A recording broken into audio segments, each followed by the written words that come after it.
All right, just as promised, first fight of the evening right here in the tough final.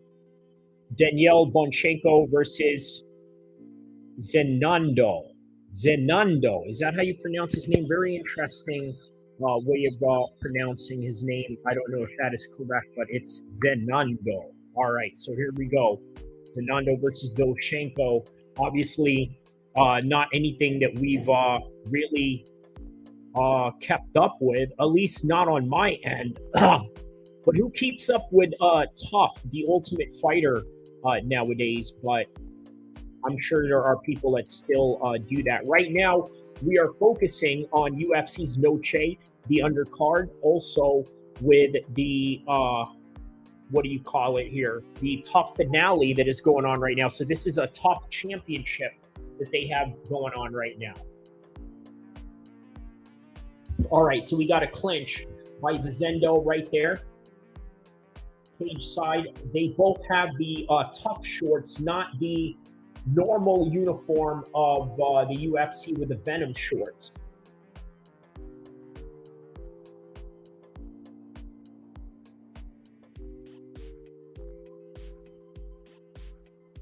All right, so now there is a lot of blood going on in Rodrigo's space right now, according to Daniel Cormier.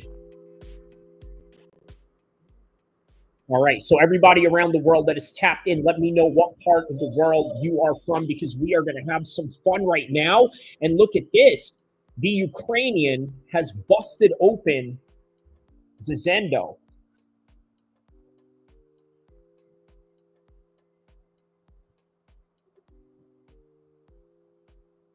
All right, what is this? They're having the referee come take a look right now.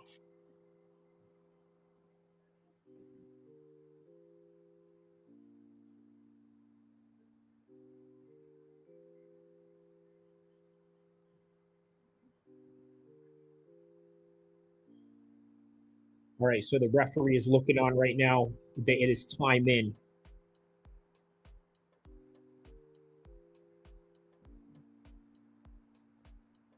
All right, here we go. Round one, 306, 305, 304. Bonchenko versus Zendo.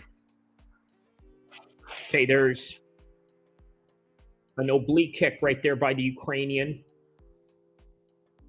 Oh.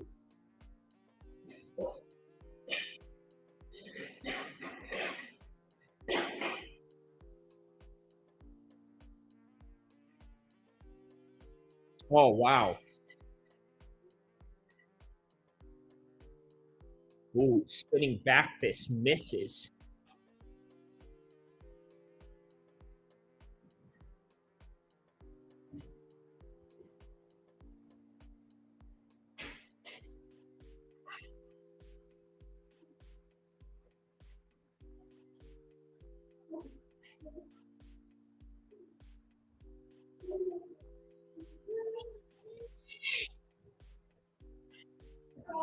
All right, so now there's the Ukrainian with the takedown right now on top of Zendo. Wow, bleeding profusely right now. Bleeding very badly.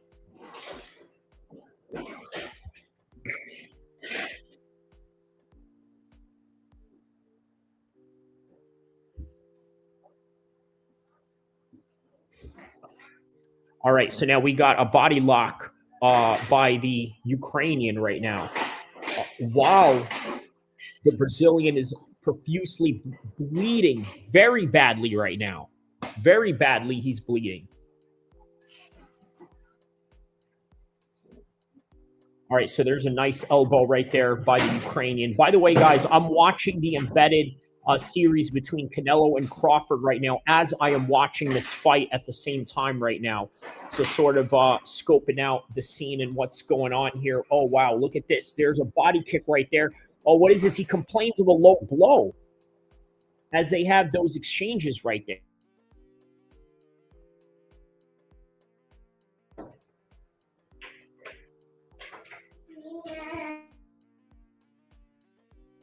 What it looks like was a knee to the groin section right there as Zendo was trying to lift up his leg to throw a kick of his own.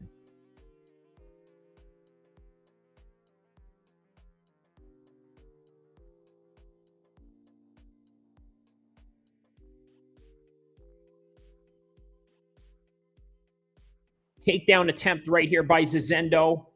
Stuffs it, the Ukrainian. Ooh, there's a 1-2 punch right there. It looks like he's about to finish.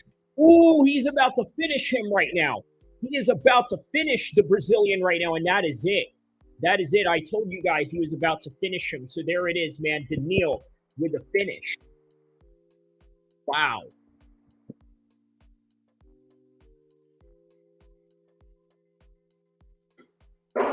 Yeah, just all the pressure and the power he put on him.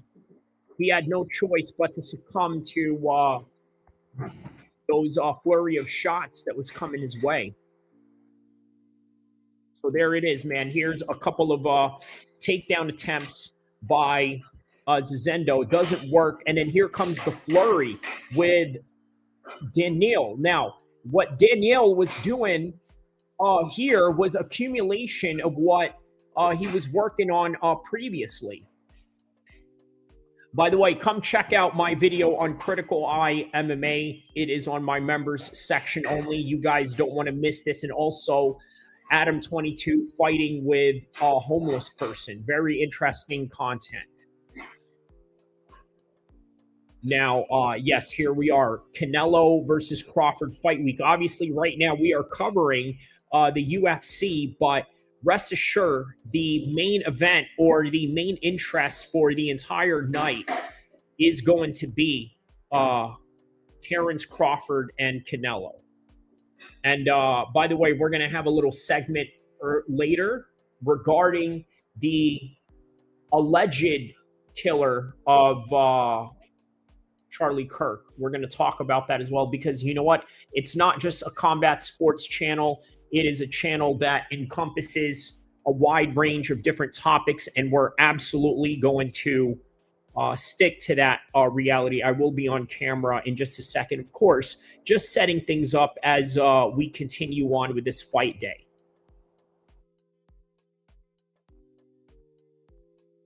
So everybody around the world, don't forget to hit the like button, hit the subscribe button, because we are covering not only UFC's Noche, but also Canelo versus Crawford.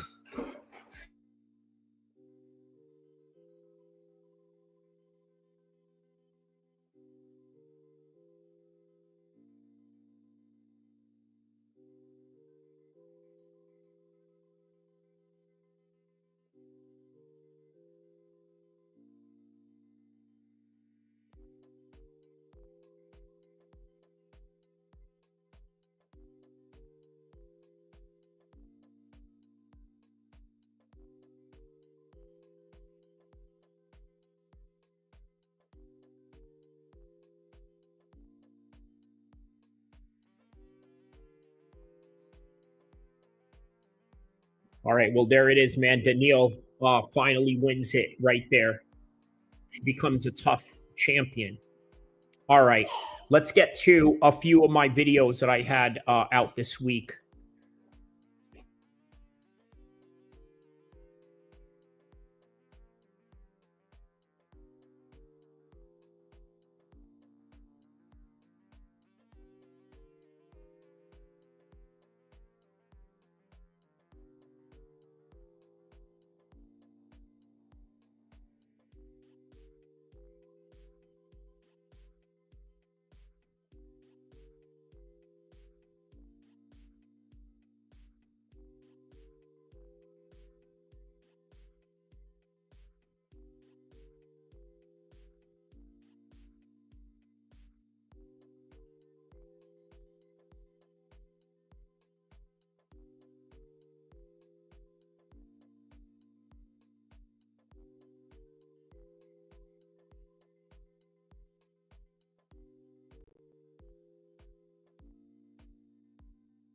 Now, the Oak Park in South Sacramento has been beefing since like the 80s. Oak Park and Sacramento been beefing since the 80s. We don't get along with nobody.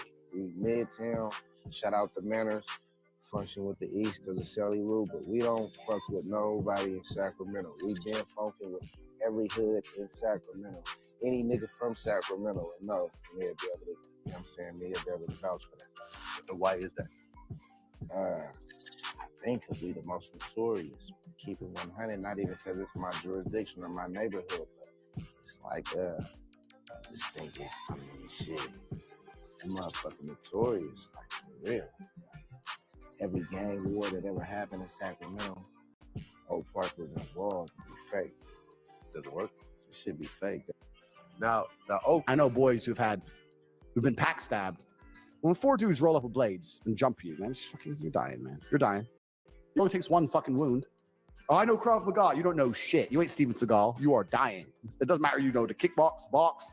Amir Hey, Khan salam alaikum, brother. Shout out fucking to ex-world Sweet champion. Love, They fucking man. ran up on Shout him, out took to his you, watch my off him man. 2 weeks ago. What they do? They pull a fucking sword. 4 of them. Give me it. What the fuck you gonna do? London's nuts now, man. And in London's London, a shithole now, or what? bro, shithole. Google, anyone here sitting there, Google London stabbing. Click on the news tab. I saw that every day. Stab every day. And they stab first. They don't come up and say, give me the watch. They come up and stab you. And you're like, what the fuck? You start bleeding out. And then they take off your corpse. They don't give a fuck, bro. It is crazy in London. London, I have a full security. I do not walk the streets in London. I do not wear a watch. I have a full security team. Everything. London's getting bad. And even Jermaine to get right back on. Hold on a second here.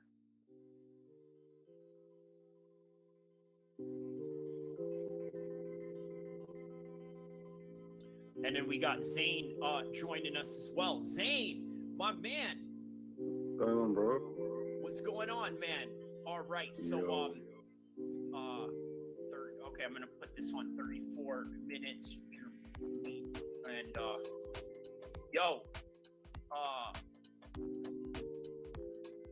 big news. Picasso has officially raised over $40 million from more than 10,000 investors across the country. We start.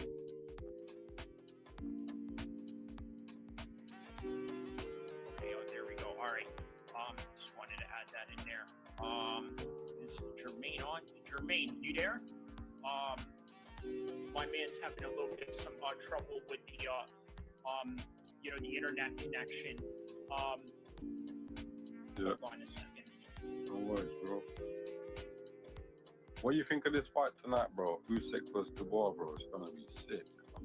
Oh, there it is. Okay, perfect. We got my man on right now. All right, man. Yo, this is perfect, bro. I've been wanting, to get this together, for a long time because, Jermaine, is a real homie of mine, behind the scenes and in real life. Zayn as well, but you guys have never formally met. So Zayn, meet Jermaine Taylor Jr., not to be mistaken by Jermaine Taylor, the former opponent of Carl Froch.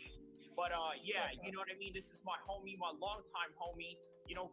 How do I say this? Sort of like my my blood cousin. You know what I mean? If you know, you know what I mean? So yeah, man. Right. That's right. What's happening, bro? You're good, yeah? How you doing, man? Hey, all good, bro. Hey, Jermaine, what do you think about my man's $10,000 bet he won with Hamzah, Sheeraz, and Berlanga? My man won 10K, bet, bro.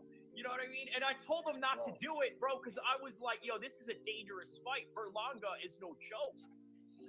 Yeah, Berlanga's no joke, no doubt about it. But I mean, I didn't place a bet on that just because I don't know. It could have went either way, which it did. So I mean, hey, it's boxing, right? Right, man. Right, and going into that fight, people, really underestimated Hamzah Sheeraz, man. Hey, and for those of you that don't know, Marty Miller says, "What's up, bruv?" In in the British English way of saying bruh or bro.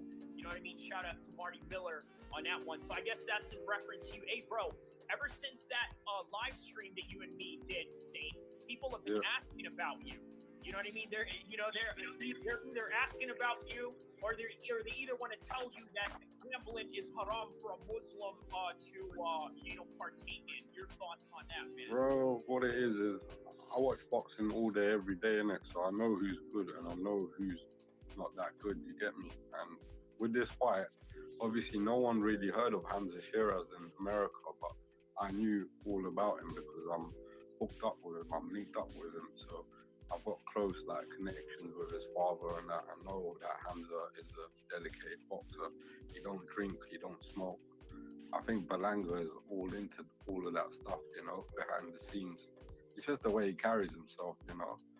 So yeah, I knew the upset was on the cards.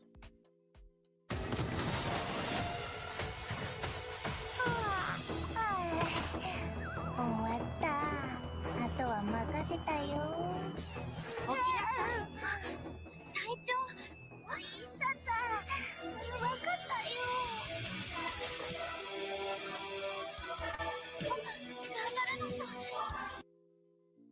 You know, so that's why I was confident in that bet, you know. I wouldn't have put that bet down if I wasn't confident, you know.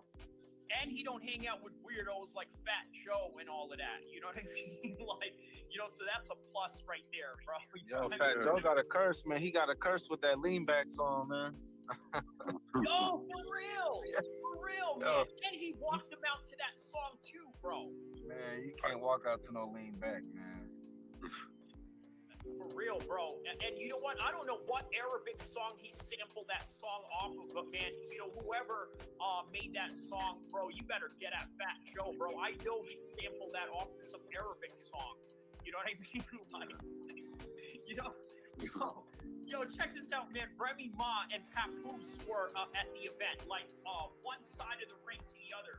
Like on this side of the ring side, and in the other side, they were like looking directly at each other, like when Islam and Connor sort of ran across each other in Saudi Arabia one time. You know what I mean? It was like that.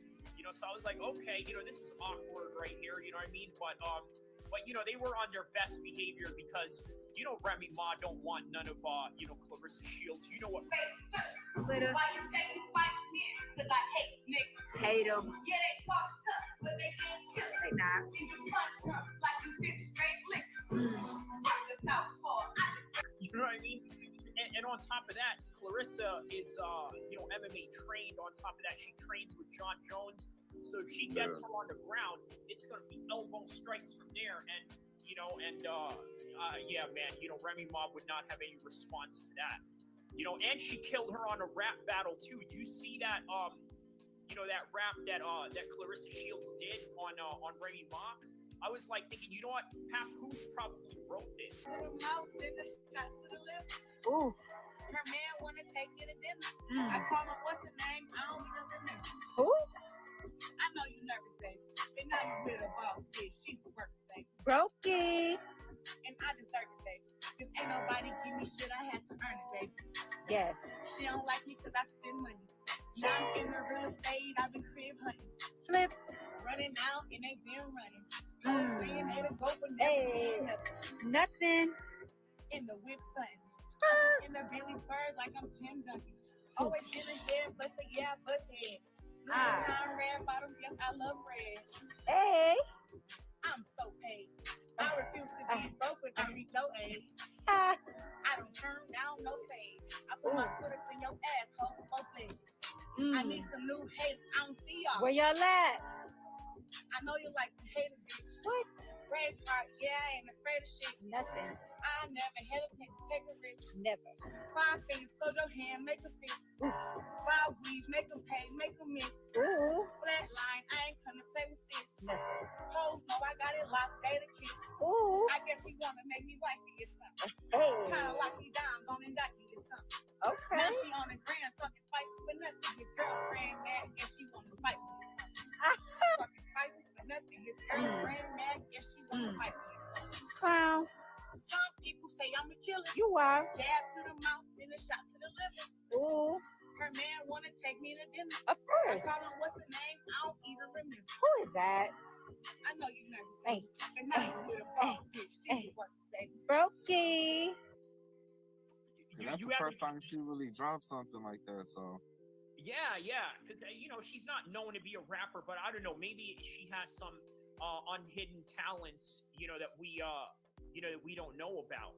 You know what I mean? But all right, so I wanted to ask you both this, right? Because this is this is a fight that is coming up that I think is going to divide a lot of people. You know what I mean? Especially when you've got a Mexican fighter and a prominent black fighter in Terrence Crawford. There's always going to be this controversy and, you know, a little bit of some beef going on, right? So I wanted to get your thoughts on Canelo and Crawford, because if you don't know, Jermaine, Zayn, for a British guy, he's the biggest British Canelo supporter I've ever seen. You know what I mean? And you know, Canelo beats up all the British guys. You know what I mean? We could name all the lists of British guys that he's beaten up. But Zayn loves Canelo. But I think you sort of change your mind on this one, right, Zayn? Or do you still think Matthew? At the time of the fight, Canelo was only 20 years old, and it was his first world title fight for the WBC Light Middleweight Championship defense against another Brit and European super welterweight Ryan Rhodes. It would be Alvarez's first title defense in his hometown, Guadalajara, Mexico, with Rhodes, who learned his trade in moving up from the welterweight division at a catch weight of 155 pounds, which Canelo had fought at before. WBO title. Liam Smith was a more come-forward, tougher upcoming fighter for Canelo as they fought at the A&T Stadium in Texas in his first big stadium fight. Liam Smith would challenge for Fielding's WBA regular super middleweight title, and also his first fight after defeating Gennady Golovkin. A move up in weight surprised many, and we're not too sure what would happen due to Fielding being the much bigger man at 6'1". There would be a big size disparity, with Smith standing at 6'3" and was definitely a big puncher, especially with his deadly left hook. The fight, in my opinion, never really flowed, with Callum Smith not letting his hands go too often. I was very impressed by Alvarez from Saunders' team, clearly fired up Team Canelo. The Mexican putting relentless pressure on the Brit throughout the fight. Canelo went out in number one, has to be Billy Joe Saunders, his most recent fight against a British fighter. And the reason for that is just because out of all those fighters, I do believe Billy Joe Saunders to be the most talented out of them all. He also did cause Canelo some problems. As much as you look at the outcome, he did have problems getting past that southpaw. On my boxing, I know he's a special fighter, but I think there's weight classes for a reason, but that's the only thing that kind of separates me from picking who I feel is going to win the fight. But in terms of skills and everything else, Crawford is the most athletic, gifted fighter I've seen. Crawford, outside of boxing, has a wrestling background. Right. This guy wrestles heavyweights for a living. He fights outside of boxing for a living. So to think weight has anything to do with it will make a difference in that fight. Your perfect wedding begins at Vistaprint, with gorgeous invites starting at under $1 and designs that match your theme, which we can also print on napkins, signs, and more for your big day. Take 50% off wedding stationery at Vistaprint.com with code WEDDING50. How long is that? Come on! Raise the leg! Hey, come on! Raise your feet! Raise your legs! Raise your legs! What the Raise the legs! Raise the legs, son! Raise the legs! Raise the legs! Stand the grass! Stand the grass!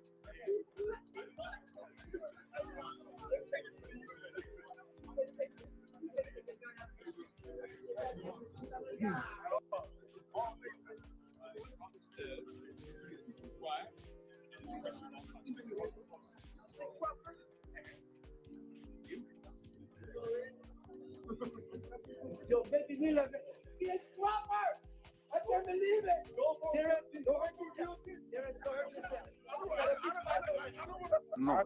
I think Crawford's going to pressure. I think he's going to pressure and cut the ring off on Canelo.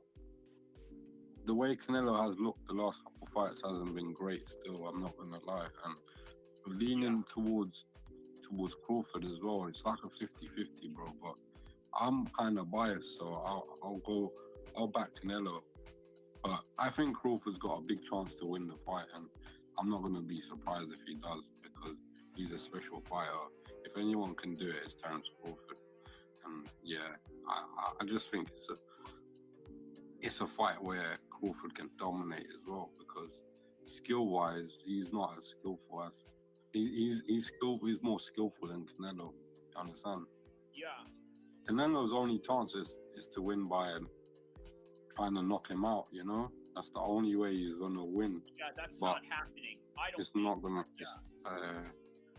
I don't know, though, because against Madrimov, I don't know. Like, Madrimov had a bit more success, you know? But I don't know. Like, there's too many unanswered questions for me. Like, because he's going up 2 weight classes even more. But yeah, I agree though. I think Crawford can win it as well. So if he wins it, it's gonna be a big upset for everyone in boxing. But people that know boxing, they know that this could happen. You know what I mean? So I might not even bet on that fight. Yeah, maybe you should stop betting, period, because, it's kind of haram for our religion to do so. But, congratulations on your 10,000 anyway. Yeah, inshallah, I will win it. No one's perfect, bro. I gotta make my money, you get me? It wasn't finished yet. Next thing you know, here comes round number 5. My man. You just, I told you, gambling is haram, but man, I can't believe you really put everything on this dude, bro. That's crazy. Keep it. What did he say? Frank's gonna go get it. I know he's gonna go, because listen, in the moment when I made the bet with him, listen, it's against my religion to bet. So I wasn't in the not right frame of mind and whatnot, but I was too in it to and I shook his hand on the bet and I just told him, bro, 100K. No, the talker can. Berlanga goes down. Hamzah Sheeraz is the truth, man. He's because Adames is world level, he's championship level, right? But Berlanga is not, and Berlanga thought that he is, but yeah, that's what it is by the end of the day. Here.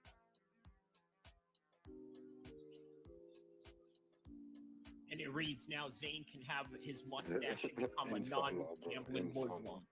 The comment says, now Zayn can shave his mustache and become a non-gambling Muslim. Is very scared for you, right? Because, like I've told you, right? Look, it's one thing to know what you know about fighting, but then it's one thing to not understand what these fighters are going through fight week. For example, I know what they go through, bro. But I was very confident in Hamzah because the way he was handling things during the whole press conference and everything, I just knew that he was ready, innit? You could tell by body language. Yeah. And after that performance against Adames, it was only going to get better. And he had a broken hand from but yeah, bro. We're saying, right? Didn't he have a broken hand going into that fight? Cool. But what did you say? Hamzah, he had a broken hand going into that Adames fight, did he not? Yeah, no, I mean, he got injured in the 4th round, and that's what hampered his performance in that last fight. Hamzah. I never heard of that guy before. Yeah, he's a... That was the first time for me. And what was your thoughts when you saw him fight Berlanga? What did you think, first time seeing him? Were you impressed or were you surprised? Or did you always know that Berlanga I was surprised because he was patient. The guy was patient. He picked his shots real smart. He used the ring very, very intelligent. So, I mean, hey, man, it was a master class from him. Yeah, man. So speaking of Crawford, right? This is one thing that I notice about people when they, say that Crawford doesn't have a chance. It often goes into the size factor of things, right? Crawford's got a chance, 100%, brother. If anyone's writing off Crawford, they don't know their boxing, bro. Well, even on the Crawford's size got a big factor, chance, bro. even on the size factor of it, right? When I saw him stand side by side with Canelo, bro, he looked like he was built like Kamaru Usman. You know what I mean? Like he was built like Kamaru I wouldn't be Usman. surprised if he wins this fight. I'm not gonna lie. Because you look at Canelo's last couple fights, he's gone the distance, and he's not. I don't know. He just gives me the impression that he's not as hungry as he once was. Do you understand? And Crawford is just really skillful, bro. And Canelo has cement feet, bro. Like His feet are just too slow, bro. Well, it's not That's that, but the issue, Canelo bro. likes to fight front and back fighters. He just like them planted right in front of him. If it's a Yeah, boxer or right, a guy that exactly. knows how to Yeah, use the ring, we you're know right. what Canelo's Yeah, weakness you're right. is. Mm, He for doesn't real. like boxers for sure. Yeah, for sure. That's the truth. And yeah, that is true. That is true. He doesn't do very well with boxers, which is why when I saw one of his older fights back in the days against Cotto, I was very surprised of how that, turned out. In fact, a part of me, felt like Cotto won that fight too, because Yeah, it was a close fight. Thought we were gonna see. Oh yeah, man. A lot I of went back and watched that shit recently, man. Yeah, it Triple was G won that, yeah. in my opinion. Yeah. People can argue that. Yeah, that was a close fight. I can't lie. I would say Canelo won the second, maybe the third, I don't know. But I think he for won sure, the Triple G second, won that and first I one. think he won the third, but definitely the first one. I think that wasn't a draw. I think, yeah. But it is what it is, bro. But yeah, like his resume is good though. I like the fact that he said that to Crawford. Like, who have you thought who's elite? And then Crawford said Victor Posto, and then he was like, "Who's that guy?" I see him calling me out and won the fight and everything. I see before. I say before he's a great fighter, but if you look at his career, mention one elite fighter. Just mention me one elite fighter. So Postal wasn't elite? Who? Victor Postal. Who's that guy? Oh, so he wasn't commercialized. He wasn't. Who's he that wasn't a great. Ricky Burns wasn't elite. 40 years old champion in that moment beat Mr. Posta in my gym. I saw that. So Ricky Burns wasn't elite. Ricky Burns doesn't elite. Okay, He's not elite. It's cool. Is there a champion? I'm gonna fight another elite. There is a fighter in champions, September. good fighters, but elite fighters is different. So, Wait. So I'm gonna fight an elite fighter in September. Yeah. Okay. Then we wanna find out. Should have said someone like it was them. I But it doesn't think that matter. was Canelo's point. It was doesn't that, matter. I think that was Canelo's point was that he felt that Spence was the only elite name in his resume. But you know what, man? I don't know why they don't give Postal the same recognition as elite. I mean, is it just because he doesn't have the name like Spence does? I mean, that's probably the only reason why I would think that. Maybe. That they wouldn't give that kind of credit. Because But then he said Ricky Burns, which I found even more funny because like Ricky Burns. Gambo, that was just a bit funny too. Huh? Gambo was good though. Yeah, he was another one. Yeah. But for real, that like I gotta say, he's very skillful though. Like in terms of boxing ability, he's way better than Canelo, man. And that's what worries me about this fight because Canelo doesn't look as good as he once did. So yeah, man. So I can't sit here and say he's gonna win confidently, because it's far from that, because Terence Crawford is one of the best pound for pound fighters in the world today, bro. Yeah, man. And you know what? So everyone says it as well. Going back to the skull fight, right? Do you take any consideration to the fact that he was fighting at 4 o'clock in the morning, or I'm sorry, 5 o'clock in the morning, to be exact? From what I heard of people that were on the ground in Saudi Arabia during that fight, 5 a.m., bro. You know what I mean? That's highly unusual. I mean, I bet a lot of boxers wake up at that time to train. Prop 50 threatens what voters built. Because Canelo doesn't look as good as he once did. So yeah, man. So I can't sit here and say he's gonna win confidently, because it's far from that, because Terence Crawford is one of the best pound for pound fighters in the world today, bro. Yeah, man. And you know what? So everyone says it as well. Going back to the skull fight, right? Do you take any consideration to the fact that he was fighting at 4 o'clock in the morning, or I'm sorry, 5 o'clock in the morning, to be exact? From what I heard of people that were on the ground in Saudi Arabia during that fight, 5 a.m., bro. You know what I mean? That's highly unusual. I mean, I get a lot of boxers wake up at that time to train, but still, it's still highly unusual for the time zone. You think that kind of affected his performance a little bit? What do you guys think? No, I don't think so. I just think that he doesn't like boxers, isn't it? That use their boxing ability and move around the ring. It's not to say it's running. I don't think it's running, but that's the name of the game, isn't it? To hit and not get hit. And he just doesn't like that style. I mean, he'll do the bare minimum just to win, but he doesn't look impressive. Like, you know what I mean? And that's not the Canelo we had back in the day. He would chase down his opponents, but yeah, I just think that he's past The his old prime. Canelo used to headhunt. This Canelo's more cautious. Try to, he'll bait you in a little bit, but I mean that's about all we're gonna get from this Canelo. Exactly. Now, Yeah, I agree, bro. Now, regarding to your answer, yes, I agree, because that would have been my answer as well. And look at Canelo's fight with William Skull. He was annoyed chasing him around. Yeah, right? he was annoyed. Yeah, I saw But that. that's their style, though. That's the Cuban style. They kind of run around. Yeah.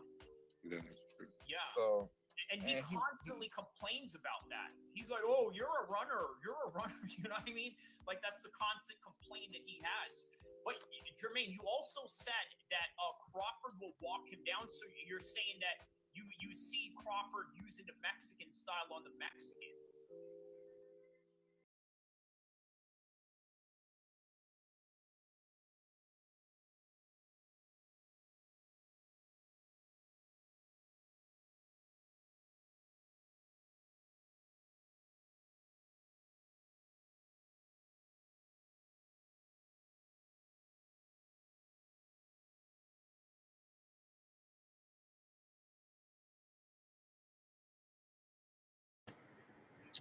All right, we're gonna get a split decision on this one right here between Alice P and Rendon. So, all right, so the winner for this one is Monsi Rendon.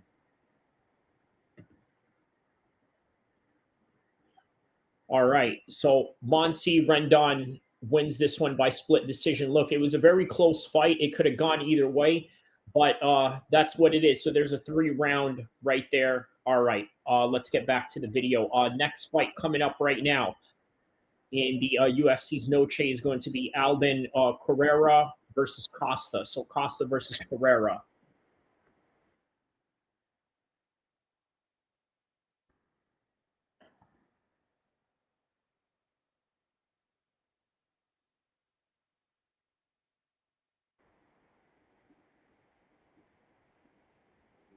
Yeah, I think he's gonna switch it up. I think he's gonna play some head games with him. Show him that he can fight this way too, but he doesn't have to fight your style.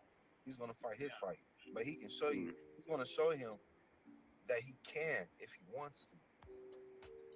Yeah, bro.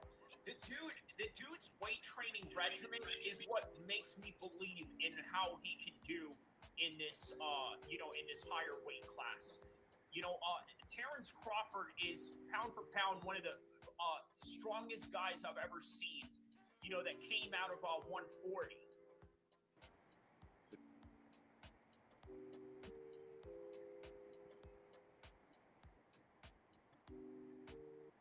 In that weight class, because he already has the skill. If he already has the strength, got the skills. With it, and the strength and the skills to go along with it, he more than belongs at 168. And then in that case, maybe fight one of the Charlo brothers, because that's been a long time coming right there. I know there's a little bit of a personal beef and animosity going on there. Maybe they can fight for the title if he if he gets the undisputed championship win. Big news. All right, so we got fight week already ahead of us right now as we are looking at Canelo and Terrence Crawford facing off at the Bellagio. By the way, real interesting fact before we go into this and give you a final prediction on it, right? This same location right here a tragic event had happened, which have sort of involved a YouTuber blasting another YouTuber over some YouTube beef, right? I mean, their names and what they did isn't really that important. But yes, it happened here. And what's crazy is while all of that was happening, also, there's some tragedy that went on this week. Obviously, it's the same week that Charlie Kirk was assassinated. By the way, very untimely during this type of event, right? On top of that, sort of having the attention taken away from the fight into now I get it, that's not something that's really great to say because when there's a tragedy it should always over trump sport, but yes, the bottom line is all of these things are sort of correlated with each other, right? A fight week that was supposed to be exciting, that was supposed to be happy, and then these tragedies happen, right? Just like this face-off right here. Oh, by the way, let me get to what happened here in this area right here with the YouTubers before I go into my final prediction. Hello, my name is Dr. Nathan Bryan, an international expert in nitric oxide biochemistry and physiology. I spent more than 25 years in the basic sciences, have a bachelor's science degree in biochemistry, PhD from LSU.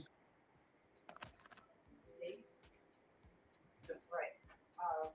You have a copy of the complaint? Yes. All right, so you have a copy with reading? Yes. All right, so now's the time. We just want to set the prelim now, or you guys want to do?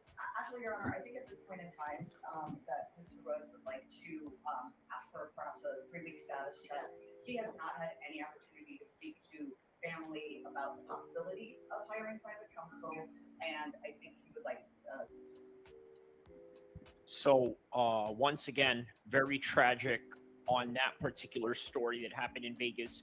Very tragic on the story that happened in Utah with Charlie Kirk and his family having to witness that. But life goes on and sports go on and combat sports goes on. And I'm going to give you my final predictions on this fight. So as I told you, and what we mentioned during the podcast, I think that Terrence Crawford has a special skill that I don't think Canelo has seen. But at the same time, Canelo has seen it all.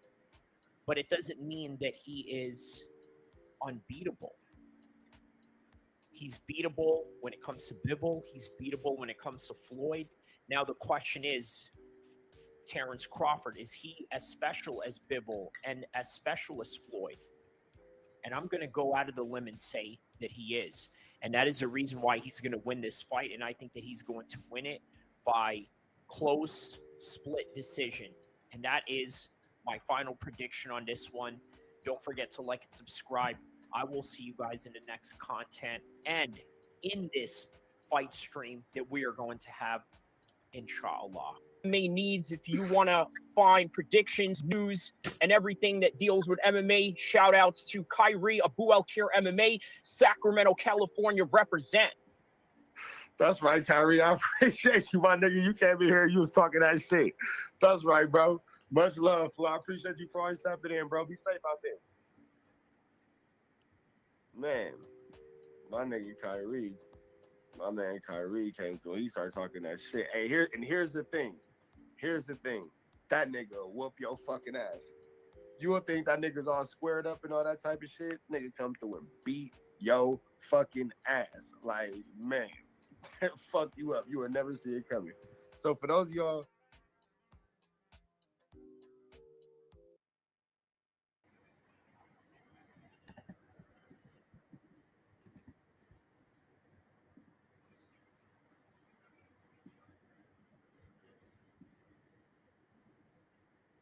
All right.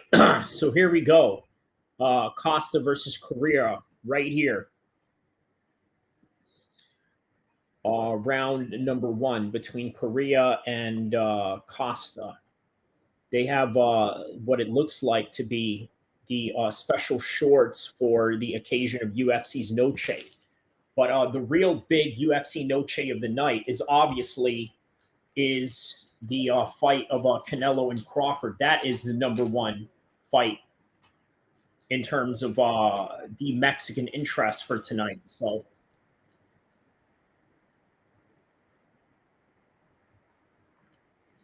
not one of the UFC's biggest cards, obviously, right? Not really one of their biggest cards, but yeah.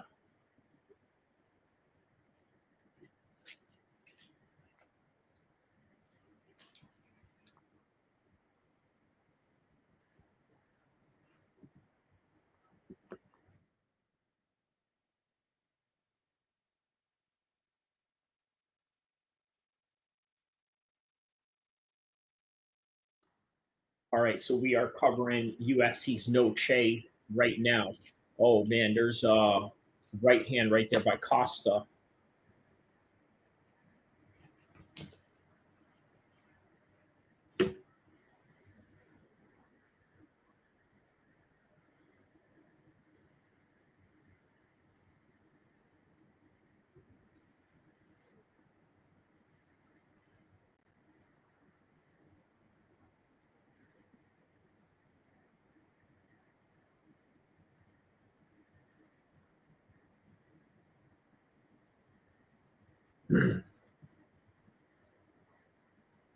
There's a high kick right there by Coria.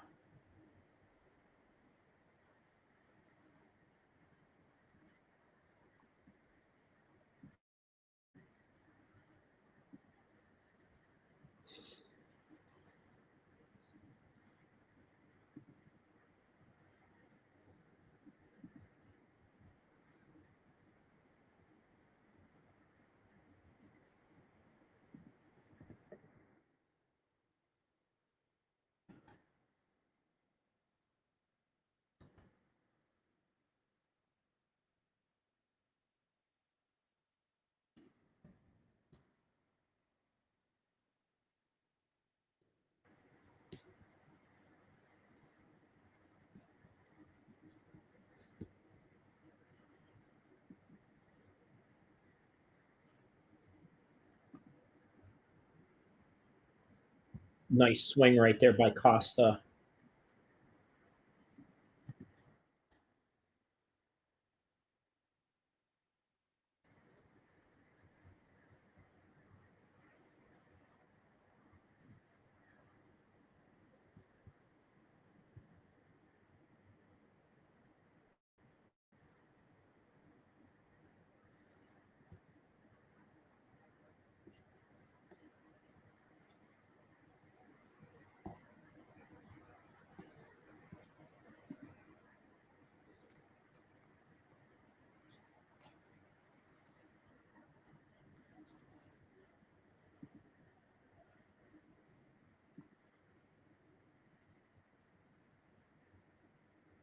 All right, there's a high kick right there by Costa, misses.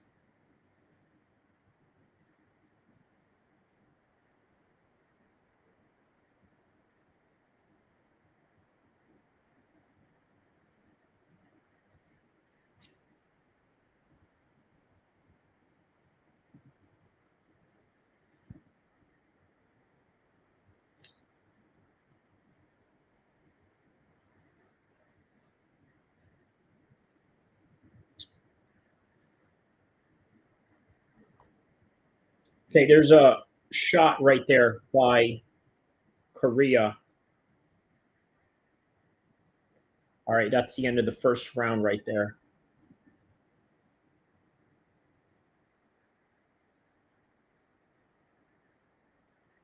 End of round one.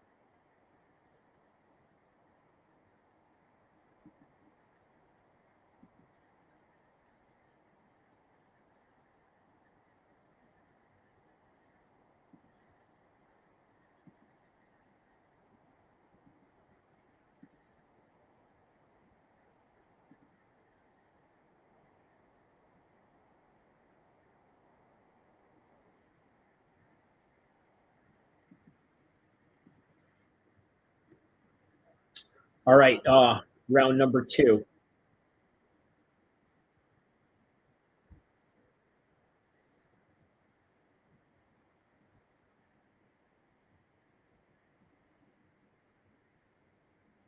All right, so the Ankalaev Pereira fight's going to be on October 4th.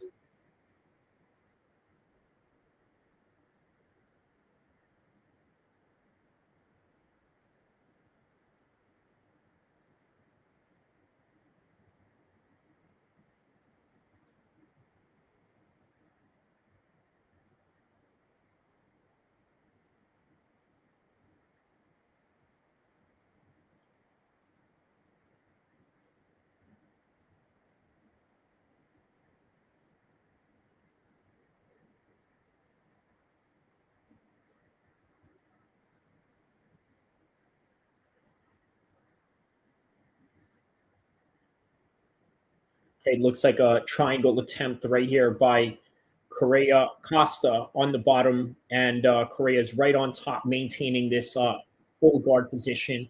Says, "Why can't we see your beautiful face, young man?" You will. I'm coming in and out. No Diddy, but yeah.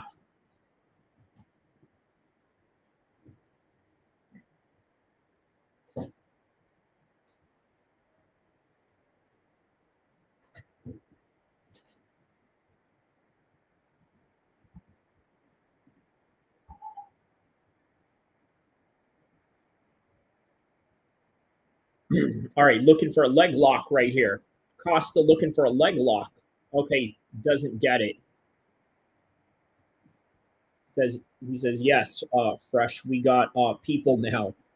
Did he do it or did he do not do it?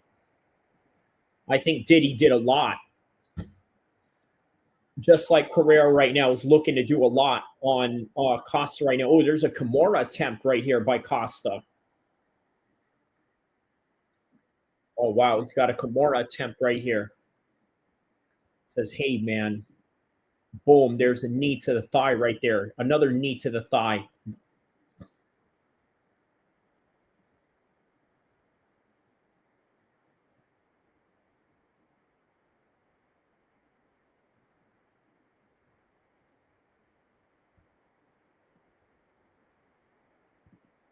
Oh, there's a nice takedown right there.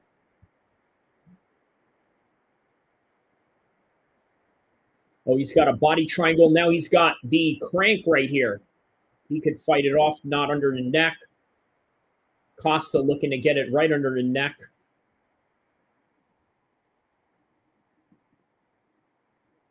He says, did he done it? For sure, man. He's responsible for, a wide range of things.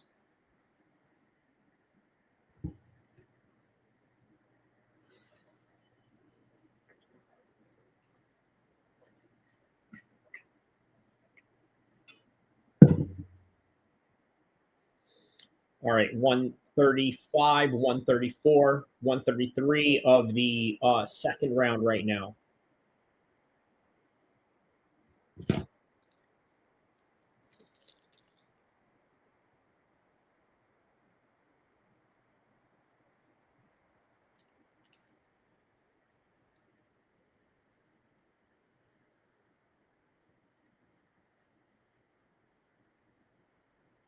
All right, he reverses his body triangle, and now it is Correa that is right on top of Costa in a full guard position.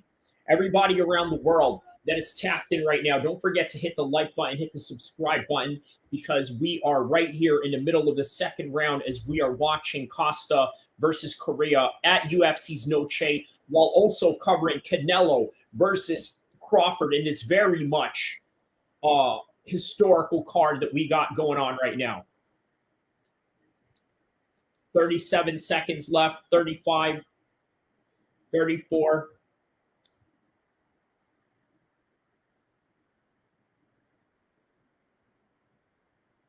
For all the real Muslims out there, they know exactly what I'm doing. And you know exactly what this is.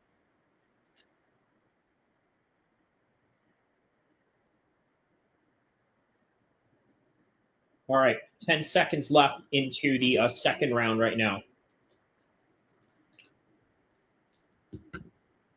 All right, so that is the end of the second round right there. Is that an African toothbrush? No, it is more like a Middle Eastern toothbrush. Basically, something that was grown out in Saudi Arabia. So there you go, right? A little tribute to the ones that are hosting all of the fights today. Hate Love says, fresh, no way. It's probably going to be Pito's wet dream. They make horrible, evil movies. Oh, what is that in reference to?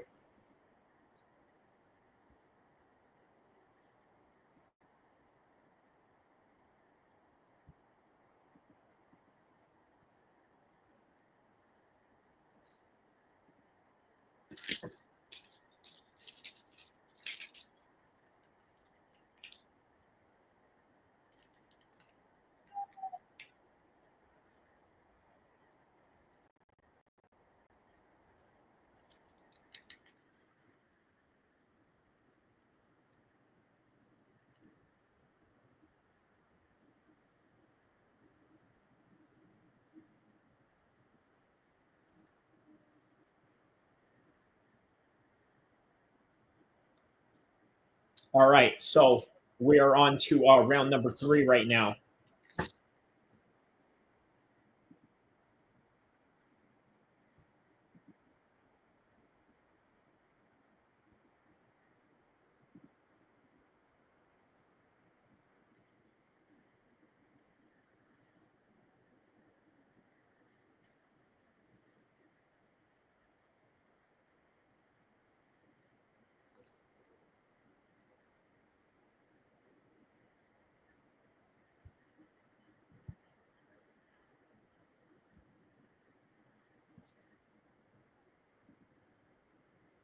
Oh man, okay. It seems to be a little bit of some blood going on here.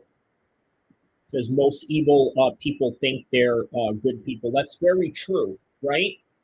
Oh wow. All right, there it is, man. Korea with the finish right there. I didn't even see that finish. What happened here? Oh, I think that his leg had given out on him.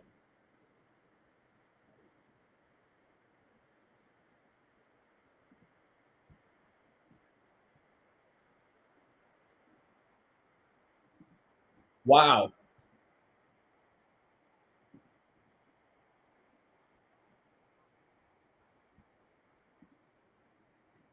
Okay, so there's a straight shot. There's the uppercut. He tries to sprawl in.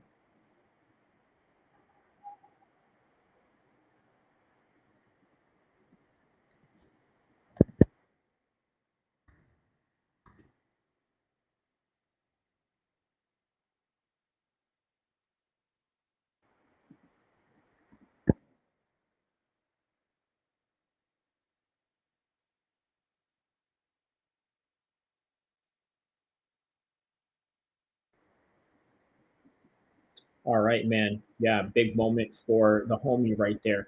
All right, let's get back to some videos right now in the history of Canelo and Crawford, a history of Vegas super fights and racially charged boxing realities. Here we go. You guys are going to enjoy this one right here.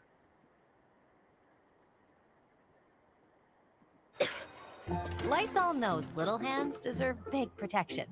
That's why we're continuing to donate science kits to schools in need and helping protect classrooms by killing 99.9% of germs, keeping kids hands-on and here.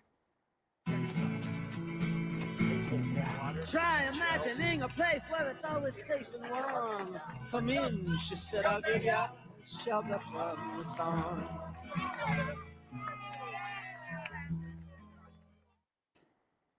Ten seconds from now.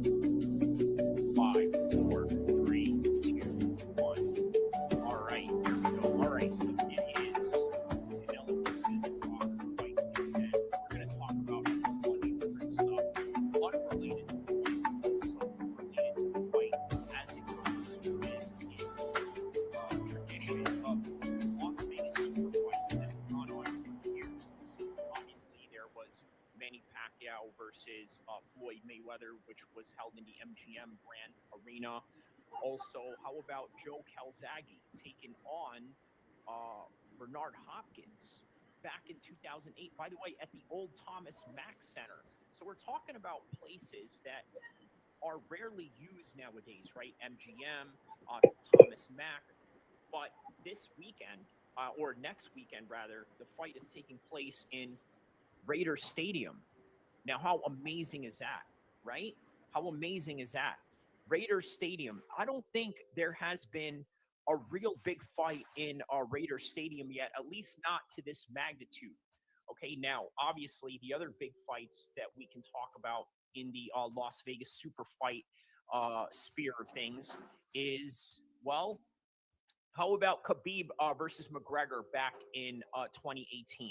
Okay, now, that fight right there was absolutely insane. Okay, now obviously this is more geared towards boxing. This is an MMA event that we're talking about that happened in 2018, but the theme of Las Vegas is sort of right in there.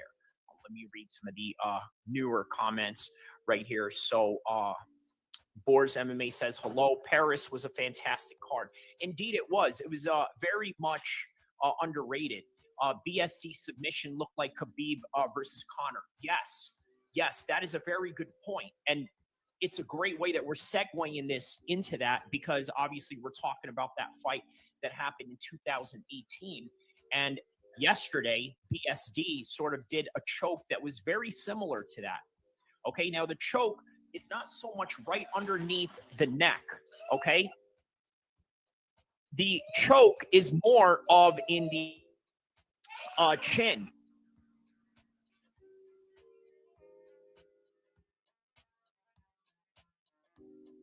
So instead of a neck choke, it was more of a crank, but it worked nonetheless. So yeah, great segue into that, right?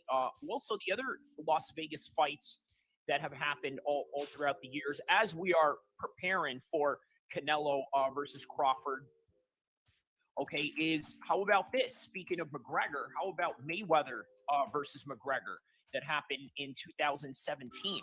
Now, I got to tell you, leading up to that fight, man, I thought I knew or understood boxing up until that fight. Let me tell you why. Because I thought that going into that fight, if you have a shred of athleticism, a shred of speed, or even just a decent amount of punching power, you can go into the world of professional boxing and go very far. Now, that could be true for someone like McGregor, okay? That could be absolutely true for McGregor if he was to, let's say, fight anybody else that was not Floyd Mayweather, okay? Like, for example, what if he was to fight James DeGale? By the way, strangely enough, James DeGale is one of his fighters now who's now fighting under the BKFC banner.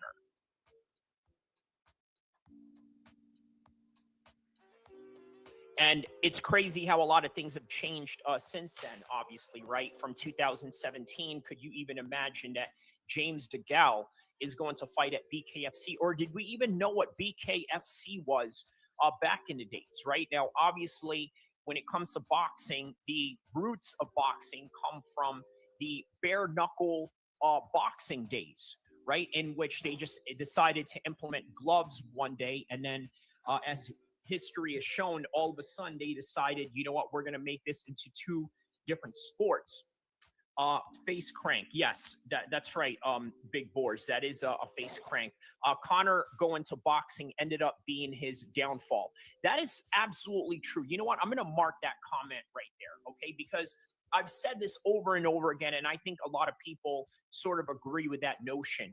Now, going into that fight,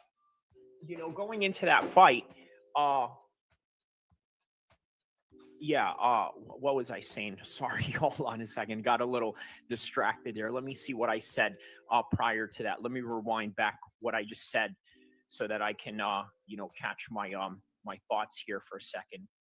Let's see here. KPMG delivers a better audit experience due to their distinct private company approach. They have delivered a high-quality audit, and we feel prepared for the challenges and opportunities of today and tomorrow. Yeah. Before.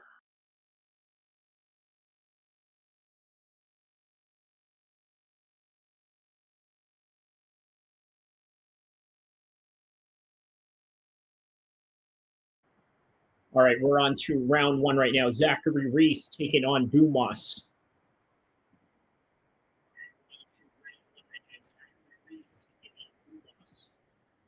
Okay, there's a high kick right there by Dumas.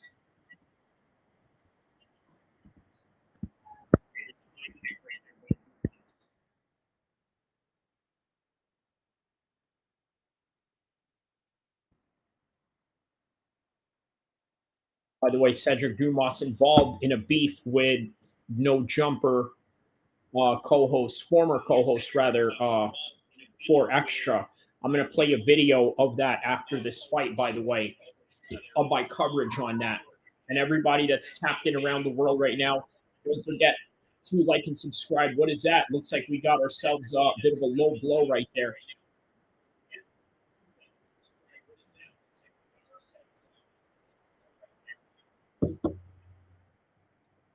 All right, so it looks like he was trying to go for an inside leg kick. And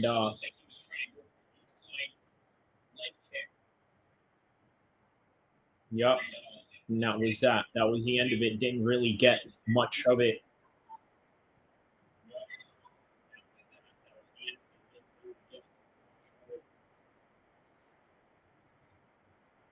All right, so let's read some comments right here.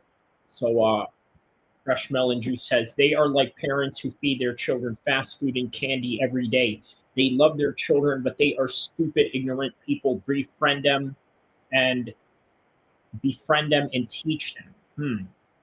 Yeah, you know what? There has to be a balance in parenting, right? You got to be able to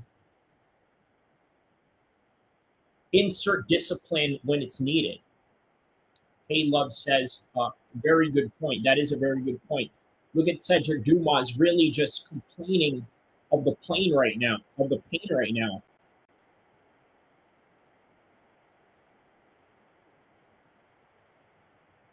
Man, it doesn't look like Cedric Dumas can get up.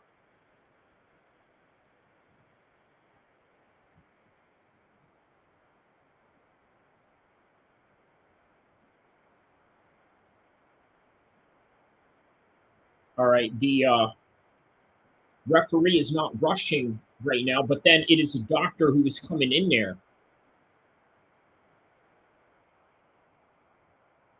He says you got 5 minutes, but then you got less than 5 minutes. All right, what is going on here? We got something interesting going on here. Is Cedric Dumas trying to take the easy way out? Is Cedric Dumas trying to take the easy way out? Wow, and the crowd is yelling for him to get up.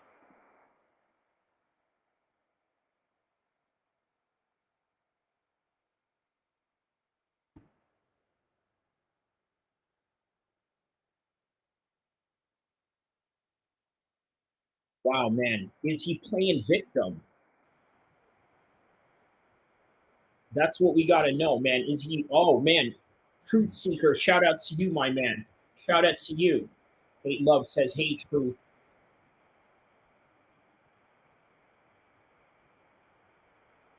He says, I want to keep fighting. I just can't get up. He said, you still got time. I think he's going to take the easy way out right here. I think Cedric Dumas is going to take the easy way out, and I'm going to tell you why. Cedric Dumas came into this fight with $13 in his account, right?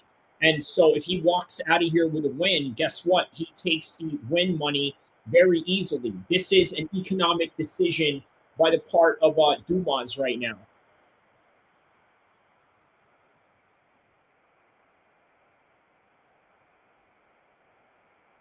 He says, I can't get up. All right, that is it. He waves it off, man. The referee waves it off.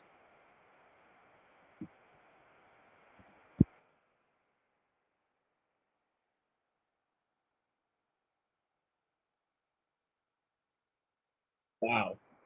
That is a no contest right there. Wow, man, very controversial situation here.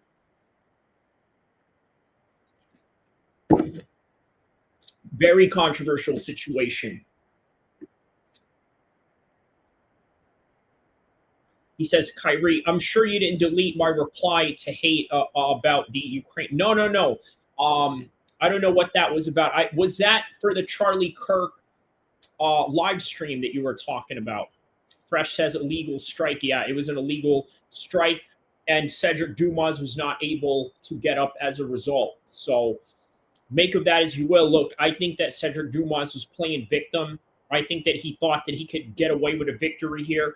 Also, take into consideration the fact that Cedric Dumas walked into this fight week with literally $13 in his bank account. I can't even remember living like that ever, right? Like, that's a college kid that lives like that, right? Let alone somebody that is damn near on Section 8 or whatnot. Not a UFC fighter. A UFC fighter shouldn't. But he did have a lot of expenses that dealt with paying for lawyers and whatnot, and these other activities. He says, no, it was a comment I made on one of your videos. Okay, if it was on the videos, yeah, it's certainly not me. You know how YouTube sometimes, sort of removes a comment. Yeah, I was replying to Hate Love, and YouTube removed my comment. Yeah, that's unfortunate, man. Sometimes they just interpret it, wrong, and just like with this fight right here, we interpreted wrong that Cedric Dumas was going to get up at some degree, but by the end, it was only Zachary Reese that was right up there. Are they going to go and talk to him? Are they going to have DC get up there and talk to him or not? No, they're not. All right, well, that is it. So, all right, I'm going to show you guys a quick video of Cedric Dumas involved in a beef with some Crip in LA, right? A video that I made a couple of months ago. Let me see what the title here is. Okay, Jesus Aguilar is coming up next. Okay, so yeah, here it is right here. 7 months ago, this video. Ops sort of call him a professional.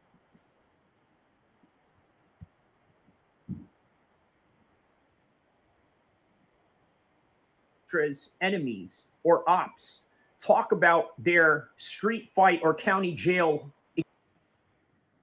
Mount Vernon off the back. We're going to talk about 4 Extra and his MMA debut. Now, oftentimes when you hear about 4 Extra's enemies or ops talk about their street fight or county jail experience with him, it's often said that he would be grabbing. If, let's say, he didn't get the best of these exchanges. And you want to know something about that?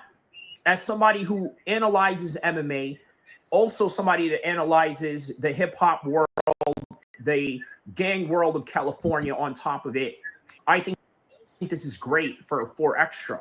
Now, look, most people who don't understand fighting from a mixed martial arts perspective, they don't really understand how valuable it is to have wrestling skills on your back pocket. It's really valuable because the minute you're getting punched, kicked, and all of that, you got to have a defensive instinct in order to dive in and shoot for a takedown, clinch up, grab up, which is why many of his enemies or ops sort of call him a professional wrestler or a grabber, because oftentimes the people in the streets who don't understand MMA or don't understand the value of being a well-rounded martial artist is that they only see the punching as the most effective way of martial arts. And again, it kind of goes back to casual fans, right? Even longtime hardcore fans, whenever they see a fight and it gets taken down to the ground, what happens? They often go and say, well, you know what, this fight is boring, or this fight is no good, and this and that. Yeah, but the reality is fighting is fighting. So again, we're not here to talk about the cultural norms of what a street fight should look like or how people's perception of what an exciting fight should be, but rather looking at 4 extra going into mixed martial arts. Now, is this a good idea? I got to tell you, I heard a few stories where he got into it with his rapper named Jap5, right? He's an LA rapper, was also a boxer. He had boxing experience. And I'm here to tell you why I think this MMA experience for 4 extra is going to go really well. Also, depending on what type of matchups he has going on. Now, going back to Jap5, he beats up Jap5, who's a boxer. He's also a rapper, but was a boxer. At the time, he didn't even know this guy was going to blow up to be a rapper, let alone know that he was a boxer or had any experience whatsoever in training whatever it is that he's training at. So the reason why I bring that up is because if you fight a boxer and you don't know what you're doing, you're going to get hurt. Most guys that street fight boxers are often going to get hurt if they don't have any other skills. Now, of course, I did see one video of Ryan Garcia in Venice Beach, I believe a couple of years ago, where he got into it with some random dude on the street, and then the dude threatened to throw kicks at him. He threw a couple of kicks, and the next thing you know, Ryan Garcia backed down because he thought it was going to be a boxing match. Look, if you're going to beat up a boxer, you have to be a very athletic person in a street fight. Because otherwise, if you're just a normal person and you run across a boxer, you're going to get hurt. Not 4 extra. According to the stories that we've heard, obviously, these are street fights that have no videos attached to it in any kind of degree. Although he did have an audio where he was beating on someone and he had basically recorded this person screaming for mercy, right? And then on top of that, just sort of insulting him using his own gang vernaculars, right? The opposition I'm talking about. So will he do good? I think he will, because it really is going to depend on the matchup, right? Now, I do hear that he's trying to fight UFC roster member right now, Cedric Dumas. Cedric Dumas fights out of Florida. I believe he fights in the same team as Philip Rowe. You know, the Fresh Prince, Philip Rowe. So he's from that squad. He's a very good fighter, at least for a UFC level right now. Obviously, Cedric Dumas right now is not a top 15. He's not a top 10 fighter, but he's making his way up there, and he's obviously skilled enough to really do serious damage to this guy. Now, look, WAC 100 mentioned something to the effect that, hey, listen, I don't want you fighting this guy in MMA. There's just a lot going on. He says, well, what are you talking about? This is literally what I do. And you know what? I got to tell you, man, I find it really strange that in the LA gang world, there's not enough people that train mixed martial arts, considering that there's a lot of big MMA gyms down in SoCal. Now, maybe boxing is a big thing for the African-American community because it is a sport that they're heavily entrenched in. It's a sport where many of the gyms you will find in the hood and in their communities.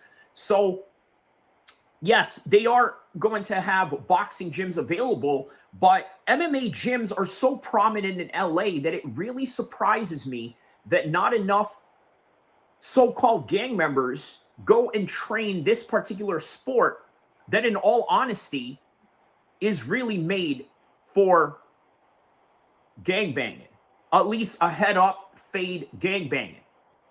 Now, what happened when WAC 100 tried to sway him away from MMA? 4 extra said, no way.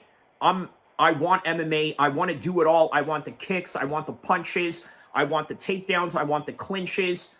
I even want the submissions. Now, right now, he's talking about training with Rampage Jackson. Is this a good idea? I think it's quite limited to train with Rampage Jackson, in my humble opinion. But AJ McKee trained with Rampage Jackson, and look how well-rounded AJ is. I think that Rampage, even though and by the way, he's got a boxing match coming up with WAC 100's homie. By the way, shout outs to WAC 100, right?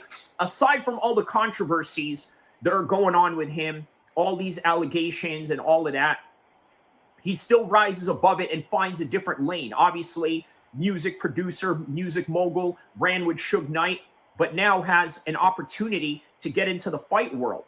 With 4 extras and with Christopher Lovejoy 600, who's a Rolling 60s Crip, who also fought boxing under the Eddie Hearn Matchroom banner. And with that, he's going to get him to fight Rampage Jackson. So there's a connection there right now with WAC 100 in the middle of it and Adam 22. And even WAC 100 said on their latest podcast with Adam 22, he said, listen, all I need you to do is just do what you do best, and that's promote. Because Adam said that he didn't know anybody in LA that was a formidable MMA trainer, even though there's a lot of MMA gyms. And even though Adam has delved himself into some jiu-jitsu training in the past, I don't know if he's tight with any of those gyms and that kind of matter to bring somebody in and trust them that they would give 4 extras the best possible opportunity to be the best fighter that he can be. Here's a couple of things that I also need to mention, considering 4 extra, right? A lot of people are going to have skepticism about this. They're going to look at him as, well, you're Kimbo Slice 2.0, and you really don't have that much skills because you don't really have any experience. That's what the naysayers are going to say. As somebody who understands MMA, and maybe I'm a little bit biased because, hey, you know, I like the dude. You know what I mean? I think he's awesome. I think he's a great personality. I like the fact that he never backs down from anybody. But this is a whole different level when it comes to MMA, fighting athletes, fighting people that train for this, that are ready to kill based on the fact that they've trained hours and hours and hours and peaking their bodies to its optimal performance. What I wanted to say about that is 4 Extra is a different type of gang member. He's not Kimbo Slice. Kimbo Slice was built like a bodybuilder. 4 Extras is built like a legitimate athlete. The guy doesn't smoke, doesn't drink, doesn't do drugs, because he says that he needs to be coherent 24/7 in order to mitigate any danger that is around him wherever he's at. So already he's got a good basis behind him. Now, the only thing that remains to be seen is if he is willing and able to take on this MMA training on a daily basis to the point where he may want to quit if the training gets too hard. But I don't imagine seeing that because, once again, the basis of this guy, he doesn't drink, smoke, do any drugs, lives a very healthy life, and he's built like an athlete. Kimbo Slice was a bodybuilder who fought people in the streets. 4 Extras is a gang member who got into a lot of fights with people in a very unlimited fashion, meaning that they could either punch you, kick you, basically MMA. So what I'm saying is this, to the conclusion of this video. Do I think that he's going to have a very good MMA career? I think so, if you have the right set of opponents set up. Okay? I don't think Cedric Dumas would be a good idea, but then again, you never know. You don't know what this guy is capable of. For all we know, we could be looking at a new Francis Ngannou. But again, you never know. That's why they call it the theater of the unknown, right? That's what makes all of this fight stuff entertaining, because you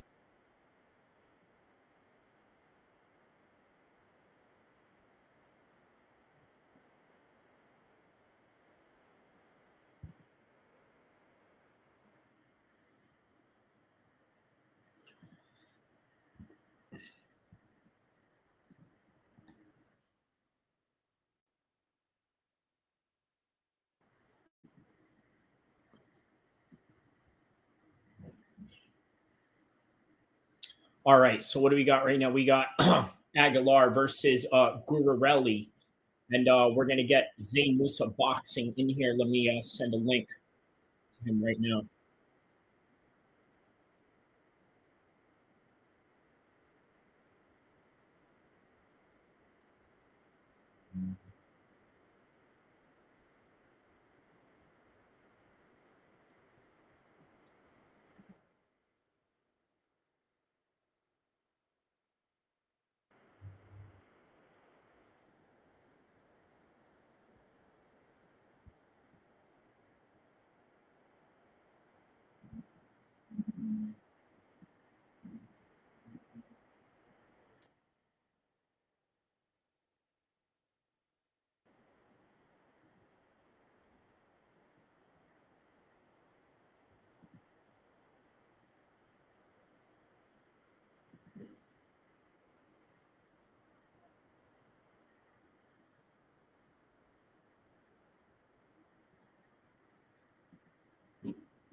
All right, so Aguilar versus Gurule right now.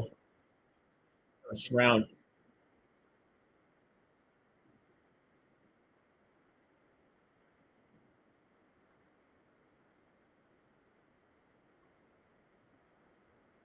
Hey, brother, I sent you the link. I'm on right now. Well, I mean, obviously, yeah.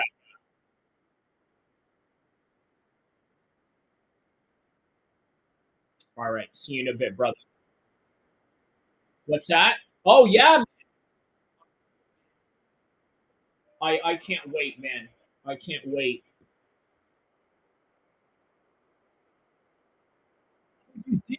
Oh no! Oh no! Zayn, live. I'm live right now, y'all. Well, I mean, I'm saying I should be telling you I'm live. Yeah, hey yo, everybody. Zayn said he got money on Canelo. Is he going to get this? Come find out. Let's find out. Stay tuned. Let's see. That is the storyline of the night.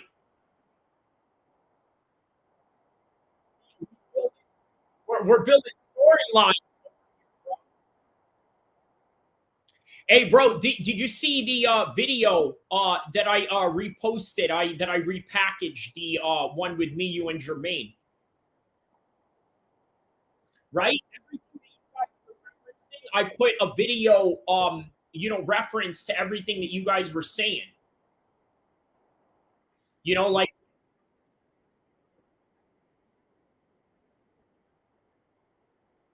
Oh man, I know, man. Well, all right, brother. So I'll see you here in a bit, okay?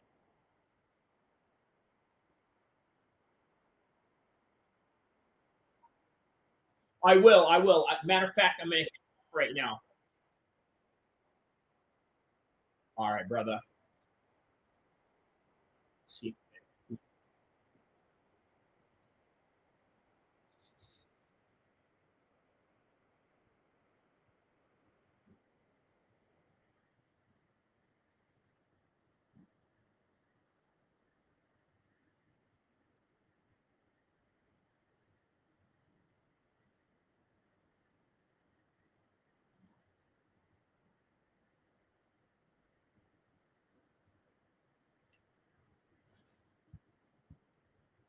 All right, so here we go. We are at round number 2 right now with Aguilar and Gurule. Like his name is Gurule. It's not Gurule. It's sort of like Gurule or something like that.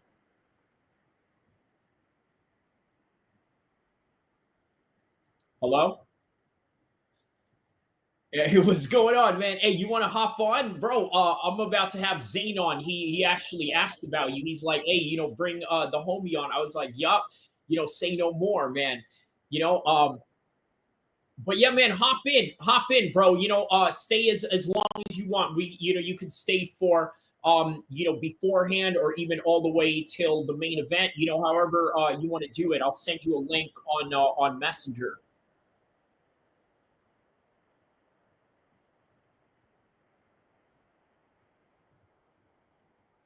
Oh, for sure. All right. All right, for sure, man. Yeah, just hey,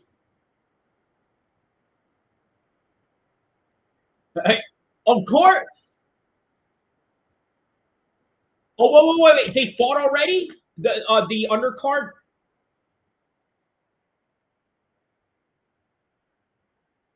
No, because you mentioned Franklin, which is the heavyweight in the undercard. Okay, gotcha. Okay, because when you said Franklin, I thought, yeah. Oh yes, bro. You know what, man? Yeah, we'll tap on that subject too. But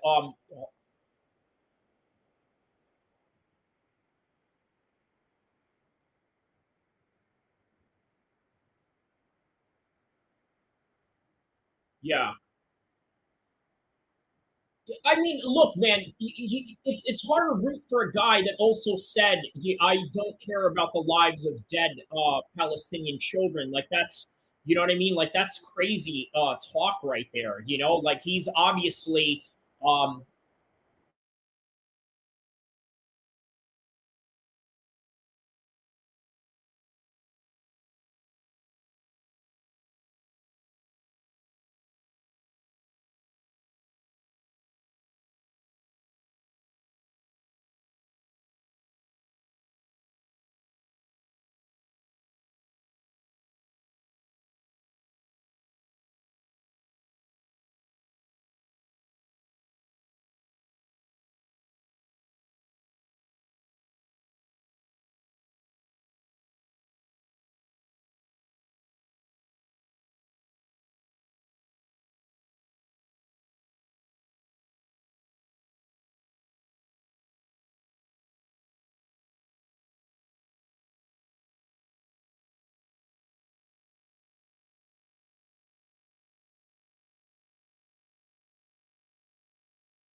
before I used to be one of those people that would get really upset when an ad came on until it's my video that's on it. But hold on, let me see here what I had said here.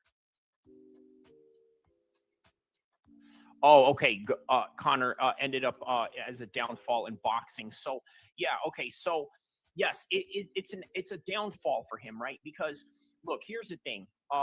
I know a lot of people are saying that, you know what, it's the fight that brought him the bag. That's true. But then if you think about it, how much more bags would he have obtained all throughout his career if, let's say, he had fought MMA and then a legendary career that would have followed after that, right? So that's sort of the debate with Conor McGregor, right? If he didn't go into boxing with Floyd Mayweather, which, by the way, I argue that he was badly damaged in that fight. And a lot of people don't really think that because they think of Floyd as somebody who has pillow hands or somebody that doesn't really hit hard. But guys, I got to tell you, getting punched by a professional boxer is getting punched by a professional boxer by the end of the day, and it still hurts. Whether it's Francis Ngannou or whether it's Paulie Malignaggi, who, by the way, out of all the world champions that I've seen, has like the lowest rate of knockout ratios, right? I'll always go into the cards and whatnot. MMA says that's true. It did help him get more fame. Yes, it did. But with that fame, it caused karma like the injuries he ended up having when going to MMA again. Okay, so that's very true right now. This is why I say that the Khabib fight honestly helped him, or at least rehabilitated him into having a weaker chin. If you remember in that fight, the second round, okay, Khabib hit an overhand right over him, right? And by the way, at that point, no one has ever knocked down Conor McGregor, not even Nate Diaz, I don't think. I think Nate Diaz rocked him. He did fall. Okay, that was not based on a takedown. So, okay, yeah, Nate Diaz was the first guy to knock Conor McGregor down. But out of all the people in the world of MMA, you would not have imagined that it would be Conor McGregor that would take him. Stress keeping you up? Introducing Lemon Balm by Vimergy. This fast-absorbing concentrate works at the cellular level, so you stay calm. Vimergy, we can save ourselves.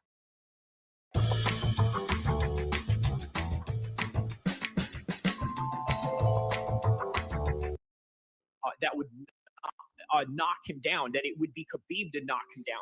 Because obviously Nate has the boxing. He's trained with Andre Ward over the years, and shout out to Andre Ward, all related to this. He's also going to be one of the hosts or play as desk analyst for this fight coming up Saturday. So a lot of people are sort of complaining about that because they look at him as sort of a biased force, right, towards Terrence Crawford. Now, obviously, Andre Ward has close ties with Andre Ward. Andre Ward has close ties with Crawford. He's got close ties with Shakur Stevenson. So he's part of that clique, right? So, yeah, there's going to be a little bit of some biasness in there. But then again, you look at DC, it's not like Daniel Cormier doesn't have people that fight in the same cards that he commentates in. And, that's just the name of the game. But yeah, that fight absolutely hurt him in the long run, because what I was saying was that, okay, he had $100 million for that fight, right? Suppose he fought in the UFC. What if he stayed and decided he was going to fight Tony Ferguson? Well, how would that have worked out, right? Well, I think that would have been big money. Obviously, Tony Ferguson at the time was in his prime. That was one of the people they were talking about fighting Conor McGregor. And also, Tony Ferguson was in that same card at UFC 229, if you look right here, against Anthony Pettis. So he obviously was able to finish Anthony Pettis, I believe, in the second round, or I believe he was not able to answer the bell, which is what had caused the stoppage, right? So, yeah, Ovince St. Preux was also in that card. How about that against Dominic Reyes when Dominic Reyes was on the rise? Derek Lewis was in that card. If you remember, that's where the infamous line that he says, and I'm not going to repeat it, but you guys know what it is. Okay, right after he had taken off his fight shorts and I believe threw it to the crowd, or had gestured that famous phrase that he always says. But man, Volkov was winning that fight until, of course, he wasn't and got knocked out. And ever since that fight, I think Derek Lewis was awarded a title shot. So yeah, that's that. And then the main card fight from that was yeah, Derek Lewis, Alexander Volkov, Open St. Preux, and Dominic Reyes, and then Tony Ferguson and Anthony Pettis. So that was basically the main card of that fight, and that was when the UFC had its Fox deal. So yeah, that's one of the biggest Vegas fights that have happened. But obviously, this is geared more towards boxing. So let's take a look at some past fights aside from Conor McGregor and Mayweather. Also, we're going to look at Manny Pacquiao and Floyd Mayweather in 2015 as a big Vegas fight as well. But among the other big fights prior to all that, how about this, right? Check out this magazine that I found. This magazine article that I found from back in 2007, right? If you remember, man, back in the days, people read magazines, people read newspapers. You guys know the video game Saints Row, right? Obviously, the video game Saints Row took place probably around, like, I believe 2011 or 2010, 2012-ish. Okay, so I look at the NPCs in that video game, right? The non main characters, the NPCs, the ones, the random civilians that you see in the streets. I noticed something, and remember, this game takes place in 2011. People back then were reading newspapers in the streets. You remember that? Nowadays, who do you see does that, right? How many people do you know have magazines in their bathroom, right? Who needs them nowadays, right? Because if you're going to be in, in the comfort room for, a certain amount of time, you have your phone with you to read whatever, right? But back in the days, it was magazines, right? If you remember, even in the hip-hop genre, right? What was that? Word Up Magazine. Even Biggie referenced that, right? I used to read Word Up Magazine, Salt and Pepper up in the limousine, all of that, right? So that was, those were the times where people were reading magazines. How about some MMA magazines that I remember back in the days? Fighters Only, I remember that was a magazine. Black Belt magazine, something way before MMA, right? This was when I really first started learning about Brazilian Jiu-Jitsu in the 90s, was in a Black Belt magazine where they featured all these guys that are like, who are these guys? They're wearing a gi just like the Taekwondo and karate people, but they're fighting on the ground. So there's a little bit of some, different styles here. And then that's where I kind of realized, okay, this is very similar to wrestling and this, that, and the other. But yeah, speaking of magazines and newspapers back in the day, this was KO fight posters from back in the days, right? Look at right here. You see right here, UK Businessman. It looks like there's some commercials going on here. And then right here, look at the old Manchester City symbol right there with the eagle, right? He says, "Good luck, Ricky," from all of us at Manchester City, which, by the way, leads us. KPMG delivers a better audit experience due to their distinct private company approach. They have delivered a high-quality audit, and we feel prepared for the challenges and opportunities of today and tomorrow.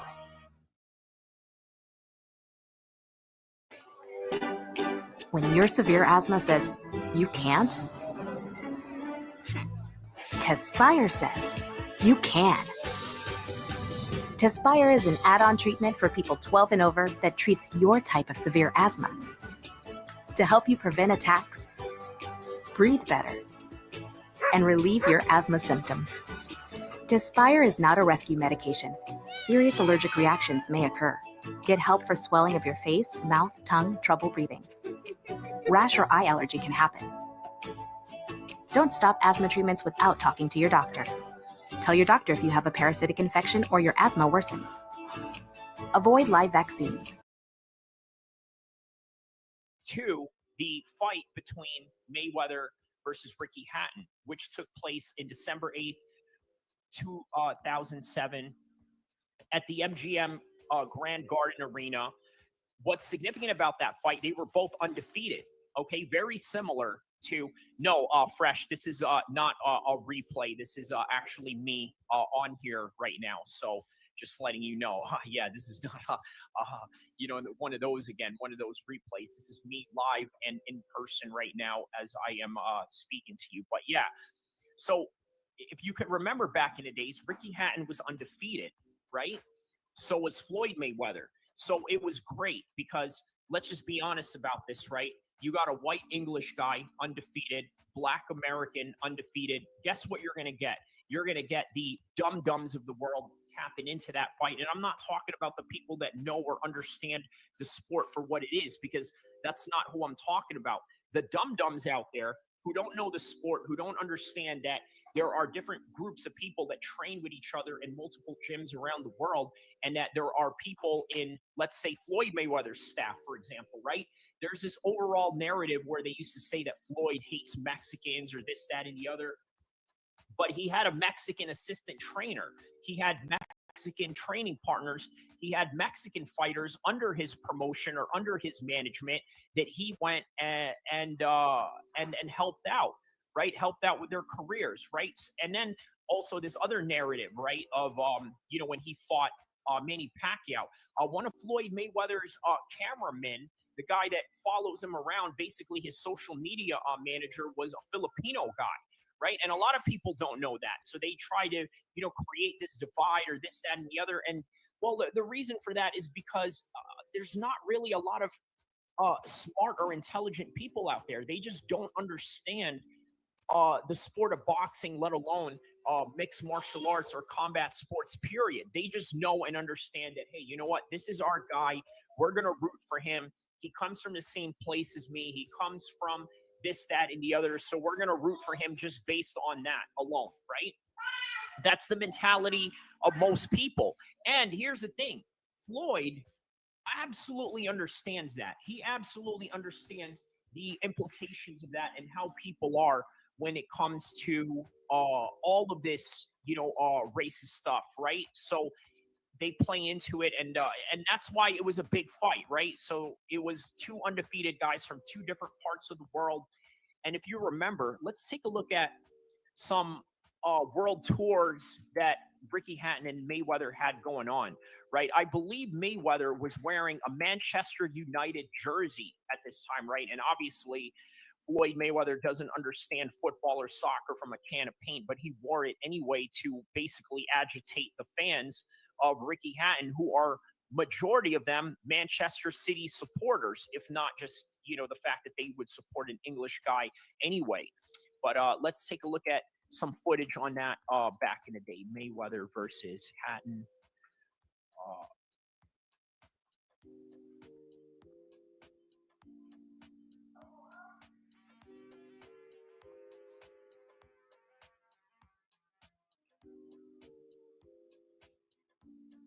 Right here. So let's go right here. Wherever you are, get what fits. Even when you're on the move. Get what you need on your time, every time. On parts.cat.com.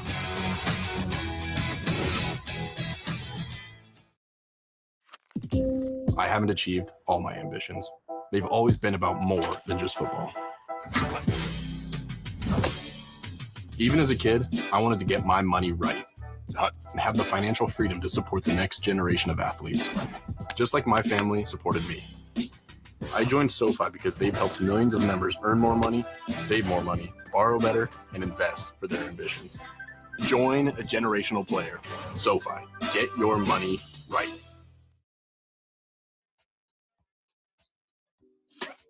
For your words, create your words. Adam, if I can just interrupt for 1 second. There is somebody missing from the stage, and we think he is ready. So, ladies and gentlemen, without further ado, please welcome on stage from Michigan, pretty boy, Floyd Mayweather. Pretty Boy Floyd. Can you imagine if he called himself that today, right? Obviously, this is a different time frame, different era. Floyd was a completely different individual back then. And man, look at the grainy quality of the pictures right there. It kind of gives you that 2007 vibe. But anyways.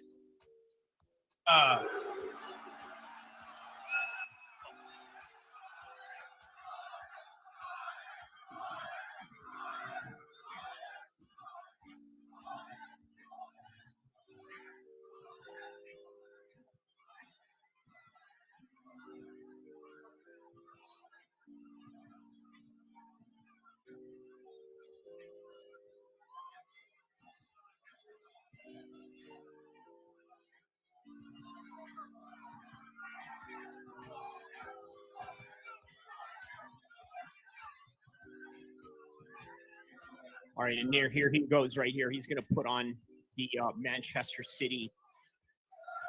I'm sorry, Manchester United, not Manchester City.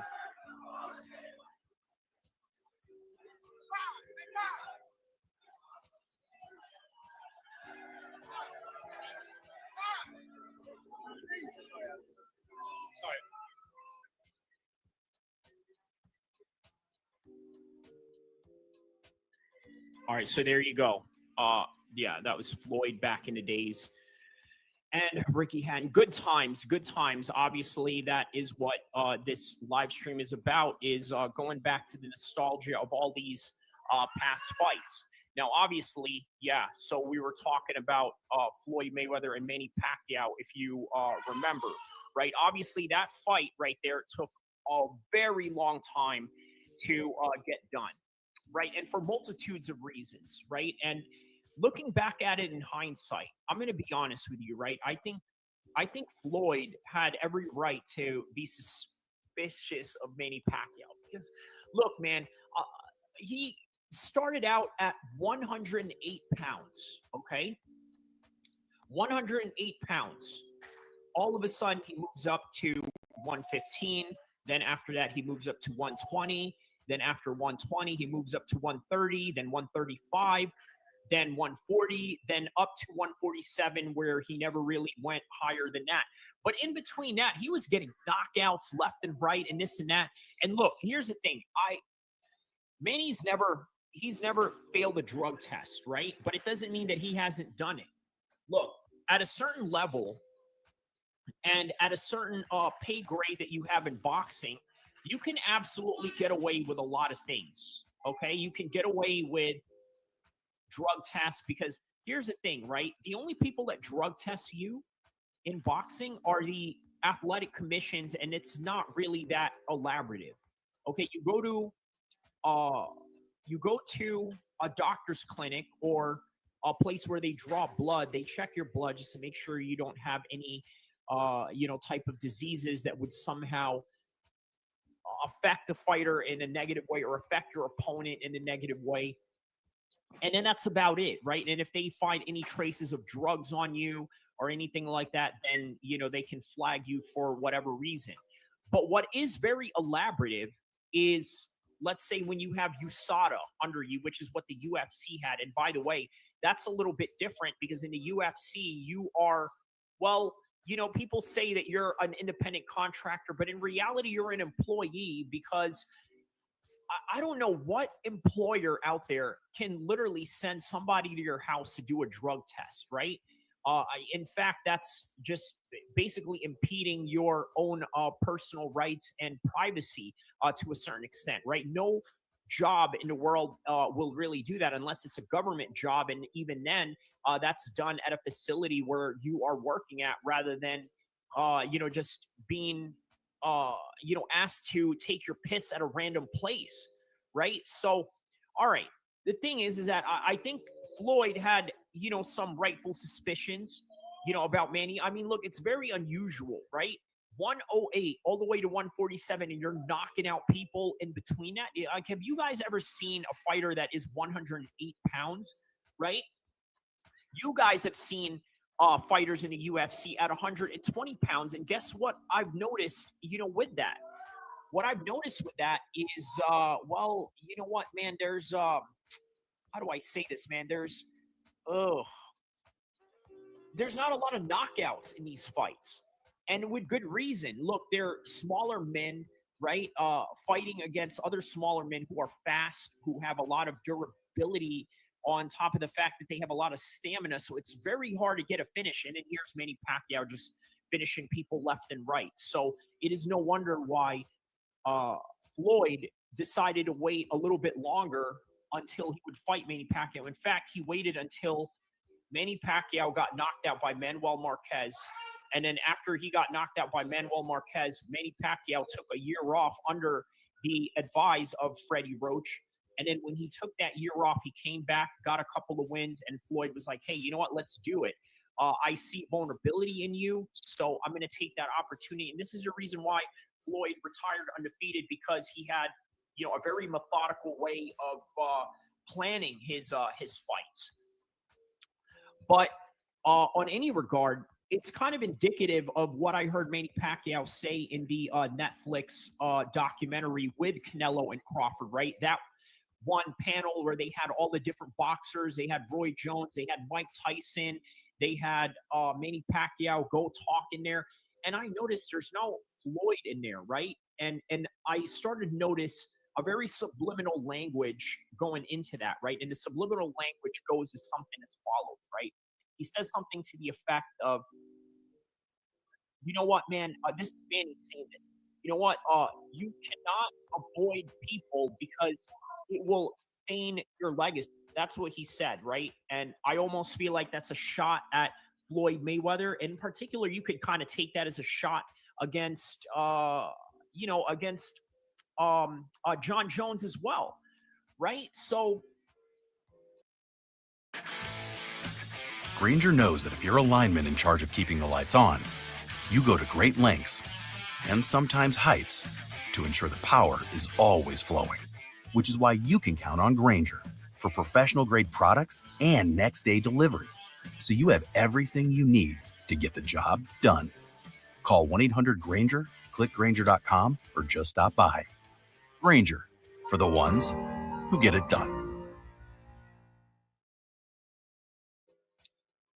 But I look at it like, all right, you know what? Is that the right thing to do in your career? I don't know. But by the end of the day, you have to do what you think is right for you and not what the fans think. And I think ultimately that's what Floyd Mayweather did for himself, as opposed to Manny Pacquiao, who went in there and did it all for the fans, right? So he does it all for the fans. What does he do? Goes in there for the fourth time against Manuel Marquez.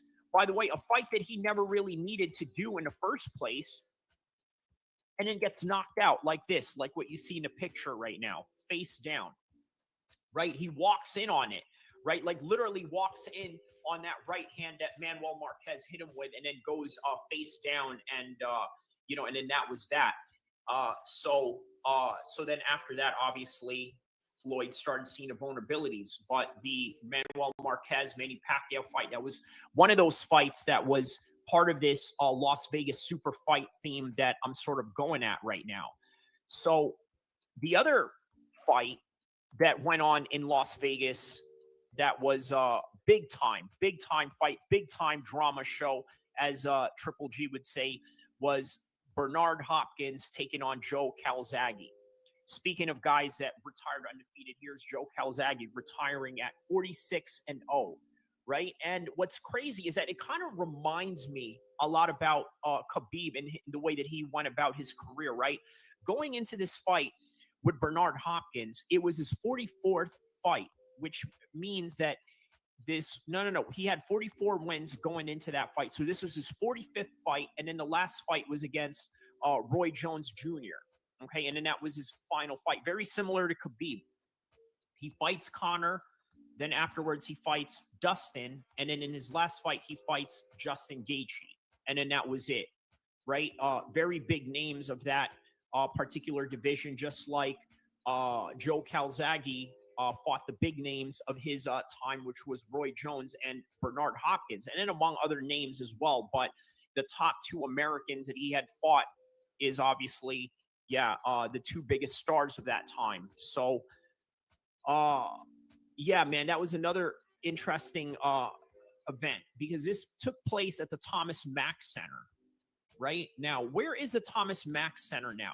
Obviously, there's new facilities that we are seeing right now in professional boxing. Right when it comes to Wembley, started out by Carl Froch, followed up by Anthony Joshua. Now we got the Allegiant Stadium, which is the Raiders Stadium.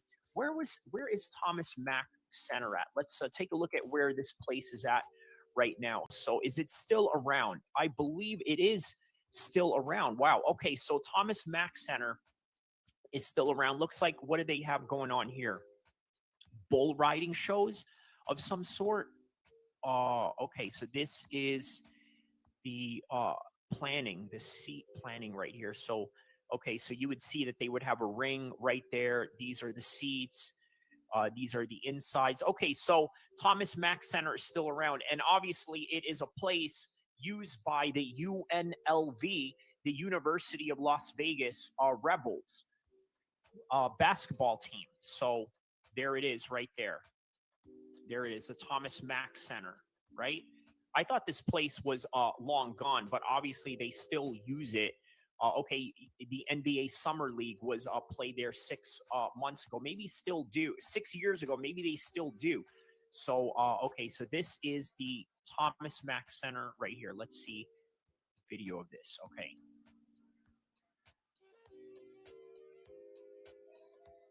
Okay, so going through Google Earth right here, and that is the Thomas Mack Center. Okay, so just a little bit outside of the Las Vegas Strip from what I understand. But I tell you what, this fight right here, it's not going to be in the Thomas Mack Center for as big as the fights that they've had over there. It's not going to be at the MGM Center, which, by the way, was the place of Floyd Money Mayweather and Manny Pacquiao. Not even Conor McGregor and Floyd fought out there. They fought at the T-Mobile Arena. Well, now they got another arena or another stadium, which is the Raiders Stadium, right? So that's big in and of itself. So, okay, going back to this fight, what was significant about this fight with Joe Calzaghe? Obviously, Joe Calzaghe at the time had fought only people in the UK, right? Now, this is the biggest thing that a lot of people ask about UK hype trains that are coming to America in the world of boxing, right? Can they take on the top American stars that they have in each generation? That is always the question that they have, right? When it was Lennox Lewis, they asked, well, can he take on the likes of Holyfield and Mike Tyson? Well, he proved that he can.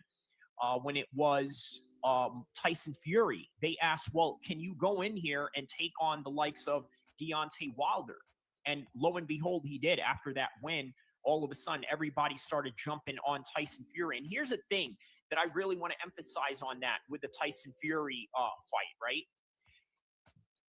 I'm going to be honest with you.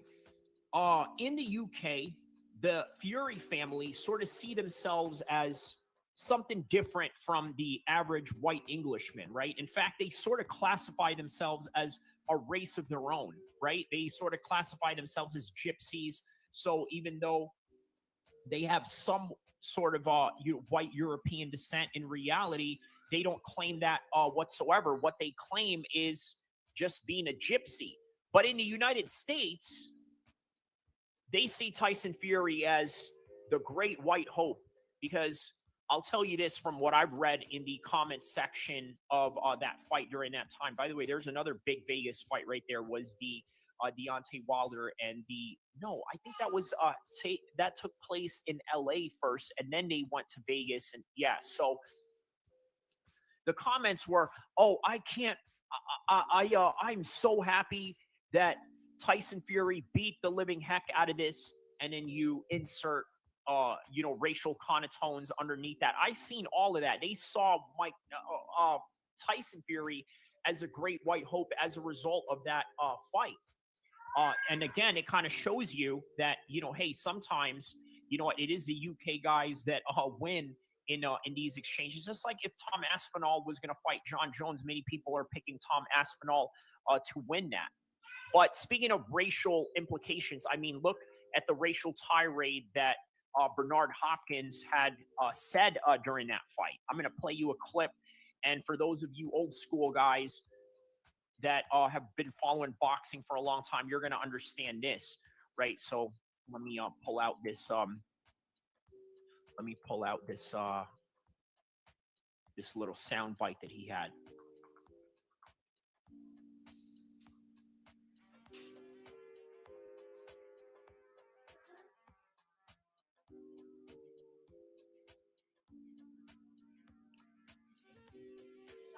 Right here.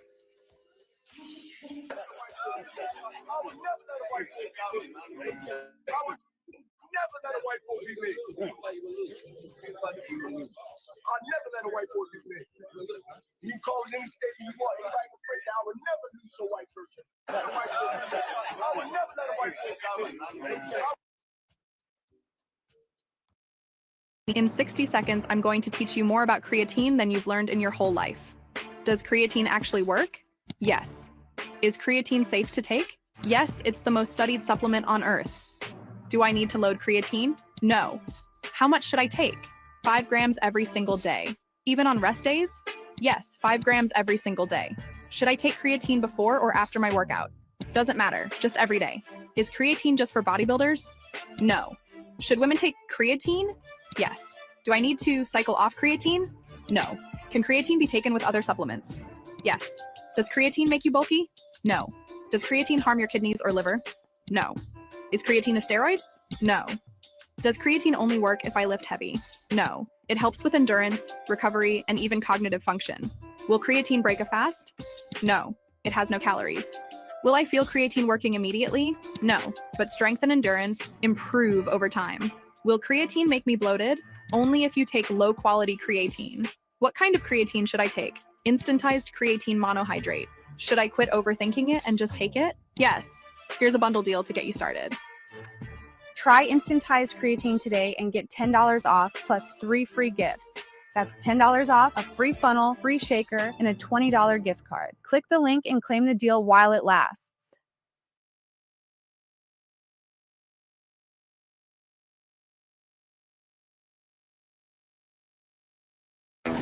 Chevy makes America's most dependable trucks.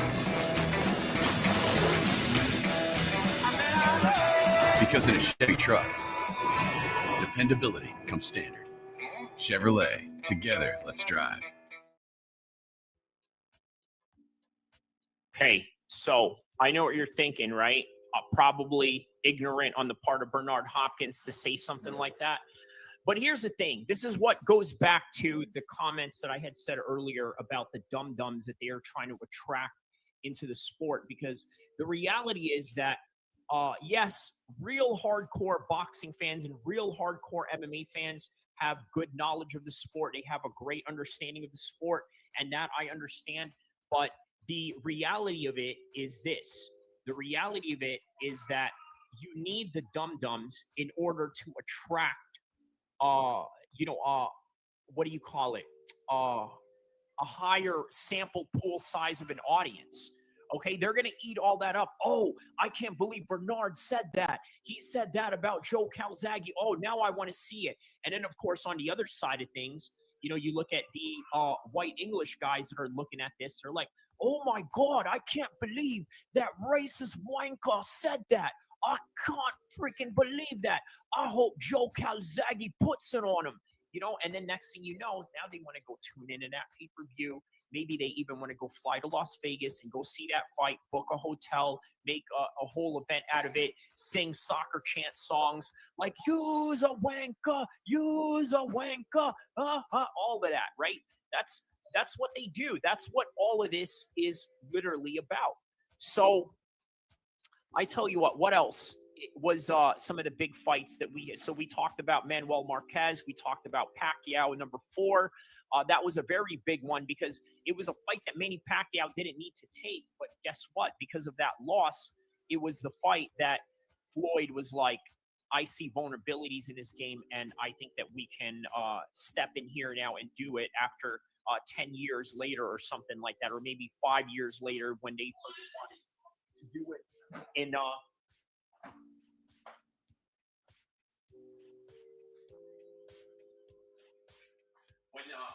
Yeah, when they wanted to do it in, like, I think 2010 was probably the prime time of them being able to, really fight. But Floyd waited 5 years later.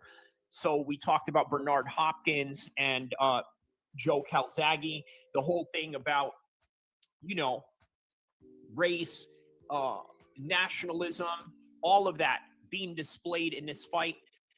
Just like Manny Pacquiao and Mayweather, too, obviously, that had a lot of the same elements to it. De La Hoya, I almost forgot to mention this. How about De La Hoya and Mayweather? Now, the lead up to that was absolutely amazing, which, by the way, sort of relates to this particular subject matter at hand that we are talking about, which is the previews, right? The evolution of promoting the fight game. Okay, so you look at Netflix now, right? You've seen how they presented Canelo's life. You've seen how they presented the life of Terrence Crawford. How about when they had the 24/7 thing going on with De La Hoya and Mayweather? And how about this? During that time, Diego Sanchez, okay, to add more legendary status to his name, if it hasn't already, he goes in there, okay, and trains with De La Hoya. And De La Hoya was sort of supported by the UFC, which was crazy to think about, right? He had a huge support from the UFC. They allowed him to train at the gym, just like Ricky Hatton, right? Before they had a PI center, they allowed Ricky Hatton to train at what do you call it? At the at a UFC gym. It was not the PI center yet. It was sort of like the UFC gym. So yeah, that's kind of what they had going on at the time, was a relationship with anybody who was going to fight Floyd Mayweather. But this fight right here, I tell you what, I feel like the UFC is against Canelo Alvarez. I think that they are siding with Terrence Crawford on this one. And you look at what Turki El Sheikh said. It's crazy that, well, actually, you know what? It's not crazy. Come to think about it, right? But I'm sure in the minds of other people, it's crazy how he literally picks Terrence Crawford as his favorite. And people are saying, well, is he allowed to do that? The answer is yes, because he's not a promoter. He's not Eddie Hearn. In fact, he hired a promoter for this one, and that's going to be Dana White, who's going to be impartial about all this. But the reality of it is that Turki El Sheikh is close with the UFC, and as he's close with the UFC, he is going to have the UFC side with who he wants to side with, even if they're not really speaking out loud about it. Now, I'm not saying there's going to be a screw job going on with this or this, that, and the other, but I don't know, man. I don't believe that there's such things as screw jobs in boxing, because let's face it, Bivol had beaten Canelo as well, but then again, he did beat him soundly to the point where, you know what, you can't really deny him of any of it. But I tell you what, it's sort of like this, right? Canelo says that they said I was a long shot, so I put in the work, never gave up. I had people who believed in me. I'm partnering with SoFi because they believe in their members' financial ambitions and help them bank, borrow, invest, and earn to achieve them. Because when you have a team that believes, no dream is a long shot. SoFi, get your money right. Canelo says that Terrence Crawford is not at this level because he hasn't beaten anybody. But here's the thing. Here's what they mentioned at the preview for at Netflix, right? Terrence Crawford said, I took the long, hard road. I didn't have the names or the big stages that Canelo had, but now I have that opportunity to do so. Okay, and well, I tell you what, a lot of people are really underestimating Terrence Crawford in this one, but then there's also a lot of people that are wishful thinkers for Terrence Crawford to win this, including myself. But I tell you what, just like what Boxing Habit said, right, as I'm crediting this meme right here, he says, if you're picking Crawford to defeat Canelo and Canelo wins, give Canelo his credit. Okay? Understand that. Give Canelo his credit. And yeah, that is all that we really have for this one right here. And don't forget to like and subscribe.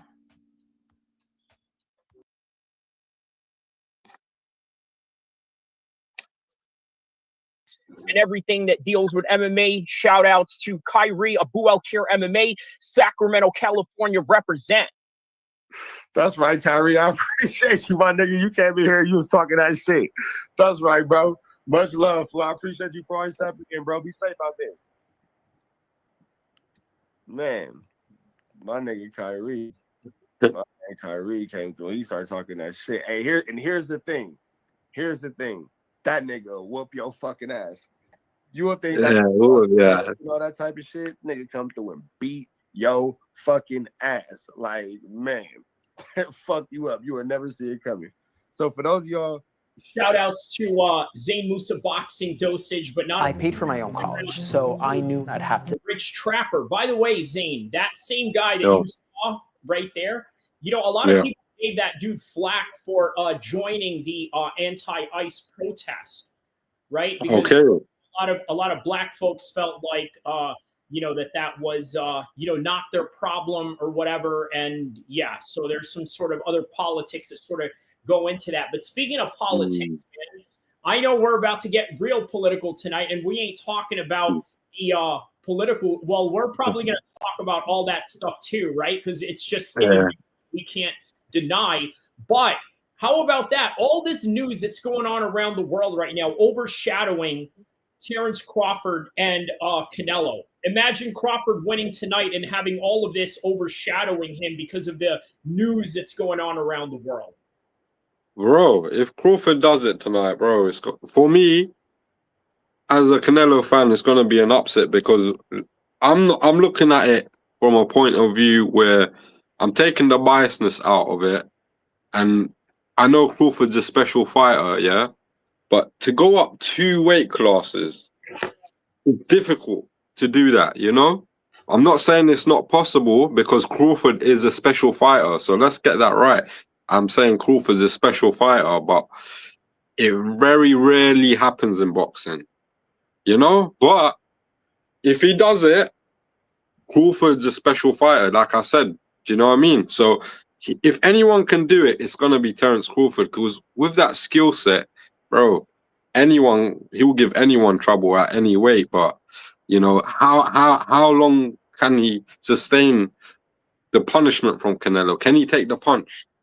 That's what it's going to come down to, bro. And if he can take the punch, then he's got a very good chance of winning. Do you know what I mean?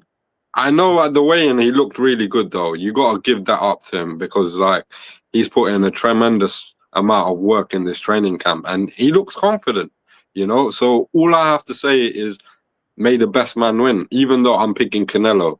But, yeah, let's see what happens. And, you know, if he does it, bro, you got to give Terrence Crawford his credit as well.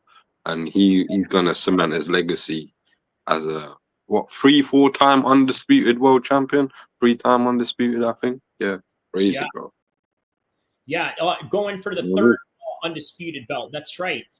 Fresh says to you, I think this is in reference to what you were saying, the heavyweight champ crushes larger fighters, and that is in reference, obviously, to Alexander Usyk that takes on guys that are way bigger than, let's say, in comparison to Canelo and Crawford, who are essentially the same size, right? They just have different body structures, but they're literally the same size, 5'8", weighing in exactly at 167 pounds. And then on top of that, I don't think the reach isn't too far. I think, I think maybe Terrence might have larger reach, maybe. But that's not by a lot, right? These guys are, you know, close with each other. But yeah, that's a good point, Fresh. In the heavyweight division, yes, you do have a guy like Alexander Usyk who's at most 220 and can't gain any more than that. Maybe in some fights he can, maybe he can't. But other than that, you got guys that are up to 260, sometimes even 300, because unlike MMA, there is no weight limits in heavyweight boxing, which is why Gerald Miller can't fight MMA because he can't make 265. You know, so he has to fight boxing because they allow all types of weights in heavyweight boxing. So there you go, right? All 350 pounds of crazy. Miller. You know what I mean? Tyson Fury was right up there too, close to at least 280, 290, but too bad. That's sort of what a lot of UFC heavyweights cut weight from. You know, they go from 280 to 65, which is what Brock Lesnar sort of did. But but I don't think the weight in regards to that, I don't think the weight will be the issue tonight. I highly doubt that it will be the issue. I think it's going to come down to skill. It's going to come down to who has the chin and who can take whose power and who's going to connect at the right time and at the right place. Facts, bro. Bro, what if Canelo wins? Is Canelo going to get the credit he deserves? Can we please give Canelo a shout out if he wins? I think you would have to, right? Because Terrence Crawford is more than a formidable opponent. This is not Caleb Plant. This is not the Charlo brothers. This is not John Ryder. This is not Callum Smith.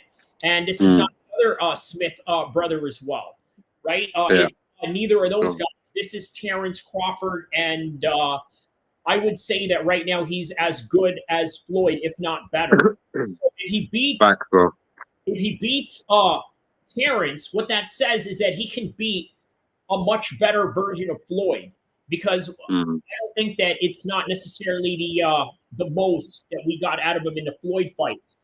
One thing I will say about Canelo is that boxers do give him problems, so I wouldn't be surprised if Crawford starts winning the early rounds and then Canelo starts taking over the fight. You know, but like I said, pure boxers, they give Canelo problems, bro, and that's been proven. You know what I mean? TKO 22 says, by the way, this is a guy we both know. I think you know who he is. Thanks for tuning in, bro. Let me see if I can do, a UK accent for this one. You reckon Terrence can keep Canelo at bay with his long reach advantage? Bro, obviously, people that favor Bud are gonna say he will win it, but I don't think he can after a couple rounds. But we'll see, innit?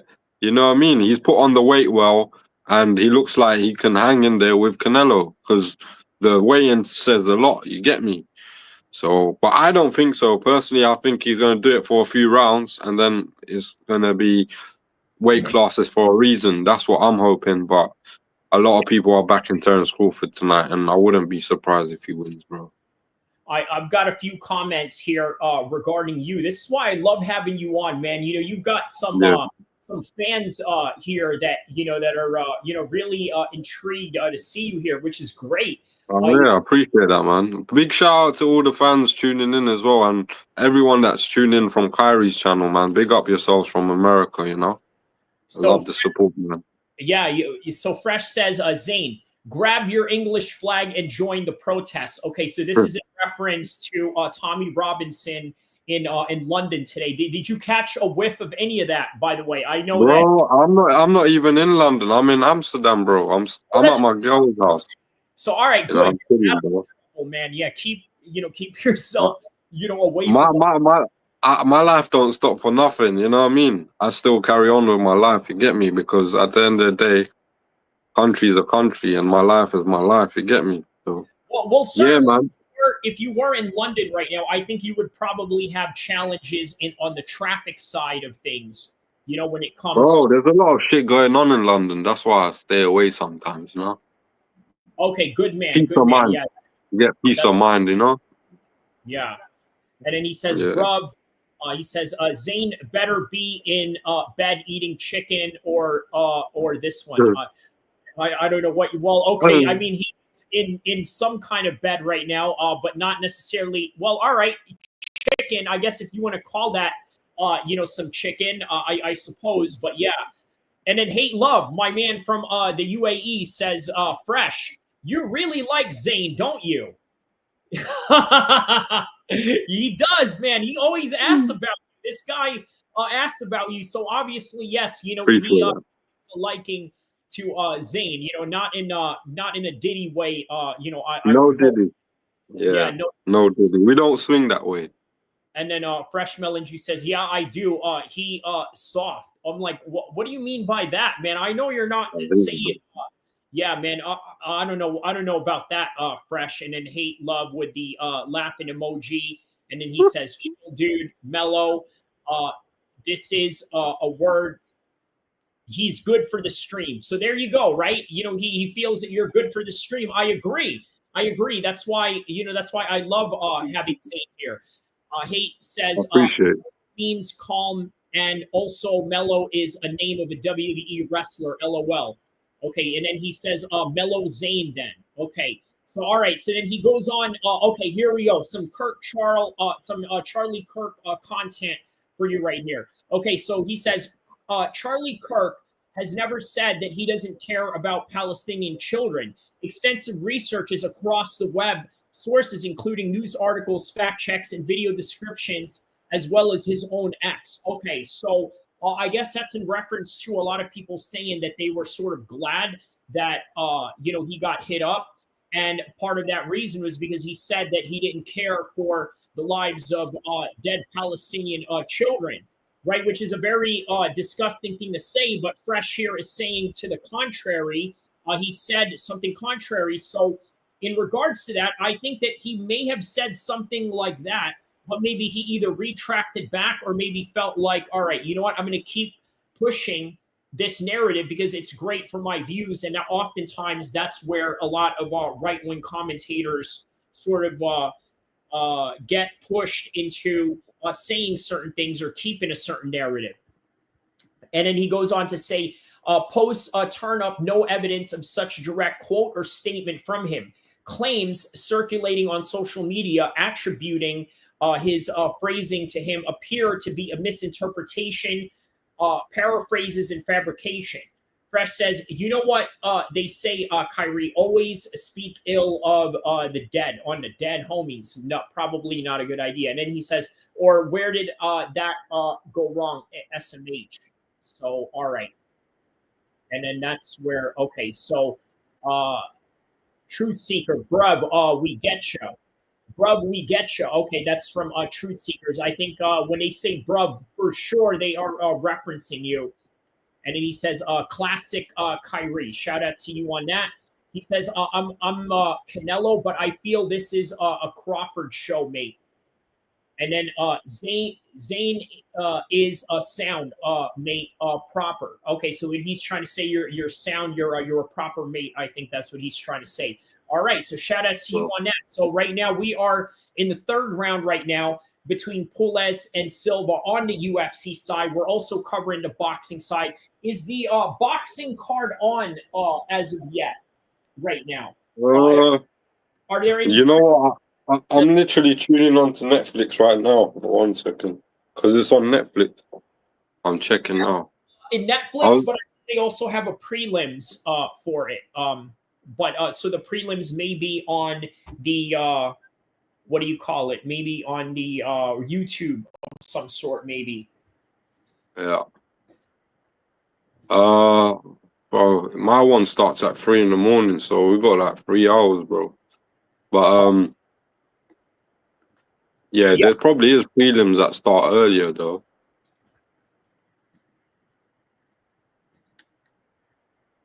But I haven't tuned in yet. But I was looking at the fights from London, from the UK today.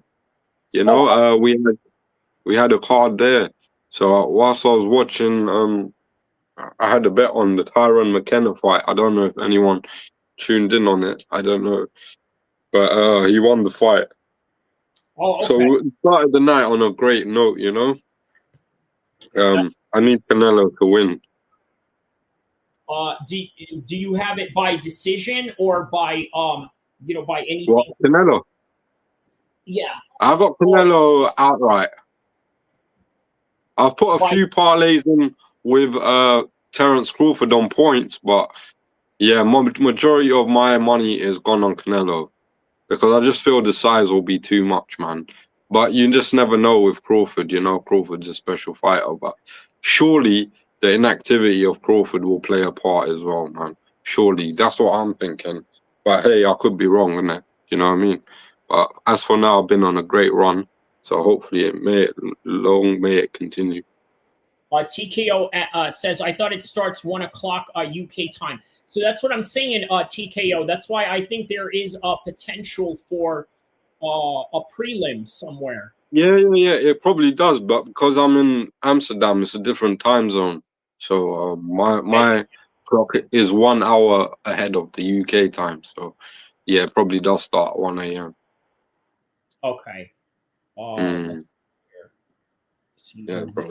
The Ring magazine should have it as the prelims. Let's see here. Hey, did you catch any of the UFC embedded series between Canelo? Okay, so there we go. We got Verde versus Akili right here. Yeah, bro, I saw that. That was quite good from the UFC, you know, because they were streaming the whole sort of build up towards the fight, innit? Yeah. Canelo Crawford. That was sick. UFC production. And you know what? Here's another thing too, right? I'm going to put this on the timestamp right here. Hold on. Yeah. Timestamp right here. I'm about to make a point on what made this special real quick. So hold on.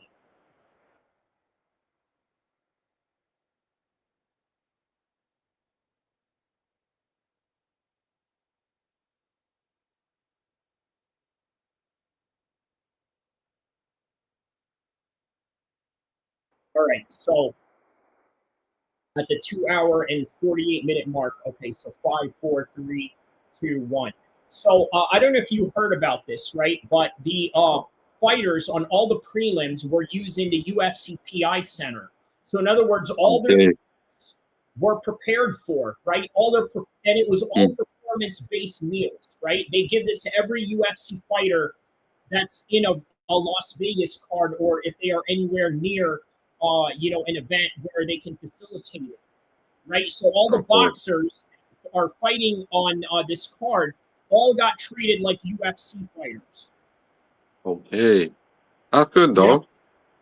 So free food from the PI Center, and also all the other, therapists that they have, like, if let's say you needed, some kind of, physical therapy, a little massage on the elbow, or if you have underlying injuries, they took care of it, right? Because obviously this is a TKO card, a TKO promotion, and TKO is what? UFC, WWE, and their own boxing league, which is this. That's mad. So the promotion for this fight is crazy, bro. It's going to be streamed around the world, and millions of people are going to tune in. And Imagine, right? A UFC production and a WWE production collaborating on a boxing card. It's mad, fam. Bro, this is a huge night for boxing, bro. Trust me. Yeah. I'm not even going to be surprised if you do mad numbers on this stream, you know. Oh yeah. Inshallah, man. Yeah, inshallah. Yesterday, speaking of big streams, the biggest stream I did yesterday was covering the Charlie Kirk shooting. Oh yeah? What happened? Yeah, I see. I don't watch the news, man. I don't know what happened. What happened, bro? All right. So obviously, Charlie Kirk, right? He's a political commentator. He's a friend of Trump, and also the friend of the current FBI director, which is Kash Patel. You know that Indian guy, right, who runs the FBI here? That's shout outs to the Indians, man. Whether it's in the United States, Australia, or England, they are like in positions of high power. They got Indians in the UK that are prime ministers, MPs, parliament members. And then in the United States, the first lady, no, not the first lady, but the vice president's wife is Indian. So there's another position for them. The head of the FBI, Kash Patel, is full-blown Indian. And, so he basically leads all the crimes. And this is why, this is why when he got shot, the investigation went by so quickly. They found him straight away, right? But you know, has said a lot of horrible things about black folks. He said a lot of horrible things about you know, Muslims as well. And there's a lot of people out there that are sort of happy that he got hit up. Yeah, mad. Yeah. Hey, man, you got to watch that live stream. You know, this during this weekend after this fight, bro. Yeah, people for sure, man. I think it the numbers, isn't it? Yo, 31K. People were in there fighting with each other, bro.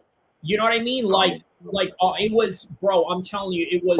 It was like a keyboard warrior thing, back and forth and that. Yup. It was like that. And then one dude, he named himself Charlie Kirk's Ghost, right? Like he went out of his way to come to my live stream and make an account with Charlie Kirk's face and name on it and call it Charlie Kirk's Ghost. Like that, man, bro, that was straight demonic. Real demonic. I mean, you know, like I agree with the guy, but I wouldn't go out of my way making an account like that. You know what I mean? Like that's a little too much there. Yeah. Let's see here. Yeah, big shout out to the cat as well. She's tuning in. She's a bit tired right now, but yeah, we're gonna watch today. Yeah. She's Team Canelo. Yeah, TKO says you know, people went full on nasty, mate. Yeah, that's in reference to you know, that chat. He was in there, bro. He was in, you know, he was in the line of fire in the chat you know, section of that live that I did. Right, bro. That must have been a good stream then, bro.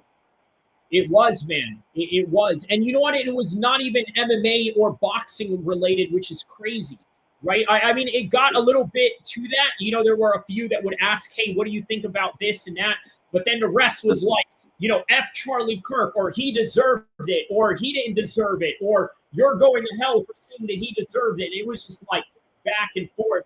But it was cool, though, you know, and then, you know, shout out to everybody that pulled up.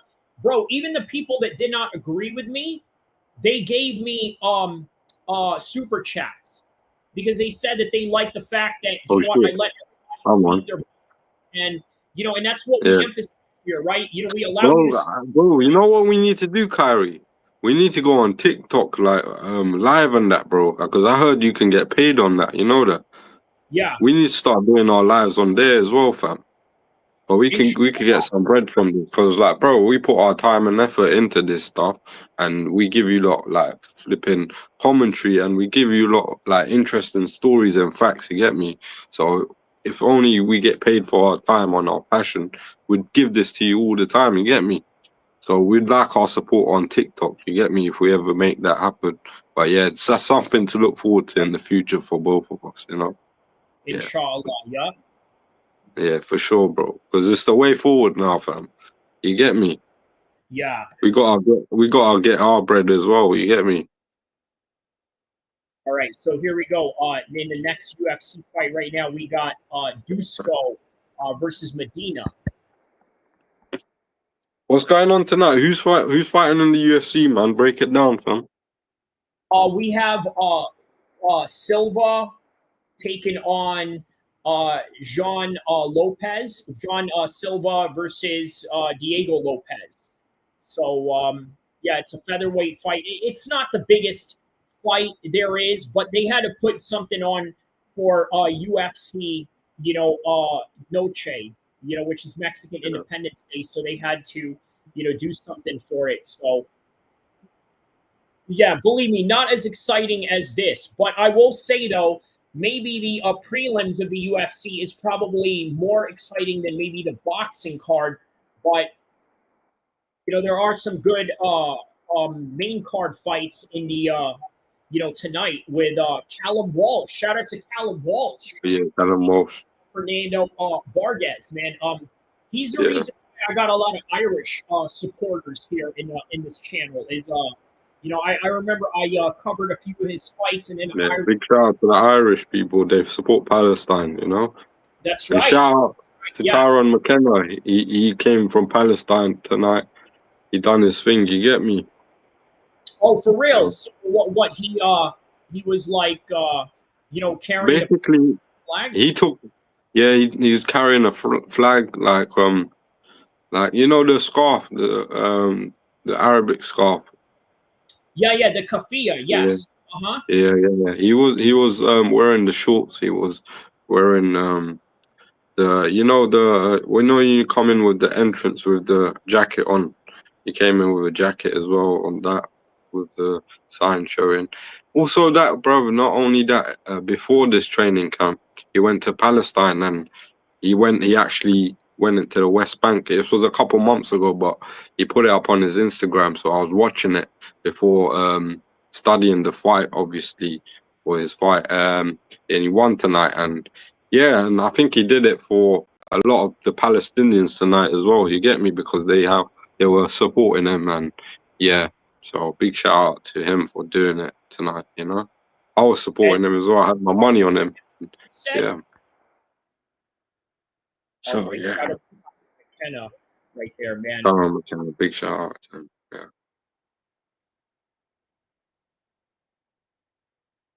So Yeah. Big deal. you know what? This is one of those things that Tommy Robinson was sort of talking about, right? He was saying that like a lot of like boxers from the UK are now starting to support Palestine, and and he feels that this is somewhat problematic for the politics of the UK, right? And creating unity. Fresh Melon Juice says Greta Thunberg is the Muslims' strongest warrior. I don't know about that, man. Greta Thunberg. What is that in reference to? Is that in reference to when she went to Palestine to I guess in a ship? She went on a ship and tried to give aid to Palestinians, and so the Israelis stopped her halfway and and locked her up and then made her fly back to Sweden or wherever she's from. So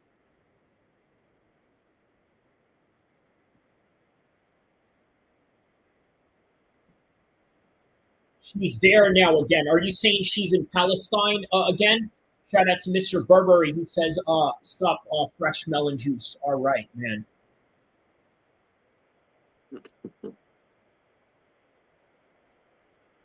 I'm excited for tonight, bro. I really can't wait, man.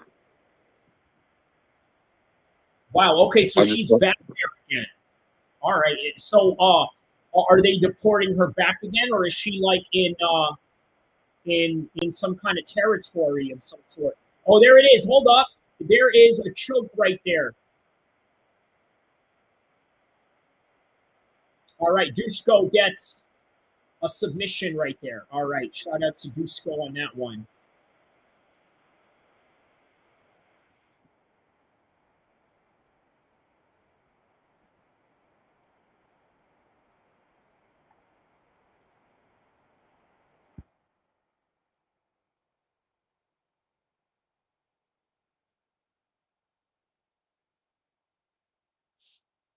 All right, rear naked choke.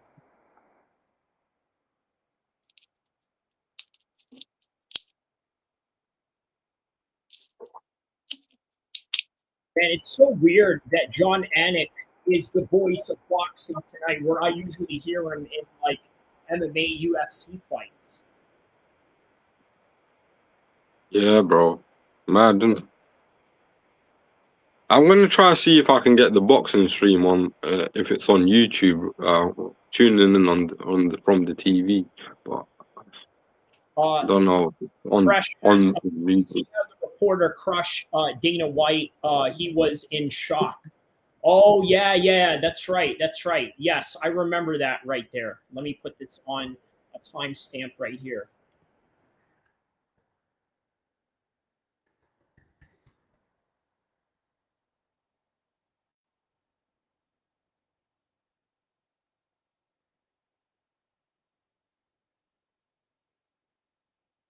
All right, let's take a look at what you are talking about right here. Let's see here.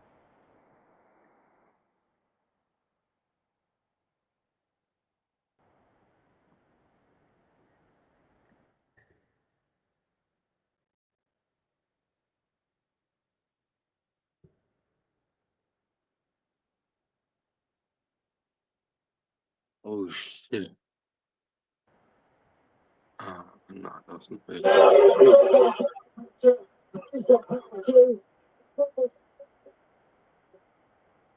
All right. So let me UFC reporters suck ass. Yeah.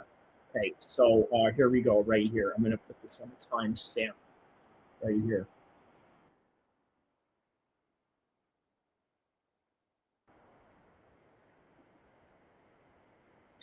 All right. So in 30 seconds, we're gonna get right on that. That comment that you said right there, Fresh. 20 seconds. 15 seconds.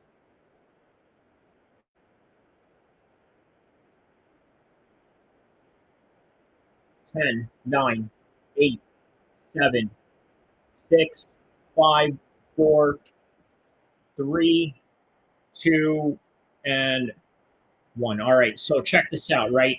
Zayn, did you see how the reporter crushed Dana White? He was in shock. All right, let's see what you are talking about with this one right here, right? Let me go share this video for everyone to see right now. Let's see here. Dana White getting shocked by a reporter.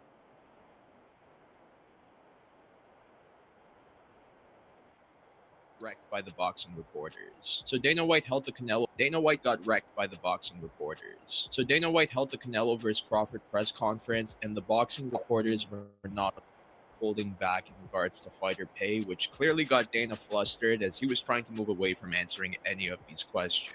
And honestly, it just really showed how weak the MMA media is at the UFC press conferences, as none of these reporters would dare to challenge Dana, as it would lead to them getting banned from future press conferences. In comparison to this boxing press conference, Dana couldn't control the media, and as a result, he got absolutely flamed, and this just goes to show that as much as Dana preaches about free speech, he isn't one to follow that, considering how all the MMA media is handpicked by the UFC and are trained to ask questions that don't make Dana or the promotion look bad. But what do you think? Dana White got wrecked by the boxing reporters. So Dana White held the Canelo vs Crawford press. Initial thoughts on that? Bro, everyone's got an opinion, innit? So it is what it is, bro. I don't really pay much attention to it. What do you say? Well, so I think that what Dana White experienced there was something outside of the UFC, right? Because in the UFC press conferences, they control everything, right? They control the type of people that are there. For example, you know about Nina Drama, right? This is the dumbest idea the UFC has, is having Nina Drama come in here and make all these fighters look feminine, right? Very dumb idea. But she's friendly. Challenge the status quo, and she doesn't do anything outside of the lines that challenge their authority or their business practices. Now, you're in the world of boxing where everything is fragmented and it is not connected in one piece of network of a monopoly, which is what the UFC has. So as a result of that, what he got was a question that he would normally not get in a UFC press conference. Yeah, bro.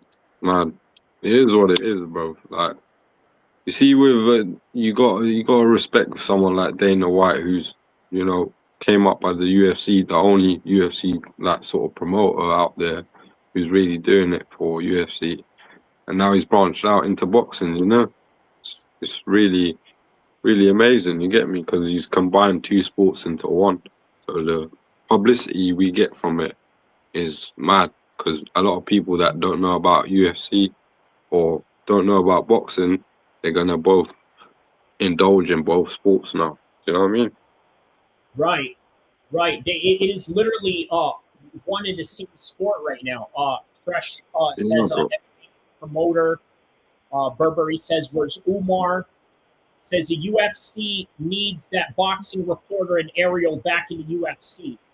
Yeah, but again, that's the UFC's choice, right? Ask Zayn. He got a press pass before, right? What fight was that you got a press pass on? Do you remember which fight that was? What, me? Yeah, when you got a press pass to a fight. Oh, the Hamzah Sheeraz fight, yeah. So there you go, right? Why did Zayn get a press pass to the Hamzah Sheeraz fight? Because let's be honest, it's a Hamzah Sheeraz fight, which means that Zayn is not. He is least likely to go in there and start trouble, unless of course you're Daniel Hamid, who got a press pass to Hamzah Sheeraz's fight. Then for sure you might cause some trouble there. Okay, and then they're going to look at. By the way, he wanted me to tell you that he says that he apologizes for the Hamzah Sheeraz comment that he made. By the way, Bro, he's just one of them people that obviously we forgive him. Everyone forgives, but we never forget, innit? So we know where you stand in it as a person.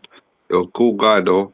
We're gonna accept your apology, but you don't apologize to me. You go apologize to Hamzah Sheeraz. You ain't done nothing to me, but apologize to him. You got me. That's it. Well, there it is, man. Well said, well said. And with that, that's what I mean, guys. Is that when you get a press pass to a certain fight or a certain organization, they want to make sure that you're not going in there to ruffle feathers, that you're not an opponent, that you're not against the company, you're not against the fighters that are fighting in the card. That is why the UFC handpicks their journalists that they want to invite. They handpick them. That's what it is. Get me. But what it is, bro. The thing with me is I'm very opinionated, and sometimes people don't like that, you know.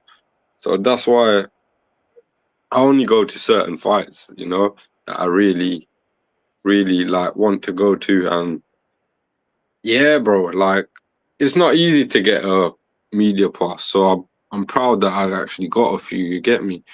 And I think hopefully if Canelo fights Hamzah Sheeraz, I want to be there for sure. Do you understand? So hopefully I get that media pass because I deserve to be there 100%. Everyone knows that. And that's what I'm trying to get at with why these people are saying that the UFC needs to bring these reporters in or this and that. That's the thing, right? Is that they decide whether they want to bring you in or not. And oftentimes the reason why they will bring somebody in is because they're not going to cause, certain trouble. Ariel Helwani is trouble in UFC press conferences. He showed that plenty of times. Also, he can't keep a secret when the UFC trusted him on a matchup that they didn't want anybody to know, right? He went and revealed it on his own for his own selfish, journalistic endeavors. But that's why, guys, the UFC is a private company, right? They're not a league. They're not like the Premier League or the NBA or the NFL where they have to bring in, the most credible journalists or whatever, right? They bring in who they want to bring in. And that's the name of the game. So if Hamzah wants to bring in Zayn Musa boxing for, a coverage of that fight, it is the right of Hamzah Sheeraz's team to do so. Just like it is Dana White. Sick, bro. That'll be fucking sick, bro. Imagine that ringside at the Hamzah Sheeraz versus Canelo fight. You mad? That is fucking brilliant. If I get to see that live in my face and I bet on that fight, I'm gonna be over the moon. That's a gambler's dream come true, bro. Oh man, are you really gonna put some money on that fight though? Bro, the odds on Hamzah Sheeraz will be mad. But on who? Dun dun dun. Bro, the money is too good not to put it on Hamzah Sheeraz because the odds will be mad because he's gonna be an underdog, bro. Say if Canelo wins tonight against Crawford, and then who else is he gonna face? He's only got Hamzah Sheeraz who beat Edgar Berlanga in devastating fashion, bro. And I think there's a lot of interest for that fight now after the thing he did to Berlanga. We got a first round knockout right now. We got a first round knockout in the UFC. Mad. He knocked out What happened? Huh? On the prelims. Go to the prelims of this fight. Okay. Boy got Terence finished. Crawford, bro, Crawford's getting finished tonight as well, bro. That's the start of the end, mate. That's all I'm saying. I mean, listen, you know, they're two completely different window with two different fights, you know, Tonight's gonna but be a fucking good night, bro. Hopefully Canelo wins tonight. gutted. Womack looking gutted right now. Bomac, I'm sorry, bro. It's not your night tonight, cuz. Hey, It's not. Womack's I'm telling you. time in UK prison. I respect Bomac, man. He's a man. He's a real gunman. You get me? There's not a lot of people about that life that will pull that trigger, but he will pull it, fam. You understand? So you know he came here in the UK. He smuggled the thing in, bro. He's a criminal, fam. Knows, man. He's a mastermind. He's the man that knows how to do things. You get me? Yeah. And he got that in. You get me? So, bro, big shout out to him to get that in from the USA, bro. That's a fact. And you know what? That was when he was cornering Chris Eubank. Yeah. I remember that, bro. Yeah, and bro, Bomac's a sick boxing trainer. You get me? Like that's why he's in the position he's in right now today, because of how he's done.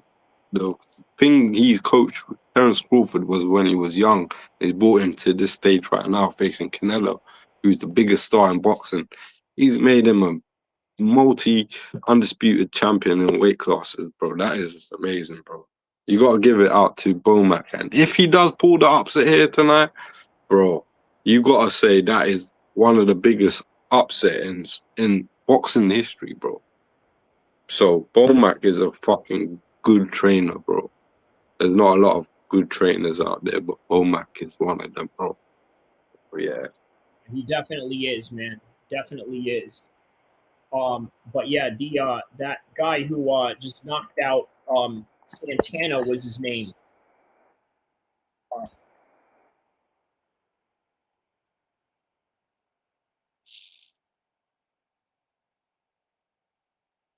Yeah, broski.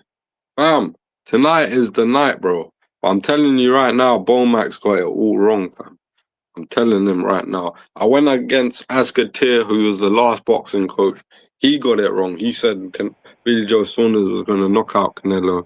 That didn't happen. Now, Bomac, it's your time as well, bro. I'm sorry, bro. You're going to lose tonight. Yeah, and his boy. Timestamp that right now, bro. You understand? So we can go back after this and rewatch this. So I'm going to put it out there now. You understand? I could be wrong, but if I'm wrong, I'm wrong. I've been on a great run. I know my boxing, so no one can chat shit to me. You understand? Yeah. We bet on Hamzah the other week. We got that right. Everyone thought Duplessis was going to do everything to Hamzah. He didn't do fuck all, mate. For 5 rounds, he didn't do fuck all. And then, obviously, yeah, we had to get our credit. So, obviously, if Canelo wins tonight, we get our credit, you know? Yeah. May the best man win. Because I know you're picking Terence Crawford, Kyrie. So, yeah, may the best man win. Of course, man. You know, and it's... Do you think he's going to take the power, though? Yeah, bro. I honestly think that he has enough chin to take it, right? Obviously, not the kind of chin that his teammate right now just suffered from against Santana. And, yeah, so that's Zayn's official prediction right there. He's going for Canelo. I'm going to be going with Crawford. And right now in the UFC side, it is Santiago Luna versus Quang Lee right now as we are covering both fights and both events right now simultaneously. So let's get this thing cracking, and man, it's going to be amazing.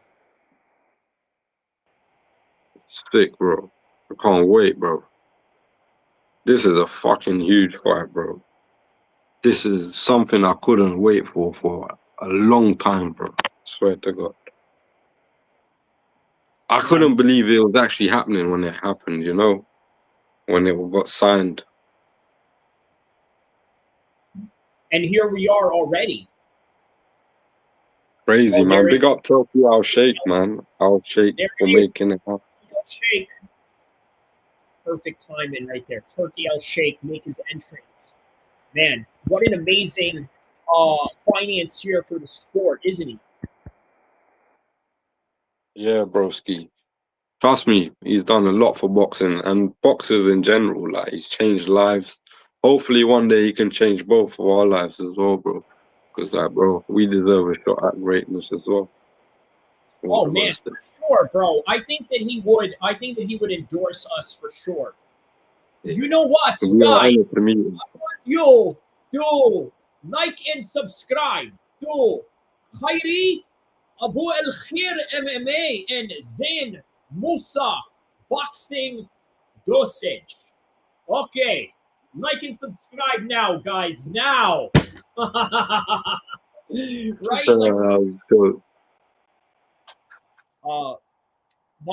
He says my cousin does security for some rich Saudi prince. When he gets to the airport, they have to hand it and given a UK registered firearms. Oh wow, okay, so yeah, that's diplomatic procedures right there, right? Yeah, I think they are handed weapons and whatnot for that reason. So yeah.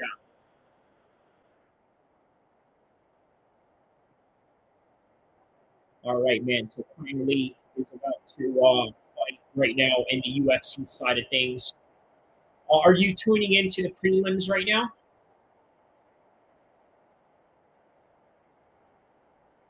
Zayn, you're in the... Yeah, no, I'm tuning in, but I can't find anything on the zone, bro. Go on YouTube. It's I can on go YouTube for the magazine. Oh, okay, say no more. We'll go on it on the TV now. What, the UFC thing?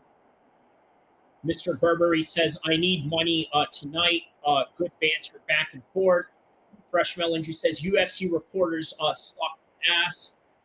They are GAY. He says, sorry for the comment.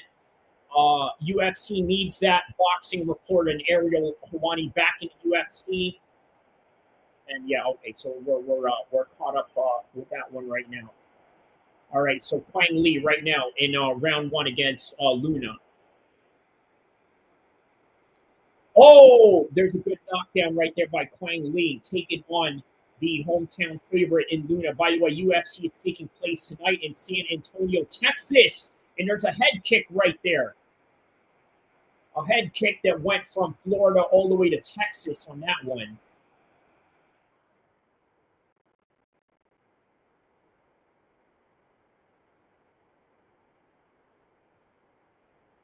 Okay, there's some good 1-2 shots right there by Luna. Shoots in for a double leg, gets a takedown, and Lee is stuffing it all the way up into the clinch positions right now.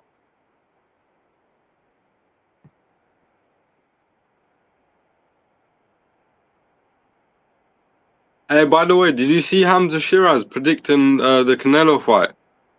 What did he say? So I put the volume up. Can you hear it? Yeah. What do you think from what you've seen so far? From what I've seen so far, I still stick to what I've said from when the fight was announced. I've got Canelo Alvarez to win via late stoppage. And I feel I'll tell you why. I'll tell you why, because I feel like his physicality, I feel like Crawford's ego towards the latter of the fight is going to kick in. He's not someone who, when the fight gets hard, is going to get on his bike. He's someone who's going to stand there and think, yo, let's go. And I feel like that could get him in danger. I could be wrong. The guys are Canelo Alvarez and Bud Crawford. Yeah. What do you think? Yeah, so did you hear it? Yep. I time stamped that one right there. So he's got Canelo on this one. Yeah. Okay. Hopefully. But yeah, I don't know. Crawford. I think, in my opinion, I think he's saying that out of the desire to see him do good, so that when he fights him, he's worth more. If Maybe, yeah, could be. Yeah, but I don't believe he will do that. But Yeah. You don't know. You just don't know. Yeah. But anyways, it is what it is, isn't it? It's just a prediction. But yeah, I just thought I'd put it out there. Hopefully Canelo does it. Sheeraz, bro. Okay, now right now, ooh, Luna right now is knocking out Lee. Oh my goodness, he's about to finish Lee. Oh, he just finished Lee right now. That is amazing. That is amazing. A comeback win by Luna right there. Amazing. Amazing comeback win.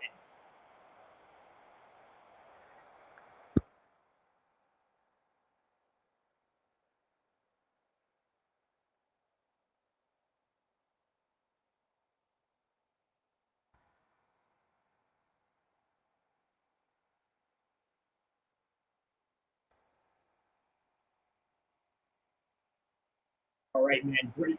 A lot of finishes going on tonight in the UFC side of things, even in the boxing side of things tonight, right?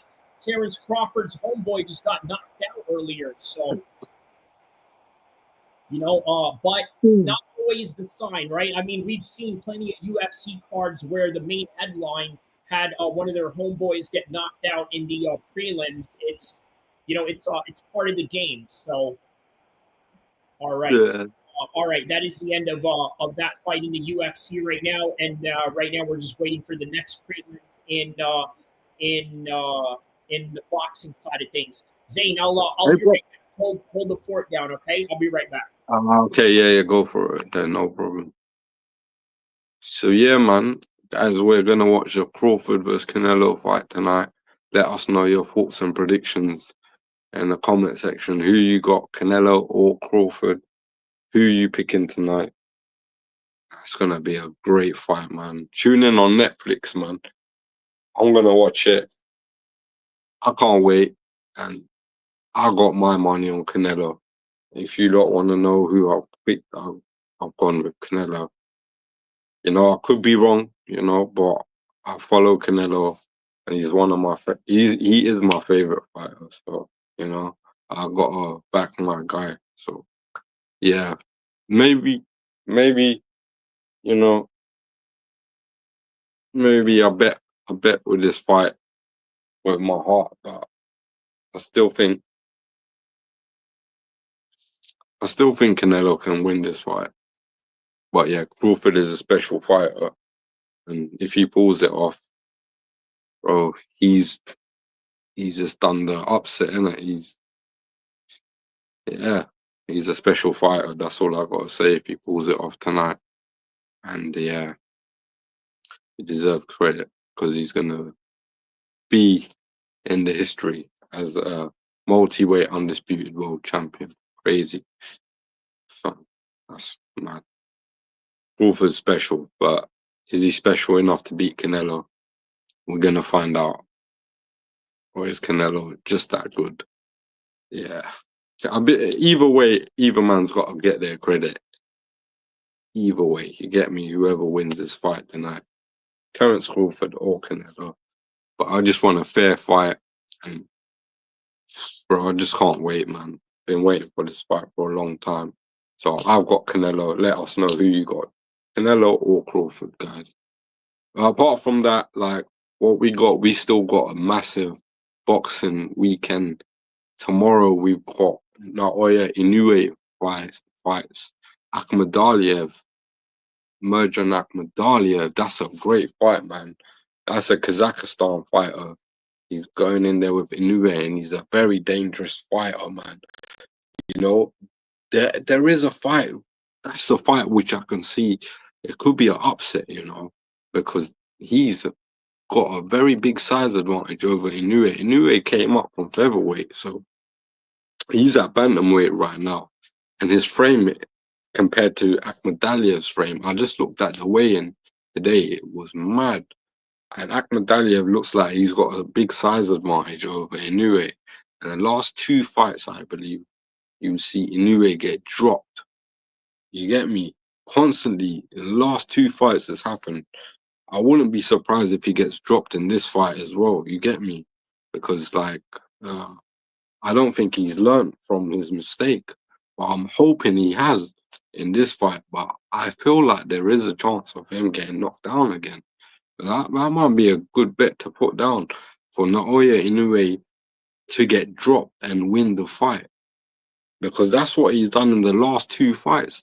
Akhmadaliev, by the looks of the weigh-in of how they look, he looked like he can drop Inoue. He's got some serious power.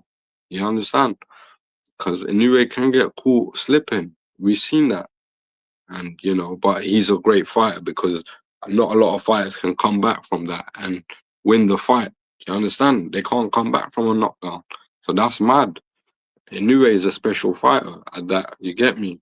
He's one of the best, and pound for pound, he's up there on my list, especially 1 or 2 or 3. You know, he's up there definitely. Inoue is a special fighter. He's coming up in weights and knocking out guys. You know, not only that, his boxing ability against Stephen Fulton Jr. That was very impressive, bro. He knocked out Stephen Fulton Jr. when everyone was saying Fulton had the technical ability, the boxing IQ to ring boxes around, box rings around, you know, Naoya Inoue, but that wasn't the case. Inoue was out jabbing him, outlanding him, and using the jab and his fundamentals like even better than Stephen Fulton, which I was very surprised about. But I knew Inoue was a special talent from a long time ago. I made money on him, so yeah, big shout out to Inoue, man, because I always followed him and I knew it was something special. Yeah, Inoue's up there pound for pound. But this fight is a dangerous fight. Like I said, Akhmadaliev he's got nothing to lose and he looks in great shape. And this is gonna be a dangerous fight for Inoue, you know. But my prediction, if you're gonna go for my prediction, I'm gonna say I think Inoue can win this fight, but I think, you know, he has a bit of trouble in this fight as well, because of Akhmadaliev's size. He's going to have to box a little bit more. And noticeably, he's been, you know, getting people out there in the 7 to 12 region. So I might go with a Naoya Inoue win, but, you know, I don't want to say it's going to be an easy fight because I don't think it is. And I think that early on he could get dropped, you know, earlier in the fight and then come back and win the fight, you know. But either way, I'm going to go for an Inoue win, possibly round 7 to 12 knockout, or a unanimous points decision. But yeah, it's going to be a close one. Either if it goes to the score for cards, it's going to be a close one. But I still think Inoue edges it out with his technical boxing ability, which will get him over the line, you know, with a few scary moments. But I think Inoue is a special fighter, so I'm going to go with Inoue to win the fight. So tune in for that one, guys, as well, man. That's going to be a crazy fight, man. It's just going under the radar because of the Canelo and Crawford fight tonight. Yeah, I thought I'd put it out there because Inoue is a special fighter and I always tune in to watch him fight. So yeah, man, we got a big shout out to Naoya Inoue. And my money is on Inoue to win, actually. So hopefully he wins, you know. Yeah, man. It's going to be good tonight, though. A lot of people are tuning in around the world, millions of people on Netflix. A lot of fighters ringside as well. Hamzah Sheeraz will be there ringside. I heard he's going to be present. So that's going to be interesting because the winner of this fight may get a shot at Canelo Alvarez, you know, regardless if he wins or loses, I believe. He's still got a shot at Canelo Alvarez in that fight. So he's going to be keeping a keen eye on what happens. But yeah, as we heard, he's picking Canelo, and hopefully Canelo does the business tonight. But Bud Crawford is a live underdog because he's a man that believes in himself. You get me? Not a lot of people believe in themselves when they get into the ring with Canelo, and he's not intimidated. So, you know, Canelo's definitely been taking him seriously because if you look at the weigh-in, you see Canelo's looked the best he's looked for a couple years now. You get me? I feel like he's a bit more leaner in this fight, which tells me he's working on his speed in his training camp. He's a bit more. He's going to bring his IQ out a bit more, in my opinion, as well. He's going to slip punches. He's not going to sit there, be a standing target for Terence Bud Crawford's jab, I believe. That's why I think he's, come in a little bit, lighter, not bang on 168, 167.5. Tells me that, he's going to try work on speed here as well, because I believe Crawford's a fast and crafty fighter. Yeah, man. Both men, bro, Crawford looked really good as well. So I don't know, bro. I don't know how this fight can play out anyways, man. But I'm gonna go for Canelo purely on the size difference. Let us know who you got, man.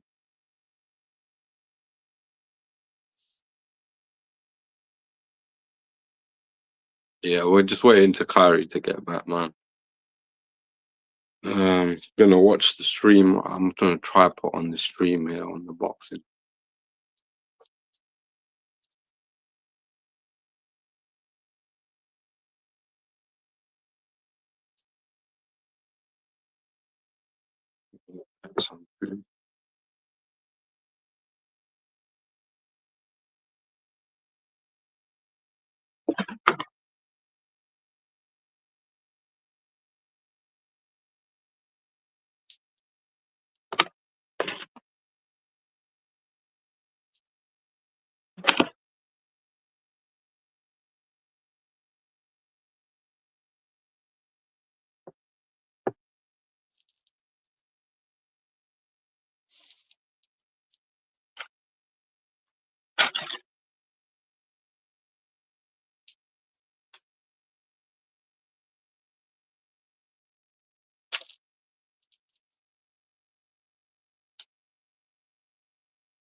We eat that one first.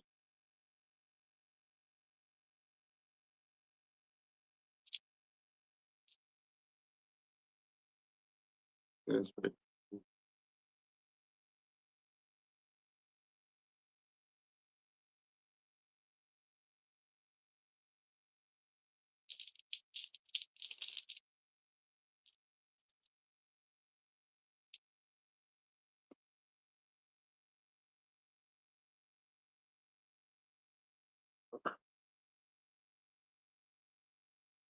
That's it.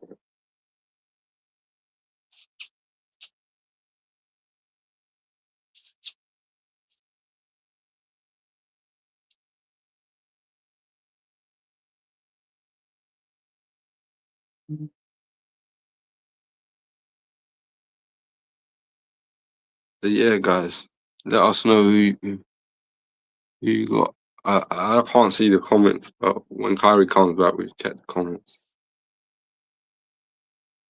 Canelo or Crawford, guys, who you got?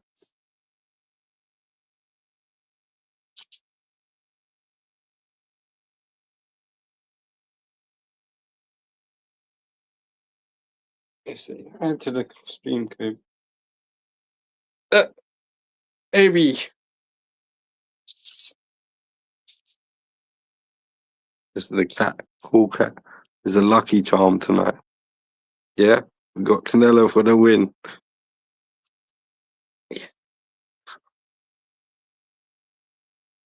Let's give you a stretch.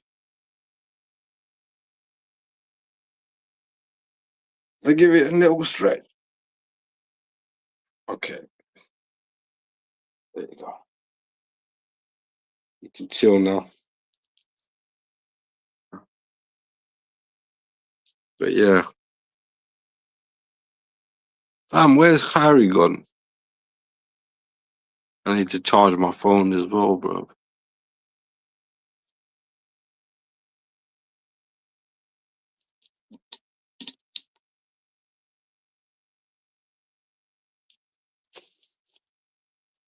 Give you some water. You want some water?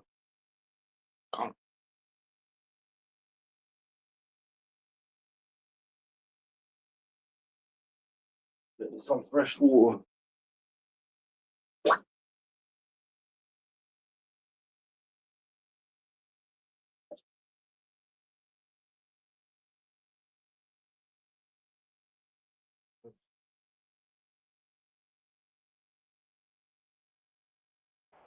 All right. To answer your question, fresh melon juice. No, I am not.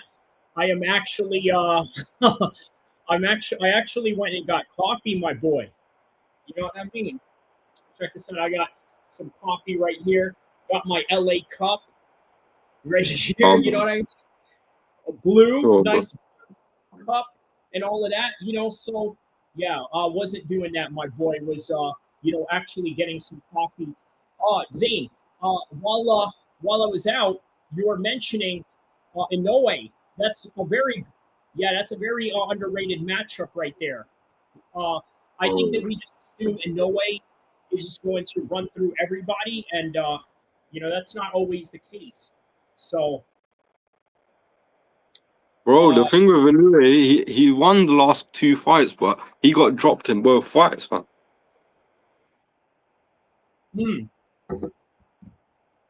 So yeah, man, you might get dropped in this fight. You never know. Huh? Not so invincible, is he? Yeah.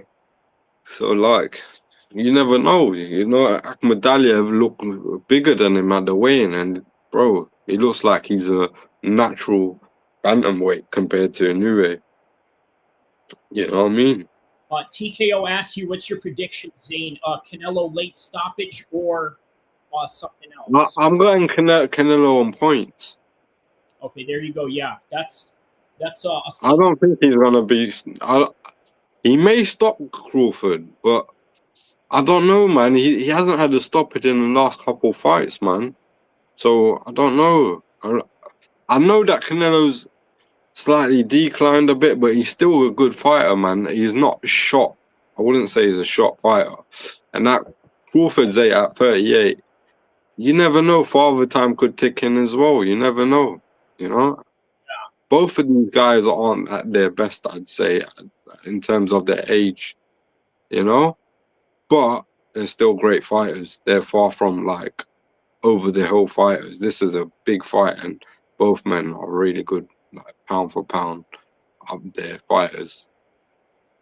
You know what I mean? Yeah. It's a crazy fight, man. But I'm going with Canelo on points.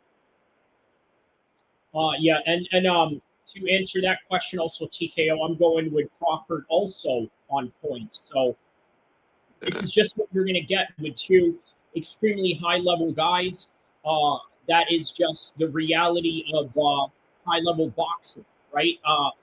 Of course, if they make a mistake and one happens to lower their chin at the wrong time, then anything can happen. But do you think there's going to be a robbery in this fight? I got to say it.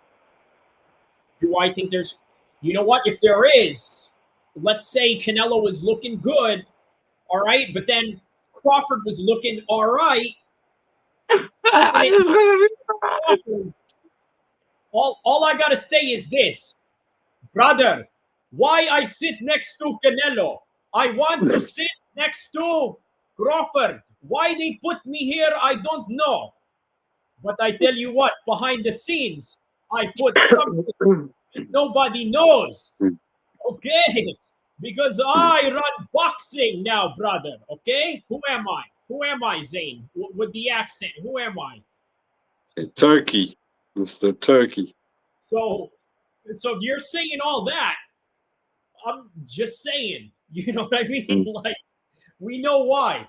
We know why. So, Vegas judges are not immune to hey, that money. Hey, that money. You know what I mean? They're not immune to none of that. So,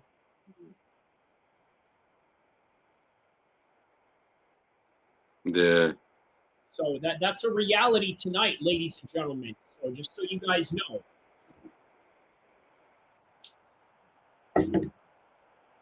It's going to be a great fight, man. I can't wait, bro. You know what? As they say, back home for you guys, right? It's gonna be absolute belter. Yeah, it's gonna be crazy, bro. You know where I learned the term belter from, right? There was this old British movie in the early 2000s called A Pure Belter. It was about these two kids that grew up in Newcastle, right? And they were Newcastle fans. This was when Alan Shearer played for Newcastle, if you remember. Right? I You know. remember, right? This cat's funny, blood. She just come and sit here, bro. Oh, you're talking about the cat? Yeah. Yeah, but yeah, no, Alan Shearer, yeah. I remember he used to play for Newcastle. And so they made a movie about it. These two kids that were trying to get tickets to, Newcastle. Look, man, when I was watching this as a 15-year-old, you know what I said to myself? I was like, wow, man, the British really love their soccer, bro. They really love it. Like, I see why it's $1 billion industry in the UK. Like, they absolutely love it. Like, people there will literally work for their life savings to get season tickets. And that's Yeah. you know what I mean? They're Like, dedicated. Yeah.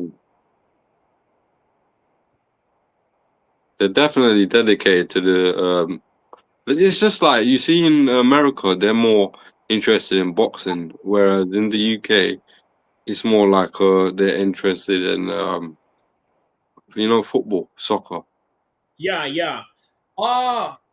I think both countries, they love their mainstream sports more than fighting itself. Like, yes, fighting, Yeah. but fighting is only big because of a couple of characters and a couple of names, right? Whereas with mainstream sports, it's big because they can name literally anybody, including the bench players, like that. You know what I mean? Like, so it's yeah, man. I would say sports culture is bigger than fight culture. We're a fringe part of sports. We really are.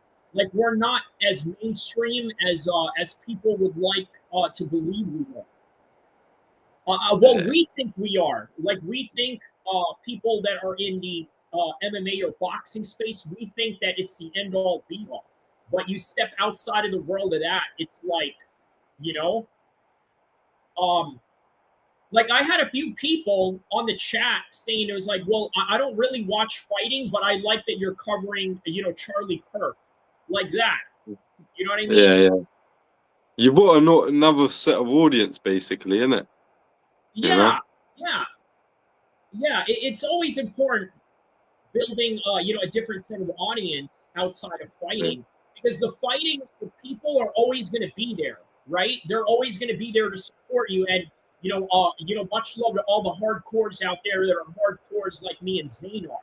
But but by the end of the day, it's the people that are outside of the fighting world that really put you in that different stratosphere, whether you're a fighter or a content creator for the space. Yeah, facts, man. I appreciate everyone tuning in as well, And thank you for having me on your show, Kyrie, man. I noticed there's doing numbers as well, man. So that's sick, man. Keep up the hard work, bro. And I love it, man. You're like on demand here. People ask for you, so that's that's always good, Yeah, it's always a pleasure to do a collab with you as well, especially for you for giving me the time. So thank you, bro. Bro, we've done 100 streams together already. Yeah, I know, but I always to appreciate you giving me the time as well to be on your platform as well, Yeah. But yeah, bro, what do you think's gonna happen tonight, man? You got Crawford, yeah? Do you think Canelo's gonna get dropped? Remember you said that a few months ago. Do you think it's still gonna happen? I don't think Now we're here, but if he does, it'll be out of a mistake by the overall magnitude of the event, right? Like, he's going to make a mistake that he normally would not make for Billy Joe Saunders or John Ryder. Right? So if that's going to happen, but if Canelo is on his A game and he treats it, You know what? Here's one thing that I think you can be really confident about as a Canelo supporter, right? Mm. He's treating this fight like it's any other fight. And I think it's important to have that. But then also the other part of that is, you know, maybe you might be underestimating the guy a little too much. Bro, I think he came in very good shape, to be honest. You know, I don't know. Yeah, I think he came in a little bit leaner than I've seen in the last couple of fights. But yeah, I don't know. Try to keep with the speed, perhaps. Yeah, I think he's definitely going to work on the speed as well to kind of shock Crawford, because he's not been in the weight class before, you get me? So I think he's looking to try to test that chin a little bit more. Because we did see Crawford get vulnerable in the past as well, you know? So we have seen him get rocked a few times, you know? But at the same time, we did see Canelo, but Canelo was about 18, 19 at the time. Not he got rocked against Miguel Cotto's brother, you know? That was the only time, you know? And he's been in there with, like, Golovkin, Kovalev, and Dimitri Bivol. Bigger punchers than Crawford, but, you know? I don't know if Crawford can knock him out. I don't see that happening. I think if Crawford sticks to a game plan... Alex Hernandez just knocked down Ferreira right now. Sorry.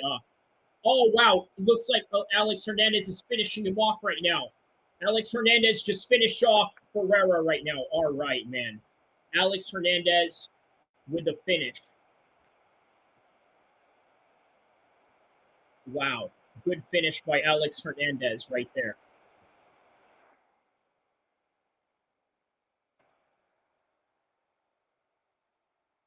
Okay, go ahead. You were saying, sorry, I had to react to that one time right now. Go ahead. A lot of finishes on the U.S. side tonight. Yeah, I noticed that. Yeah, man. Crazy. Bare finishes tonight, isn't it? Oh, I'm sorry. Were you saying something before you know, that knockout happened? No, I was just saying, I forgot what I was saying, fam. What was I saying? Hold on, let me rewind back to my my thing. Let me see what you said there. Hold on. Okay, hold on. Let me rewind this real quick. Okay, you were saying you don't know if Crawford could knock him out. There it is. Yeah, you were saying. Yeah, I don't think Crawford's gonna knock him out, bro. I think Crawford can only win on points.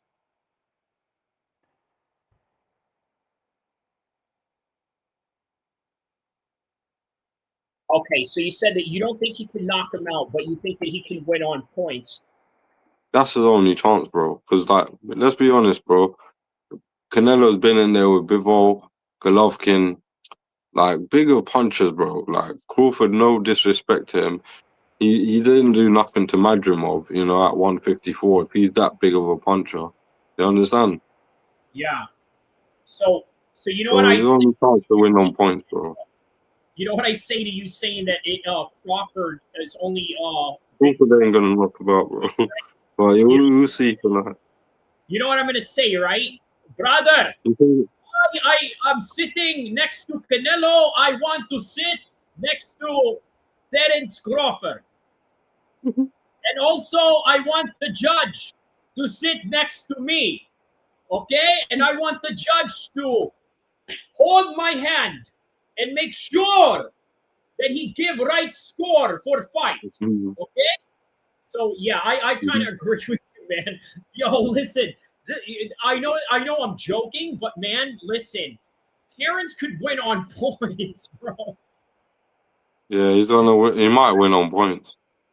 Remember that Terence could win on points, so you know we may see another Miguel Cotto situation again. Remember, we talked about the Miguel Cotto fight, me, you, and Jermaine in that live stream that I turned into a video. Yeah, I remember, bro. That was a close fight as well. So, you know, God. Oh my days, man. Oh my days. Yeah, he could actually win this fight. You know what I mean? There is no Terrence. There is no Canelo screw job tonight. There is only Turkey, brother. Okay, because when you are friends with Turkey, every day is Thanksgiving Day. Okay, without pilgrims, of course. Only with Uncle Turkey is okay. Man, let me stop. Bro, I hope Canelo wins tonight, bro. I really do, man. Yeah, either way, it'll be exciting either way, man. It'll be an exciting fight either way. Yeah. And you know what? We'll never forget this. Because always remember, when all of this happened, there was Charlie Kirk, and then there was Tommy Robinson and his big protest in London.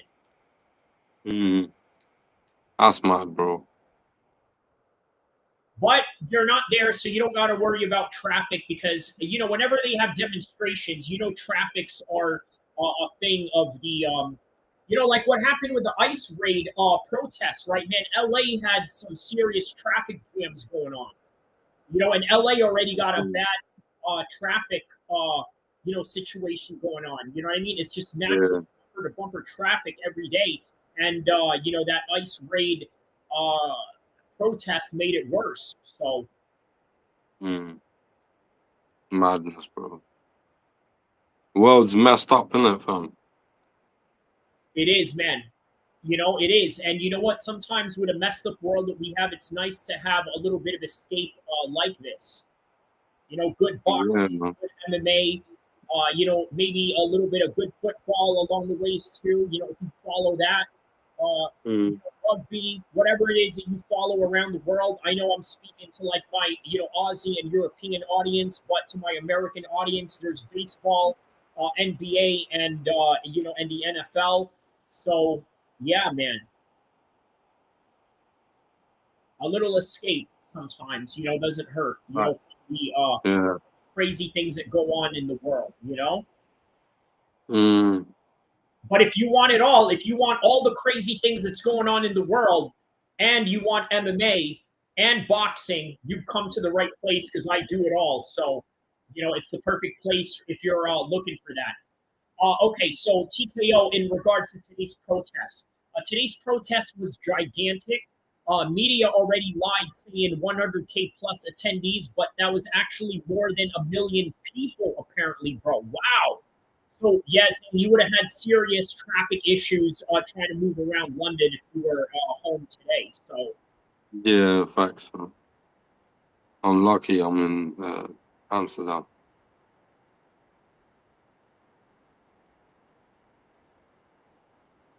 I tell you what, the weather's not great here. Where at? In Amsterdam? Yeah. It's raining right now. Hey,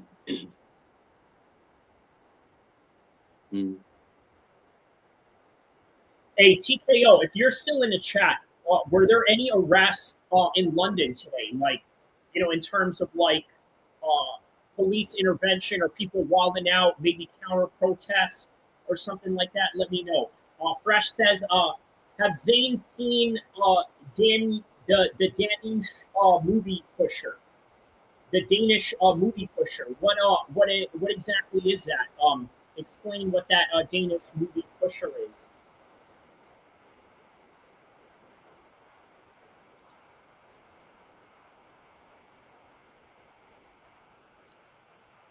Yeah, explain what that is, fresh melon juice.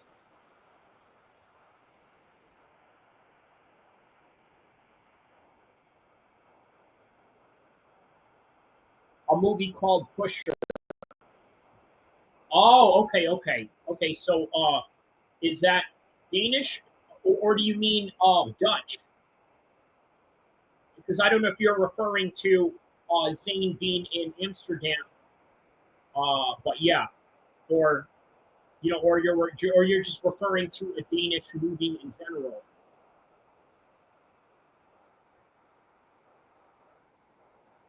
Wow, man, yeah, we got some music playing in the background with apparently it's gonna have a Reese 80 to 90,000 people in attendance tonight in the stadium.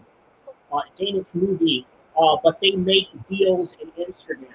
Oh, okay. Got it. Okay, so it's a gangster movie that takes place in Denmark and Amsterdam. Got it. Okay. So it's a European gangster movie, pretty much. All right. I'm always down for some European gangster movies. You know, like Top Boy, obviously, is right up the list. La Haine, which is a French movie that was made in the 90s, early 2000s. What else was?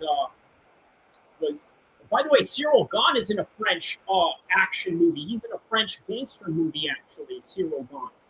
So good. Okay, so let's see here. TKO says Tommy does bring in large numbers in protests. Not that I'm aware of any arrests, bro. Okay, so that's all right. That's good. That's good because obviously before this protest, Tommy Robinson was talking about how he was talking to the police. How he, of course, he would be talking to police because he's a snitch ass. What a grass. He's a bloody grass, ain't he, Tommy? Tommy, you's a bloody grass, mate. You's a bloody grass like that guy from Liverpool. G. You and Darren G, mate. You're both grass. Both of yous. You're both of yous are bloody grasses. Fucking snitches, yeah? Working with the police.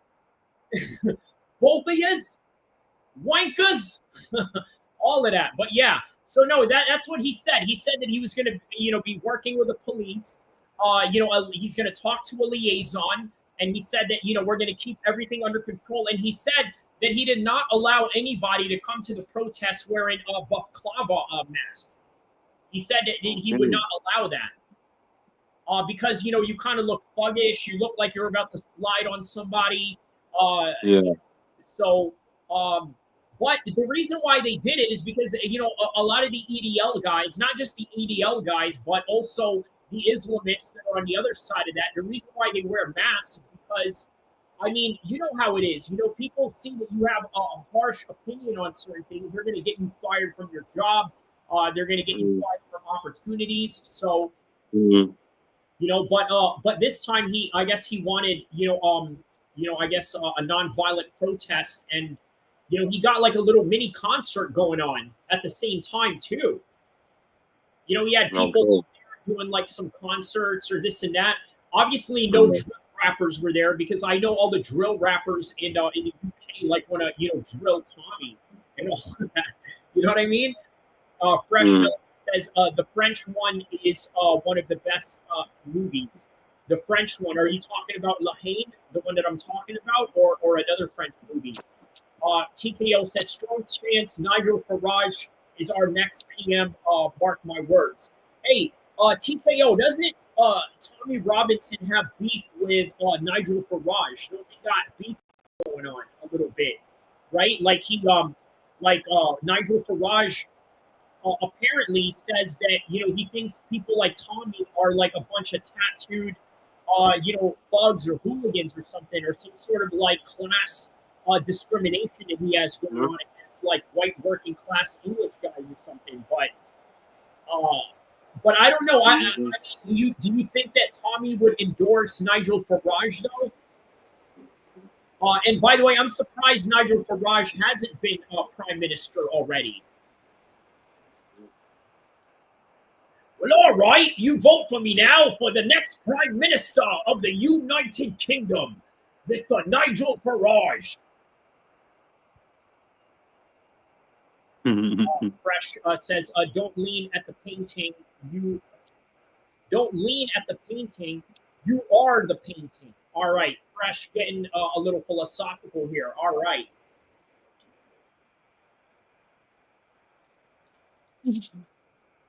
All right, so we got the next fight coming up right now.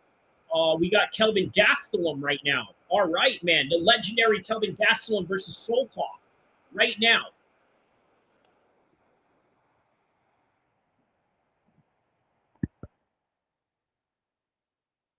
So yeah, the UFC card is going by rather quickly right now. And that's all by design, obviously, right? because they are all the same company working in one. So they're gonna try to not overlap each other. And if you think about it, Zayn, you know what? Like for somebody that has been watching UK events, UK boxing Yeah. events, and UFC events in primetime America, like they Yeah. understand the consumer. You know what I mean? Like they understand the consumer. They're like, all right, we're not going to overlap the UFC, but we're also not going to overlap it into boxing. So we're going to start them off a little bit early. It's already 1 hour into the main card, and you got probably like 3 fights left in the UFC, and then after that, it's just all Crawford and Canelo. Yeah. Thanks, man. I can't wait, G. I can't wait.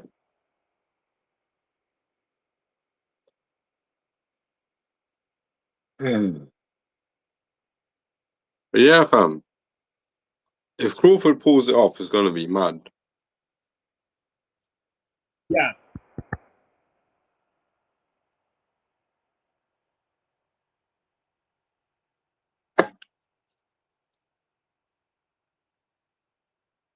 Hey, what do you think of Inoue?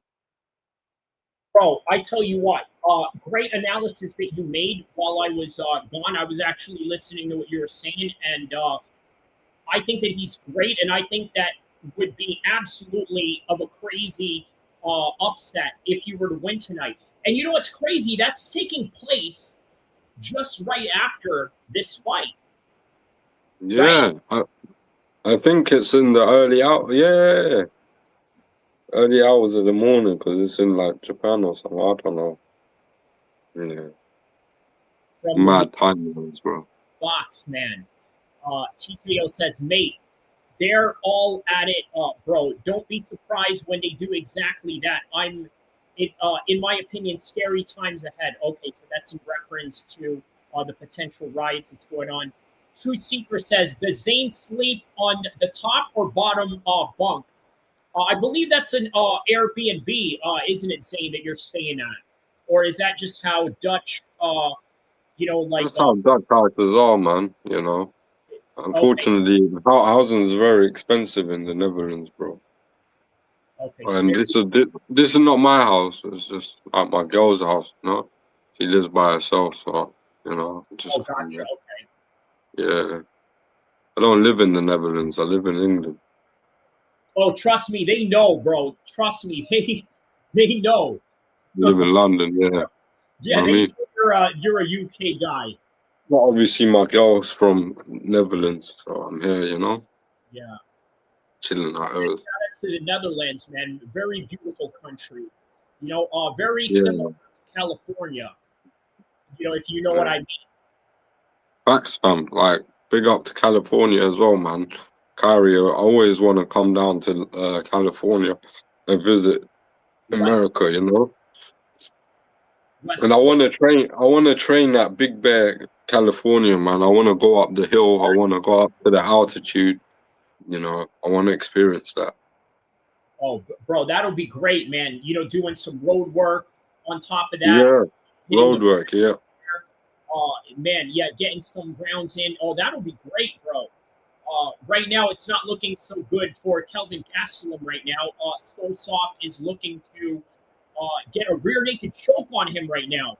Okay, but Kelvin Gastelum is fighting it off, pretty well. Now they're back up on the feet right now. Oh, there's a spinning back kick right there. There's Turki Shake right there on the other side while we are covering the UFC. I wonder if he's watching the UFC as well. He's like, nah, you know what? I'm just going to concentrate on boxing tonight, okay?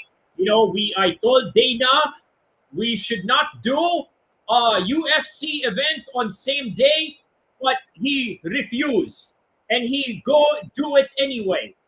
But he come to Las Vegas instead of Texas.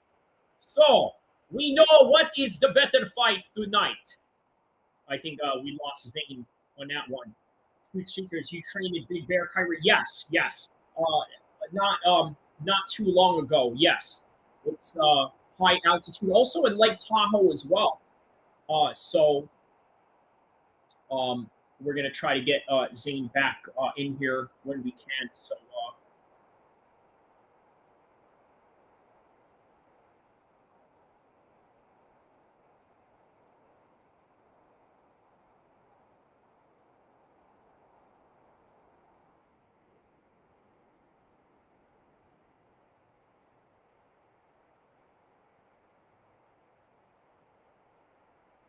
All right. So here we go. Round number 2 with Kelvin Gastelum and Soltov right now.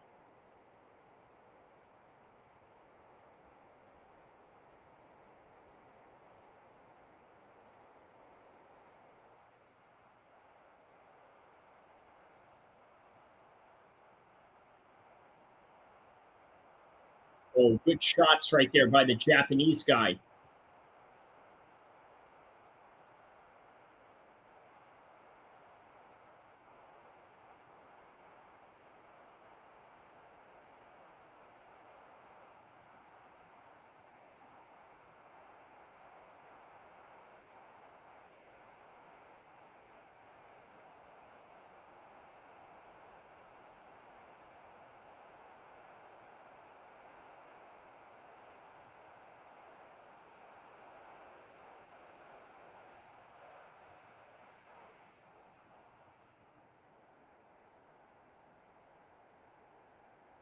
Oh, wow. Kelvin Gastelum just rocked Soltov right now.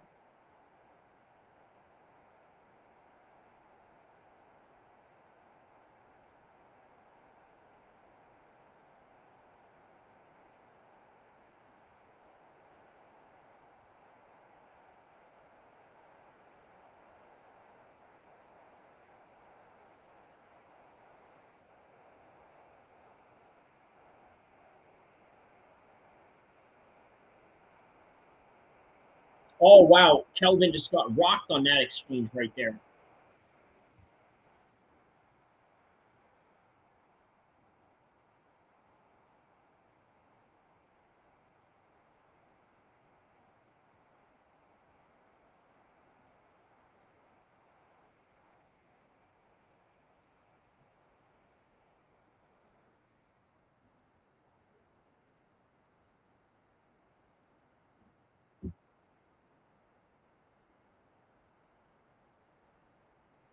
All right, so looks like the Japanese guy won that one right there.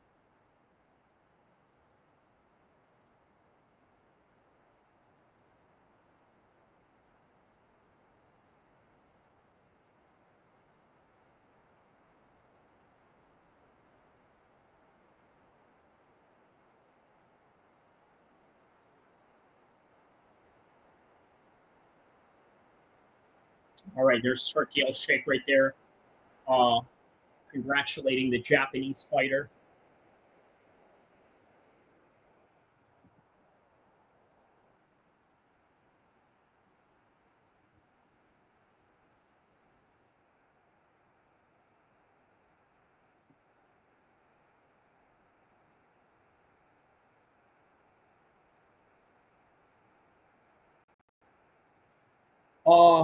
Let's see here.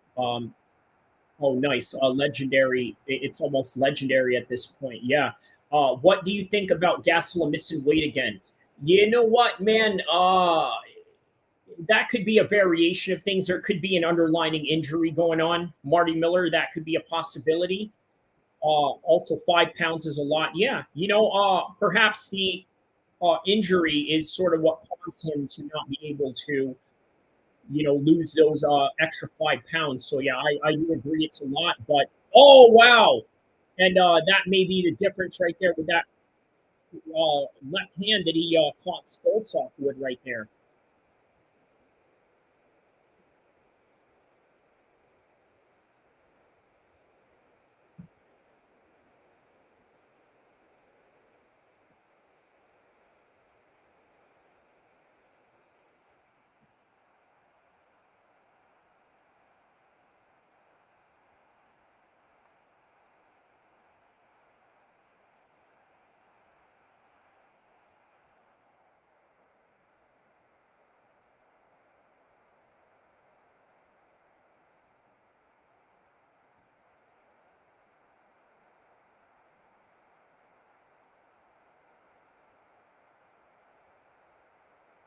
All right, here we go. Now Stoltz is right on top of Kelvin Gastelum right now.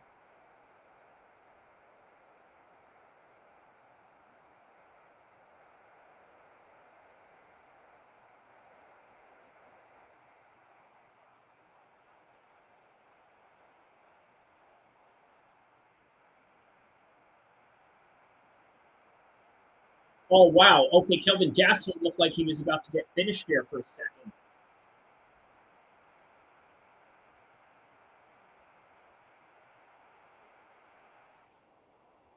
All right, that's the end of the second round. On to the third round.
All right, here we go, man. 433, 433.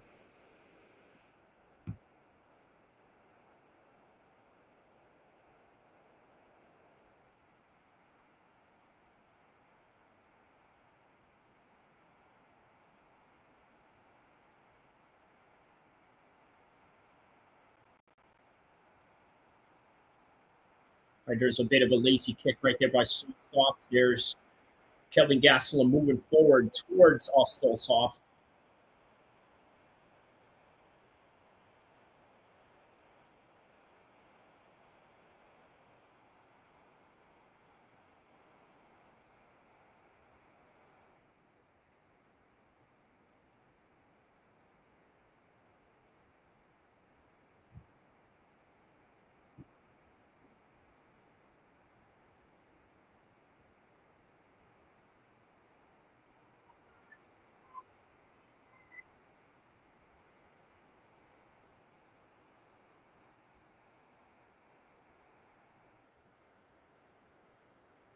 Oh, man. Okay, there's some wild shots going on here.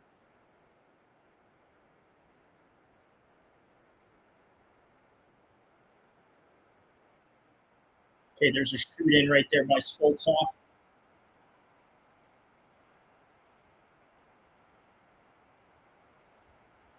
Okay, there's Kelvin Gastelum right there.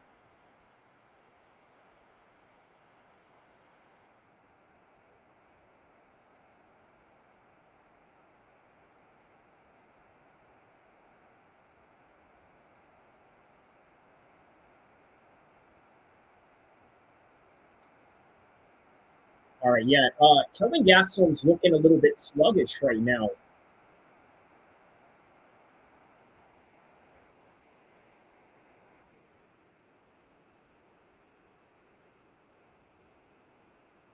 Oh, man, he just hit him with a few combinations right there, Stoltzfus.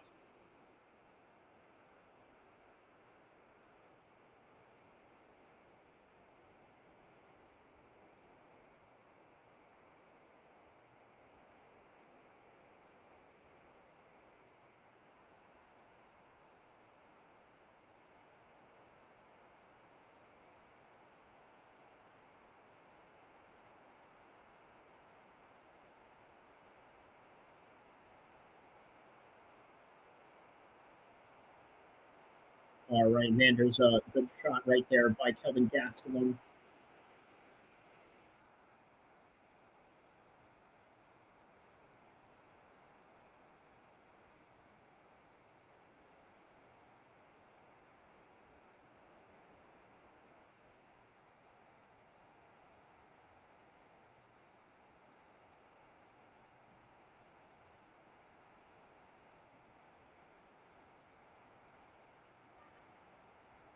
All right, so 1 minute left into this fight right now.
All right, so that's the end of the fight right there. Let's see if Kelvin Gastelum got the win on this one.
All right, let's find out who won this one right here.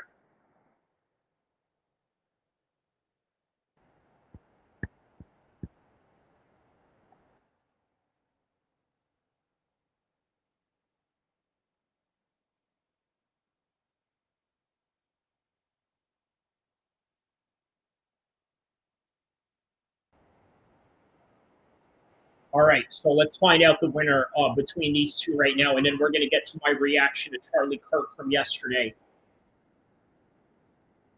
And then afterwards, we're going to get to the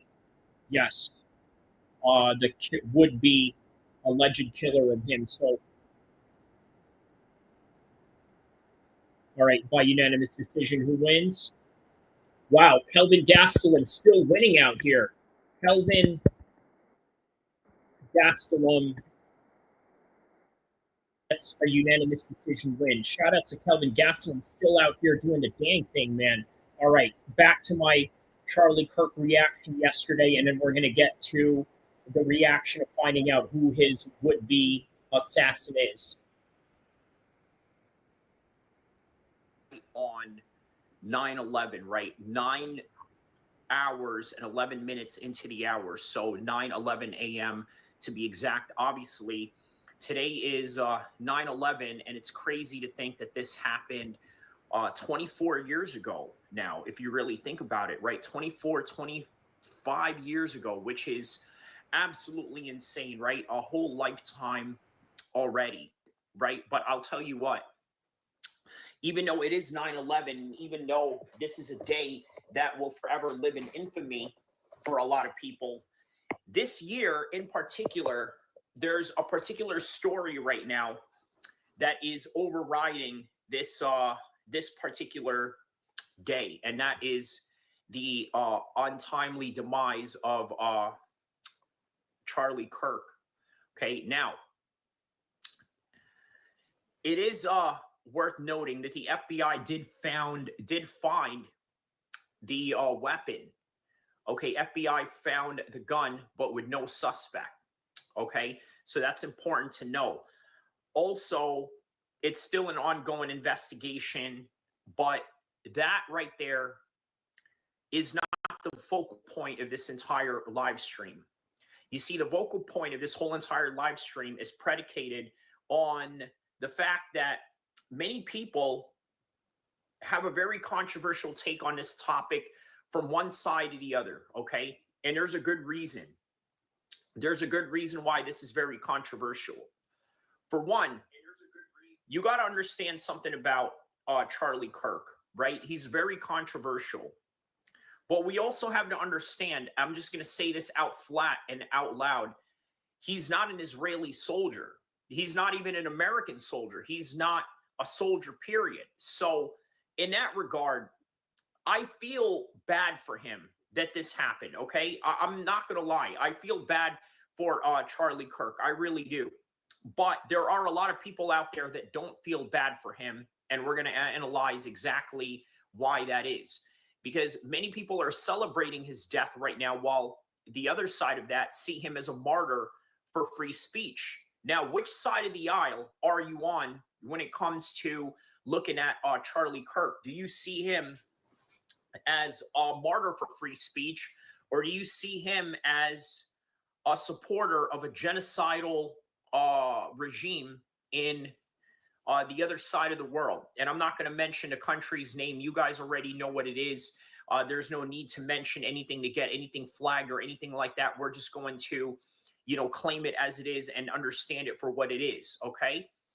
Now, the genuine hatred that they have for Charlie Kirk is predicated on a couple of things, okay? Number one, it's predicated on the fact that he doesn't believe black folks should have reparation. Now, here's the thing, right? There's a lot of white people out there that absolutely believe this. There's a lot of black people that believe in this, right? But why is it that Charlie Kirk is specifically targeted? Well, here's the thing, right? If you are on the other side of the political opinions of Charlie Kirk, if you're on the other side of that, usually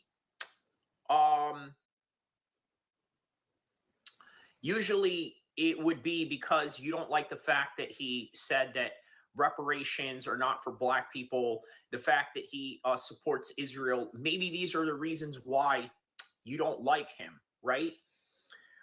But there's a lot of people that like him, but there's also a lot of friends of yours that have the same opinion as him. So what's the difference between your friends who you have opposing opinions with that are similar to that of Charlie Kirk? Well, the difference is that your buddies are not 8 million deep in terms of followers and subscribers, right? So in other words, this is a very influential guy. Let's take a look at the, what do you call it? The YouTube of Charlie Kirk. Let's see where he is in terms of his popularity, so that we can understand who this guy is and what he's about. So 4 million, sorry, a little exaggerated there when I said that it was 8 million, but half of that. So he has 4 million subscribers. That's a huge following, okay? Yeah, that's a huge following. One day ago, he made a video about the NFL is back just in time to ruin my week. He says, what exactly does that mean? So, okay. Okay, so let's hear some live updates with the FBI right now and see what's going on here, okay? Is etched into our national memory. The images you've just seen in the CNN video, planes striking the World Trade Center, chaos unfolding. Okay, so this is a 9/11 tribute that they have going on in CNN. So look, here's what's really interesting about all of this, right? I'll tell you what's really interesting about all of this is that I've seen all types of channels cover this, right?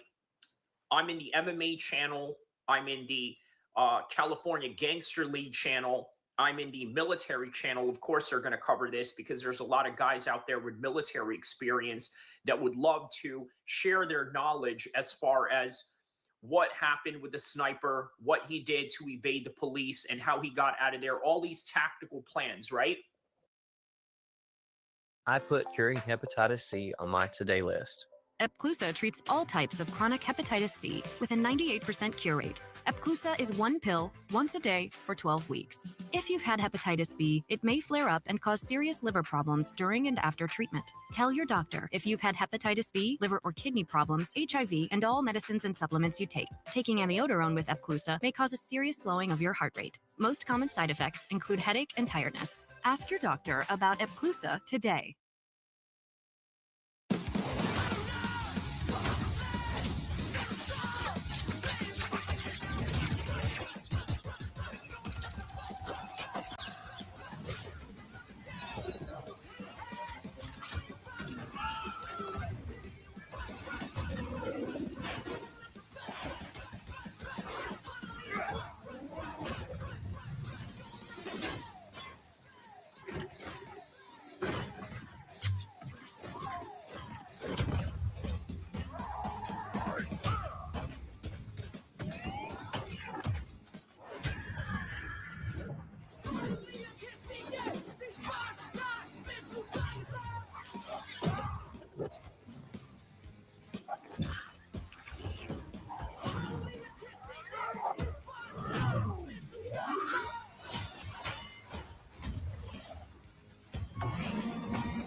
And then you have law enforcement channels, pop culture channels. Every channel that you could think of is covering this topic with Charlie Kirk. So whatever that may look like. Now, what I would argue common in this country, it has absolutely no ideological barrier.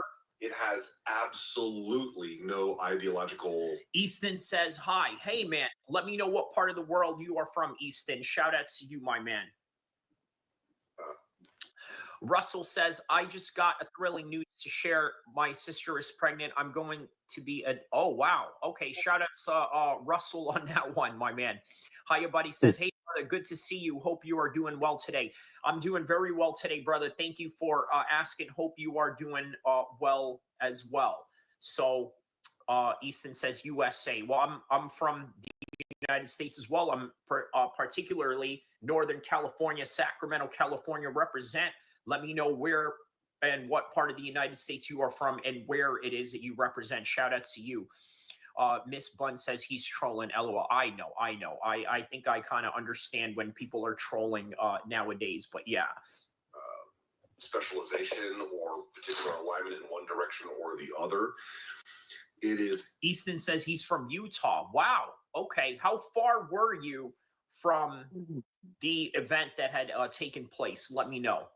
A festering cancer. It is a metastasized beast that will eat.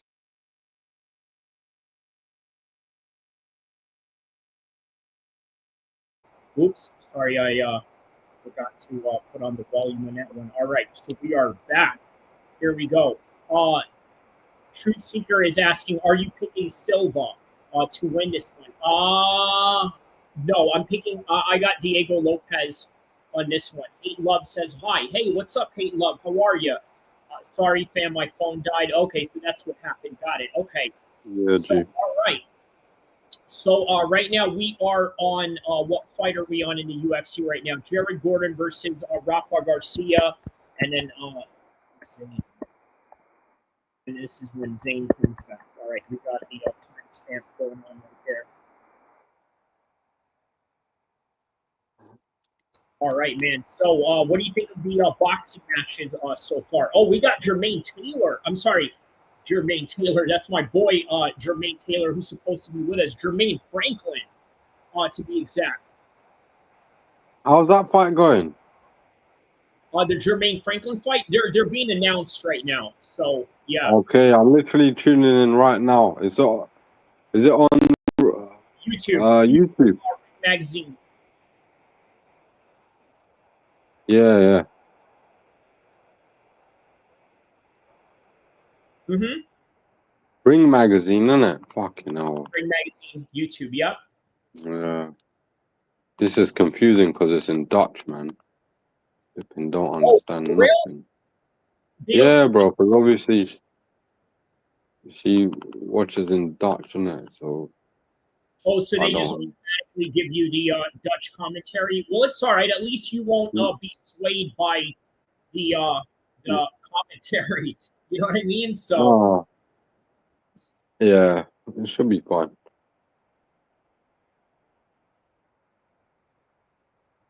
Just tuning in right now, literally. all right, Charles. So I showed you guys the reaction video that I did yesterday with the Charlie Kirk situation. When this fight is over, me and Zayn are going to do a reaction on the guy that they caught, who was the alleged killer of Charlie Kirk. So we're going to delve into that. We're going to delve into his history and his background. Oh yeah, Kari, I'm live. Yes, we're back in. We're on. I've seen the stream. I'm on it. Yeah, seeing the ring walks now. Six. Yeah. Sick, bro.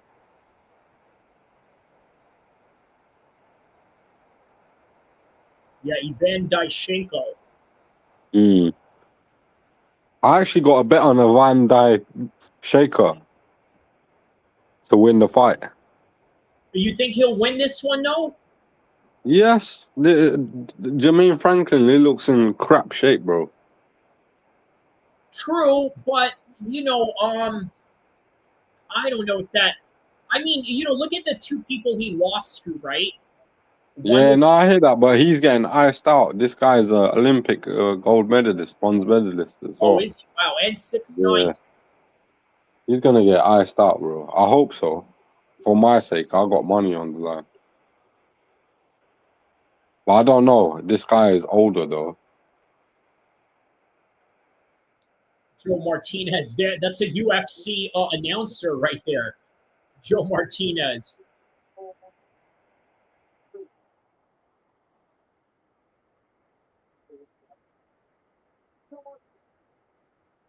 Joe Martinez, yeah.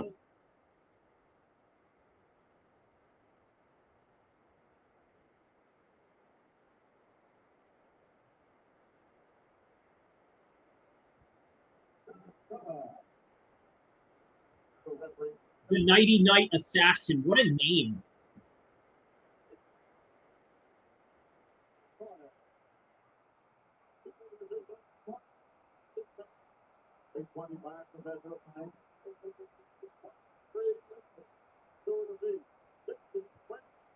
Oh, what? Okay, he trains in Pittsburgh, this dude.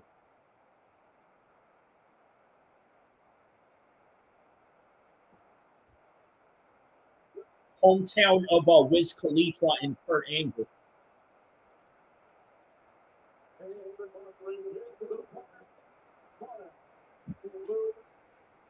Now Franklin will probably win though, bro. But yeah.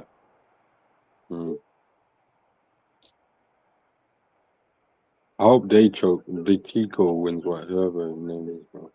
I mean, you know what? An Olympic. You said he's a gold medal Olympian. Bronze medalist. Bronze medalist. Okay. Yeah, that's still not bad.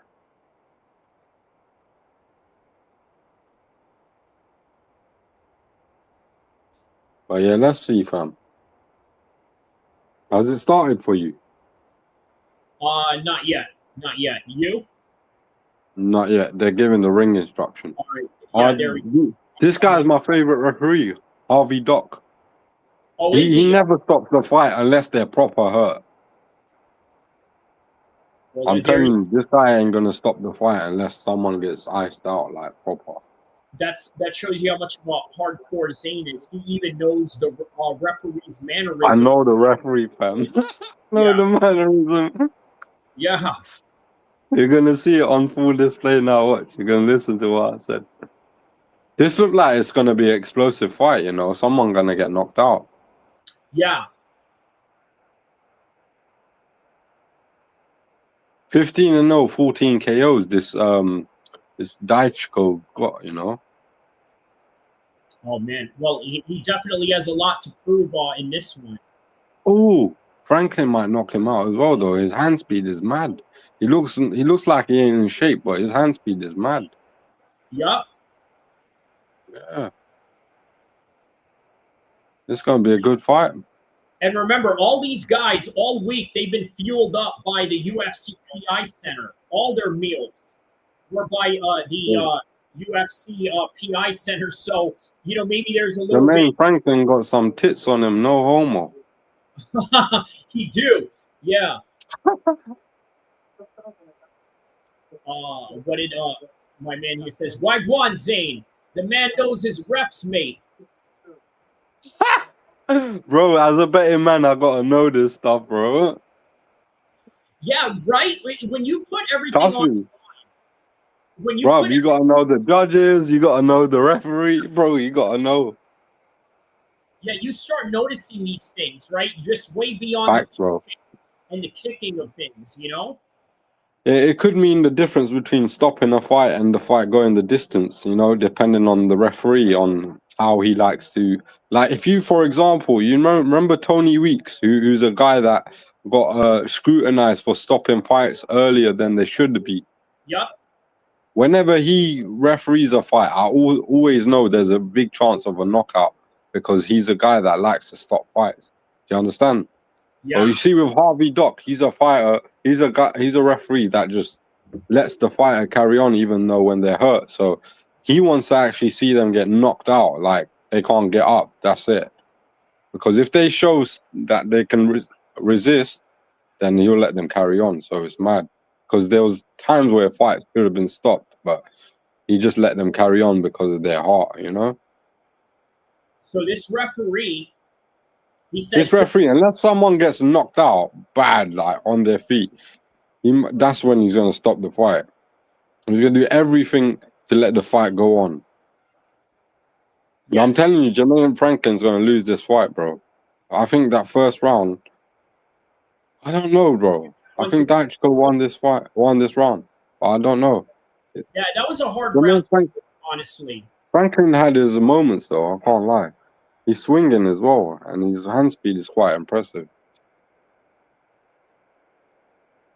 As I'm watching Jared Gordon right now, the training partner of Bilal Muhammad. By the way, he unfriended me on Facebook. I don't know why. Probably because I said something about a certain group. But Jared Gordon, the training partner of Bilal Muhammad. Oh, fucking bro. You know what it is, bro. People. You're real, like you say what you want, innit? You have your opinions and you say it. People don't like it, fucking bro. Yeah, and you know what? Now I can now understand why people in boxing and MMA.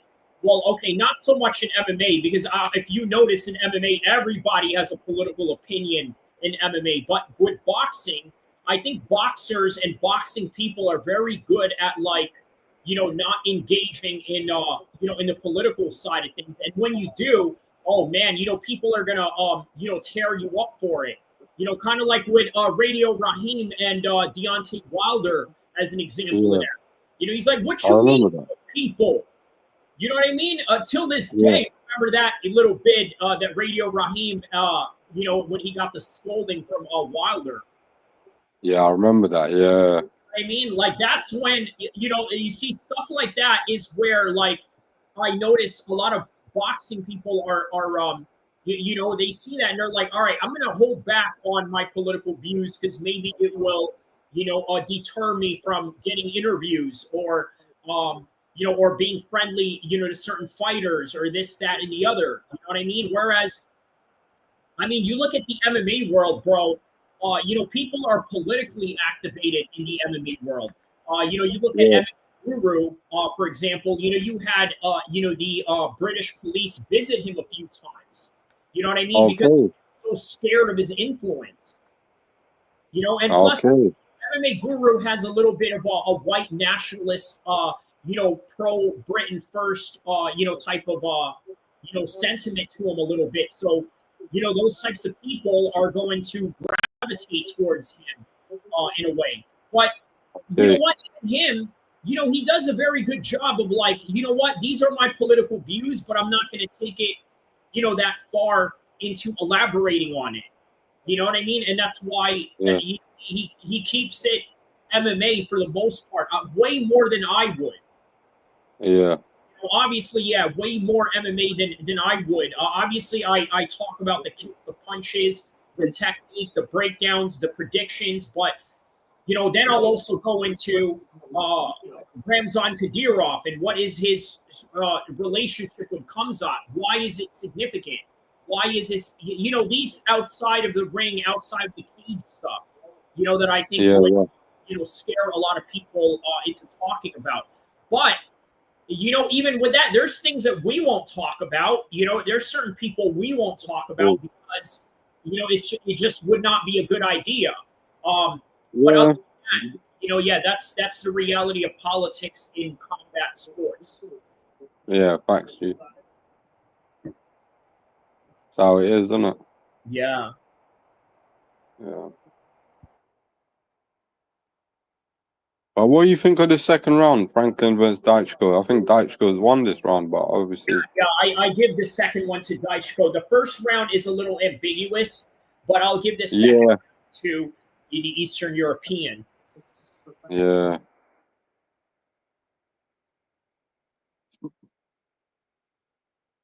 Ooh, but Franklin does look dangerous, though. He's got his quick hands.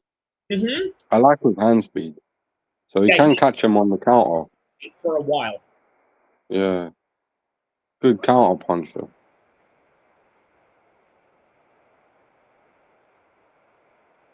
All right. Good elbow from Garcia right there.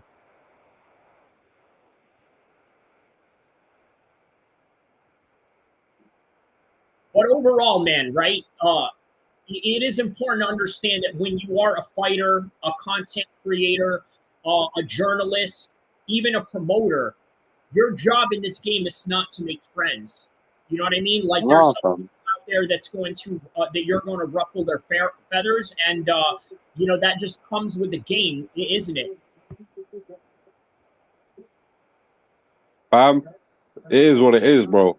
If I got an opinion, I want to say what I feel, innit? And this is my channel, so you can either like it or get the fuck out. You get me? Yeah. Simple. Real. You're gonna support me or you're either gonna hate. If you wanna hate, then fuck you, bro. You real talk, man. Yup. Yeah, straight. Come see me in real life. That's right. Yup. Yeah. Standing behind your keyboard, bro. So yeah, they've got the fight 2 rounds to Dhychko so far against Franklin. Mm-hmm. Antonio Tarver.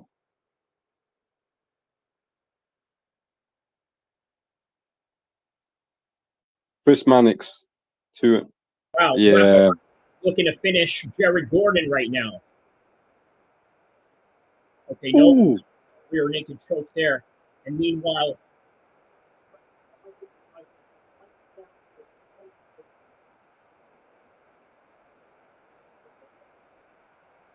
wow, all right, there it is, man. Rafa Garcia gets the victory on Jared Gordon right there.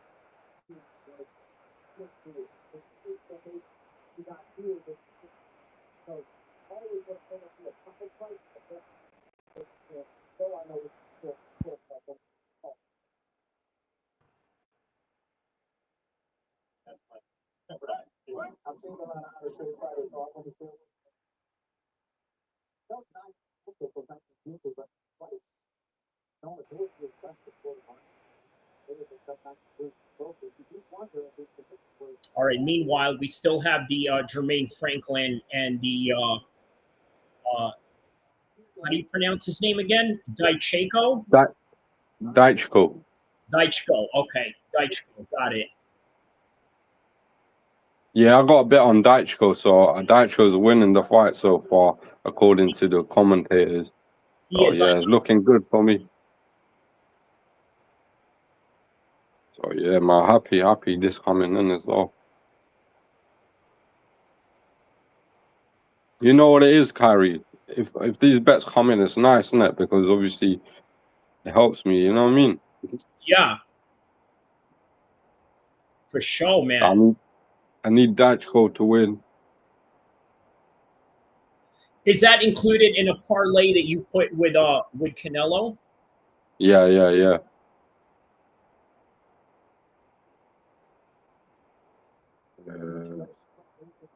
Unfortunately. Unfortunately, why? Because that one's a riskier. That obviously that's a riskier bet than Franklin and Deshako, right? Yeah, for sure. And the odds were quite close with Daichko and thingy. So I should have just maybe put it on Daichko, the whole bag, you know. Yeah. But it is what it is, you know. You gotta back what you say in this sport, you know what I mean? You give your opinions and that's it. You're either gonna be one of those guys that doesn't back up his chat or just be one of them guys that's real and does back his chat up. And I'm one of them guys that's real and backs his chat up. So I supported Canelo from the start. So I'm not going to just stop supporting him now because he's a bit older or he's washed up, you know what I mean? Or whatever. But I think Canelo is going to win this fight if he really wants to. So yeah, I put my money where my mouth is, basically. We're going to see. Yeah. You know what I mean? But I enjoy it though. It's not a problem to me. If I win, I lose, you know. But I've won a lot, so if I lose this time, then it is what it is, you know. It happens, isn't it? This is the risk you take. But yeah, I think Canelo will win. But let's see.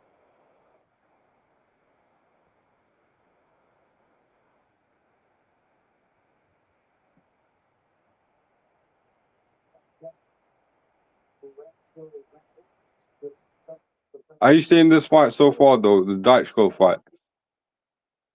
So far, I got it for Daichko. I think he's using his length really well. I think he's jabbing away at Franklin, and I think that I think that a lot of his Olympic pedigree is showing right now.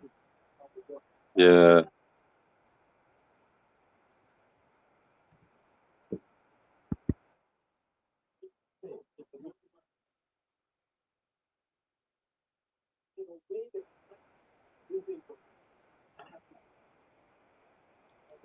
I'm questioning Franklin's conditioning right now because I don't think he's in shape.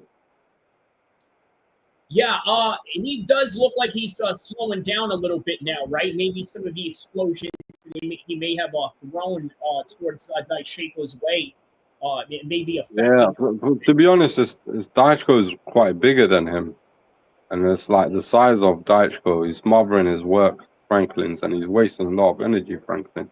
And he looks like he's out on him. puffing and puffing, and he keeps resetting, you know. Where Daichko is a big guy, he just clinches him, and you know it takes a lot of energy out of the smaller man in Franklin. Yeah. His hand speed is good though, Franklin. So he's always going to be there, isn't he? Even if Daichko is winning the rounds, you know, because he's got a decent chin on him. He's taking some licks as well, and he's still there, you know. So clearly, the competition level is showing, like the experience with Franklin Jr. being in there with some good competition. I think he was in there with Joshua and with Dylan White, I believe, right? Yup. That's there you go. An insane experience, to have for sure. You know what I mean? Especially, dealing with someone like this, but at the same time would also be a good win for Daichaiko. Yeah, for sure. Sure.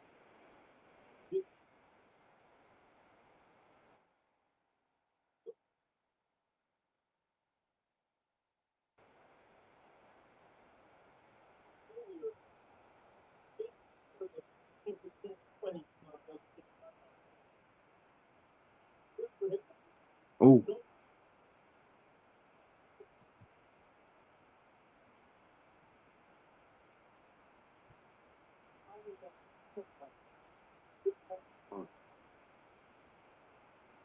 All right, man, that's crazy, man. The Rock's movie is playing in my commercials right now. Whenever you see commercials going on with this live stream, the Rock's movie where he plays the '90s MMA fighter Mark Kerr.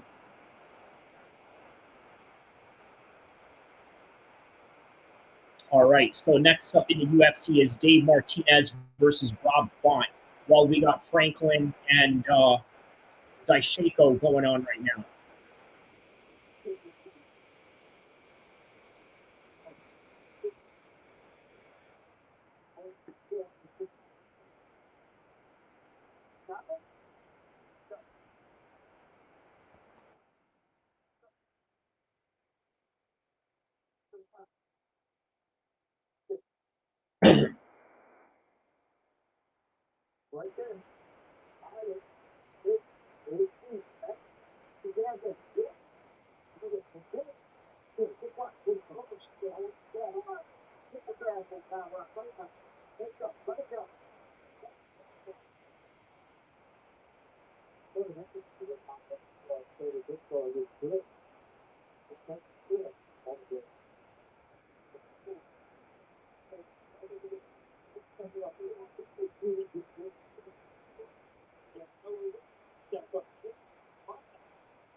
Wow, yeah, it seems like Franklin doesn't have a lot of answers right now. Yeah, man.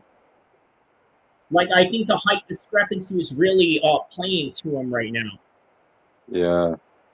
I mean, Ditchko, he seems like he's like dictating the pace of the fight, kind of. Yeah.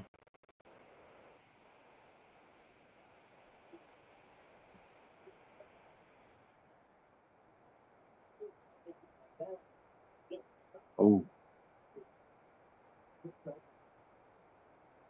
All right, so we're already in a co-main event in the UFC right now. So you see, they definitely were not trying to.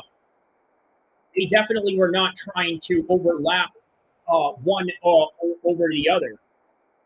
You know what I mean? Yeah, Like the yeah. UFC is already in a co-main event. Man.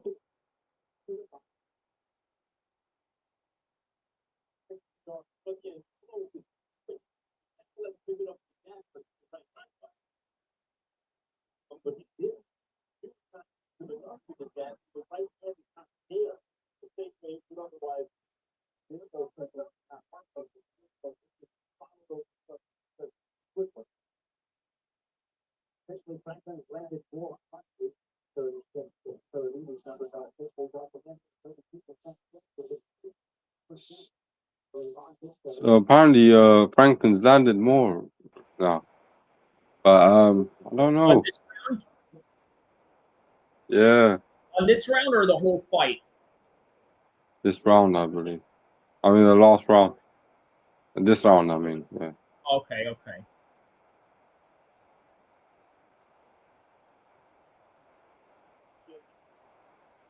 All right, that's the end of the 5th round going into the 6th round right now. And we got the UFC co-main event. And then, man, already in the co-main event. I love it, though, man. I love it. I like it. So at least the whole night we could just, concentrate on the boxing side of things. Yeah, It's, an early stoppage. And hopefully Diego Lopez and John Silva get an early stoppage as well. That's the only time I've ever really asked for an early stoppage in the UFC is when there's like a big boxing event going on. yeah.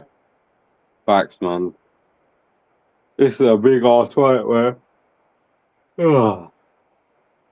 Hey, what happened to your boy Jermaine, man? I thought he was coming on.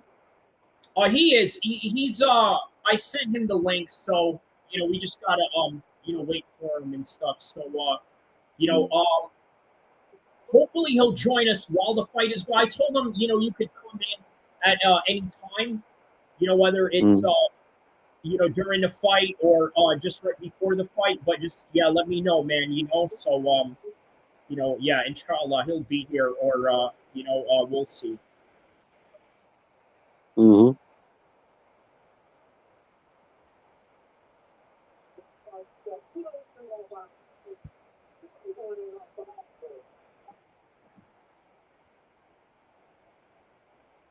All right, so far, Rob Font is about to walk into the cage, and then we got Jermaine Franklin and Dhenko in the 6th round right now.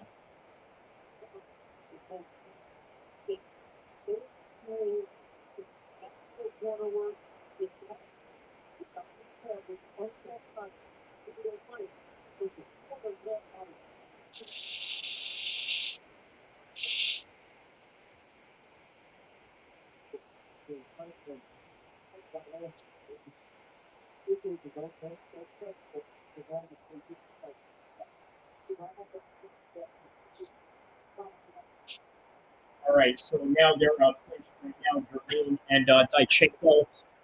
So far, Rob Font, 5'8" versus 5'5", 135, 71-inch versus 66, 67-inch, 27 versus 38. Let's go. Bantamweight co-main event, UFC's Noche.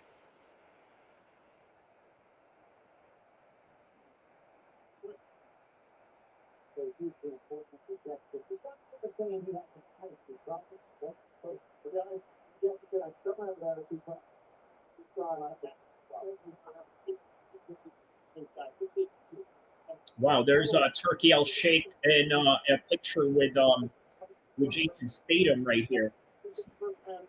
Let's see it here.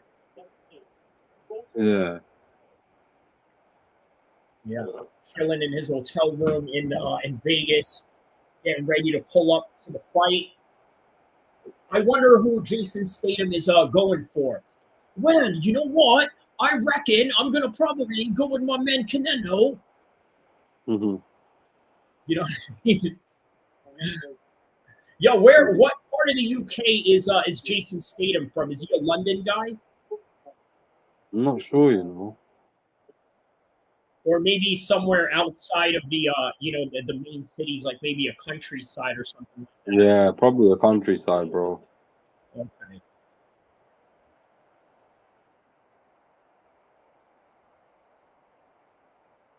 All right, there's Rob Font right there being announced, and that is the end of the 6th round with Franklin and Dhenko. We are now halfway into this fight.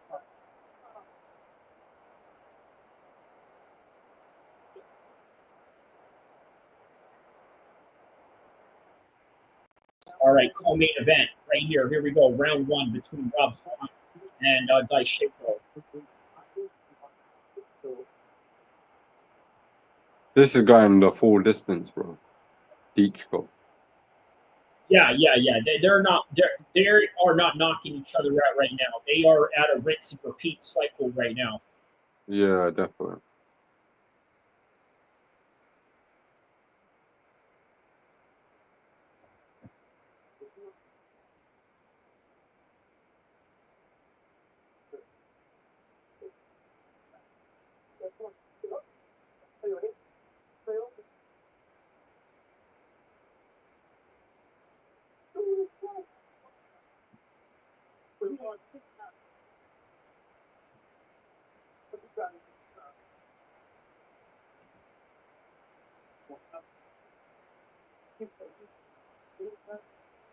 All right, yeah. So Font is in good kicking range right now to try and blast them, but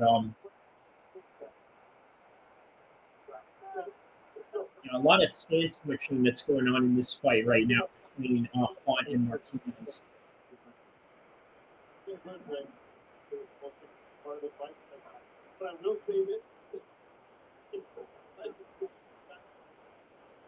All right, meanwhile, in the heavyweight division right now in boxing, 7th round,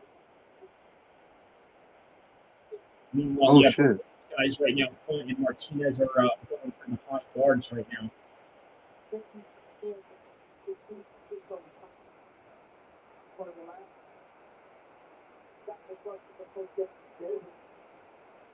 Franklin hasn't performed well, got enough time to land a shot and try to make something happen.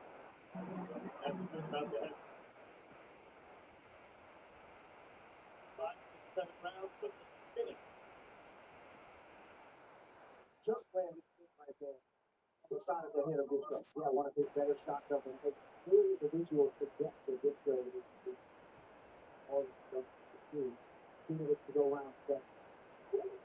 He's right there. Right here. All right, man. So, all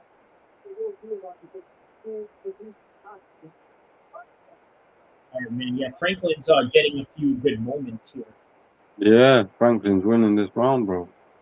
And he's landed some good blows this round.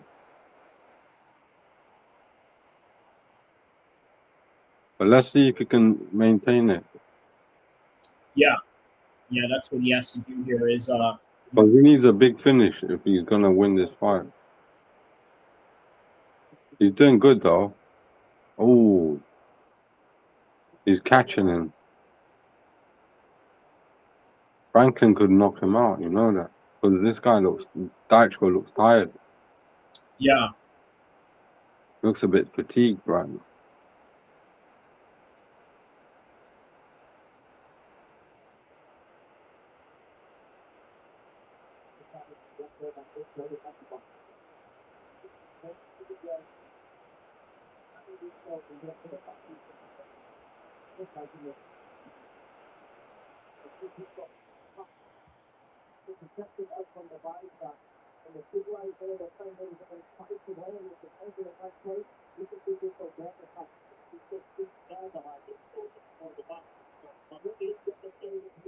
All right, there's Rob Font shooting in for a double leg takedown right here.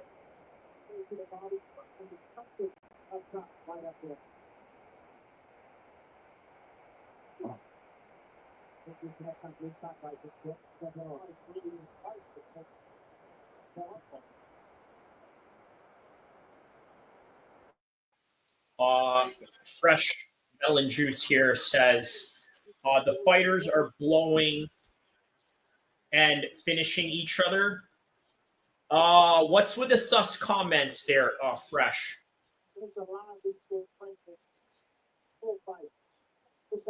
Disco finished right now. He landed a nice shot on the chin of Disco. He reacted, but he definitely felt it. And it's a product not of him not being skillful enough to get out of the way, but definitely get out of the way.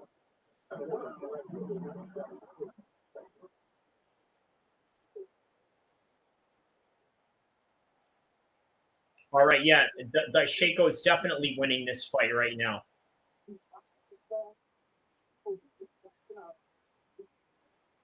What do you think, Zayn? You give any rounds to Jermaine here, or not? Yeah, I gave Jermaine Franklin the last round. He did well. He needs a few more of those rounds, you know. This fight has slipped away from him in the early rounds, you know.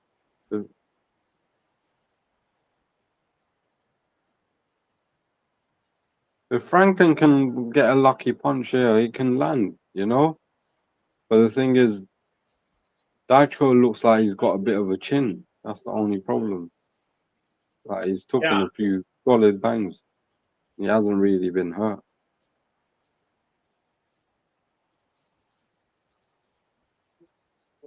But he needs the last couple rounds, Franklin, in my opinion. I think he let too many early rounds go.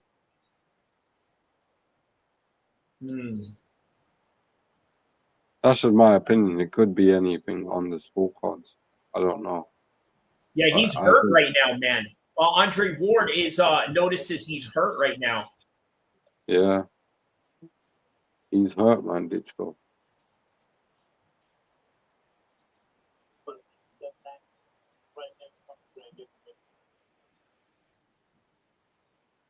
Oh.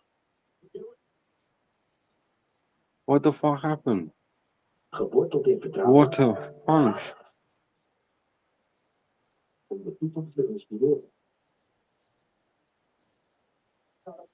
He's rocked him. Oh!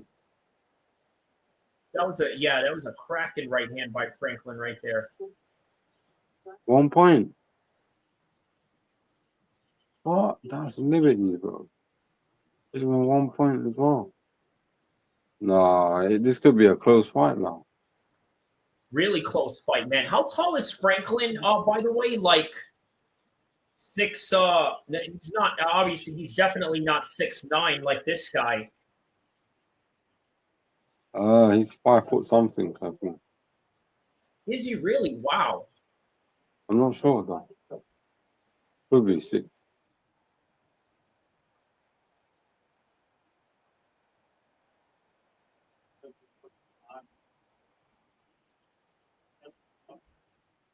Right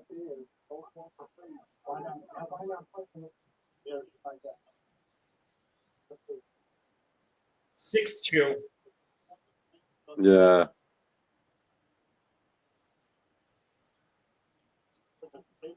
Which in comparison to most men is relatively tall, but not if you're in front of a guy that's 6'9" like this.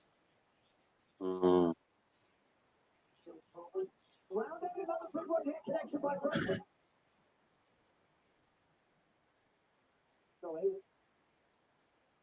It's round 8 for the American fighter.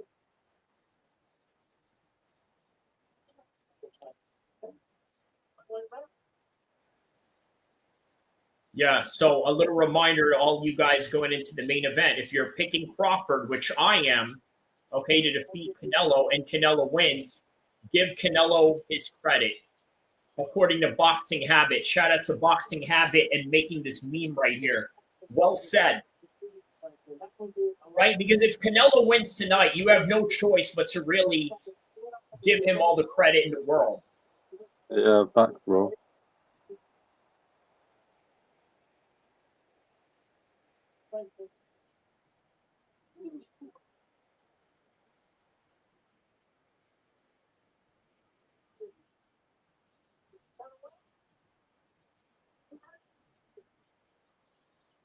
Yeah, we got a real close situation right here. According to Andre Ward, I agree with him. Oh shit, he's not winning the fight. Franklin might be winning, yeah. Yeah, man, we might have Franklin win this one. But I think he's biased. No, man, I like Franklin, bro. You know what I mean? Like he's he's fought some tough fights, man.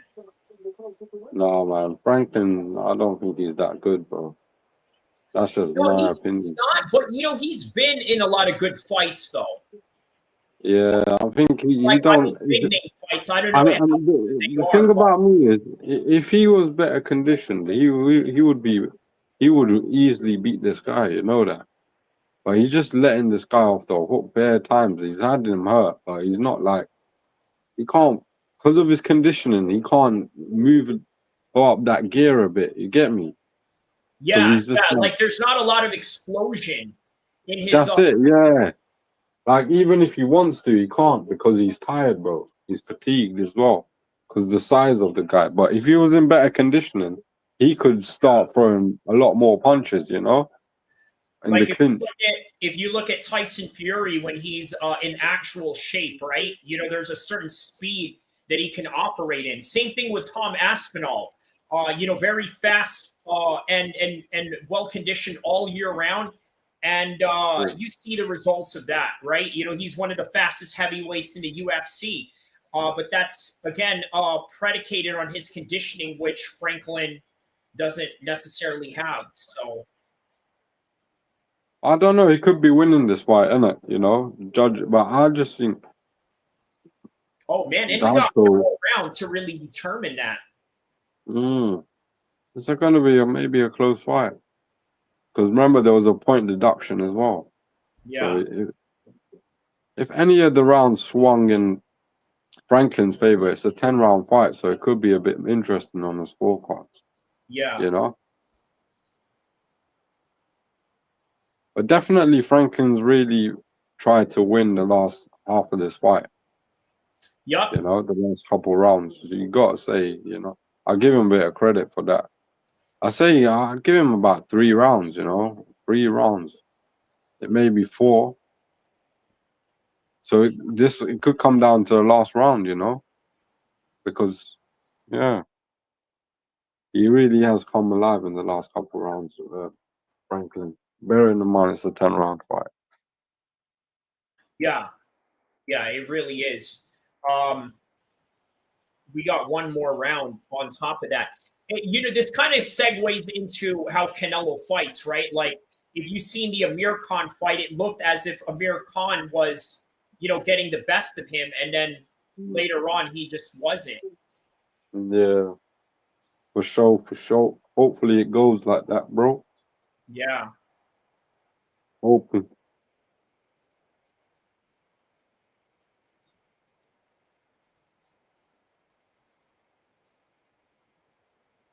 Yeah, because some guys are either slow starters or they just let the other guy work. And Yeah. you sort of like, you know, I see that a lot in high-level boxing, right? You let the other guy work. Oh, speaking of high-level people, look at that. There's Jason Statham right there in the red carpet, ready to walk into the stadium.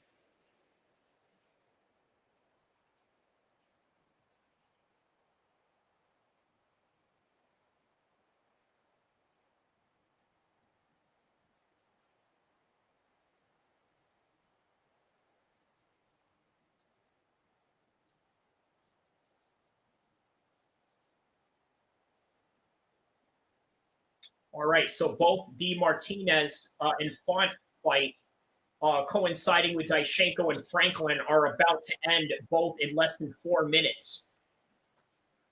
Yeah.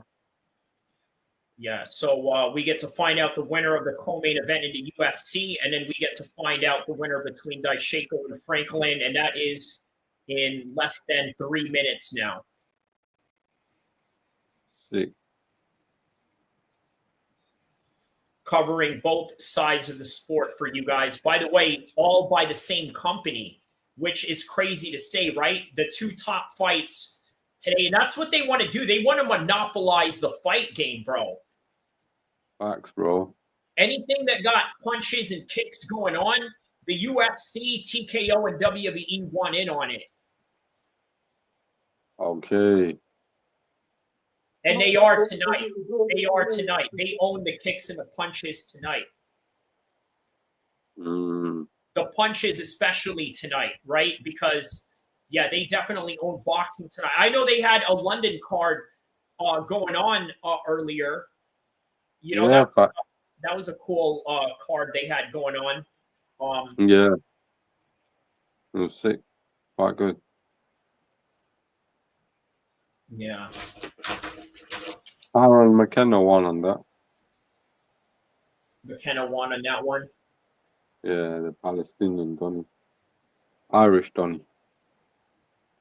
Speaking of Irish Donnies, we got that Usman Nurmagomedov versus Paul Hughes again. Oh, yeah. The Nurmagomedov versus Paul Hughes. Yes. Yeah. Arnold Lobov is fighting in that card. He's fighting that guy Zubaira, who got on that one then? Conor McGregor in back in 2018. Yeah. Yeah, that's going to be a good fight too, right there.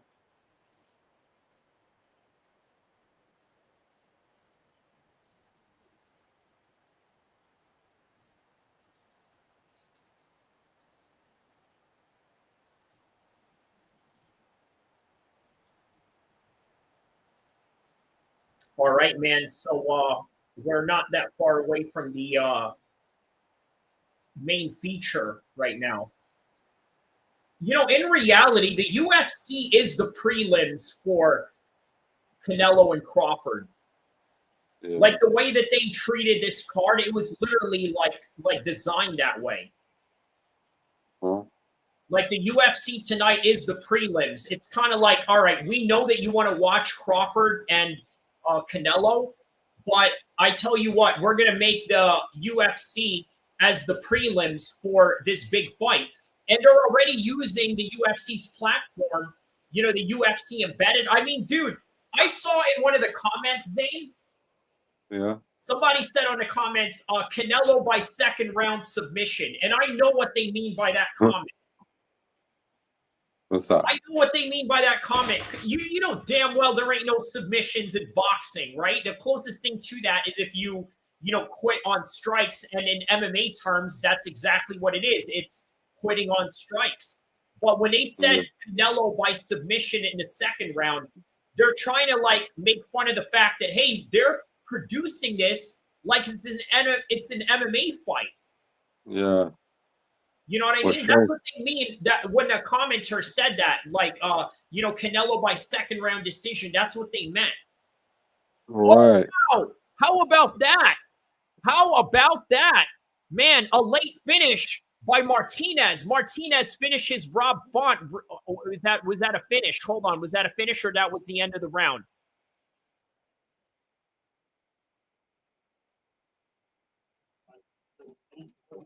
No, that was the end of the round. That was not a finish.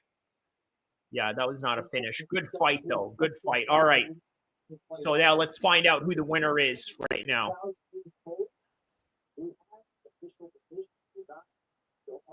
Come on, Dhenko. All right. So 5 hours, 18 minutes into the live stream. Who wins between Franklin?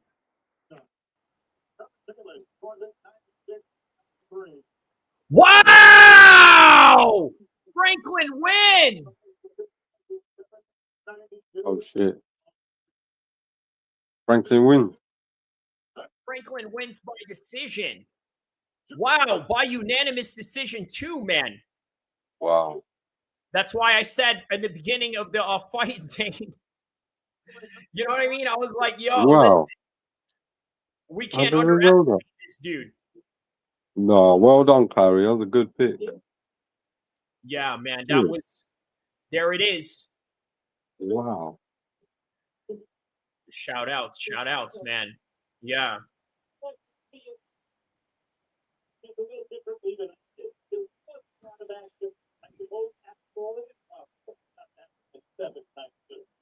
All right, so also let's find out the winner of Font and Martinez right now, all in the same minute too. So let's find out who the winner is on that one. I thought that was a robbery, bro. But yeah.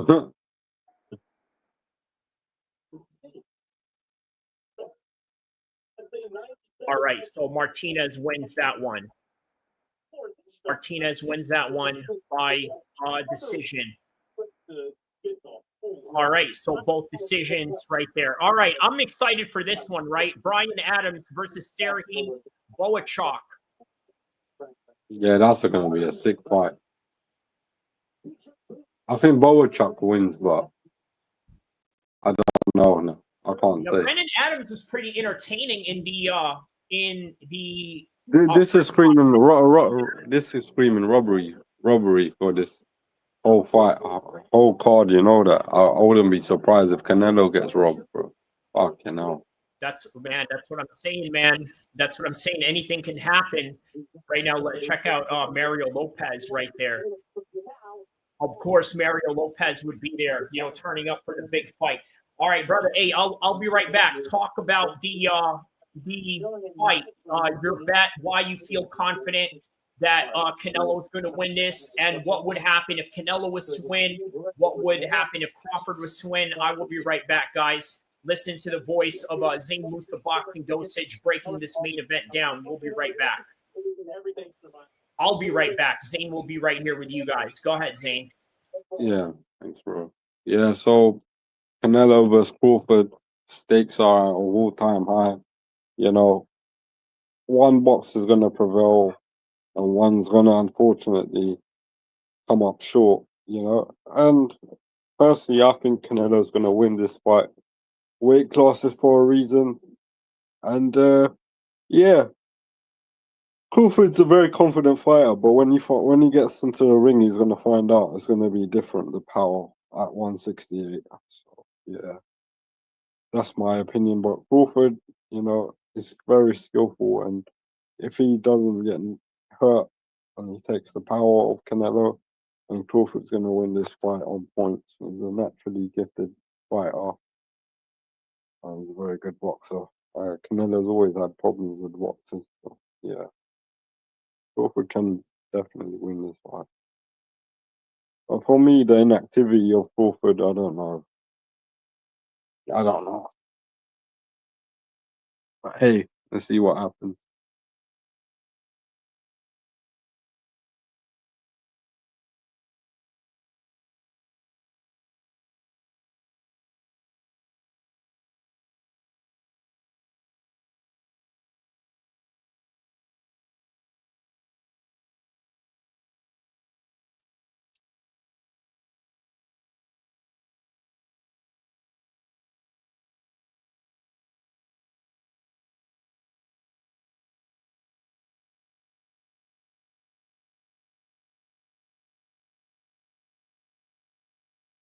Anything in its way if it is allowed to exist. And more to the point, this is why I'm quite fearful. Russell asks, what is your plan when Alberta becomes the 51st state? I don't think that's ever going to happen, in my humble opinion. I think Canada will not allow that. But if you think otherwise, let me know why. Well, not merely for the retribution that might come, whatever that may look like, but because of what it says about your country when this kind of thing is happening regularly. And by the way, well, we'll get to this. We'll get to that part in a minute. If you are in a country that is experiencing routine or relatively routine political violence, you are living in a place with weak institutions. You are living in a place where the people do not believe that the government can work in concert with their adversaries, political adversaries, to pass meaningful legislation that meaningfully improves people's lives. You are living in a place with weak institutions. I agree with Luke Thomas on this one, right? Let's piggyback off of that, right? No pun intended. But yeah, obviously being a Muslim, I don't eat pork or anything like that. But yeah, no pun intended. Let's piggyback off of what Luke Thomas just said, right? There's a weak institution going on in the United States. Why? Because there is an inherent hatred that many Americans have inherited, which I think goes back all the way to 2016. Now, look, do I like Trump as a personality, as the fact that he supports the UFC and goes out of his way to increase the awareness of the sport that we love? Yes, I love this about Trump. There is no doubt about that. Do I love the fact that Trump brought Hamzah to the United States to fight in Chicago, where the previous administration did not want him in here because of his affiliations with Ramzan Kadyrov? Yes, I love Trump for this. But I act like a fool and act like Trump did not cause any of this. And I'm going to explain why. Okay, I love Trump. I have to preface that because a lot of you, if I don't say that, you're just going to say Trump derangement syndrome, right? These Republican, MAGA, scripted lines that you guys throw when anybody disagrees with you. Hiya Buddy says, I'm doing good, man. Thank you. This Charlie Kirk thing is upsetting to say the least, but I guess there are but these are the times we are in. Absolutely, man. Russell says hi. Maurice Valencia says, were you in the time in question? I asked that question as well. Very interesting question. Hiya Buddy says, right versus left. It's upsetting. Yes. Russell says, what the F? Julie Russell says, what the F? Russell says the mainstream media is more to blame, a-hole. Okay, so it is part of the mainstream media narrative, yes. Grasshopper Plus says, who is Charlie Kirk? Well, you must not be American, but if not, it's okay. We will educate you on this particular matter. Say says, no daughter deserves to lose their father. Okay, so Top Say, I also want you to understand, Julie, Russell, and I are okay. So shout out to you guys. Shout out to you guys that are here together. Okay, so we got a married couple that is in the chat together. So shout out to you guys. Thank you for both tapping into my channel. Trap says R.I.P. Charlie Kirk. At Capital Group, we design our active ETFs to weather the ups and downs of the market, so they can be rooted at the core of the portfolio. They're meticulously crafted to endure. Capital Group, actively different, active ETFs. When your teen's college dreams are on the line, you need a guide on the inside. Visit KaplanCollegePrep.com. Russell says we have 12 children. Okay, very interesting. That's great to know. So, okay, I'm going to highlight a comment and I'm going to say something about this, right? Because I think it's very important. Top Say says no daughter deserves to lose their father. So I'm going to say to this, look at what's happening in Palestine. And I don't want to make false equivalence about this, right? By any degree or any stretch of the imagination. But many people in Palestine have lost their lives. And look, I'm very neutral about this subject, right? Because there is no right way or wrong way when it comes to addressing this topic. There is only the center. So I'm going to address this in the center and I'm not going to deviate from that. And I'm going to say this, right? The reason why a lot of people are not happy with Charlie Kirk was because many people in their perception and the way that they see it, he supported what they perceive as a murderous Zionist regime that went after and killed children in Gaza. So therefore, the way that they see it, they see this as some sort of equal retribution. But at the same time, let's be honest, Charlie Kirk is not a soldier. He did upset a lot of people, but he's not a soldier. Now, look, I have a buddy in New Jersey. I don't want to mention his name, but if he's watching, he knows who he is. He's a buddy of mine because we were high school alumni. He became a white nationalist, okay? Me and him, we have a civil discourse. You see, a lot of people on my social media page, the same social media page that I have him on as a friend, people would ask me, why don't you ever get at this guy? I say, well, because he's a white nationalist, but he's not a threat. He's not a neo-Nazi. He's not a hardcore Peckerwood or anybody that I need to be concerned of or anything like that. Me and him have differences of opinion.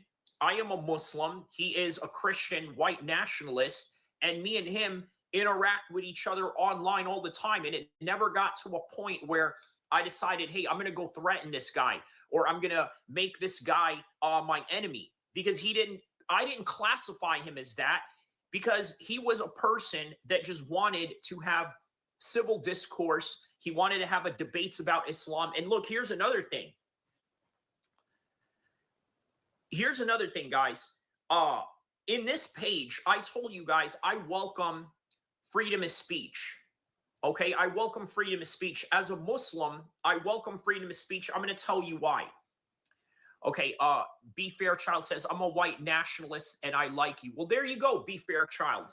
There's a reason why. He's not a white nationalist, man. This is sad. I'm not saying he's a white nationalist. I'm talking about my buddy, okay? I'm talking about my buddy in the East Coast who is a white nationalist. Me and him get along. And then here it is. There's a guy on this page right now on the chat saying that he's a white nationalist and he likes me. He likes my videos. He watches my shows.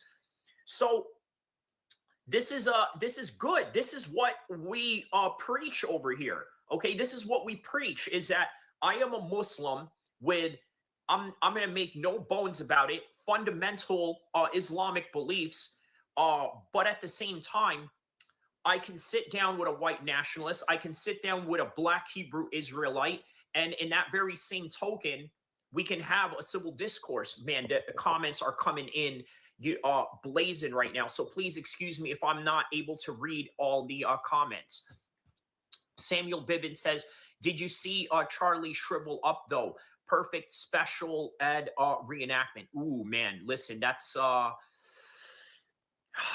little bit over the line there, Samuel. I will say, look, brother, I welcome freedom of speech here, and I'm going to tell you why, right? So as a Muslim, why is it that I welcome free speech? I'm going to tell you why. The reason why I welcome free speech as a Muslim is because if I believe in the Islamic faith, if I believe in this religion, in this ideology, I have to be prepared to not only give my life to it, but also have civil discourse debates on these particular matters. NA says, exactly. I have a friend whose politics I hate. I'm not big on Islam, but I respect you and I love your stand on civil discourse. Thank you, NA. Thank you. I really appreciate that, my man. So this is what I mean. If you guys want to say something about the Prophet Muhammad, peace be upon him, or you want to say something bad about him, we're going to have a debate about it. Because I've been practicing Muslim for over 20 years now.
Okay, and within those 20 years of being, a strong practitioner of the Islamic faith, I have enough confidence in knowing myself in debates. And by the way, this is the reason why I can kind of relate to Charlie Kirk in a way, even though I don't necessarily agree with his views, and certainly not his views on, on being pro Blue Jay to any kind, right? Topsay says, disgusting to make fun of someone's death, Samuel. Well, you know what, man? Listen, that's up to you guys. If you guys want to dismantle Samuel for making fun of his death or this, that, and the other, that is your choice, right? But for me, I'm going to allow him to speak what it is that he, speaks here. Luke S. says, no remorse or pity here. Okay, well, explain why. Truth Seeker says, anyone see the video of the ring changing fingers, of his ring changing fingers? Huh. What is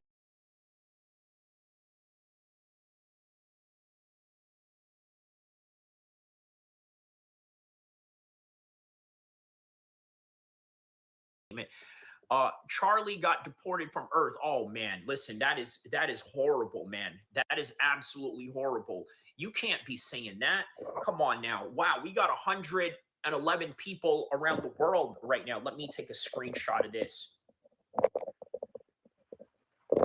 Wow, 111 people around the world, man. Yeah, people are really distraught and also feel some kind of way about Charlie, that that this is what's happening, right? Was Charlie a Zionist? He was, yes. Tammy Pierce says Alan's mother didn't hug him enough. Okay. James Laley says vengeance is coming. So that right there is what makes me really nervous about this, right? And I think Luke Thomas sort of emphasizes this a little bit more right here. And you are living in a place where people, in many cases, have lost hope in a sane and normal process for the government to improve their lives. You are living in a place that is weak and it is broken. And A cancer like political violence only makes those things weaker and only makes them less responsive. So in other words, what he's trying to say is that there is a concept going on right now in the American politics where it is literally a broken institution. The Prophet Muhammad once said that the end days won't come until the people who are not worthy of leadership position are in leadership positions. And many can argue and say that Trump is that guy.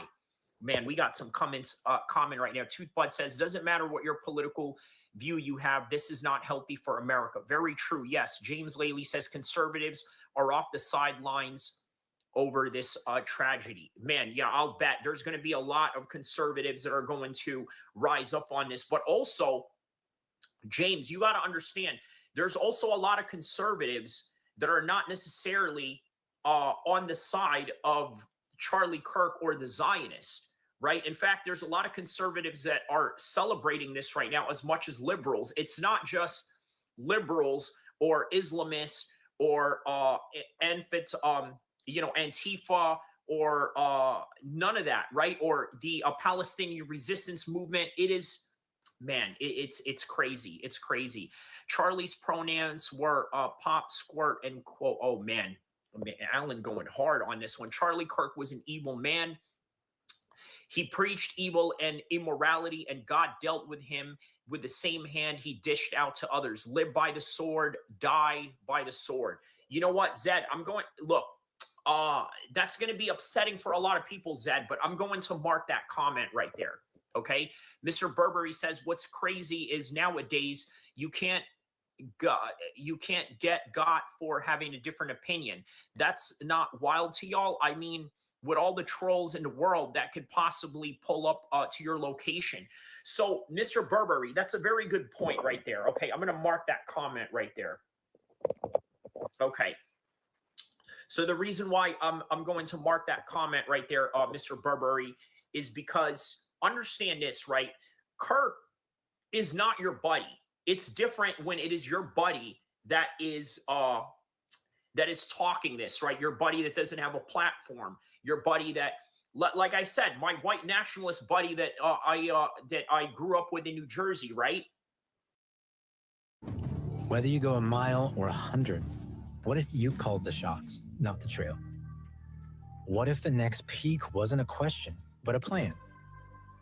Because now, effort doesn't limit adventure.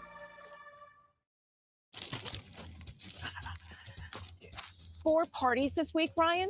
At this rate, we're going to have to take out a second mortgage. Don't worry, this is grocery outlet. Saving big's kind of the thing.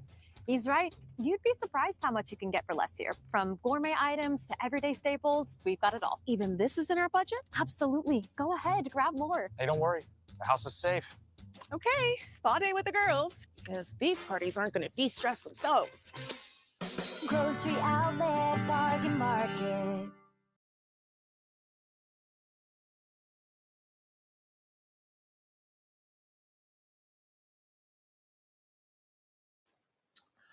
He's not Charlie Kirk. He doesn't have that kind of platform. So therefore, he's not as dangerous as Charlie Kirk. Now, look, if I get on this YouTube thing and I start blowing up, maybe I could become dangerous. And that in and of itself kind of puts me in a position where, you know what, I have to be responsible about what I say, about how I provoke people. Look, we also have to come to grips with the reality also that sometimes freedom of speech is not free. And let me explain exactly what I mean by that. What I mean by that when I say that freedom of speech is not free is that you got to understand there are consequences to what you say. Consequences in terms of possible reprisals, consequences in terms of the possibility that you could be ridiculed for what you say. But the only thing that freedom of speech guarantees is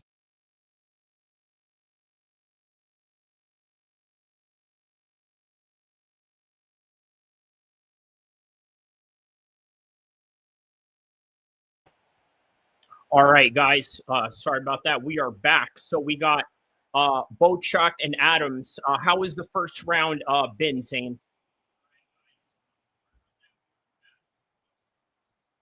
Oh, no, sorry. Zayn, you there? Zayn? Oh, we're back. On a straight flank. Like the left hook to the body that was available. Oh, Zayn, you there?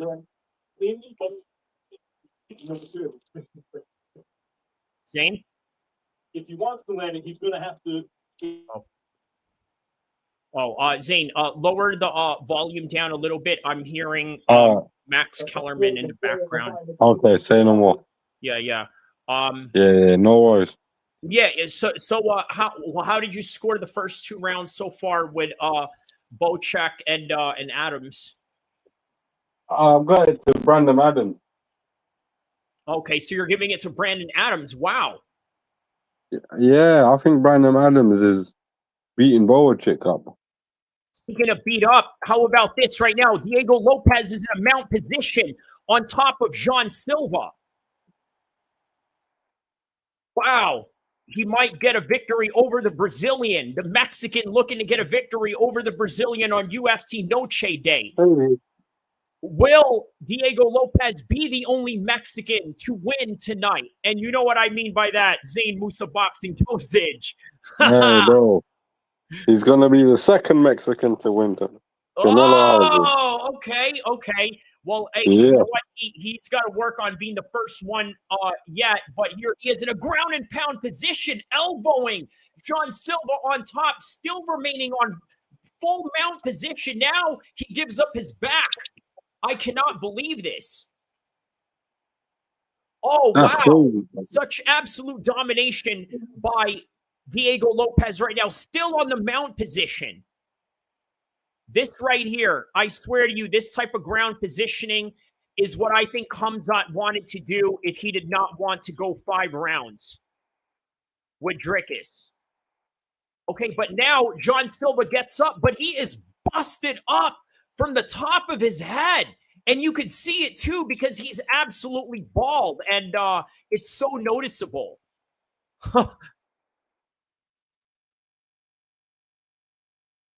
Oh, man, I am so hyped for this right now, Zayn.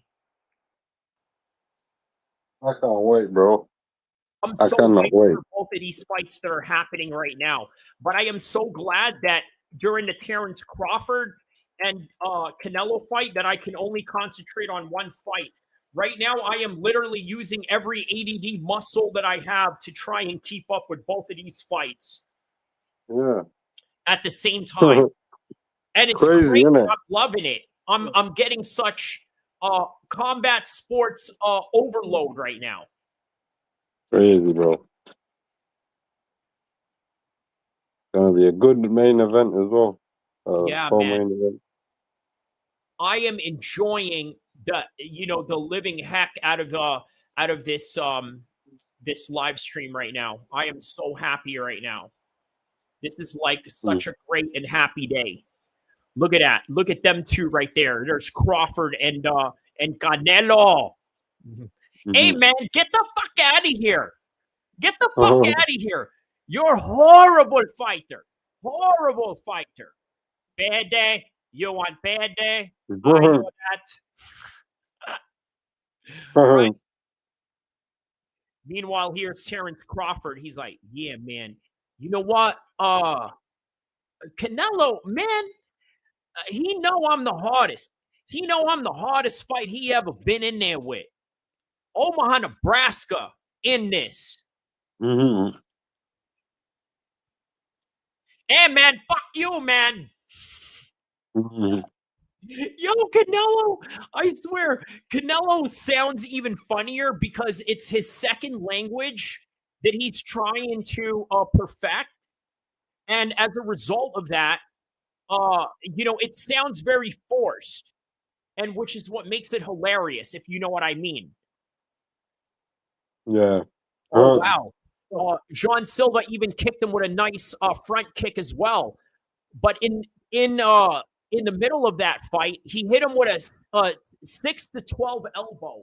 So in other words, what you do is you take your elbow, you flinch it in the sky, and then you throw it down in a straight down path. That's what a 6 to 12 elbow is.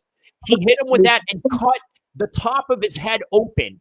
And, you know, Jean Silva is bald, right? Like Andrew Tate bald. So it's very noticeable. Very prominent. Bro, it's gonna be a good fight, man. I got to get rid of that on the screen. There we go. Okay. But yeah, man, what did you think about my live stream, man? Man, people were going crazy on that live stream, huh? I remember, man. Crazy, bro. Why are they all cussing each other out now? Because it's such a politically charged, you know how it is, man. Americans and British, if there's one thing that we have in common, bro, is that we're the region that we grew up in. I'm not talking about our race or our religion, but I'm talking about the region that we grew up under, right? It is a very highly politically charged circle. Yeah. That people take it very seriously. And then on top of that, not only seriously, it's sometimes deeming each other as a serious threat to each other's lives.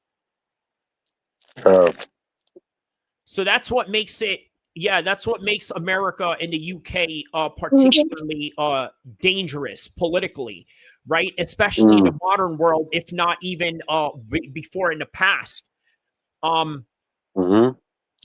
But yeah, that's what it is, man. It's that people feel very strongly about something that when you see somebody like, for example, man, let's take an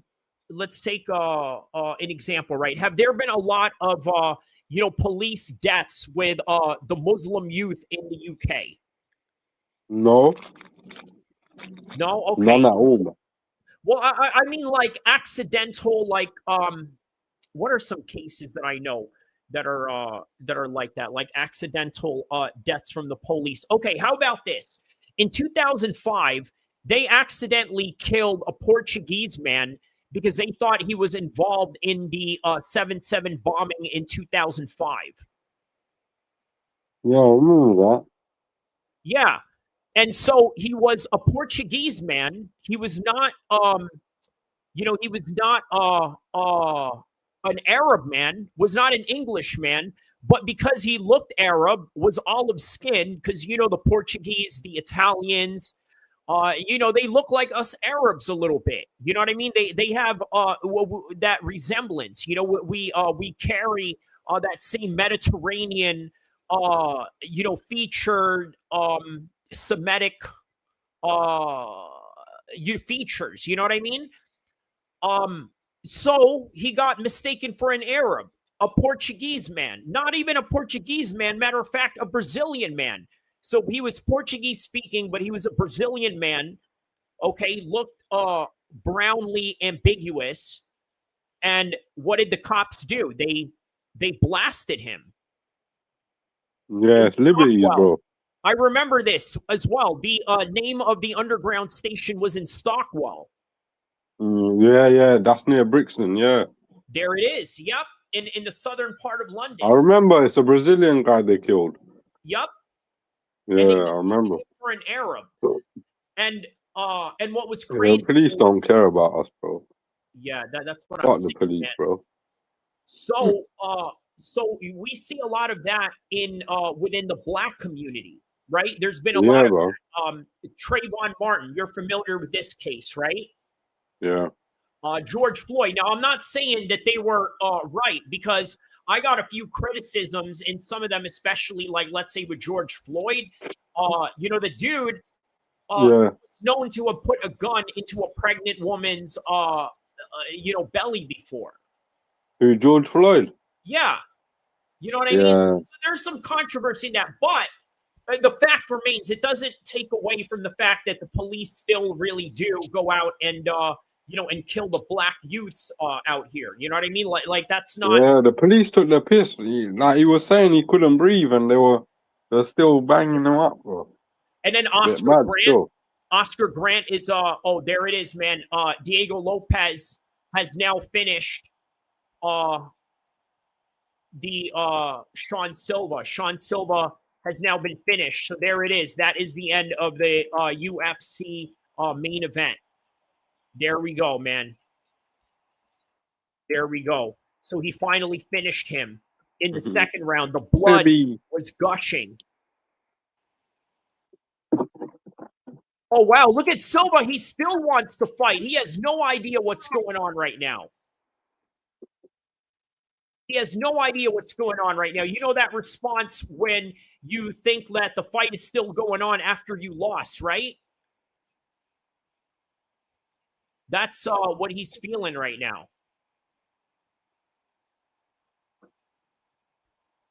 So, wow, man, great finish by Diego Lopez. And that concludes the UFC's main event. Wow. Meanwhile, Adams and Bocek are having a good fight right here. So, yeah, Zayn, going back to what I was saying, are you still there, brother? Yes, bro. Sorry, I was just playing with the cat. No, Go on. good. It's all good. The fighting nerds nerds stop training. The fame got to all of them. Yes, his team was undefeated, right? You know when there's a group of guys that come from the same gym that are all winning at the same time, right?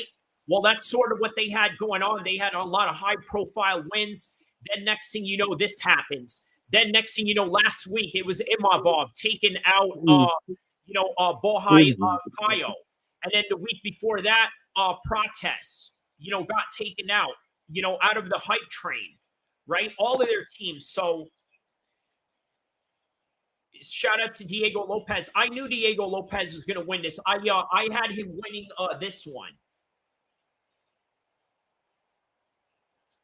Plus, I never liked how John Silva was used by Portnoy as like a representative of the Israeli fighters when the dude was Brazilian.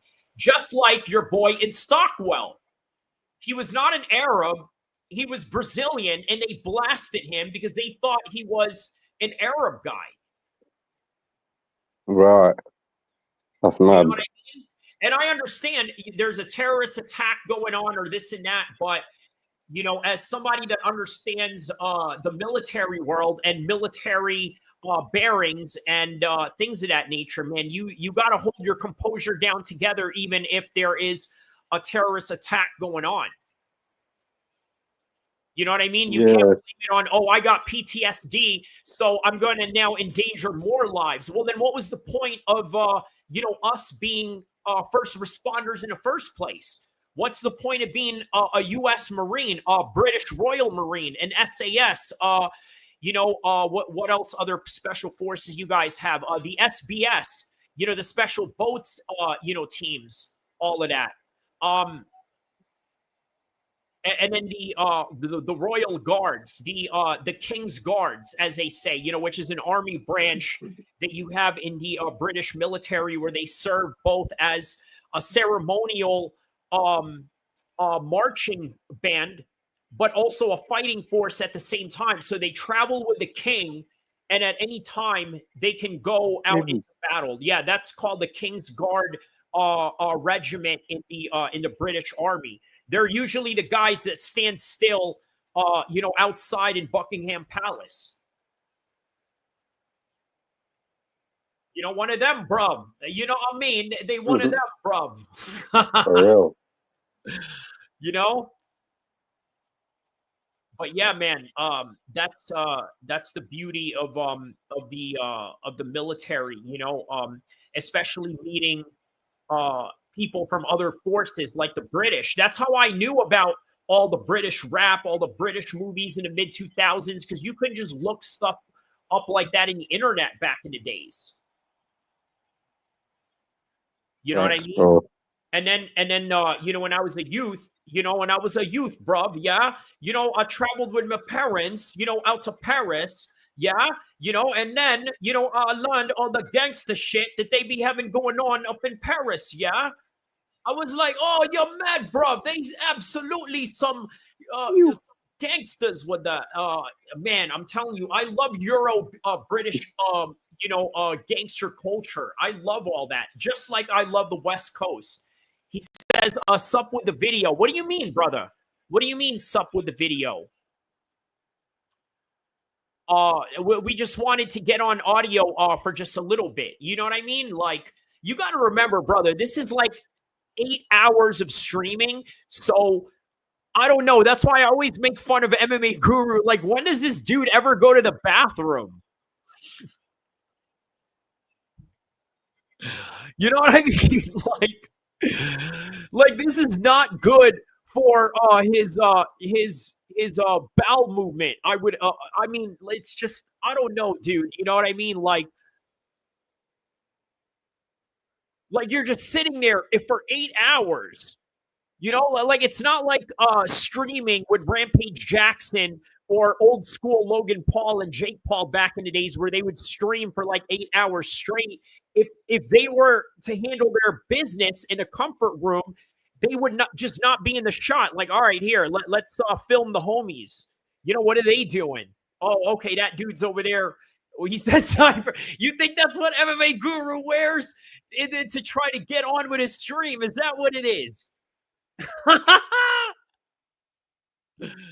Oh, dude, Zayn, I'm having so much fun, guys. I love all of you guys that are tapping in, that are watching, that are commenting.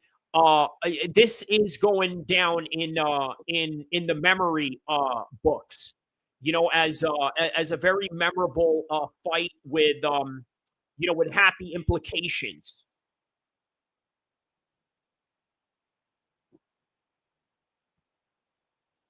You know, so how are you scoring this fight, Kyrie? The Adams versus Boachuk. Dude, I'm gonna be honest. This is a good fight, man. I was too. I think Adams. Okay, yeah, sorry, brother, because I was too busy looking at the post-fight interview with Lopez. Well, that's it, man. That concludes UFC night. That is the true prelims for Crawford and Canelo. Because I think they even featured some of the UFC fighter. No, actually, they had no in the UFC embedded with Crawford and Canelo. Yeah, there was no MMA fighter in there other than the ones that were traveling with Fernando Vargas's team. They had an MMA guy that was with them. Okay. And he's a UFC fighter.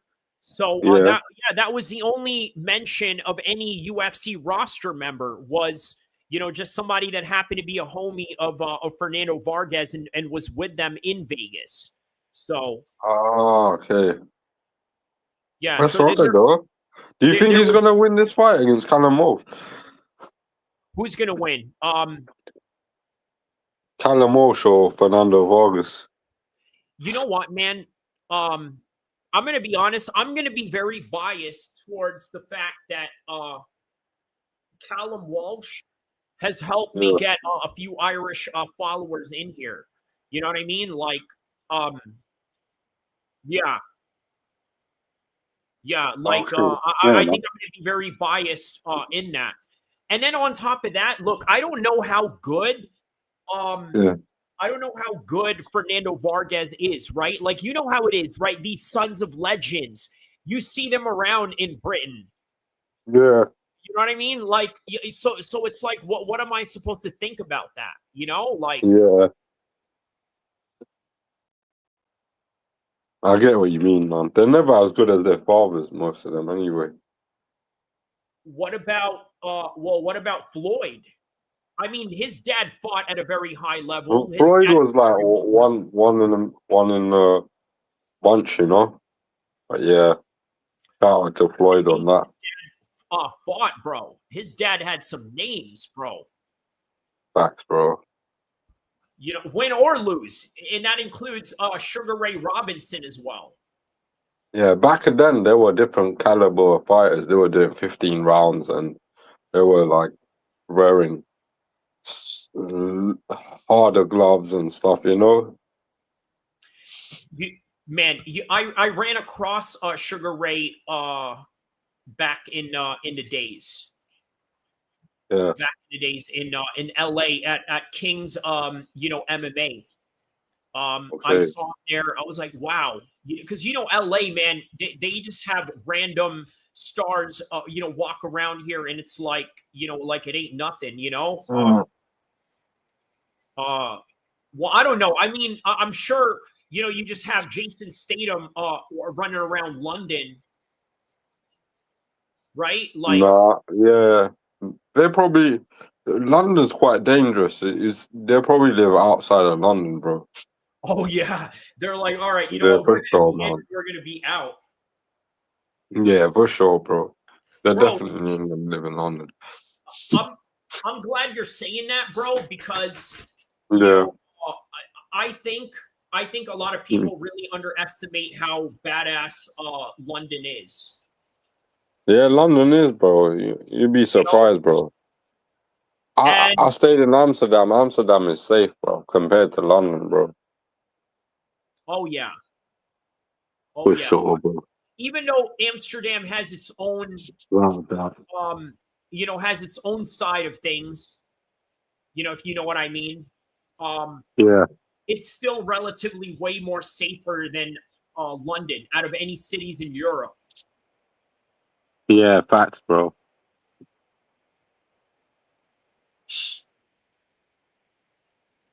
Oh snap, man! We are about to enter the main card. And what round are we in with this Adams fight right now? Round number 7, 8? 8, coming on to 8.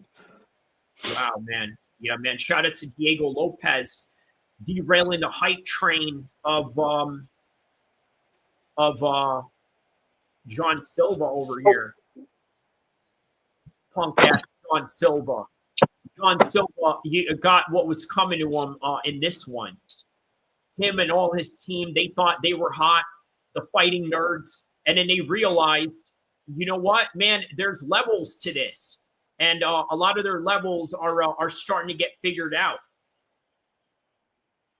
So here we are with round number 8 with hold on a second, Zayn, go ahead.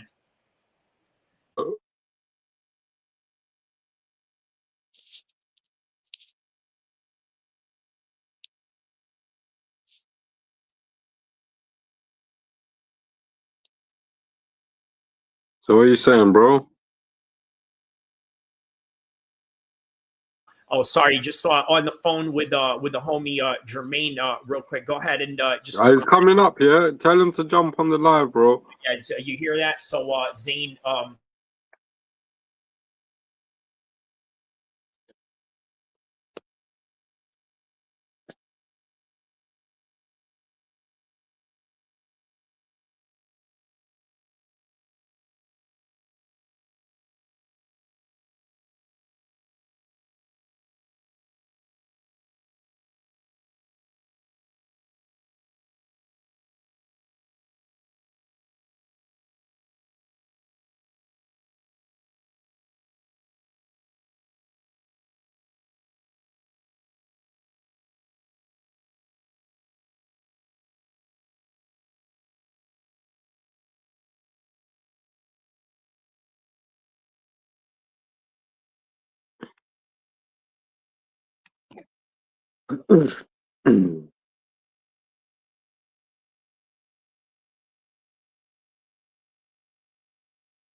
All right, Zayn. So the homie's about to come hop in right quick.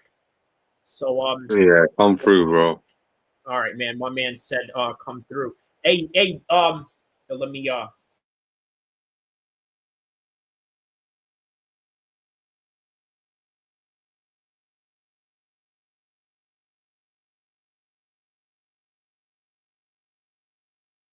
Oh shit.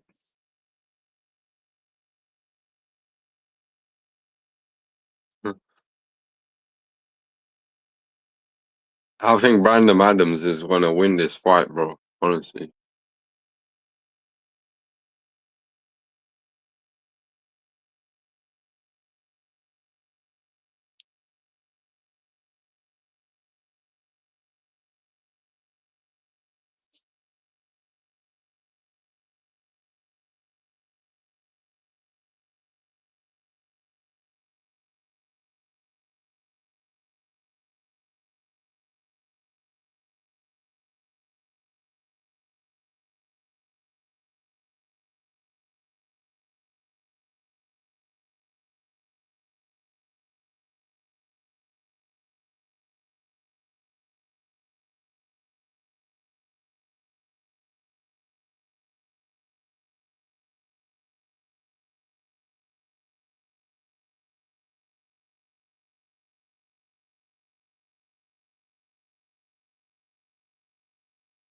Bro, go on to the Ring magazine on your YouTube. It's on right now, or the prelims. So you can catch the fight right now, the prelims. Okay, is that in reference to telling him about the Netflix not? Oh yeah, because it's supposed to be on right now, but obviously it's not because yeah. All right. So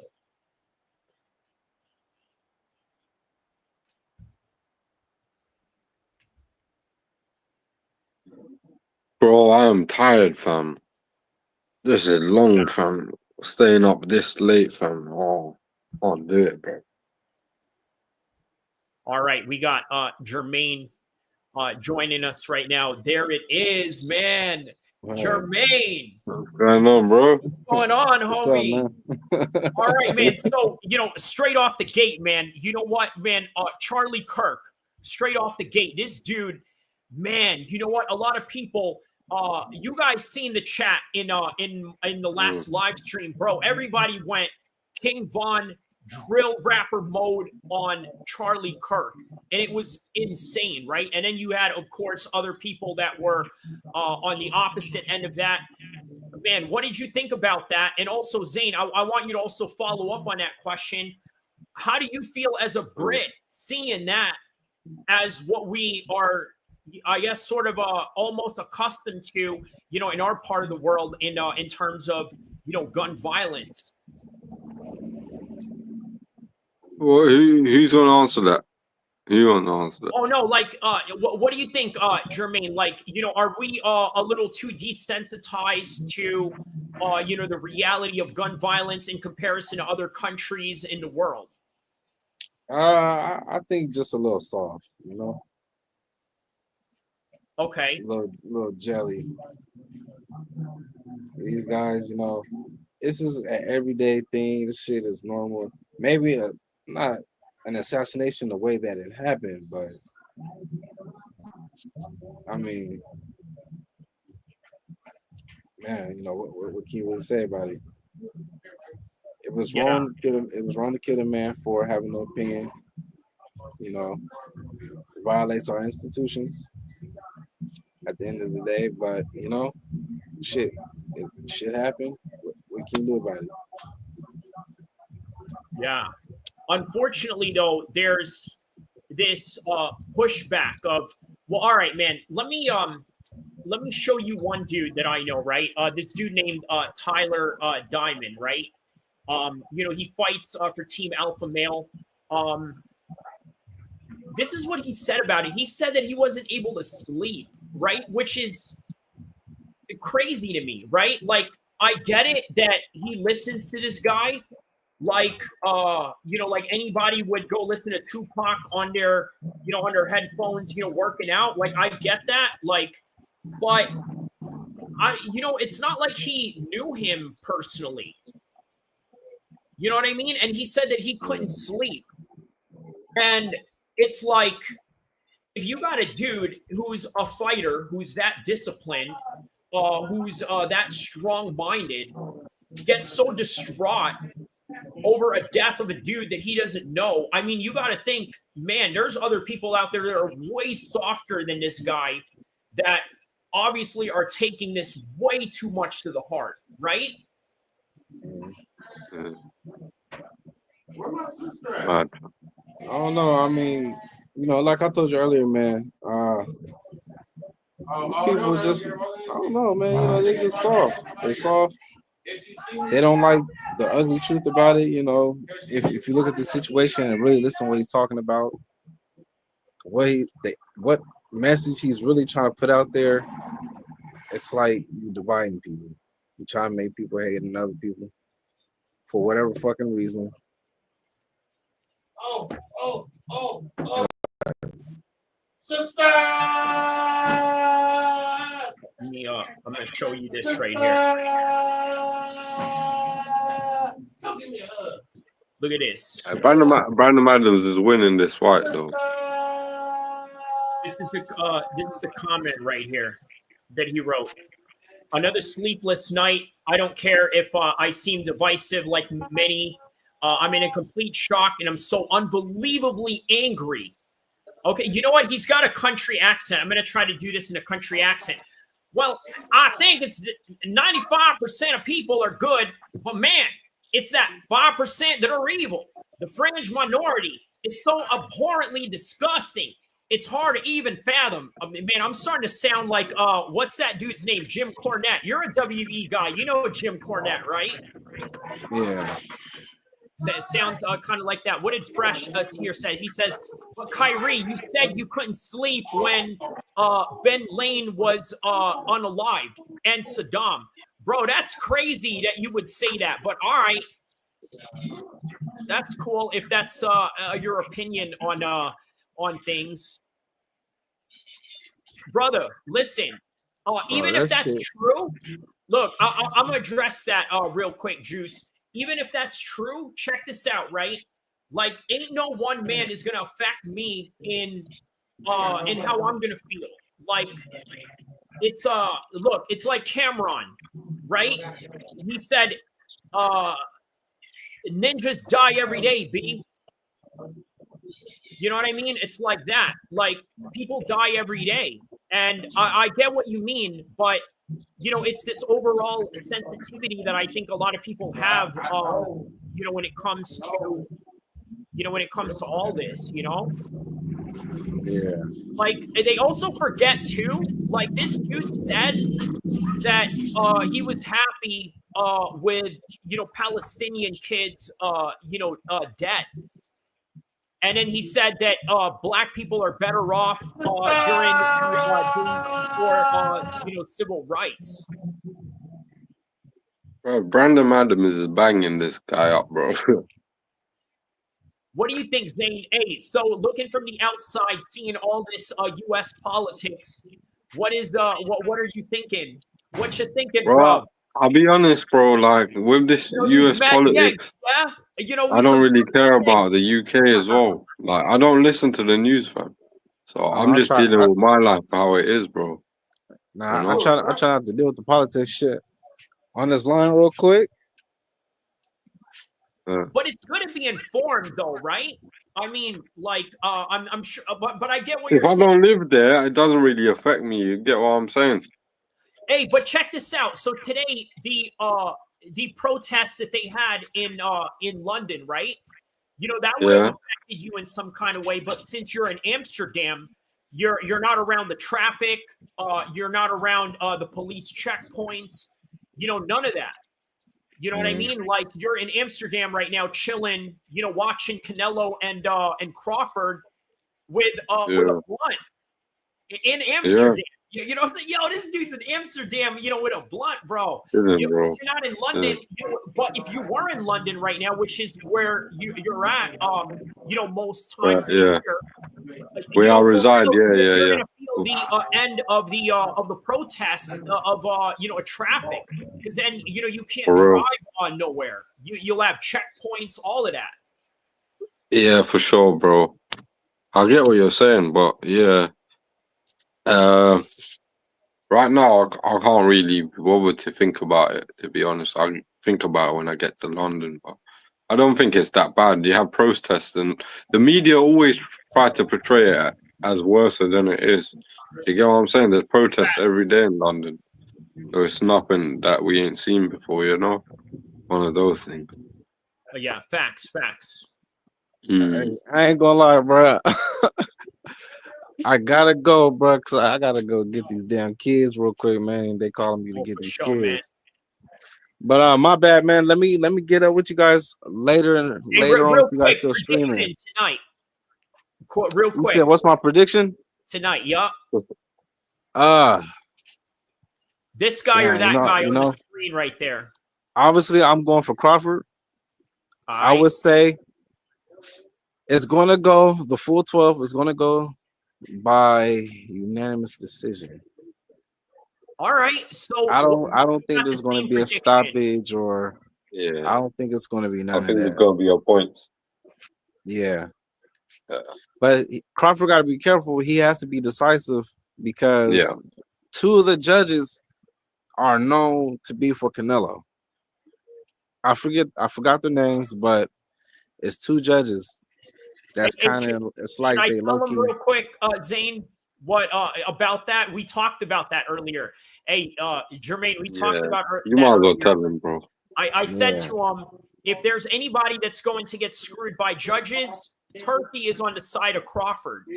You know, and then during the press conference, the first press conference, Turki was like, brother, I don't know why you have me sit next to Canelo. I want to sit next to Crawford. Yeah. So that means you want to sit next to the judges too, and you know what that means. I mean, you know, as no checkpoints, life goes on as normal. Just have to avoid calling routes in their journey, bro. Okay, so I think that's in reference to you know, the protests going on in London right now. Shout out to TKO, my man. Yeah, what you guys think, man? Good. What's up? What you guys' prediction? Zayn has the same as mine, but opposite, right? So we're all saying decision. All of us. Like, we all are saying decision, but for one guy. Obviously, I'm going with Crawford by decision. And then, you know, Zayn is going with Canelo. And he's got a bet on it, too. Right? I wish you would have told me that at the start of this, at the start of me joining, because I would debate you on that one, Zayn. I will fucking debate you.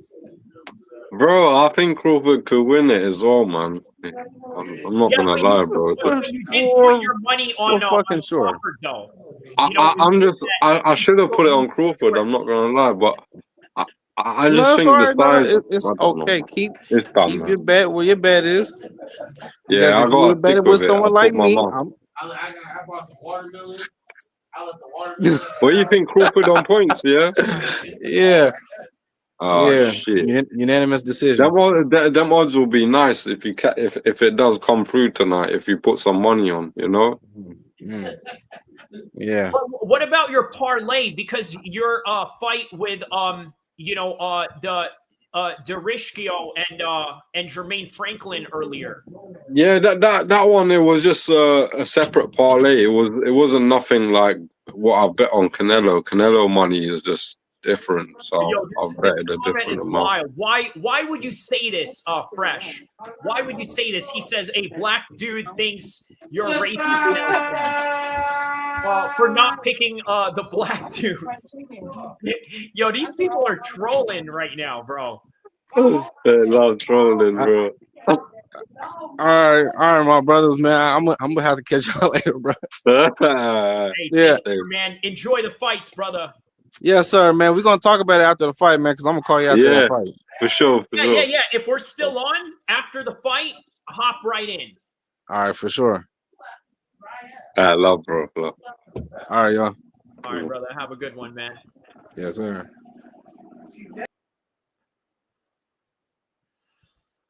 Oh man, so Kyrie, what's happening? a lot at stake for this fight right now, man. A lot at stake with Canelo and Crawford. Like, I think about this, man. If Crawford loses, if Crawford loses, this is, I mean, going to be one of the very few big fights that he has, right? But if Canelo loses, it's going to show that he's done. Yeah. I mean, really, like, I think it's really going to show that Canelo is done if he loses this one. It's going to be a very tough loss for Canelo, and that's for sure. Yeah, for sure, man. If Canelo loses, I think he's done, bro. He should just hang it up, bro. Yeah.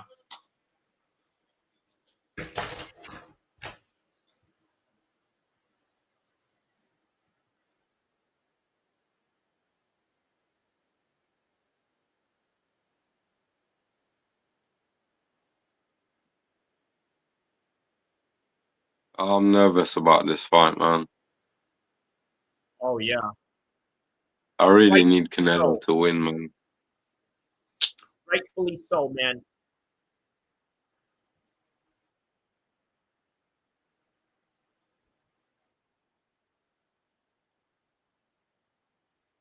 All right, man. Here we go.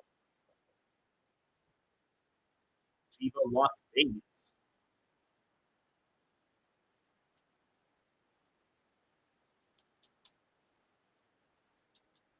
All right, y'all.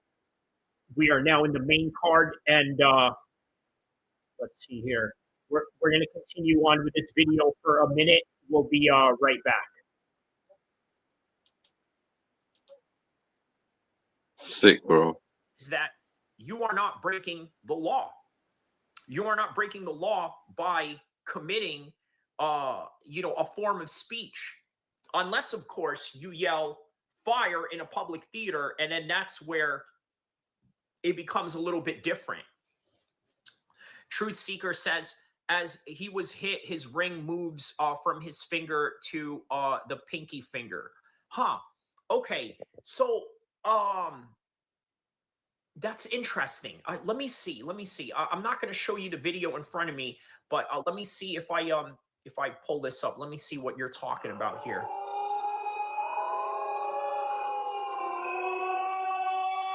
I'm watching the slow motion version right now. Hold on.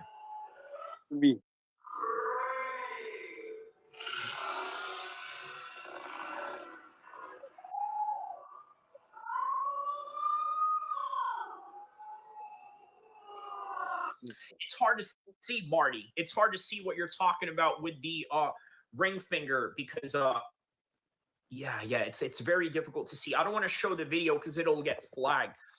So I'm glad you're preaching unity, my man. That's what we need in times like this. God bless you, or Allah bless you. Sorry if that's no. God and Allah are saying the same thing. It's like saying amigo and friend. So shout out to you on that one, NA. I'm going to pin that comment right there. He says, liar, Zed. James Laley says 77.3 million R. Corzo family says, RIP Charlie, truly evil people out there making excuses for this. Braylon says, Zed, you are absolutely wrong. Charlie spoke the truth and reality. NA says, that's me. I'm not celebrating, but I'm more on the right and didn't agree with Charlie a lot. Alan Bayless says, Kirk said that the gun violence was unacceptable thing in order to have the Second Amendment when kids were unalive. Bad B says he said some crazy stuff and it finally caught up to him. I'm going to mark that comment right there. Bad XOXO. I'm going to mark that comment, okay? Because this is what I said earlier, right? You can't just say whatever it is that you think you want to say and think that you can get away with it. Wow, we got 200 people in here at one time. That is crazy, man. Shout out to everybody around the world. Hey guys, please help me become a big channel by hitting the like and subscribe button. We got 200 people in here. That is awesome, man. Shout out to all of y'all. James Laley says we are wearing our red hats for Charlie. All right, shout outs to that. R.I.P. Charlie. Emma Moore says Rugrat says they said Kurt was on the Epstein list. I don't know about all that. RG Zad, right? He's a little too young for that, right? He's 31 years old. I don't know how he would have been relevant during that time of Epstein's prime. So I don't know. I'm 40 years old, right? Obviously 9 years older than Charlie Kirk. But if I was young, if I was too young during the prime days of Epstein and Trump in the 90s, I would imagine that he would be a baby at that time and would have nothing to do with it. Alan Bayless says Kirk mocked kids being killed and mocked people having empathy for them. There you go. There you go. So I'm going to mark that comment right there too, because that's very important, right? A lot of people are upset at the fact that Charlie Kirk was speaking on dead Palestinian kids. So therefore, this is their justification as to showing glee at his timely demise. Luke S says, grifter, are you talking to me? Braylon says, Charlie lived by the sword and lives by words and civil conversations. So that's what I mean, right? Not a soldier. He's not a warrior or anything like that. That's just the reality of the situation. Toothbud says words should never result in getting unalive. Very true. Mr. Burberry says same reason that influencers don't like dropping their location, because you have a bunch of crazy people that might pull up and go crazy. Yeah, you know what? Try telling that to the rappers that reveal where they are, and the next thing you know, a bunch of Crips show up at Roscoe's in Compton and then blast you because you wanted to tell everybody to, hey, look, I'm in the hood or this and that. Very good point. But I think with Charlie Kirk's situation, it's a little bit different, because his whole entire motto is that, you know what, I'm going to stand out here, I'm going to talk to everybody, and as a result, I'm going to make myself available. Now, is it really, the best choice? Maybe not the best choice possible, but, it is what it is by the end of the day. Bad B says, I bet he was on the list on the island. The Corzo family says, I just watched them rationalize this. NA says, this man isn't a grifter. He's speaking non-violently with an open mind. Okay. Matt Amick says, dude, this is garbage. Mark that. Goodbye. I don't understand what you mean by that, but okay. Words are dangerous according to this clown. So look, Corzo, I need you to understand something about this, right? Okay, so I'm going to mark your comment right there. Even though I don't agree with it, I'm going to mark this comment because, like I said, right, what is it that I absolutely emphasize in this chat? I emphasize freedom of speech, as long as it's not freedom of speech that impedes the rights of others, but also it doesn't go as far as being flagged by YouTube in a negative way, right? That's sort of what I'm getting at with this. So, yes, I don't like your comment, but I'm going to mark it anyway, the Corzo family. But it's important that we discuss your comment. He says words are dangerous according to this clown. So you're calling me a clown because I'm saying that words are dangerous. Let me ask you something. You walk up in the hood and you throw up a flag, the opposite gang colors. What do you think is going to happen to you? And now, do you have the freedom of speech to say F the Bloods or F the Crips or F the other side? You have every right to say that. But are there consequences for saying that? Yes, there are. There are consequences for saying that. Now, the consequences may not be immediate. The consequences may not be in your face. Maybe the consequences are you'll have a bunch of Crip dudes or Blood dudes, depending on what gang or set you diss, and they're going to get at you online and say, hey, Corso family, such and such, why did you say this or that? F you for this, right? Or if you are in a vicinity where they are at, they might want to get at you. Now, I'm not saying that's right. What I'm saying is that that is a reality that could happen to you, right? So what I'm saying is that the words that Charlie Kirk says, though he has the right to say it, it doesn't necessarily mean that he's not going to get got for it. And unfortunately, this is the reality of it. Look, guys, I'm telling you right now, there's a lot of things that I want to say that I'm not ever going to say online. Now, if you want to hear me say certain things, go to my members only section, because I have things that I say in there that I will never say in a public sphere. Okay? But that is with good reason. It is out of the reason of self-preservation. It is out of the reason of trying to build a network, trying to build a subscriber base, trying to build an audience. So therefore, there are just some things that I'm not going to say. And you know what? Many people may see that as cowardly. Many people may see that as I don't know, grifting or whatever you want to put it. But I know that if I say what's really on my mind, there's going to be a few people out there that are going to want to get at me in the streets. Okay, so it's better that I don't say it. But once again, freedom of speech, yes, let's practice it. But at the same time, do not let self-preservation be damned. Okay? That is the one thing you guys have to understand. Do not let self-preservation be damned whatsoever. So, Guy says Kirk kicked the bucket. Oh, well. I mean, yeah, a little insensitive to say here. Deport says, F the F up. Y'all are sick-ass people. Yeah, well, you know what? Listen, man. I'm allowing it. You know, I'm allowing them to say it, just like I'm allowing you guys to say that Kirk was a hero, right? You can say whatever you want here, but at the same time, it is going to be scrutinized, whatever you're going to say. So just remember, you can say what you want, but people are going to scrutinize what you say one way or the other, whether you're from one side to the other, okay? The ring finger thing already got disproven. Okay, so shout out to you on that comment right there. I'm going to mark that comment because that is important if the ring finger is you know, an important focal point here.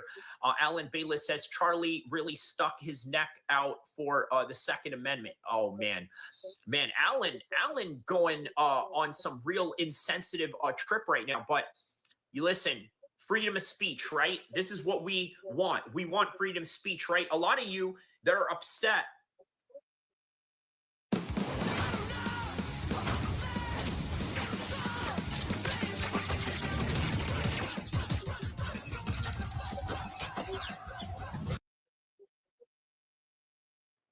At the fact that Charlie Kirk got hit, are also upset at the people that are practicing the very same thing that Charlie Kirk emphasized. And you know, I may not like what Alan had to say, and you know, it is, you know, a bit insensitive on his part, but it is what it is by the end of the day. Luke S says both him and you have something in common. You both shift grifter commentators. You both are okay. Well, that's your opinion, Luke. Obviously, you're still here with 300 or 400 other people in here watching me, so that's okay.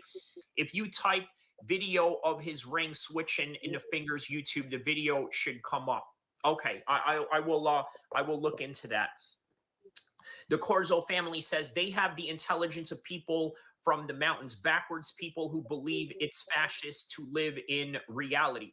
Emphasize on that a little bit. Have they caught the murderer yet? Lovebug says no, they haven't caught them yet. However, what they did catch was the weapon, right? They caught the weapon. They're analyzing handprints, and yeah, they're going through the process on that.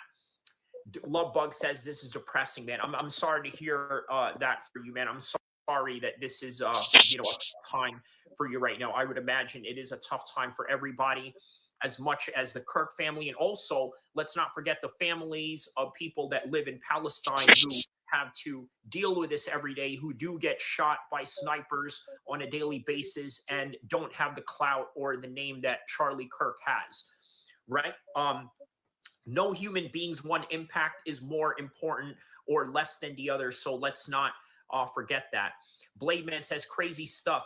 It's the right we have. We can say whatever the F we want and should not have the fear of being murdered or having a different opinion.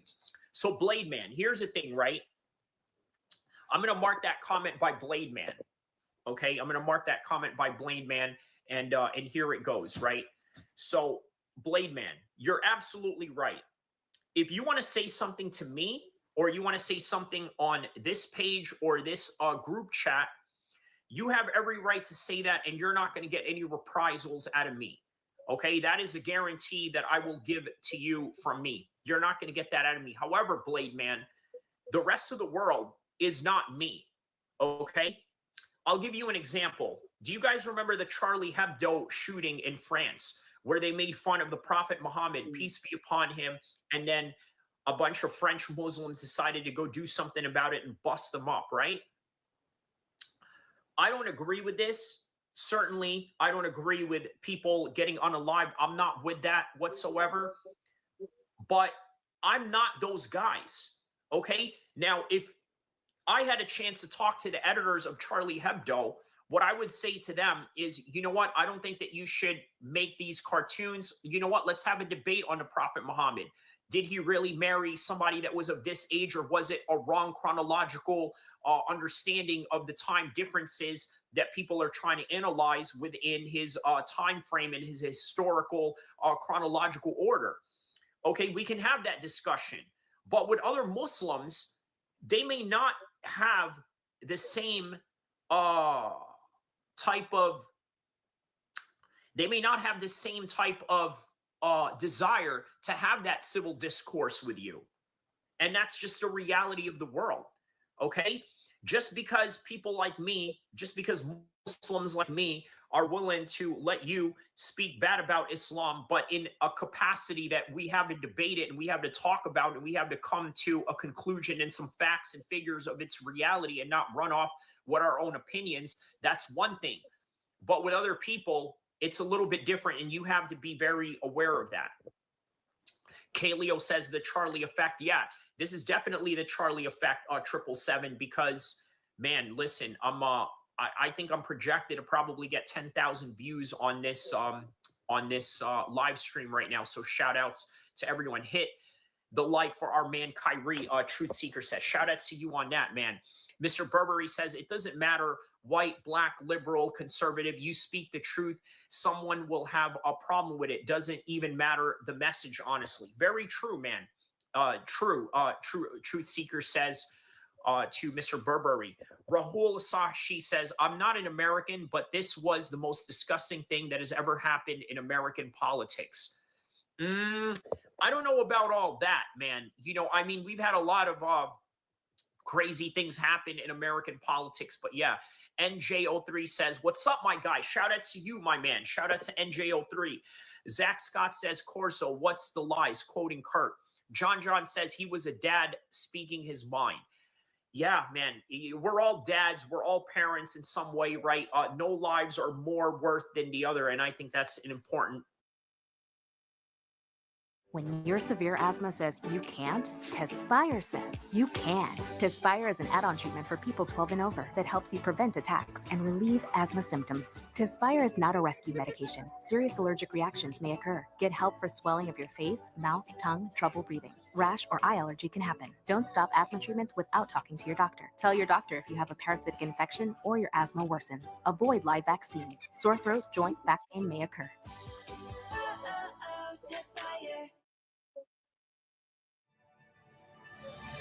You may have challenges that look bigger, stronger. In the natural, you don't have a chance. Don't be intimidated. The forces that are for you are greater than the forces that are against you.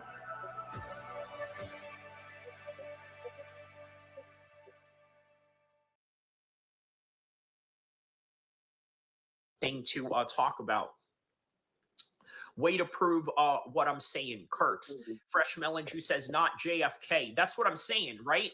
Shout out to Fresh Melon Juice on that. Yeah, there is JFK back in the days. So Group B says at Rahul, we literally have 2 presidents assisted. This ish is nothing and will be forgotten in a week. Yeah, that's true. That's true. I think so, right? I mean, think about this, right? Roger Jackson was the hottest thing on the news, you know, not too long ago, and now here we are, right, in a completely different, you know, stratosphere. Rahul Sahi says, I know a lot happened, but I think American politics is at an all-time low.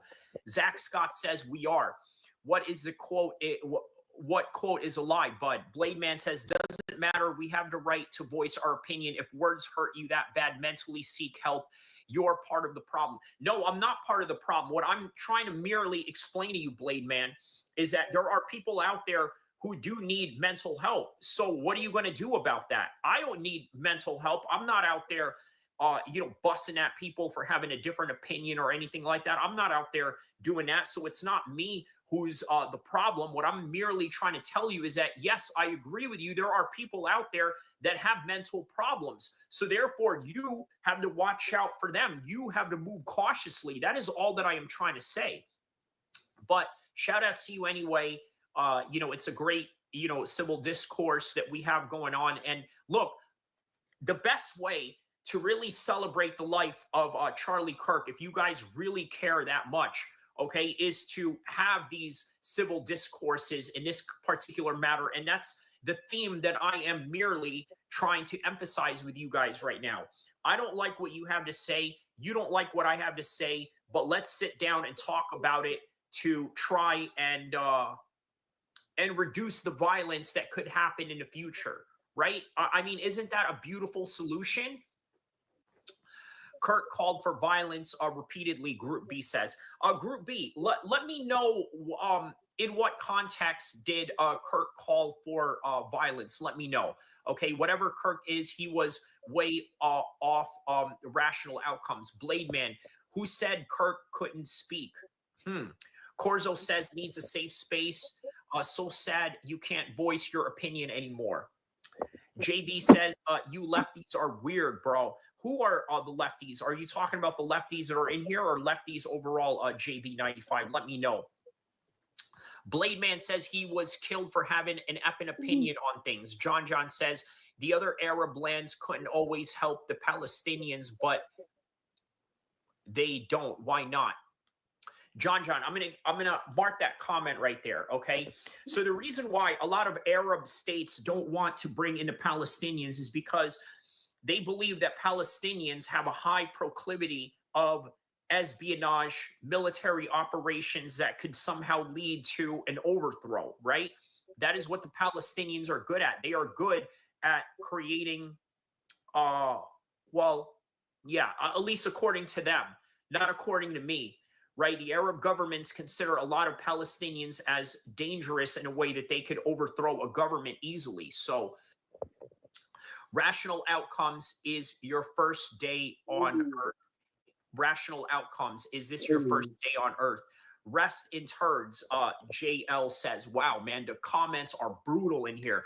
No one violated Kirk's freedom of speech. He was not arrested and tried for it. Someone took his words and possibly his actions personal. This is not a free speech issue. Okay, so Group B, I'm going to mark that comment right there because that's very important to understand, right? Let me read that again.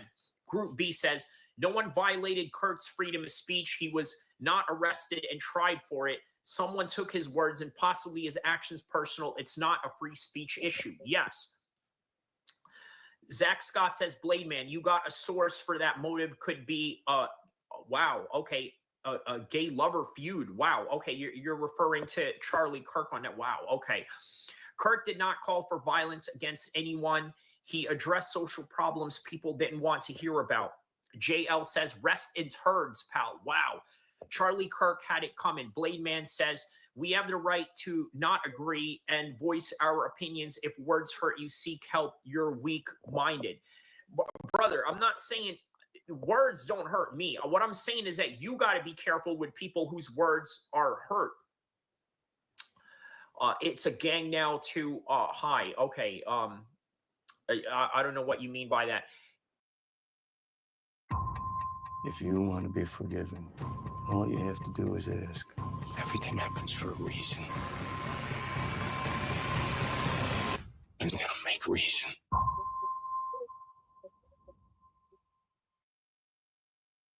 It's your time to cash in. So don't just play. Stay. In Northern California's premier casino resort. Book your getaway now at cashcreek.com.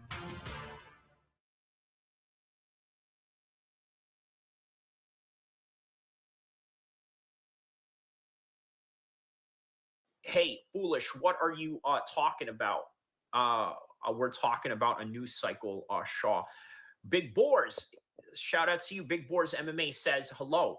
Y'all sick as fuck for condoning this. JL says, I like this guy. Thank you, my man. He says, JJ, shut up, you're waffing. Well, I'm doing something right. I just got 10,000 views on this right now. I'm literally sitting at 10,000 views in less than an hour right now. The suspect was not found. Yes. Brain Rot Society says sick. SM says, what are you talking about? A Corzo family says, this guy is comparing political speech to hood speech. Look at him. What a clown. No, that's not what I'm saying. What I'm trying to tell you, Corzo, look, I'm not going to address people that are purposely just trying to get me wrong, right? Because you want me to side to your way of thinking, right? What I'm merely trying to say is that there are consequences to speech, whether that's in the hood or whether that's in a political arena. You're allowed to say what you want to say, but you cannot control, other than having security, other than having security measures, other than having extra police or having an extra group of guys with you. That's the only way that you can prevent violence against you. But you cannot guarantee safety when you say something that is offensive to certain people. And that's just the reality of the world. So you can call me a clown all you want, but I'm a clown that's got 10,000 views in less than an hour. So there you have it. Nalo says, Blade Man, you keep saying we have the right. You know everyone has the same right, surely, right? CD says, Orlando, you should watch them instead of listening to the propaganda about him for shit brains. Yes. And that's true. There is a lot of propaganda that is being spewed in the name of Charlie Kirk at the same time as well. So, CD, you have clearly now watched them, LOL. Spell speech correctly. Big Z says, this isn't good for either side. Nobody deserves that. Yes. Where is Muhammad's mother? What if the shooter was Muslim? It could be. JL says, sub. Thank you, my man. Sagar says, you hate Charlie because he was against Islamists, don't you?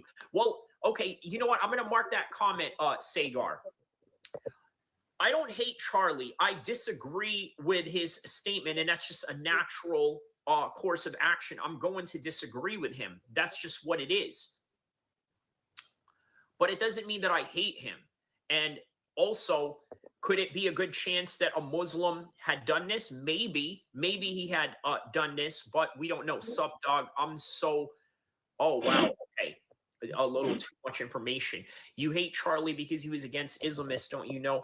Freedom of speech is not free. Yes, Giovanni 22. Many of y'all will argue about anything. Same with Raja's situation. Everyone thought it should be one way and it went the other way. So there you go, right? Because I can says the Sharia law promote freedom of speech. No, it doesn't. But I do. And the reason why I do is because I want you to criticize Islam so that we can have a discourse on Islam, talk about it so that you can further learn about Islam, right? So yes, Sharia law does not promote freedom of speech. I'm not going to pretend like it does. It doesn't, because obviously if you speak bad about the Prophet Muhammad in the wrong countries, guess what will happen to you? But if you speak bad about the Prophet Muhammad with me, guess what I'm going to do with you? Well, we're going to have a debate about it. And if you somehow ignore the facts and figures and the metric measurements of the analysis that I bring towards you, then that only shows your own ignorance. Civil War 2.0 incoming. The Corzo family says they want a world where you have to fear your life because of what you said.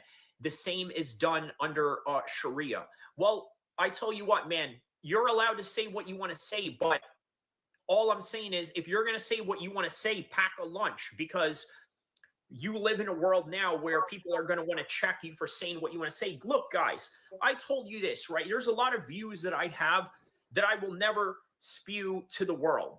There's a lot of things that I feel about and certain subjects that I just will never say because, you know what? By the end of the day, I'm an MMA channel, and as an MMA channel, I have more things to talk about than just Charlie Kirk or Raja Jackson, even though he is part of the MMA circles of things and the MMA storylines and whatnot.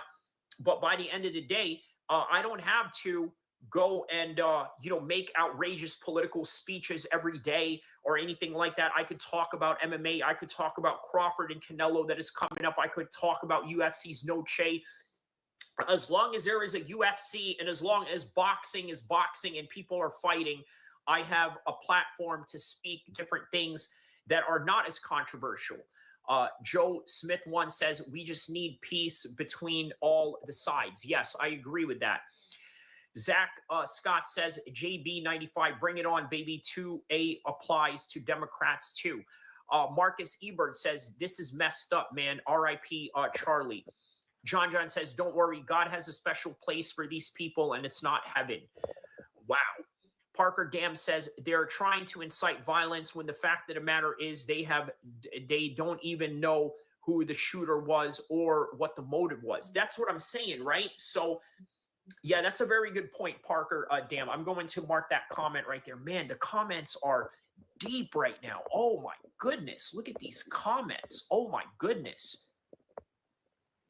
Bro, salam, brother. Shout out to you. Listen, I'm so sorry if I can't get through the comments right now. You know, this is obviously a good problem to have. Jonathan Kelsey Sr. says, Abraham, patriarchy of the Jews, was born to the modern day Iraq. Moses got lost heading back to the promised land and invaded Palestine and committed genocide war. Wow. Okay. Are you Tajikistan? No, I am. Today is 9/11 because of you. Okay. Well, shout out to you on that. I actually started the stream literally on 9 hours and 11 minutes. So yeah. So, all right. I guess, yeah. The things he talks about are things 75% of Americans believe. There you go. Kush says people are making this about a left versus right. It's likely one mentally unstable person that was offended. Kush, I'm going to mark that comment, right? So not only could it be a person that was, mentally unstable or offended, but it could have been also, I mean, let's be honest, right? An Islamist, right? Let's not forget that the Muslims want to get into this too, right? Man, I'm so sorry, guys. The comments are coming in so rapid right now. He says, there's nothing wrong with packing up and leaving where you can't afford to live. Everyone needs to learn to live within their means. Okay, what is that in reference to? Being poor and crying for choice can change. Stop begging for everyone to fix where you can't go. Opportunity. Stop blaming everyone to fix yourself. Black Shadow says he criticized Israel 2 days ago. Is that right? Is that right, Black Shadows? Is that right that he criticized Israel 2 days ago? Okay, well, Eddie P says boxing people are getting killed. SMH.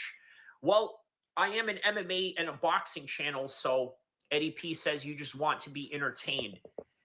You're sheep. I'm not Muslim, but these are realistic points to be brought up. Yes, that is very true. 100%. The edge around here is fuck around and find out. You talk shit, getting hit. Yeah, that's what it is, right? It's the F around and find out type of thing. There is no need to, there is no need for the glaze of a religion anymore. The debate is dead long ago. Accept reality, live in reality. Okay. They released the name. He wasn't Muslim. His name was, okay. A little immature on your part there. River Rat. The only thing that matters is American interest from here on out. Yes. Catalina Bandalaris has an ideal because they can disappear, man, but an ideal never. Look at the story, learn from it, because if you do not, you are condemned to repeat it. Freedom. Okay, shout out to you on that power to think and speak without being punished to do so. Those are real heroes and put in Hollywood. They fought for a man who had forced them to have fought. Okay. Raul says, terrorists, are you talking to me? Okay, remembering 9/11, RIP Charlie Kirk. We need to pray for the children and families of Evergreen High School. Remind me what Evergreen High School is again? Oh, no, you Rothschilds put the Israelis that are there. BB, real name, I sent BB. He was born in Ukraine. Yes. Yo, what's up, my G Renegade brand? Been a while. Sup, man? Shout out to you, Renegade Brand. Shout out to you, my man. Travis J says, why you skipping my messages, champ? Dude, I am so sorry, Travis. If I skip your, man, please write it again, because look, I'm having a good problem right now, which is not being able to read all of that. Evergreen was a high school in Colorado that, oh, okay, gotcha. Okay, yes, we can't forget about that as well. Peter Meatwagon says, cooperative separatism has shown that it works if the masses are willing to work together and police their own peoples, take responsibility for their own more than begging for more free. Okay, so Peter Meatwagon, I like that comment right there, right? It's sort of similar to that guy that was on the Hodge Twins podcast who had a white-only facility that he lived at, right? Or an area. Remember me? Yes, I remember you, Renegade Brand. Shout out to you, my man. Bonzi Subby says, would you rather eat a goat baby or matter baby? I mean, that's a dumb question. Adisa says, hi, how are you, bro? I'm good, doing good, my man. Adisa says, have you been selected today? Either I hacked your account or your breath for a minute. Okay, let's not threaten any hacking accounts here, okay?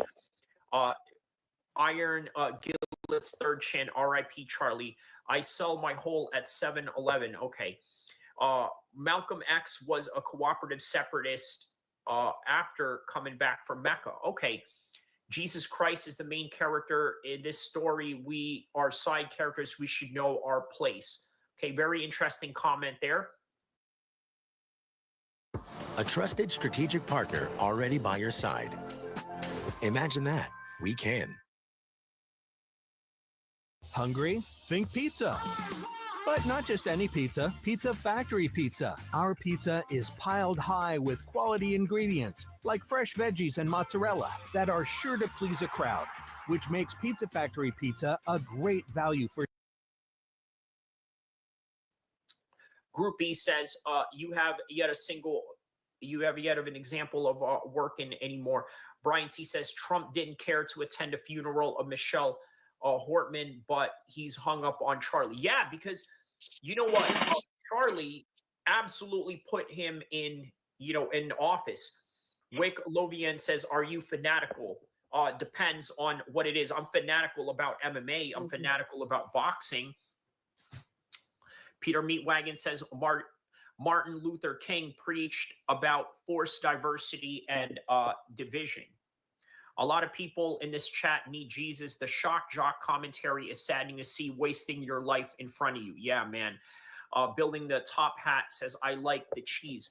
When you don't understand the question, that does not make you stupid. Kush Vent says, the guy was trying to make a joke. He wasn't trying to get you to say, what's the matter? Okay, gotcha. Okay. Jonathan Kelsey Jr. acting like Turkey didn't do the same thing to Byzantine, killing everyone in the city. Group B saying that Jesus is real. As a Muslim, I will say Jesus is real. So yeah, let's let's go back to what Luke Thomas is talking about here.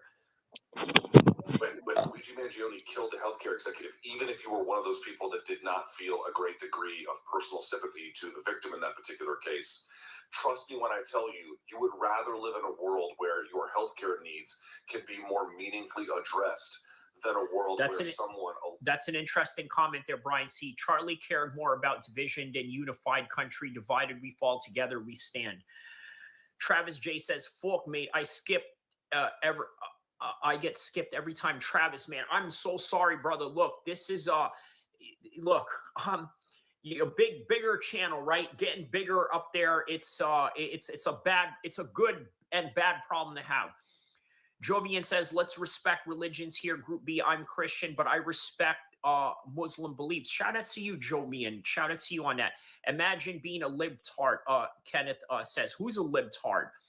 Bot number 1 says, you guys need to find a passion and something to love. Okay, good advice. Charlie was a real leader, according to EH. A lone gunman decides to then go off executives who run private healthcare companies. And the difference between those two kinds of countries is vast. I was telling Othello this on the way to getting here. Dude, Colombia just had a political assassination. There was a conservative political candidate, Miguel Uribe Turbay, I think was his last name. They called him Uribe, so whatever, his last name was Uribe. He was a conservative. This dude was making, I'm not joking about this, he was making a speech about like there's not much of a need or value to gun control when I think it was a 14-year-old kid came and put a bullet in his head. He didn't die at the scene. He actually lived for weeks, but then he succumbed to his injuries more recently. And I'm just sitting there thinking to myself, Charlie Kirk was out there, a conservative, a young guy. Well, by the way, this candidate in Colombia was a very young guy as well. Look up how old he was. Miguel Uribe Turbay, Turbay. Young guy, conservative, in public, talking about gun violence in the country, or what to do about it from a conservative perspective, and then killed. How old was he? 39. So Charlie Kirk and this guy, both 39. Guys, when you hear about political assassinations or political violence in a place like Colombia, what is the first thing that you think about Colombia when you hear that? You think about how weak it is and how dangerous it is and how commonplace that is and what it says about the government's ability to meaningfully solve that particular problem, or really any problem that could even come up. And the parallels to me are ominous. Ominous. You do not want to live in a country that has political violence like this.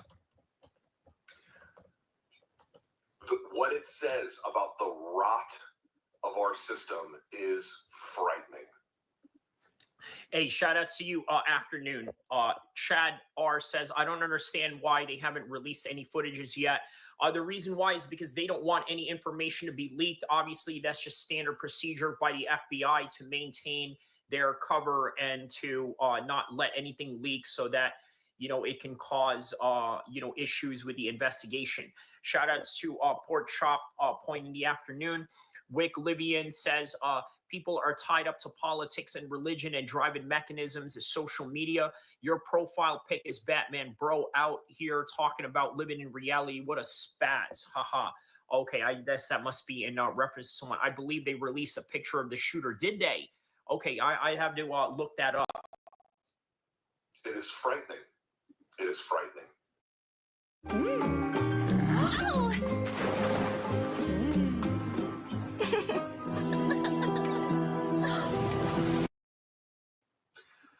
I want to say something that I do think is extremely important to say at this moment, which is I do not know what the motives are of the shooter. Once again, opportunists on the right have decided that this has to be some kind of left-wing loon. And to be clear, it absolutely could end up being that. But you'll recall, why was Ronald Reagan nearly assassinated? Because John Hinckley was so out of his... You said that it looks like a skinny white guy with sunglasses? Okay. Yes, Port Chop. Are you talking about the old man that they held in custody and then let go because of, there wasn't anything that they found? They did, however, arrest him for obstruction of justice for what that's worth. So, he thought by killing Reagan, he could impress Hollywood actress Jodie Foster. Sometimes the motivations behind acts like these are not taken along expressly partisan terms. They can have some. Guy says, Kirk croaked. Oh, well. Bronze Wheeler says it was GAY. Does Kyrie Abdul-Khair stand with Kirk or what?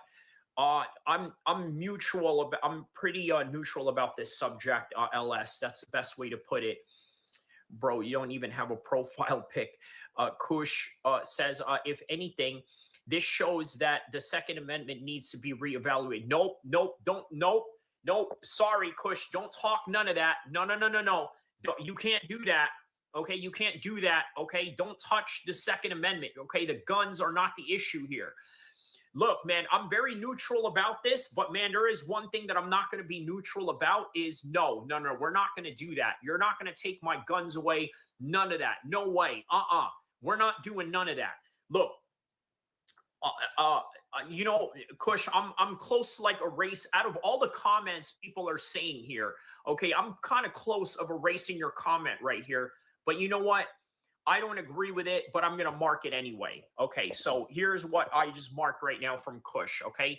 He says, if anything, this shows that the Second Amendment needs to be reevaluated. The Second Amendment was made when guns were laughable compared to now where children can use a severe terror. No, listen, did you know that they had Gatling guns in the Civil War in the 1800s? Okay, so what is the difference between that and a submachine gun or a Gatling gun or a gun with a bunch of drums on it? What is the difference, right? Really, they're bullets, they hurt, and they can do the job. The guy they arrested immediately didn't cooperate with the police, probably because he didn't know what to tell them. It just happened. Yes, that's true. Peter Meatwagon says Israel wishes to stay separated from everyone, yet benefit from the world as if it moves forward like a king. Wow. Okay, very powerful message there. I'm going to mark that comment right there. Remember what he did to the Palestinians. Just remember your faith. Shout out to you on that. Hey, at least I don't have a Batman for a profile pic like a 13-year-old. Renegade says, what the F? Why are you ignoring me? No, man, listen, there's like 300 people in here, my man. It's a good problem to have for me. I'm sorry, you know. So what is it? Islam and LGBT? I don't understand what you mean by that. Ghost Shahid says the guns are definitely the issue. I don't agree with that. You know, maybe I've lived in America for so long that I'm so pro-gun. The Second Amendment shall not be infringed. There you go. Yeah, shout outs to Nichols on that one. So Donald Beckham says they found the gun and they do have a palm print of the shooter as well as a photo of him from what I've heard. Now, I did hear that they do have the palm print, but that's really all about it, right? Guns don't kill people, people do. There you go, Kyle. That's what I'm talking about. Hilo says, okay, are you like insecure? Okay, talking at Jovian. Nah, the guns shouldn't be taken. Yes, okay. So you do have a reasonable take on that. The Second Amendment needs to be protected now more than ever. Jovian says, yeah, but you probably shout like I'm Batman. Bot number 1 says he calls himself the Dark Knight. Renegade Brand says, at Kyle, to be fair, Charlie Kirk would have been killed with a knife. Well, there you go, right? But obviously with a gun, you could get away much quicker. LOL, you skipped my comment. Bro, listen, there's a lot of people in here. I'm sorry. If you really want me to read the comment, write it again for the second time so I can see it from the bottom, okay? Just copy and paste and then type it in. Multiple time violent offenders should not be released multiple times. There's a reason that Socrates said the unexamined life isn't worth living. We have to continuously grow. It was Robert Schuller who said, you either expand or you are expendable. And in the, and so, yes. And so in the face of all this stuff that we're facing, the rise of the robots, people have to expand themselves or they're going to be discarded. And you are giving people the tools that they can implement and execute and begin to do something that Abraham Lincoln said. He said, some partisan valence, but maybe they don't altogether. We simply do not know at the moment that I'm speaking to you now. Now, maybe in a day or two or whatever, we will. But as I record this video now, that is not the case. So I want to encourage everyone who is rational and thoughtful and caring and understanding to wait until we have more information before we start trying to make sense of this particular. Afternoon says ban concrete and rocks. There you go, right? That's the logical argument there. Arbeen Ramondi says, didn't agree with most things about Charlie's stance and the things he said, but what happened to him is tragic, but not surprising because the U.S. is crazy these days. Prayers to his family, and I'm Muslim. Shout out to you on that, my fellow Muslim brother. I'm going to mark that comment right there. So, all right. Killer crime. It is heinous. And it is frightening, and it 8 Light Year says R.I.P. MLK. You have been long in America. Bin Domi says you have been long in America. Since 1996, Australia has had 4 mass shootings. How many has America have? Cajun Spaghetti says hunting, defense, foreign, and domestic sport, defending against animals because our rights are undeniable. Okay. Is violent and nasty. Storm says RIP Charlie Kirk 2 gang. Renegade Brand says, bro, I sent my comments 4 times and you read the ones above and below it. Brother, listen, this is a very tough deal for me right now. Obviously, this is a news that a lot of people really care about. So it's a little bit different when we're in here talking about MMA and there's only like 10 people in here. There's literally like 100 people in here. Please excuse me. My point is that it is the guns, man. Okay, well, that's your opinion. Both people and the guns. Okay. Cajun says, I was replying to another commenter saying that we do have our rifles all good, trying to keep up with the chat. Okay. But what guns kill without an operator? Okay, that's true. Helio High says almost everyone outside of America is just like, oh, another normal day in America. That's true. Kush says, what is your suggestion for not touching the Second Amendment, but actually improving the safety of America? Improving the safety of America is having everybody strapped. Now, look, the reason why we have the Second Amendment rights is so that the citizens can keep the government in check, right? The government has to make a choice. Hey, you know what? Do we want to rise up against the people with the many guns that we have here? Or do we just try and negotiate with them? So that's really what it is. Fresh Melon Juice says it's not the guns, it's the Democrat guns. Yes. Okay. Big Boars MMA says, Kyrie, how will this incident affect college campuses for future debates? I think a lot of people are probably going to hold back on college debates now, right? Myron Gaines from the Fresh and Fit podcast does these things very similar to that, where he's outside in Miami in the streets, right, with what do you call it, a desk and, you know, a microphone and all of that. And yeah, so but so he's thinking about sort of holding back on that a little bit. What the shooter's motivations are, we simply do not know. And I have seen this situation play out so many times that it doesn't necessarily happen along the partisan contours that you are accustomed to with debates about any other issue. I would also add, and I know what folks on the right are probably going to say in a moment like this, which is now is not the time, but they say that all the time. I just don't know how you can't look at a country like this, experience political violence like it. KJ Kylie says rocks can be deadly too. That's very true. Yes. Experience today, and there was another school shooting today, coinciding with the shooting of Charlie Kirk that took place in Denver. I do not know how many. I think 2 are at least dead there. I don't know what the present situation is. I'm still trying to grapple with all of this, just as all of you are. But they don't want to have a conversation about what is an obvious and real and quite credible culprit, which is we are awash in firearms in this country, and nobody seems to have either the political will or the belief to do anything about it. And as a consequence, people who should not be dying are dying. There you go. That's Luke Thomas's take on the fact that we should have gun control, as many of you will say. Kyle says, Charlie, may he rest in peace. This isn't a gun debate. It's a moral debate, and Dems have no moral but their own. Well, there you go.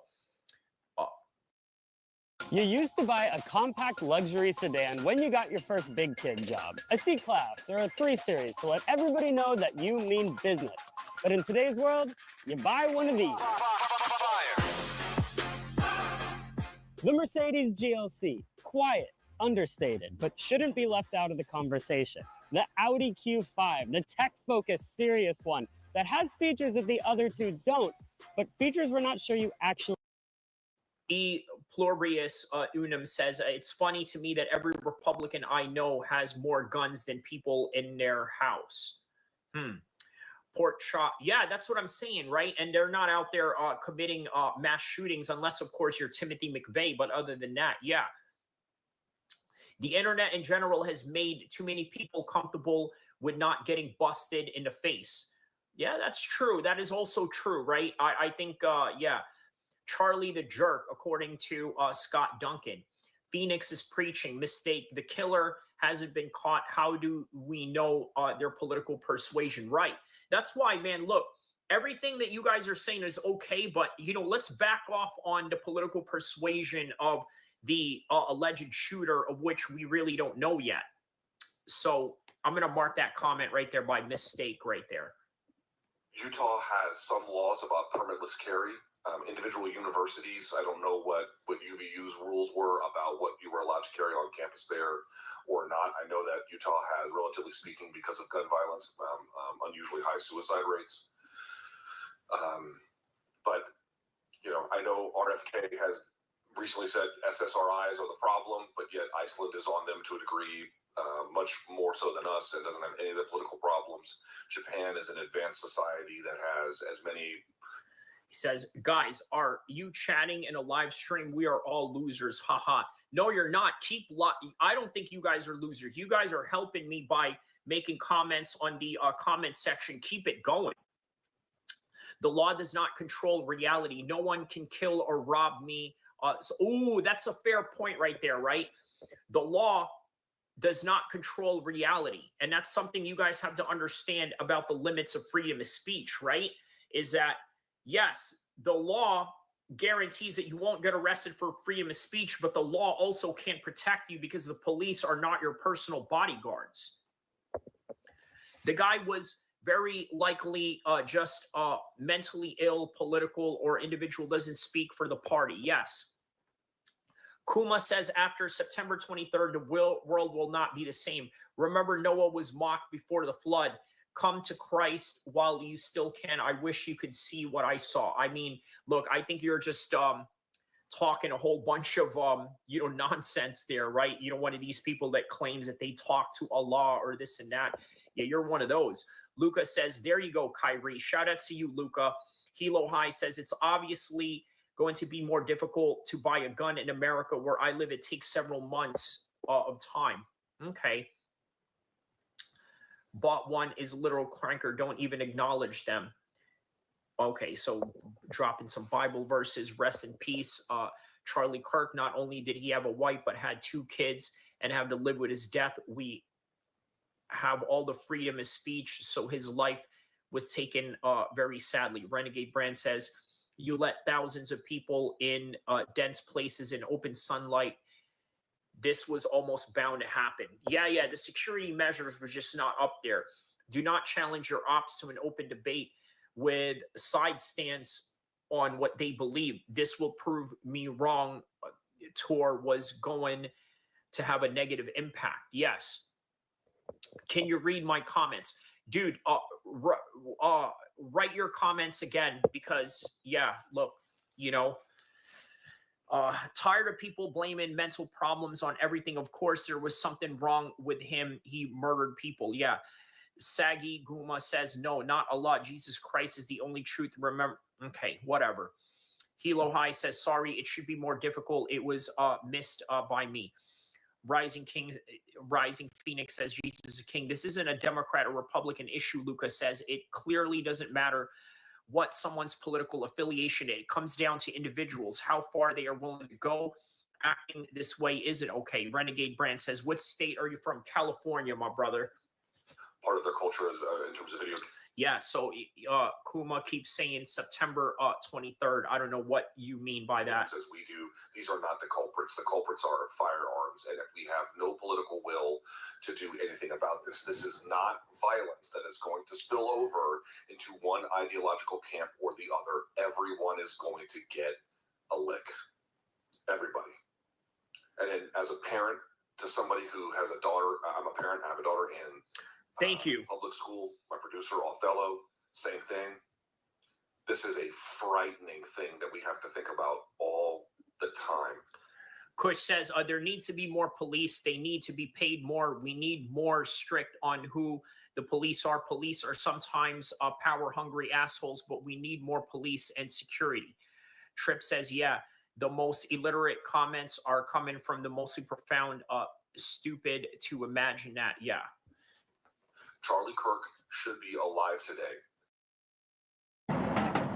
This undergrounding project in Clear Lake Oaks is incredibly important for the community here. Lake County has experienced its fair share. Even if you disagree with his views and you find his worldview ideologically unjustifiable, he should be alive today. He should be able to go home to his family today.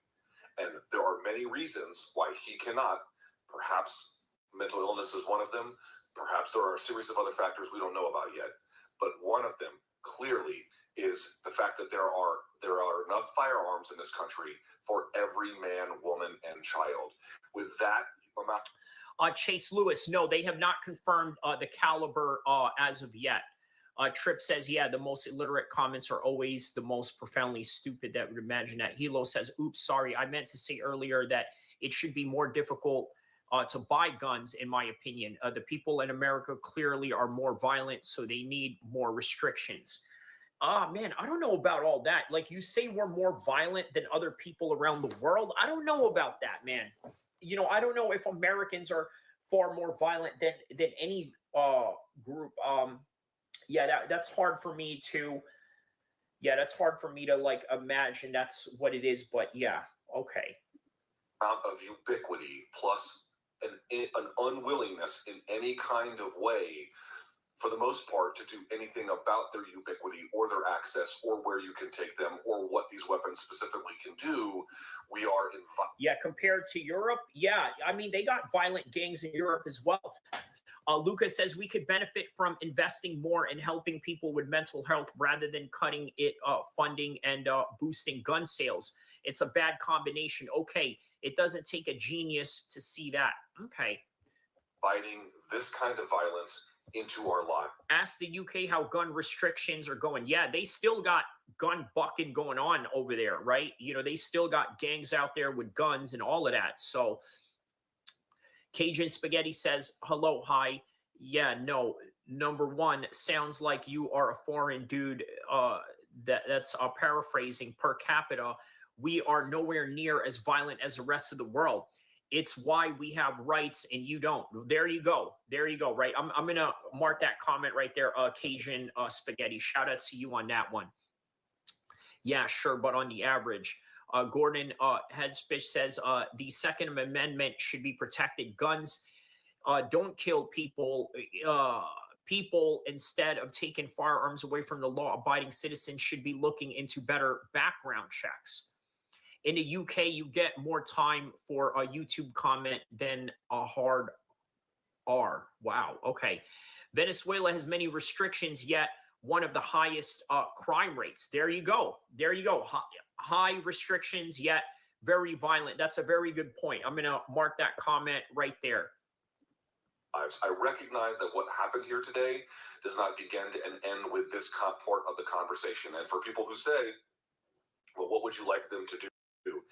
What kind of gun laws would you like to pass? My response to ZZ says, where does Cajun live? Because I'm from the Bay Area. It's a jungle out there. Shout out to the Bay Area. Everybody in the Bay Area, shout out to you, my man. Yeah, it's definitely a jungle out there. Bro probably lives in the suburbs or probably outside of America, perhaps. that is the same everywhere. Even if you said you did not want to pass anything right now because you could not comfortably be convinced that any one particular measure would work, the RAND Corporation has done a huge amount of study on this. And one conclusion that they have come to about what works and what information we have is that we simply do not have enough information. Only Cajun says, grew up in New Orleans. Okay, explains the Cajun name. Better area now. I wish I had a suburb childhood. Yeah, I sort of had a combination of both, you know, a little bit of the hood and a little bit of the suburbs. But yeah, Pork Chop Afternoon says, try telling a crackhead robbing you with dry needles about the law. There you go. There you go.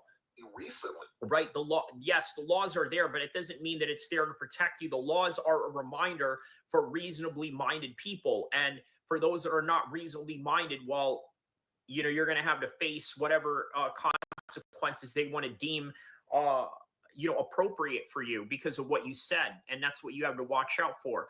Lucas says, if you had a suburb childhood, you might have been around Hurricane Katrina. Oh, yeah, I remember that 20 years ago. I hope that you are not one of those people that thinks America is the country with the most freedom. Yeah, I certainly don't think America has the most freedom, but I will say that it's a give and take, right? Like there are certain freedoms here and then there isn't, right? Depending on who you ask and what situation we're talking about. We are compared to many other countries according to Phoenix Rising. ZZ says it's definitely not China. Yes, that's definitely true. Definitely not China, but we also don't want it to get there. So the problem is that the law and medical agencies aren't updating databases used for background checks. It's not the law, it's laziness. Rolling Orange says it's a legal system, not a justice system we need. When does knowledge become powerful? When it guides you with a purpose, making dreams a reality, helping you plan, save, spend, and borrow. Travis Credit Union. Knowledge is power.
The second, we need the second because law enforcement isn't going to help save you. Yes. Rolling Orange, I'm going to pin your comment right there. Kush Savant says guns are key to freedom, but saying guns don't kill people, people kill people is clearly not solving anything. There needs to be an actual solution and action taken rather than repeating yourself. Okay. Well, a part of that is taking security measures, I suppose, right? Command VR says, what weapon was used? They don't know yet. The FBI has the weapon in custody right now. He dropped it off at a forest where he was trying to run from. And yeah, what country are you from, Hilo High? Luca says, right, law enforcement is usually there to respond to crime, not prevent it. Yes, that is really what it is. They are there to respond to crime and not necessarily you know, yeah, they can't prevent it. I mean, they do have preventative measures, but, you know, that goes with legal actions of warrants, search warrants, being able to tap somebody's phone. You got to be able to go through a judge to do that. Only recently, says Hilo High says law enforcement should at least try to keep you safe. I actually trust the police in my country. What country are you from again, Hilo High? Let me know. Since 1996, they had stopped. I think in the last couple of years, they have resumed congressional funding for firearm violence studying. But it's a drop in the bucket. I think 15, 20 million annually. It's nothing. It needs to be 10 times that amount in order for us to figure out what can we reasonably do to mitigate the violence that comes from the ubiquity of the amount of firearms that we have in this country. Surely I can convince you, surely you could meet me halfway and say, at a bare minimum, isn't this something we should study? Isn't this something that we should prioritize? Isn't this something that we should fund? Not one more child needs to die tomorrow in this country because of gun violence. Not one more person on the left, on the right, whether a polemicist or not, needs to die because of gun violence in this country. And the sad reality is, Enrique says, not trying to troll, but you look good today. Thank you, my man. Thank you. Thank you for that. they will. Meet me halfway and at least support the notion that we need vastly more research into what we can do to mitigate and eliminate, no, but certainly mitigate the kind of violence we are owed. Thank you, Enrique. Shout out to you, my man. And also, don't forget to hit the like button, hit the subscribe button, and shout out to everybody around the world. Wash it, because it enabled some lunatic, partisan actor, whatever you want, an assassin, a murderer today, to take away a father from a family, to take away a dad from a little girl today. And as the dad to a little girl, even if I don't agree with a single...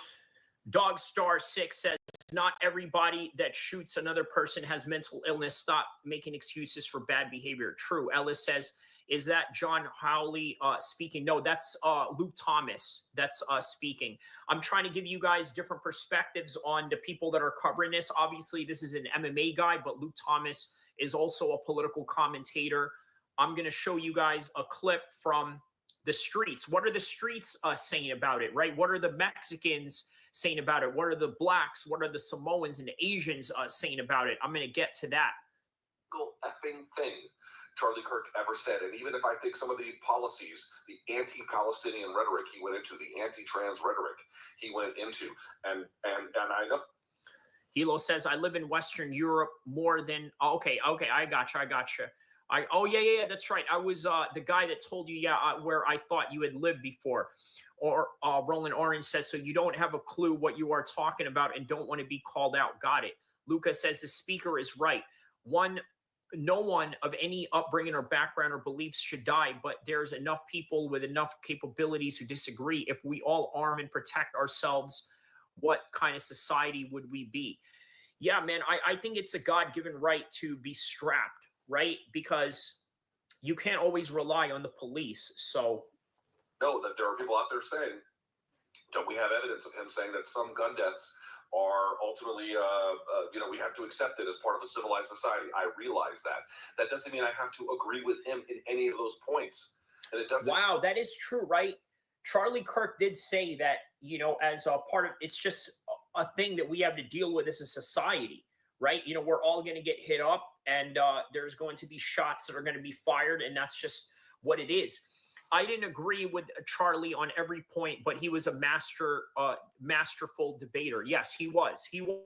And here's the thing, right? Just because somebody is masterful at debating, it doesn't mean that they are correct all the time. So let's keep that in perspective. Hilo High says, Roland Orange, if you actually believe that, you are not worth debating too. Okay. I mean, I think he deserves to be, any rational person thinks he deserves to be the recipient of a murderous intent. This is scary. This is dangerous. Political violence is a mirror letting you know what is happening here. It is a mirror to the rest of you to let you know we're in a bad place. This can spill in so many different directions. He's right. That is what I'm scared of. Look, this is why I get really nervous when I hear people call out the left, right? Look, we don't know if this was a left wing shooter, if this was an Islamist, or if this was a hardcore communist, or maybe a foreign agent. I don't know what they would want out of out of Charlie Kirk. If you're a foreign intelligence agency, I don't know what they would gain from that, but who knows? Anything is open to interpretation at this point. So many partisan ways. And I do not know. Pork Chop says Mariusz Pudzianowski versus Crow Cop.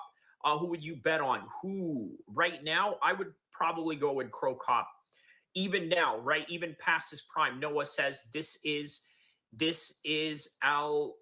so despicable. Okay, a little typo arrow there. Charlie's last words were, "I do not condone gun violence." No, his last words were gang violence. Right? Those were his last words, was gang violence, and then he got hit up. No, at this present moment, which of those will happen or what will happen at all. But what I can tell you is this is not about the act of one gunman. This is not just the act of what we do about guns. These acts tell you that you live in a failing political system. We need leaders in Washington and in all the various state capitals who are willing to make good choices, to make changes, to actually do. Yes, he said counting or not counting gang violence. Yes, he says not counting gang violence. Yes. Charlie was human. At least he seemed real. Fresh Melon Juice Crow Cop versus Brandon Schaub. Ooh, a rematch? I'm gonna yeah, I'll go with Brandon Schaub on a rematch. I think Brandon Schaub has had his number and he has his number overall. So Rolling Orange says, I have no obligation to debate with an idiot. You can believe what you want to if it is complete garbage. Vuk Stavich says, skips mine. You sound clinically insane when you say, my imaginary friend told me I have the right to be strapped. Yeah, we are allowed to be strapped, even if you don't believe in Allah or anything like that. I think it's God. It's a given right, right? It's a God-given right, in my opinion. And for you, it's my opinion, my man. You know, we all deserve to be strapped in some kind of way. Things that materially help the American people. And look, most people in Western Europe are not going to understand that concept, right? It's just an American way of thinking. It's just how we were brought up. And, you know, and it's just a right that we were given by law. Look, if you were to go in another country and let's say France, and, you know, you had to pay for private health care and you're a Frenchman, I think you would be outraged because you're used to paying or not paying for you know, government assistance healthcare, right? But here in America, we're not used to that. So we don't really complain if nobody has, you know, a medical thing going on, right? But here, we're used to having guns. So that's what it is. If you don't believe in the Second Amendment's leave, yeah, that's what I'm saying, Phoenix. So you don't, so you have no idea what you're talking about. You're just saying things unchecked. Your ignorance is showing Hilo high. Okay, so a little static going on there. Morgan Highfield says, you can call him an idiot and sling insults. You've already shown enough evidence. You don't know how to debate regardless. Well, there you go. Jay says, one say God-given, more of a constitutional right. Yes, godless liberals. That's what I'm saying. Yes, it's a constitutional right. Connor Wiggs, he was still a human being. You don't need to hate on a dude just because you don't care, but don't parade the death of a person. Yes, even if he's your enemy, right? You know, you shouldn't do that. Only God's laws make sense, you blasphemer. Stephen Duke says, it's American propaganda. Afternoon says, Americans have free health care. If you have an emergency, go to the hospital. They will help you even if you don't have insurance. Americans have free. Okay, well, yeah, I guess that is the little loophole there. Connor Wiggy says, what the F? My guy, you need to read my shit right. I'm with Charlie Jovian. My God, okay. Truth Seeker says, are they having a rematch, Fresh? Okay, in regards to Brandon Schaub, and yeah, Jovian says that Connor, oh wait, I thought you were saying he didn't care about guns. I'm sorry. Afternoon says, God did not make all men created equal. Smith and Wesson did. Ooh, okay. No, you're good, bro. He says, okay, yeah, that's a good line. To live in a more cohesive society, to have institutions we can believe in, and playgrounds that kids can go and play in without the risk of violence, or people expressing their political opinions and being shot in the neck publicly for it. It is a mirror. It is a mirror letting you know we are in trouble. More on this later. All right, so let's hear what my man Hater World. Shout out to Hater World, to all my Mexican Southsiders, Sureños, all of that. He's got some comments on this. Let's hear what the streets are saying about this. Check this out.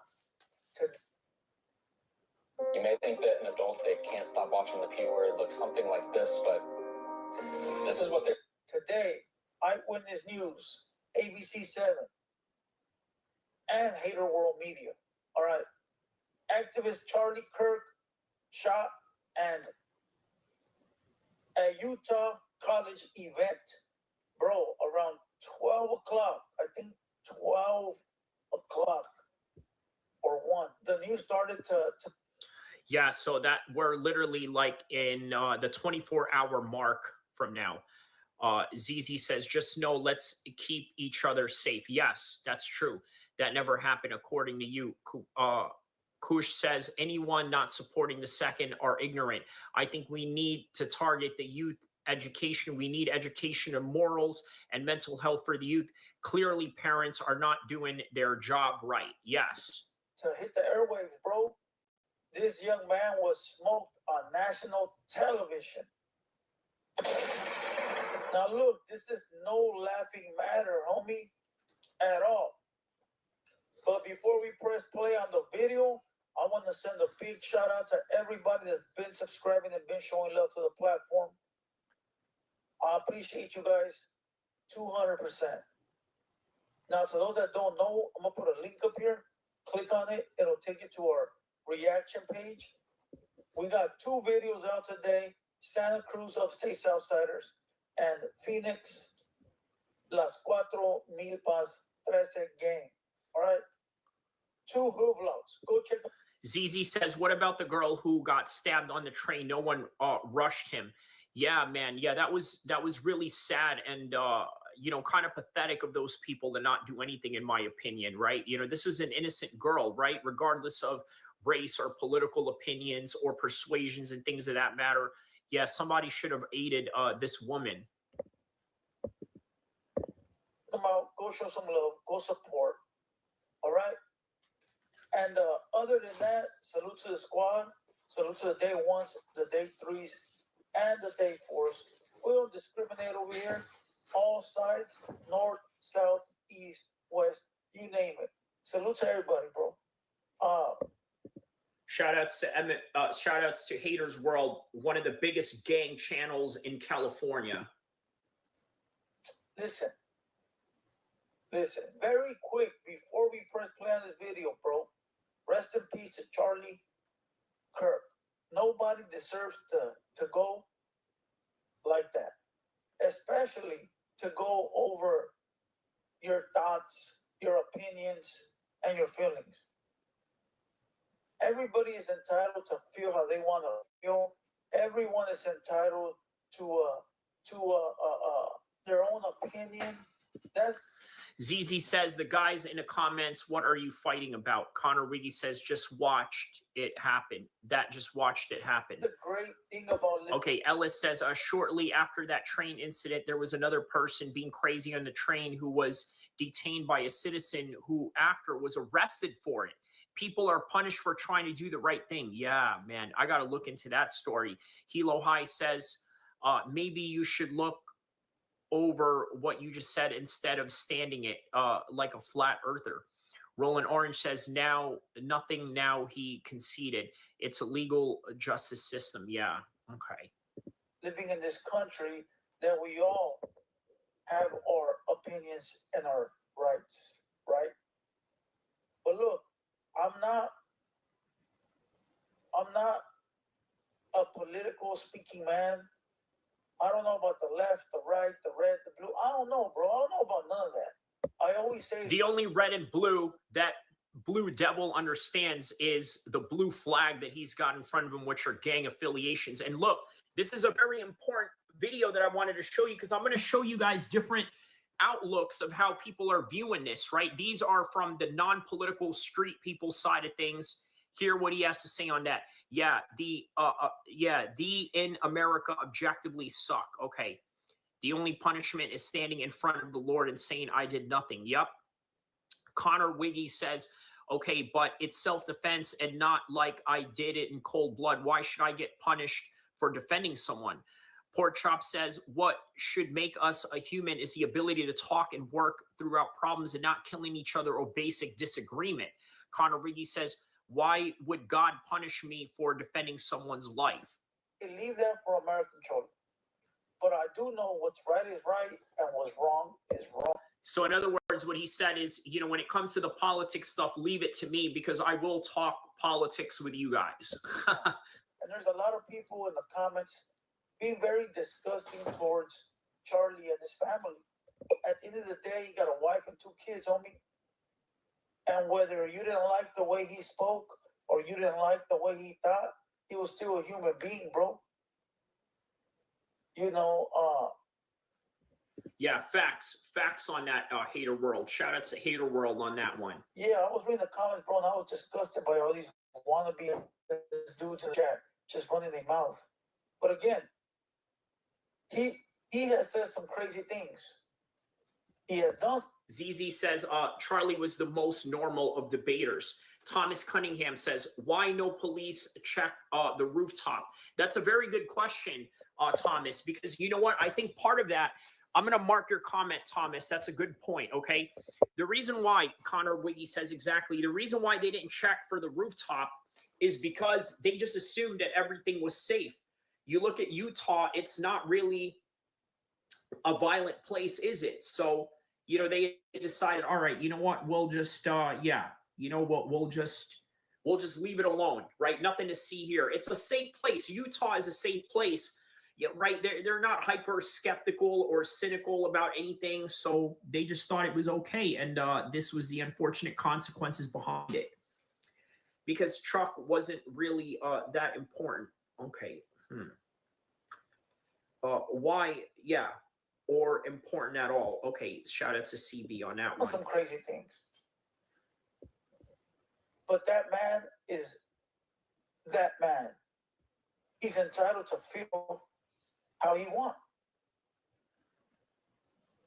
Don't mean you gotta get smoked over it, especially on national TV for the world to see over and over again.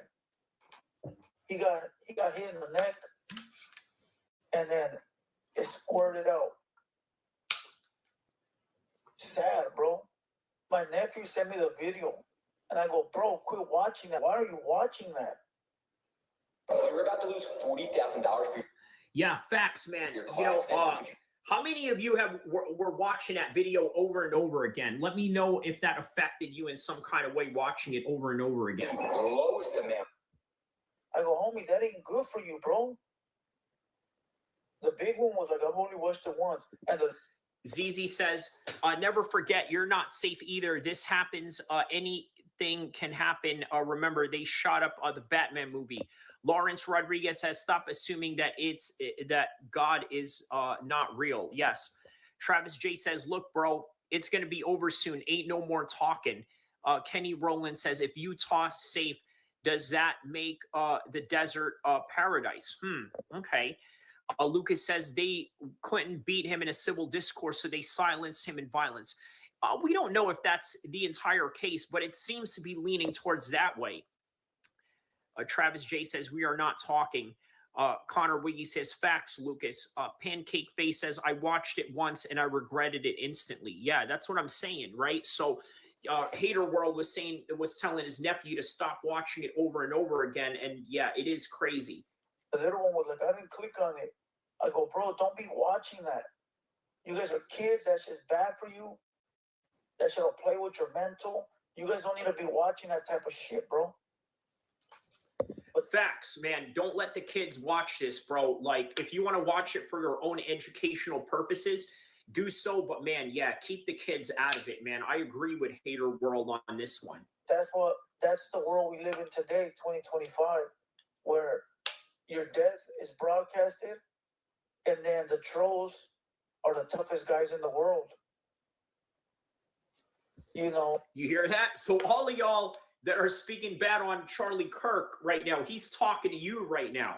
Okay, this Esse Vato right here from Sutrese is telling y'all that you guys are the trolls right here. So you heard it here first from, you know, the real Sutrese homie right here. Lawrence Rodriguez, that's obviously stance that you haven't been indoctrinated. CB says, maybe, just maybe Chuck shouldn't have made a living off of sowing bigotry, huh?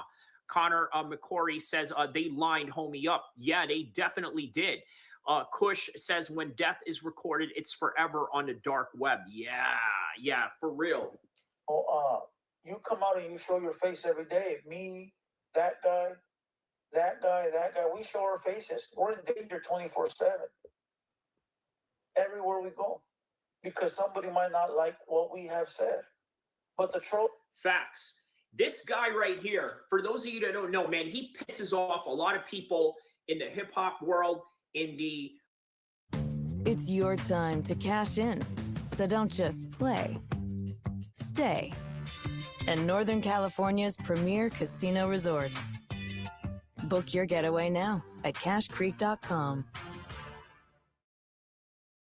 Chicano, Mexican, essay world, in the Blood and Crip world, because he does reactions to all of them, right? So he's sort of comparing his experience, that very similar to Charlie Kirk, and then on top of that, he actually comes from a world where violence is highly encouraged. So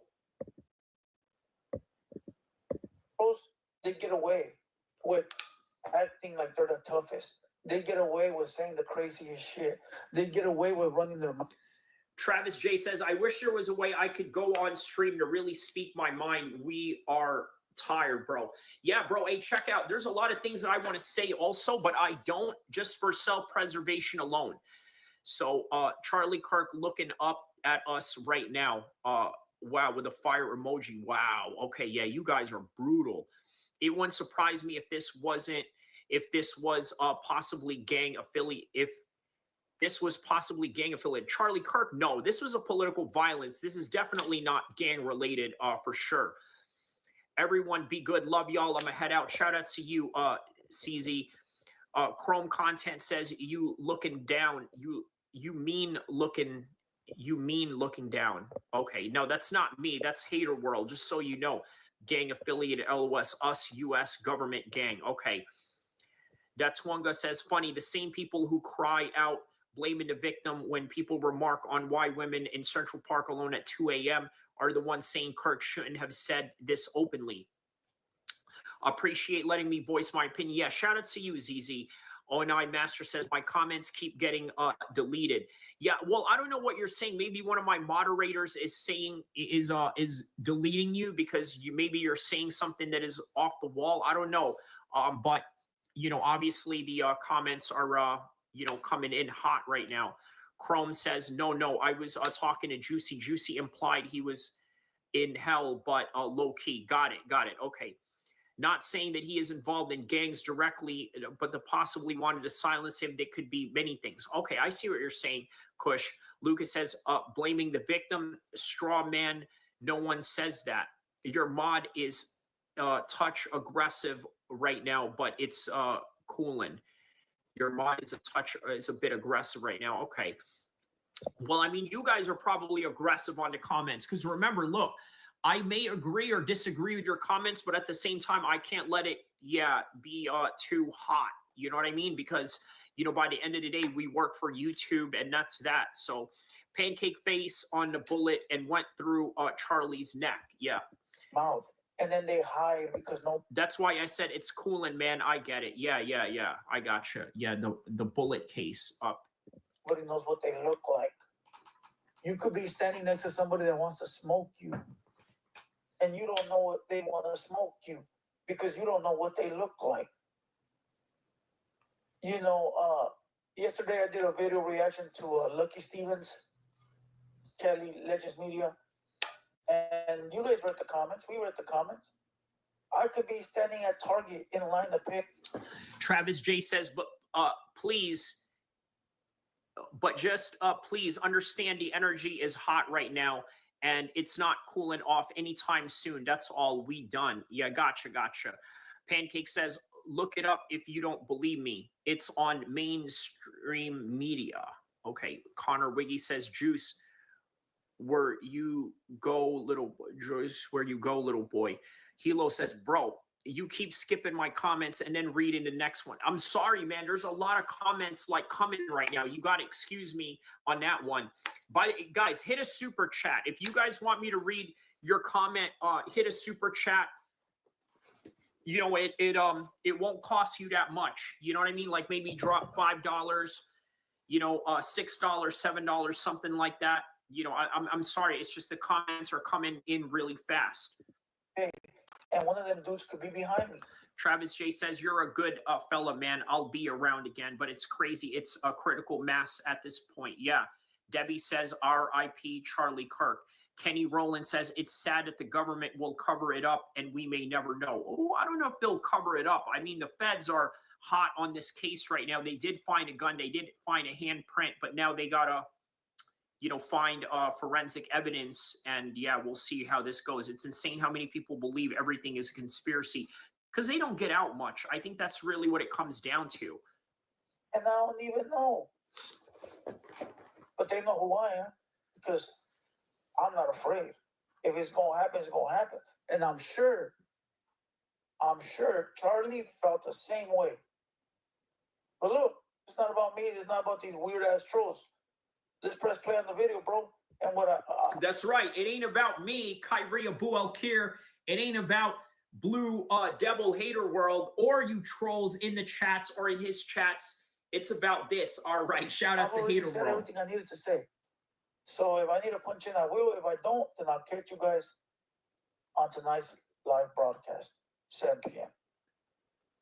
Breaking news at 5 o'clock. Conservative political activist Charlie Kirk has died after being shot, and the shooter is still not in custody. We know Kirk was speaking at an outdoor event at Utah Valley University, where he was invited by a student group. And video shows video shows the moment the shot rang out. Eyewitnesses described seeing blood pouring from his neck and people screaming. Run. At first, I thought it hit his chest, and then it bounced into his neck because you could see his chest go, wow. You know, his chest, like, it popped out, and then his neck started squirting blood. Who wants to kick us off? Lefty Green says it's almost like he made his bed and laid in it. It's not right, but it's ironic. Rest in piss, Chuck, according to CB. Connor Wiggy says Lefty was also ironic that this is the Democrat or trans now. That's very ironic. Connor Wiggy says because they're all the party of peace and love, right? Today. Get a little commercial going on here. Kevlar. So that does happen. You know, sometimes they ricochet off the bulletproof vest. But nah, bro, it got them right here. And the crazy part about it is that they were talking about shooters. They were talking about violence. They were talking about mass.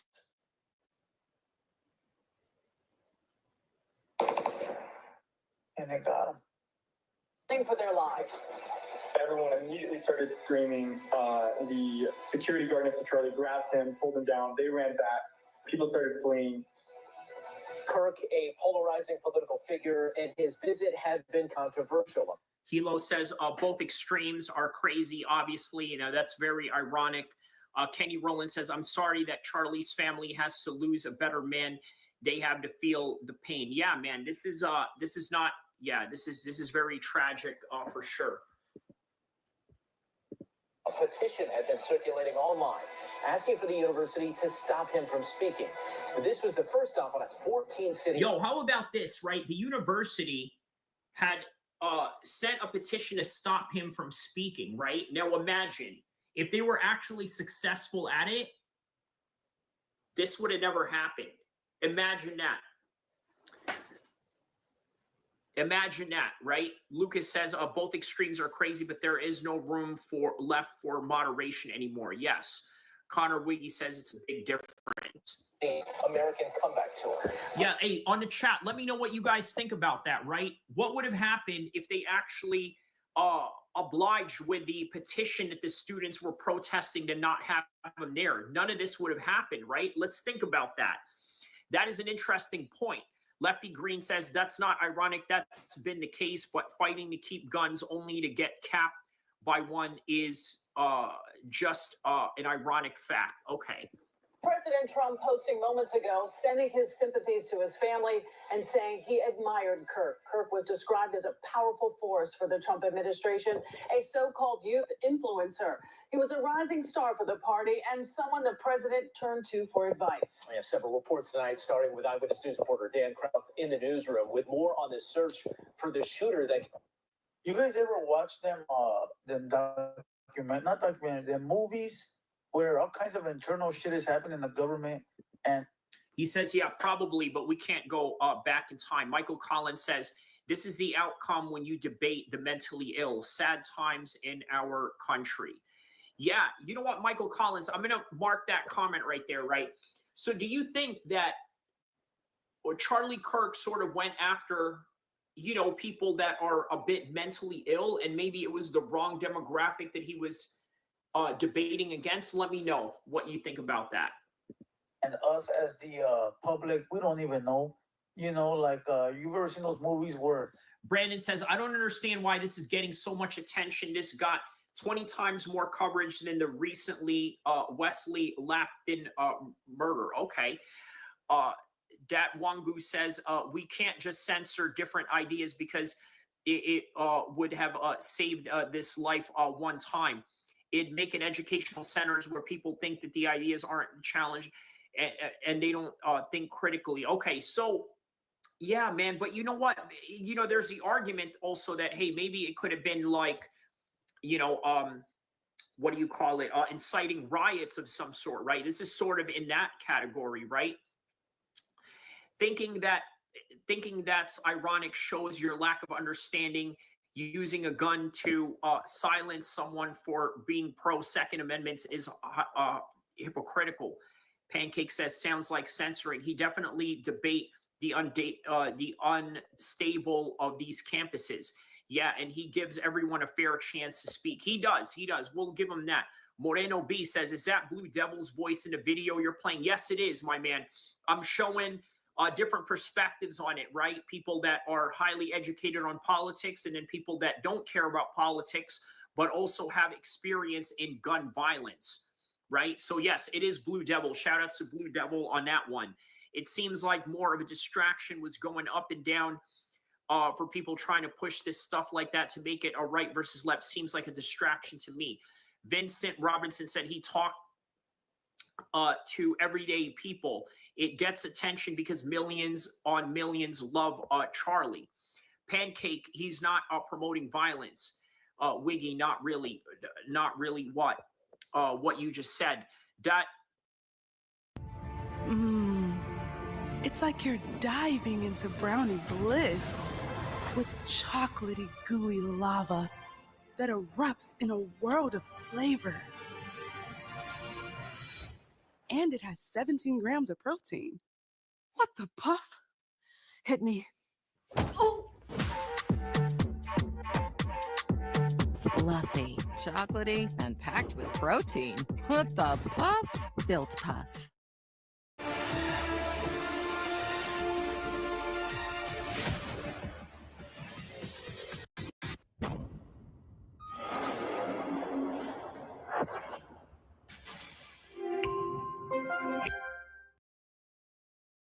Guandu says having a conversation with differing ideas isn't inciting a riot.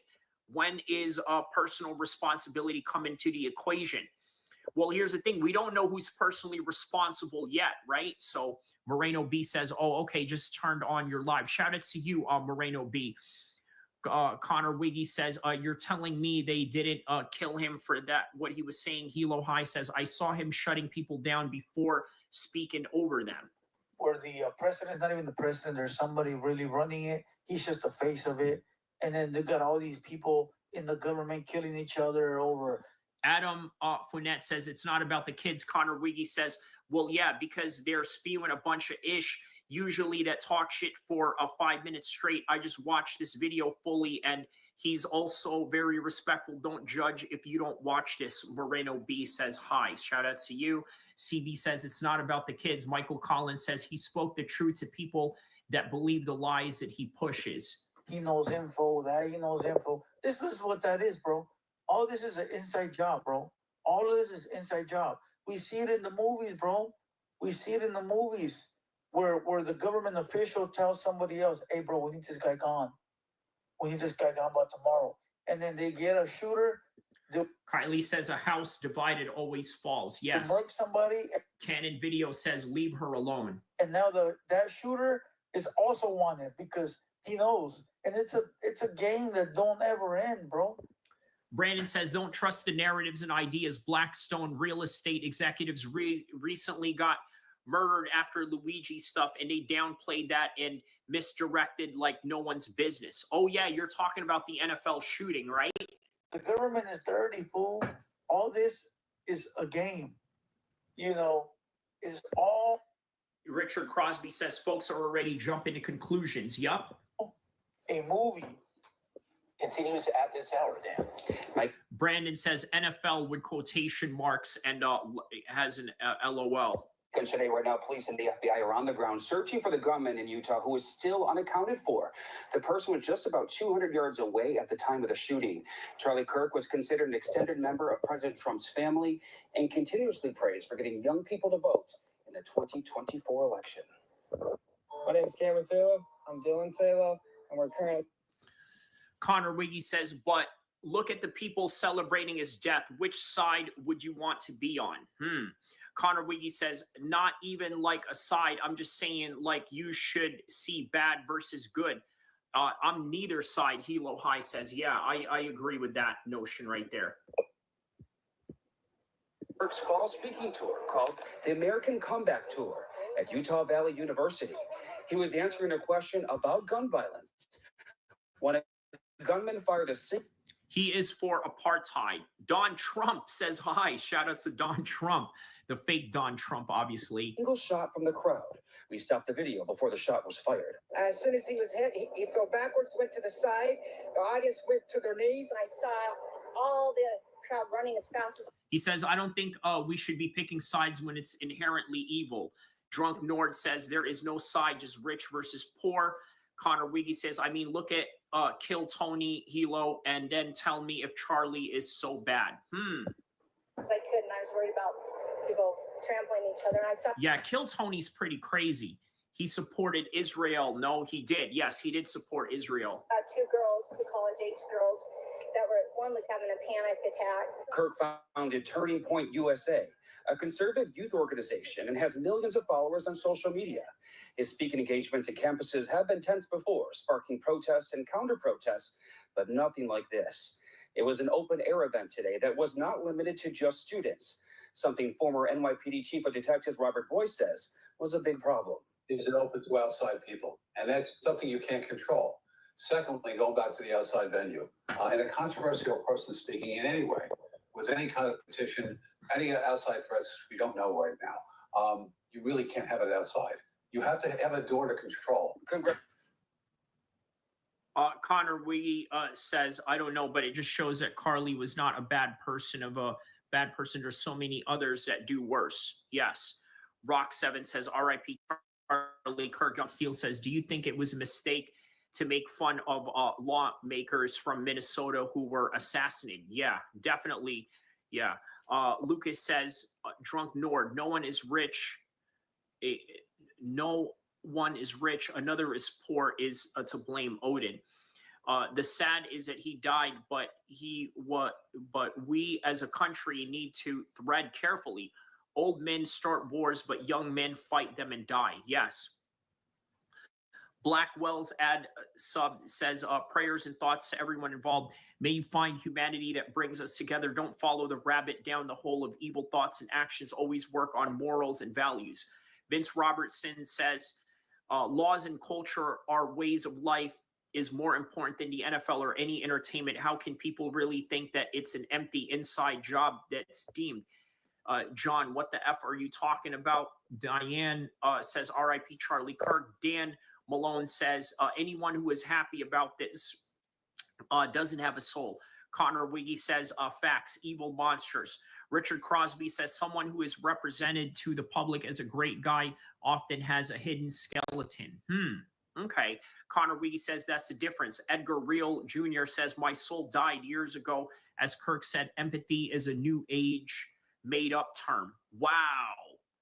Wow. Okay. He said empathy is a new, wow. Okay. Very interesting. Hilo High says, prove that there is a soul. Stop spreading information. Why you skip my comment? Bro, I'm sorry. This is the first time that, you know, that I'm sort of like dealing with a huge number of people that are in here. I'm so sorry that I skipped your comment. It's just a lot. I'm sorry. You write it again so I can read it, okay? Or send me a super chat, okay? Send me a super chat so I can read it. This stream is disgusting. Explain why. Explain why this stream is disgusting. Oh no, I seem to be giving you know, a pretty objective view takes on these particular matters. I've condemned the death. I thought that the death was horrible. I don't think that anyone should die like that. I've already said that. What more do you want? Lucas says, if you don't consider false flag after the way the FBI did Trump, you are demented. Edgar, so dark and cool, though.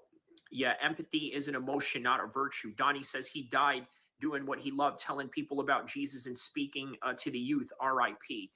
Congressional leaders on both sides of the aisle are condemning political. Kush says empathy is a form of intelligence and morality. Very true. Yes. And yes, Charlie Kirk did say that about empathy. So violence and calling for. Kirk also was pushing the Epstein files and information. I mean, who was it, right? That's a given. That's like, if you want to be popular in the political realm, you push for the Epstein files. In September 2025, a discussion about Bill Clinton's comments on empathy from the 1990s, Kirk stated on how his show that he preferred sympathy to empathy. Okay. Lisa Golden says, R.I.P. Kirk. I love watching his debates show common sense. Died long ago. Kirk wouldn't want us to weaken ourselves with empathy. Peter Tishkov says they want commotion. They want us to fight between each other. They just did this. Rest in peace, brother. A lack of empathy is a symptom of sociopathic personality. Leafy Green says, I appreciate the stream, but the political banter from all the sensitive ones in here. Shit happens, moving on. Brandon says, Peter said it. Hilo High says, needs to go hide in his bat cave. Okay. Terry Perry says, yeah, because anyone who doesn't agree, who's actually capable of independent thinking, there's a soulless devil enemy, etc. Richard Crosby, someone who presented himself to the public as a great guy, often hides in skeletons. John Steele says, anyone calling for retaliation is just bad or worse than the shooter. TKO, shout out to you, my man.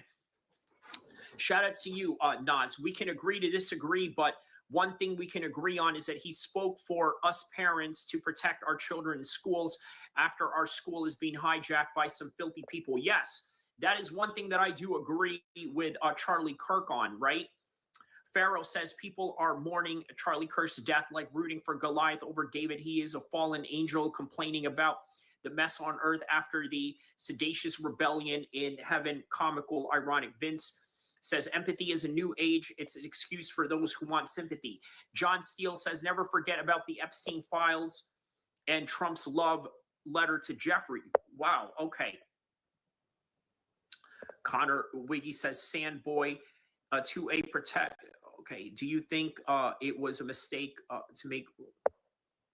Do you think it was a mistake to make fun of lawmakers in Minnesota? Yes, it is. Yes. Okay, so John Steele says, I answered that. Yes, it's absolutely a mistake. Yes. Prayers. The governor of Utah, where the event took place, saying those responsible will be held fully accountable. Violence has no place. No Khan will answer me because they're all cowards. Vincent Robertson says, Richard, can you have a skeleton under the camera scrutiny? The public eye consistently. 2A protects freedom and lives private property is an afterthought. CB says, I made fun of you, Connor. Senor Spicy Boy says, do you think they got him with a Kobe kamikaze copter? Hilo High says, that's been saying nothing burger comments. John Seal, I guess no one is celebrating the death of Kirk either. Your freedom in life is your property. In our public life. Hey, bro, listen. Build a website you love with Wix. Instantly set a tone that speaks in your voice to your audience. Keep moving. Your site grows with you. Wix. The fool that did it for sure had to be a trained sniper. You know, he had to be a sharp shooter. And I believe he was aiming for his head. I believe that he was aiming for this, you know, or this. You know what? Could be more towards the heart. Mike O says, in April 2023, following a mass shooting at Nashville, Kirk stated that some gun deaths are unavoidable costs of preserving gun rights. Yeah, that's crazy, isn't it, Mike O? I'm going to mark your comment right there, man, because that is quite ironic that, you know, it is like that. Elizabeth says, America has broke my heart. Well, is it America that has broke your heart or the actions of some extremist, right? But I get what you're saying, though, right? Our country is heading in a wrong path, and this is sort of a mirror to that. Colin McCollin says he was wearing a bulletproof vest. They were aiming for the head. Was he? Oh, was he wearing a vest? I didn't know that. Okay. I checked out the angle on Google Earth. The shooter is lucky that they had an angle from his position. It took it. To me, it looked like it bounced off this bulletproof vest and went into his neck. As you watch the video, it could have hit his chest and then his neck. Okay. Ghost Rider USMC, shout out to you. All these people comment on the death of the great Charlie Kirk. So where is your support for the crime in Chicago, Baltimore, New York crime? Okay, very good point. I'm going to mark that comment right there, Devil Dog. I think we aiming for the head as well, but maybe aiming for the neck. Chris Vaughn says, I could have said the same thing. Joshua Hawkins, a trained sniper would not have missed that mark at 200 yards. This was someone who was upset with another for practicing their given right as an American. John Seal, do you think? Yeah, it was a mistake. I answered that question, John. Adam T says, what happened to Kirk is going to start something that we should all worry about. Ooh, yeah, Adam T, you're right about that. Colin says, will a trained sniper be using a revolver either? Kirk did say some gun deaths are inevitable and he wouldn't take it back. Well, there it is, right? Kirk croaked, oh, well, you think the SF Giants will make the playoffs? Wow. Okay. A bit of some incentive. I'm not much of a baseball guy, my man. You know, he's like, are you a plant? Am I a plant? What do you mean by that? I don't understand what you mean by that. Like, you people live in this world of conspiracies where you think everything is a plant, but because he got him, you know, I believe he was aiming for the heart. He got him dirty, bro. Young man too. And you know what I was thinking? They probably knew this fool's gonna run for president soon enough. And they don't want what? Yo, I never thought about that. What about that, right? You know what? I think the age requirement to run for president is 35. Yeah, Charlie Kirk would have absolutely ran for president for sure.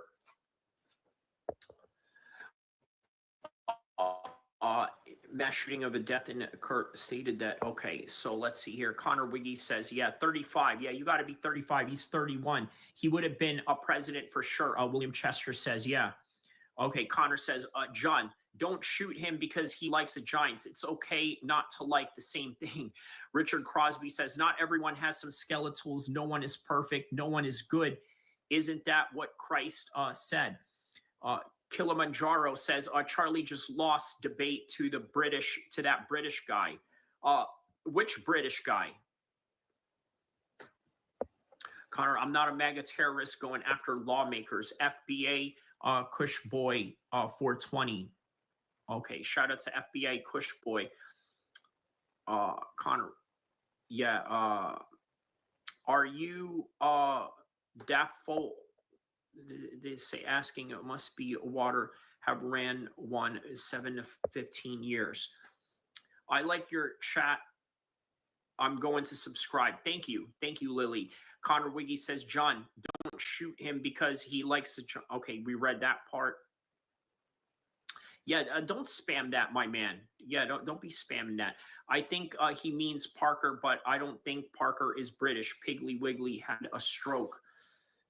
John, don't shoot him because the Giants. It's okay to not like the same thing. I know it's hard for y'all to not pick up a gun. Connor is having a meltdown. Another Trump 2.0. Listen, bro, it's a sad situation. All right. To those that feel to dislike this man, that's cool. That's your opinion. Dislike him. John Steele says Jews, Christians, and Muslims worship the same God, and it shows. Okay, very good point there. Say what you will. It's all good. I don't care. I'm for what's right, and I really feel that. It's not easy being the one everyone counts on to keep your operation running. That's why at Grainger, we're here for you with professional-grade industrial supplies and fast delivery. Call, clickgrainger.com, or just stop by. Grainger, for the ones who get it done. They did them dirty. So leave your comments down below. Leave your thoughts down below. Rest in peace, Charlie. And with that being said, the guy behind the voice. Let me give you a little bit of some synopsis behind this guy, right? So he's a Sureño, a Southside Mexican gang member. He was allegedly involved in human not human trafficking, but human transport. I mean, he was like working with people in the borders to do that. Allegedly, at least that's what they say, right? But it's I'm not snitching. It's literally out. Like, look up Hater World, right? The truth about Hater World. It's literally out there. John over here, single at 42. Damn. Okay. Yeah, so never, it ain't snitching or anything. This is literally like public information. That's why I say allegedly. Obviously, he hasn't gone to prison for it, but yeah, ain't no snitching here, my man. Agree Substance says R.I.P. CK. Are you saying R.I.P. to Charlie Kirk, or are you saying CK as in like a gang insignia? So. Niebuhr says, yeah, okay. Yeah, it's not. That's public information. This is what people know Hater World to be. Wow, man.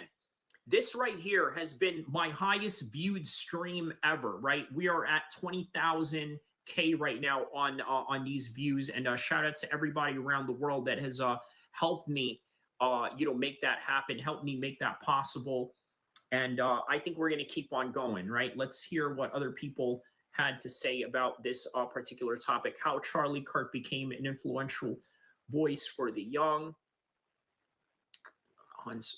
Okay, so let's hear. We begin this morning with a Fox News alert. Right now, a manhunt underway for the assassin who shot and killed conservative political icon Charlie Kirk during a campus event in Utah. The 31-year-old co-founder of Turning Point USA was struck by... Lisa Golden says, do you think the death of Kirk will spark an uprising? I think it will. The thing is, though, it's very much misdirected. Oh, what is this? Just in, an FBI just shared images of the person of interest. Hold up. We got something here. I want to give it away just from ad library. Hold up, guys. We got something here. Is absolutely something you should be trying. Well, from reports and particularly our own correspondence, things are tightening around the man who they think is the assassin. They are trying to catch him for killing conservative icon Charlie Kirk at a college event in Utah yesterday. It's not still been 24 hours, and the FBI is moving. CB says it was Eric Trump. Man, get out of here, Eric Trump. Leave Eric Trump out of this, bro. Moving quickly now with some details and evidence that they picked up in the last hour or so. And it's revealing this morning that images of the shooter exist, and you can see those images on your screen right now. If anyone has any information on this person of interest, please contact the FBI. 1-800-CALL-FBI. And we'll get that up on all of our social platforms immediately.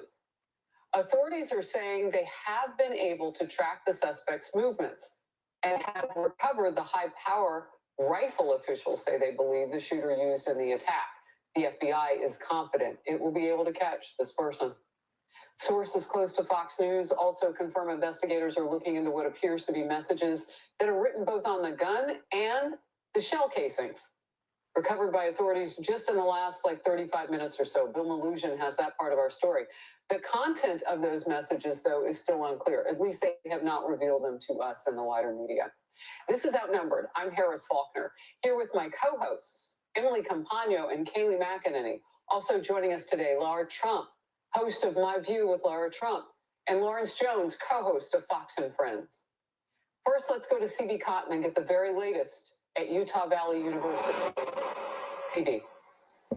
Man, it don't look like no Barron Trump, man. Y'all wilding in the chats right now. Hi, Harris. Well, multiple sources have told Fox News about the messages that appear to be left behind on both the ammunition and firearm recovered from the scene of Charlie Kirk's assassination. So far, the FBI, as you mentioned, has declined to comment on this, but what the agency is saying is that they've got lots of good video of the killer's path on this campus. We have tracked his movements onto the campus, through the stairwells, up to the roof, across the roof to a shooting location. We do have good video footage of this individual. We are not going to release that at this time. So a lot of people are sort of in an uprise right now of why the FBI has decided to not release the footage of this guy. But, you know, there's a good reason for that. Killer looks like a loser that plays COD nonstop. Yeah, that's what I'm saying, right? But I don't know, man. We can't really tell much. Obviously, he had glasses on. He had an American shirt on with a gun on it, right? Which kind of shows maybe he was, you know, a bit of a gun enthusiast or something like that. Or I don't know. Maybe he was. Look.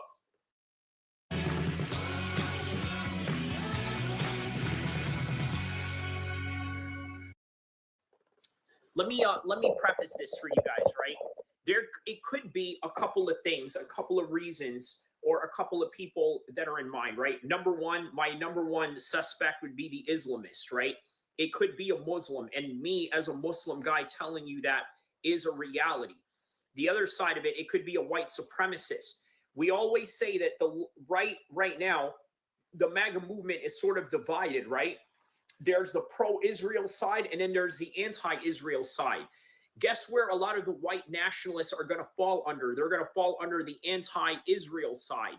So as a result of that, it could be a possibility of a right-wing guy going after Charlie Kirk. Remember, it's not far-fetched to believe that Charlie Kirk could be targeted by other right-wing people as well. William Smith says, Jesse, stop telling people how to talk.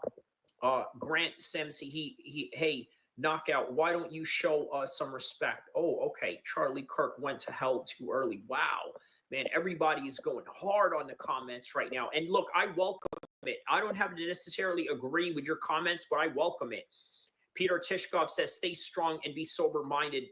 Bend together and let's fight evil. Vince says, the MAGA movement isn't divided. That's a propaganda. They are, bro. They are. The reason why they're divided is because of Israel. There's a lot of conservatives that don't like Israel. You know, I'm sorry to tell you that, but that's a fact. Kirk spoke against Islam and Israel. He did.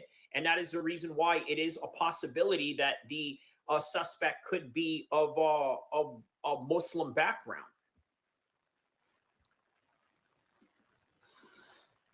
Free America from the AIPAC. Yep, your beard is like your, okay, I'm going to get rid of you. Well, not get rid of you, but I'm going to get rid of your comment because it's a stupid comment to make in the first place. Stanhope says, love Charlie Kirk, stop the killing when you disagree. Yes. Elise says, there's a reason why he was assassinated and Trump had multiple attempts matters is that you say towards the people how you treat them, i.e. gender rights, human rights, everything in general. Okay. Being divided about Israel or a specific topic doesn't mean they are divided. It's enough to divide them, trust me. Look at the Hodge twins and Candace Owens. There is a clear divide in there, right? And the Hodge twins and Candace Owens are pretty big names in the conservative movement. So there you go. We still want those Epstein files, though. Shout out to FBA on that one. Dubster TV says, people shouldn't be scared for their opinion in America. Y'all mother effers are celebrating this on social media, are discussing and don't know and don't want, and y'all don't know what you're actually asking for. Chris at Charlie's napping. Damn, bro, y'all are vicious in the comments right now. Agents say the shooter got on campus less than an hour before assassinating 31-year-old. Yeah, CB says the Hodge twins are top-notch grifters. Okay, care to explain that a little bit? Candace Owens is a conspiracy theorist. Doesn't mean that she's wrong. Charlie Kirk, who was visiting Utah Valley University in Orem, which is about an hour away from Salt Lake City. The FBI says the gunman blended in well on campus and appeared. Pete says, I grew up in the 80s. I've never seen this country so effed up. Yeah, man. Yeah, shout outs to Pete, man. Let me know what part of the world you are from. I feel like Pete F. I feel like I know someone named Pete. But let me know if you are the Pete that I think you are. But John Steele says, do you think it was a mistake? Yeah, bro. You asked that question already. It was a mistake, bro. It was a mistake to make fun of those lawmakers for sure. Jesus is the only way the Father was killed because of his faith and influence. Yeah, let's not compare Kirk to Jesus, peace be upon him here, right? A little blasphemous, if you ask me. The shooting was done with a hunting rifle bolt action 36, a high capacity R style rifle. Okay. The truths can exist at the same time. Charlie did not deserve violence, and Charlie was a terrible human being. I'm going to mark that comment right there, right? That's very important to understand. He didn't deserve violence, but he was also a terrible human being, and that's just the reality of it. Look, here's something you guys got to understand that I think is really worth understanding, right? Mazda? Once you discover the Mazda CX-90, Mazda? It doesn't take long to get it. With 3-row seating and safety features like radar cruise control and rear cross traffic alert to carry you and your peace of mind. It will have you saying, Mazda. The Mazda CX-90. It's made to move you. Every Mazda SUV offers you an elevated driving experience and refined performance. Discover it at your local Mazda dealer today. A true good man and a legend, Elise says. Richard Crosby says it's definitely a right-wing dude. Yeah, it's definitely that's what I'm saying, right? A right-wing dude that doesn't like Israel. So I grew up in New York City, bro. Okay, shout out to you. Oh, okay, so you're East Coast guy. Okay, I'm an East Coast guy too, so maybe we ran across each other. What makes a human terrible or horrible? Connor, I don't think you get much. Connor Wiggy says, yeah, Elise, he was evil himself, eating bats and all that shit was weirdo. Lisa Golden says, possible to trace the rifle series to a number of murder. Grant Gasman says, what makes him a terrible human being? Hodge twins and Candace Owens should be with Charlie today. Yeah. But you think Charlie was worse than that? Okay. John Connor says, who is good? Who is righteous? Gab Romero says, dude, don't get edged. He gets rounds off. He's a terrible human being because of different opinions. What does this say? It looks like Charlie won't be harassing teenage college students anymore. Dang, bro. Damn, you guys are vicious with these comments. Exactly. Y'all took the one fighting for both sides are. Charlie is sitting right beside our father, the righteous, right now. Who gives a F? He liked and disliked. He was talking to, does not deserve to die. Speaking to kids, lost fathers, and woman lost her husband and if our parents are still around. I have sympathy for his family. Every time I see the videos, I'm reminded of how inflammatory, rage baiter, and repulsive he was, all while having the most condescending look on his face. Yeah, that's definitely true. It was a mistake to make fun of lawmakers from Minnesota who were assassinated. Some of the most vile people are showing who they are, the true demons on this planet. James Hayes says, pathetic, sad, lonely people with no families in here. Y'all pathetic. Look, so that's the thing, right? You guys would be surprised that there are people out there who are winners in life that are saying crazy things about Charlie Kirk, right? They make this assumption that you must be a loser if you had something to say about Charlie Kirk. I mean, that's not necessarily the case. Condensation is not a reason for murder. Yes, that is very true. Appears to be college aged. Upgrade 101 says, we are all Charlie Kirk. Now I am Charlie Kirk. Johnny Presley says, absolutely disgusting. He only ever spoke the truth, which upset people. Now he's being martyred for it. Agents say he wore all. What's so nauseating is the reason these people are getting murked. Duh. Random man was a terrible person due to his opinions. Just wondering, could you elaborate what made him bad? Get it together. Wake up, America. Emily Frotch says he chose words, not violence. Yeah, he's not a violent person, is he, right? Elizabeth says, I am Charlie Kirk because I can speak up. Bebop says it's his own fault. His kids are going to grow up without a father because he needed to feel important. Dang, bro, you guys are vicious. And this one, what made him a terrible person? Yeah, so people are asking, what made him a terrible person? Do you think it was a mistake to make fun of the lawmakers? Okay, stop it with that. Pete F., all these people effing on Charlie are probably kids who never experienced life. These new generation kids, yeah, maybe, right? Because even though I disagreed with a lot of the comments that Charlie Kirk had made, yeah, I kind of agree with you on that. Are you effing crazy? Wow, man, 99% of these people are only vicious online. Yeah, that's true. Tactical gear as he fired off the fatal shot from about 200 yards away towards the stage where Kirk had just started answering a question from someone in the crowd. After the shooting, the suspect ran off into a neighborhood, according to FBI agents who say they found a high-powered bolt-action rifle in a wooded area. Other clues were also left behind. Investigators have also collected footwear impression, a palm print, and forearm imprints for analysis. Charlie, Dragon says, Charlie always gave the opportunity of the opposite side to speak. He listened. He was fair. It was obvious most of you have never actually watched his videos fully, only paid attention to the clicking. Yes, that is true. There is a clickbait aspect of that. Aiden says, regardless of whether you agree or disagree with his opinions of being shot, your opinions isn't what this country is supposed to be. The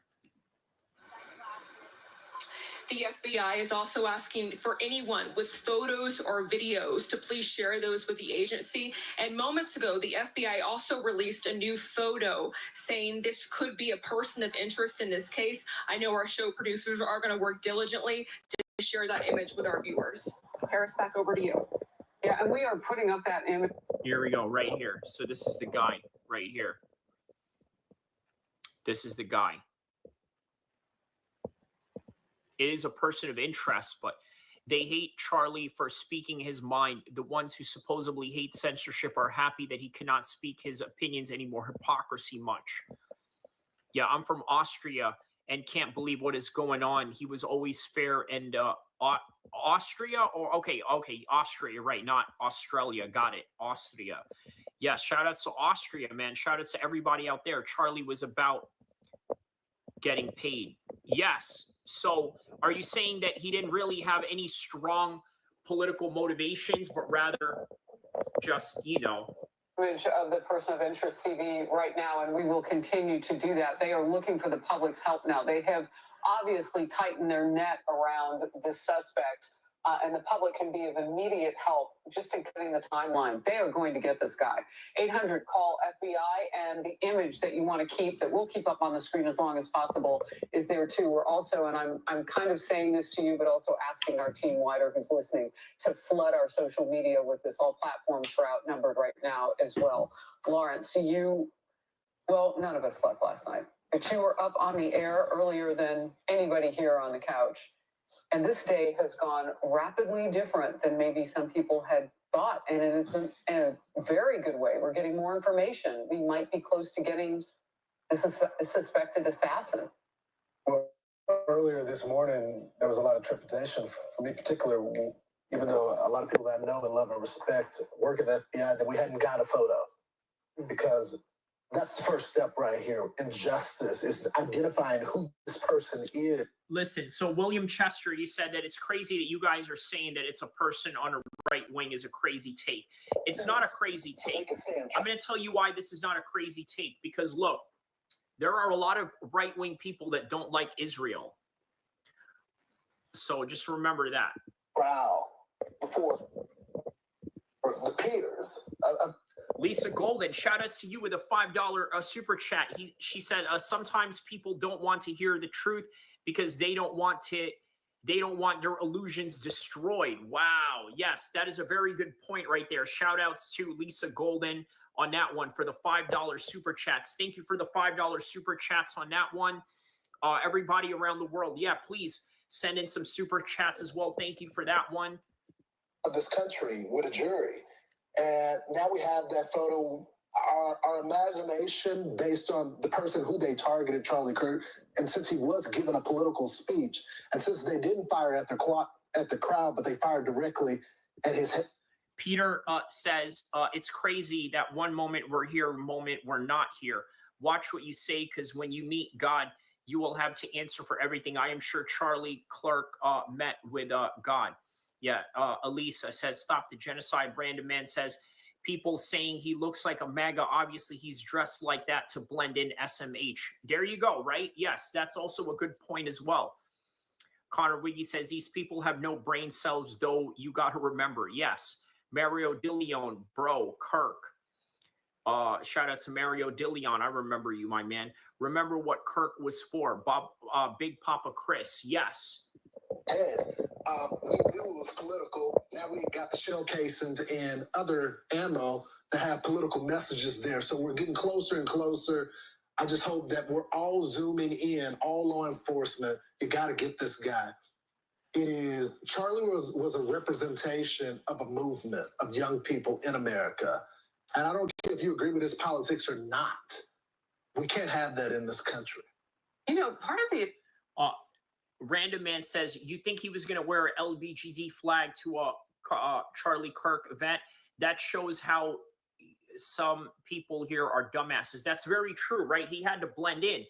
Dyson Tribe says, but understand this, that in the last days there will come a time for difficulty for people to love for self, lovers of money, arrogance, abusive, disobedient to their parents, ungrateful. Yes. Unholy, heartless, unpleasable, slanders, without self-control, brutal, not loving good, treacherous, reckless, swollen with the conceit, lovers of pleasures rather than lovers of good, timid. Yeah, okay. So Elise says, how they let him get in there in the first place? High security, my ass. Yeah, I mean, look, he wasn't the president, right? Like, I'm sure he had security, but he's not the president, so... Excitement too around Charlie, and I was sharing last hour in the state of Arizona, he was being talked about in circles of people who were decades older than he. Can't wait till he becomes governor. Like, when people saw the trajectory of this young man. There it is, right? Another trajectory of him possibly going into politics once again. So part of the conversation was, could he bring the youth vote? D. Zohan says, this guy is not American. Who? Are you talking about the shooter or are you talking about me? CB says, upgrade 101, Charlie Kirk. Richard Crosby says, from 2 football fields away, that dude got in the wind. Mario DeLeon says, the guy had to have been trained. Yes. You. He says you. Well, I am an American citizen, so... Legacy propaganda news media is to blame, calling people Nazis and Hitler for 8 years as a consequence. Ignoring the truth, I put random man. People keep saying Charlie deserved it because of his quote one where he said something about people unfortunately die to protect the Second Amendment. I'm sure you still, I'm sure he would still, he would agree still. Yes, Kush Boy on here out of food stamps. Dang. FBA says just watch what you say from now on, especially if you are going to speak on public or anyone else might end up like Charlie. Yes, I agree. Ex-military, Nanette says, Lisa Golden trained on Call of Duty games. Wow. Okay, Supreme King 91 says he died from his own rhetoric. Facts. CB says upgraded 101. Okay, Ava Walker, you agree with him? Okay. Because young people may get activated and motivated, but until they go to the polls, that's the big difference. And he apparently could do that. Yeah, he did do that. I'll tell you, as the former RNC co-chair, we worked very closely with Turning Point USA. What Charlie was able to do is really miraculous. When you think about the fact that he didn't finish college, he dropped out of college, yet his goal was to mobilize these students to really change the tenor on college campuses, and he was able to do that. We saw a huge shift in young voters. This election in particular, especially with young men, Charlie played such a huge role in that. I don't think you can ever overstate it. I said this last night on Jesse's show, but I believe that Donald Trump probably wouldn't be president right now without the assistance of Charlie Kirk.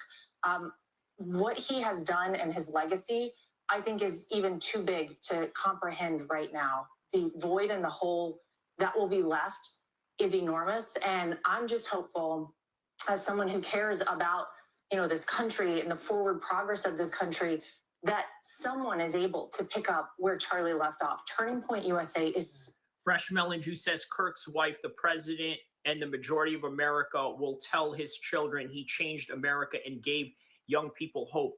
Morons in this chat, wives will tell their children they played Xbox. Dang, bro. Yeah, real facts on that right there, right? Yeah, he definitely did have, a movers, type of shake to American politics, whether you agree with him or not. F Kush Boy, you're a hoodlum, leave. Well, I mean, hey, listen, I got no problem with hoodlums here, right? You know what I'm saying? So, shout outs to the hoodlums out there. William Smith says, a fresh BS. FB Kush 420 says, go dig your boy Charlie Kirk up. I bet he can't say Dang, bro. Dang, man. Yo, you guys are wild with these comments right now. Justin Taylor, he was our generation's voice of truth, trying to lead us to the light. Okay. Random facts. Michael Farrak says, hi. Hey, man, how are you? Let me know what part of the world you are from. Banjo says, oi, oi, oi. Chicagoans, what would you do? What would you... wait, what does that mean again? Random Man says, people saying that he deserves this, in my opinion, are the same ones who cry about censorship and act like a victim every day. Yeah, Uncle Jerry says, FBA Kush Boy, God will make you beg one day. Be a good person. Dang. D Zona says, you Pakistani, you like inbred. No, I'm not Pakistani, by the way. I'm not an inbred. I'm actually a half-breed. So, kind of an ignorant comment of you to say. But anyways, the enforcing the law is not dictatorship. Obviously, some of you haven't been to other countries. Elizabeth Stanhope says, yes, Justin was a prophet. I don't know about that. There's only prophets of God, and it's not the humans that are living right now. But Michael Farkas says, we don't have enough fatherless children in the country. You know what, man? I'm sure that, yeah, I'm sure there'll come a time where, oh, what is this? Did I miss a super chat here? Oh, wait, no. Oh, wow, another super chat. Okay, so better to die fighting for freedom than to be a prisoner all of your lives. Bob Marley, man, shout outs to you on that right there. Lisa Golden with another $5, another $5 super chat. Man, shout outs to you on that one. Everybody, around the world. Yeah, please hit the super chats as well. I would highly appreciate it. And yeah, Supreme King says, Charlie supported what he died from, treating him as if he did something morally profound. As to the likes of MLK, other than prominent figures, is crazy. No, he doesn't deserve this. Energy is key. FBA Kush Boy says he didn't make Charlie Kirkberg. He took him right out. Black Dragon says 2 wrongs don't make a right, but 3 lefts do. Okay. Farkas says those little girls are go through it without having a father, enough children. It's the bigger picture here is really sad. LA in the house. Elaine Juarez. All right, shout out to you, man. Shout out to my LA people right here. Sacramento and LA in the house.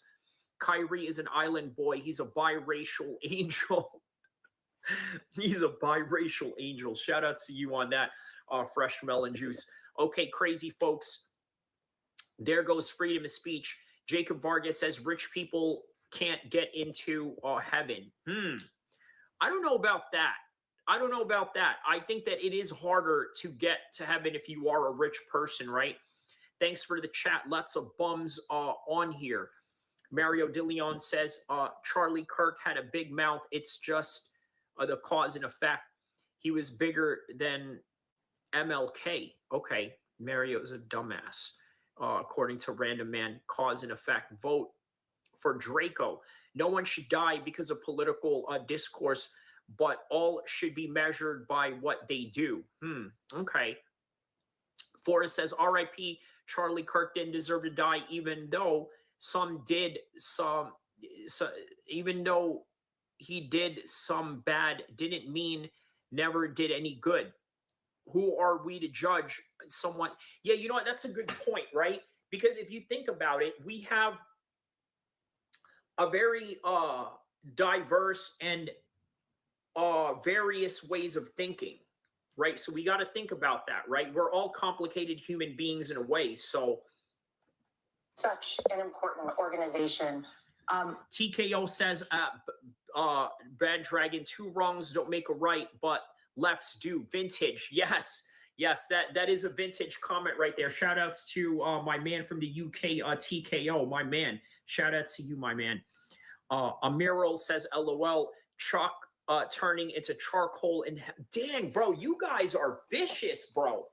You guys are absolutely vicious with the comments on Charlie Kirk nowadays, you know? So I'm personally very grateful for everything he did, all the work he did. And you can't go to one of those events without palpably taking in how impactful Charlie Kirk was. Yeah, you know, I want to get your response in part to what Lara is saying, because what she's talking about is more than a movement. It's a complete... Eric Petty says, imagine getting so ass blasted over what someone says. It seems like the left side just can't argue and get on with their feelings and have to attack. So here's the thing, man. We don't know if this is the left, right? We don't know this guy's background. He could be an Islamist.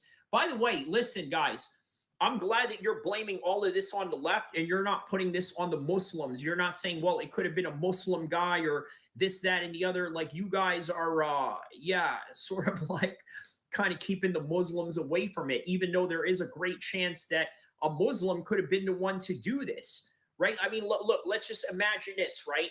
You support Israel. You've said bad things about Islam. Why would a Muslim not be one of the suspects? But yet you guys keep throwing it on the left side. Like, man, listen, who is more likely to be better at handling guns, an Islamist or a left-wing radical, right? Unless, of course, that left-wing radical has a military background. Dorian 71 says that man was a husband and a father. He wasn't polarizing as radicals on the left. Well, Dorian, that's where you're kind of wrong, right? I think that Pete F says none of them. So none of them. So are you saying that it's just a random crazy person then, Pete F? Mario says, you get to return on the energy you put out, and Charlie just got his refunded. Man, listen, it's hard to argue with that one. I'm going to mark that comment right there, Mario, because You know, unfortunately, if you guys don't like it, I know you may not like that, but there is a possibility of that. Ex-military. Okay, ex-military, Nanette says, but ex-military to what side? The left side or the right side? Hassan for Charlie. Hassan for Charlie? What does that mean? Are you talking about the Major Nadal Hassan? Is that what you're referring to? Vindictive says, how can any of you speak ill of a man whose whole career was to have civil debates and talk about opinions? Sick Fs. Yeah. Adam Witherwall says, we know the information on the shooter. There were ideologies scribed on the rounds themselves. Okay, let's find out what that is. Political shift. If you get a whole new generation of voters who have the kind of bravery to speak out that he embodied. Yeah, Laura saw it firsthand at the RNC. I saw the data online today. A 44-point shift in Gen Z men over 2 years. How did that happen? Here's why you choose my firm if you're hurt in an accident. I used to work defending insurance companies, and so did many of the attorneys actually. F. Pete says, if you remember the JFK files, same-ish. Okay. Charlie Kirk. That happened because of Charlie Kirk. And when I look at that image on the screen, I know we have to show it. I know how important that is for law enforcement purposes. CB says those opinions fomented hate and violence. He got the compensance out of this world. Dylan Ellis says, hi, Hassan Piker for, okay, Hassan Piker, got it. Okay, I thought you meant Nadal Hassan, the base shooter, the Army base shooter. Republicanism. Charlie Kirk was a great man. Love the Charlie Kirk and his family. Goddamn, America is a circus that's catching in fire. Wow. As where he says, hello, hi. Not in the vast majority of the localities. Jacob Vargas says Charlie would have been with the Romans while they killed the immigrants was Jesus. Wow. Okay. Michael Williams says divide and conquer. You reap what you sow. Yo, we can't be left wing and right wing, but we are all in the same eagle. Learn it. Wow. Are you a leftist or a right?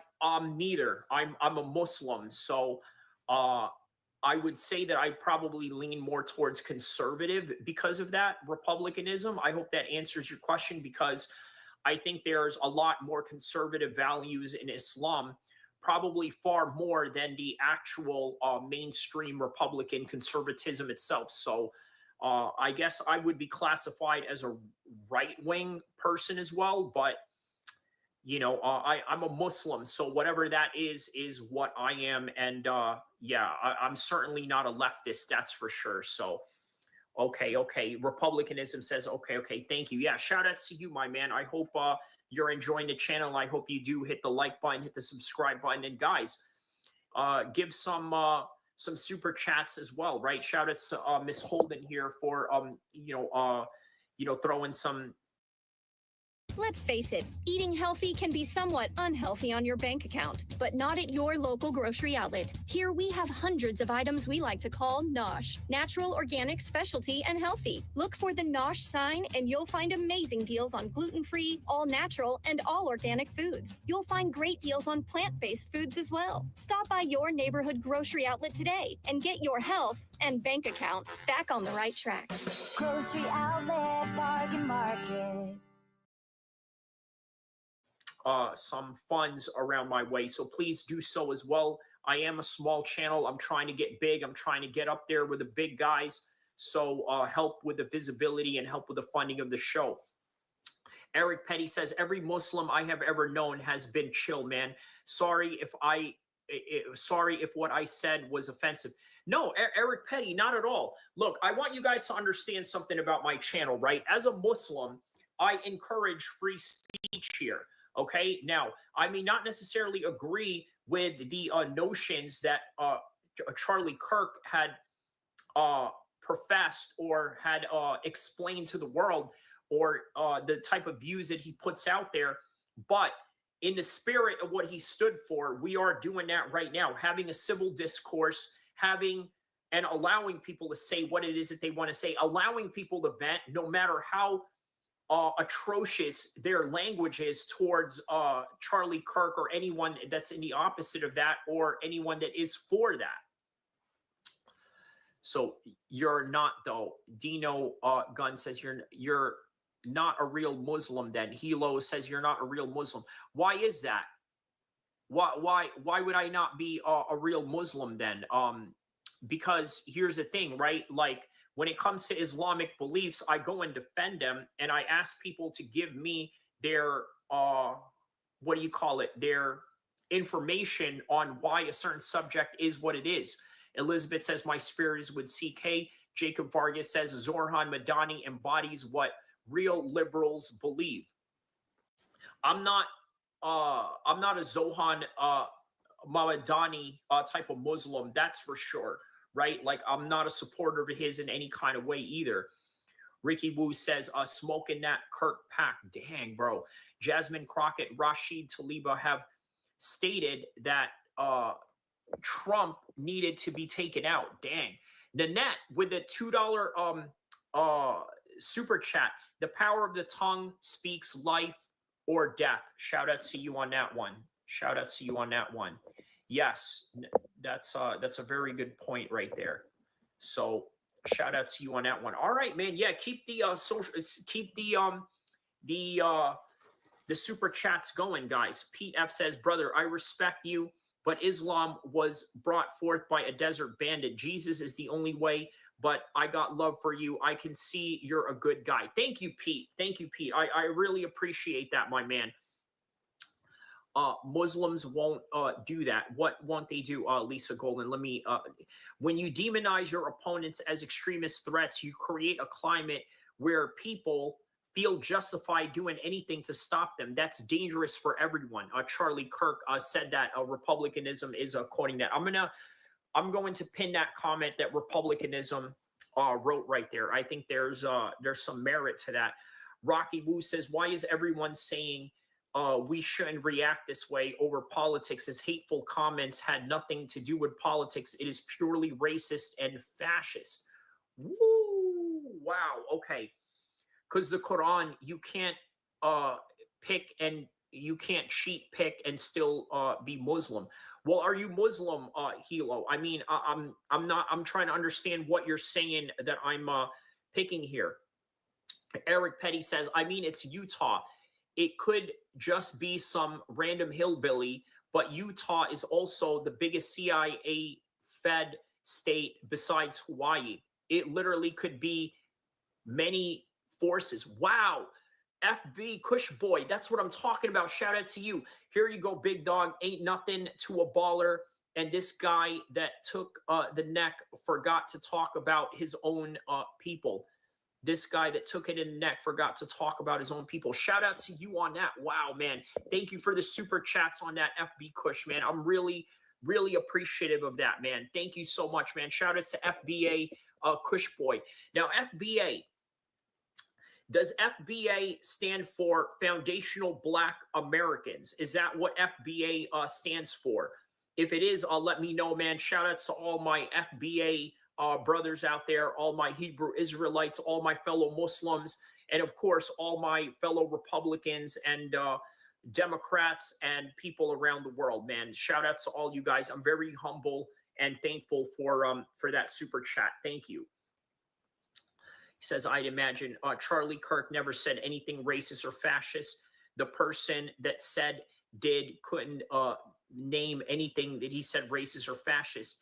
Cinder Eclipse says 100% agree. I didn't agree with everything Charlie said, but people are going down the route of killing others because they don't like their opinions. How do they even have discussions is a very dangerous thing. Blue Gill Buster says, it appears that you are in line with Sharia law. We'll explain exactly why that is. FBA says yes. Okay, so you are a foundational Black American. Shout out to you on that, man.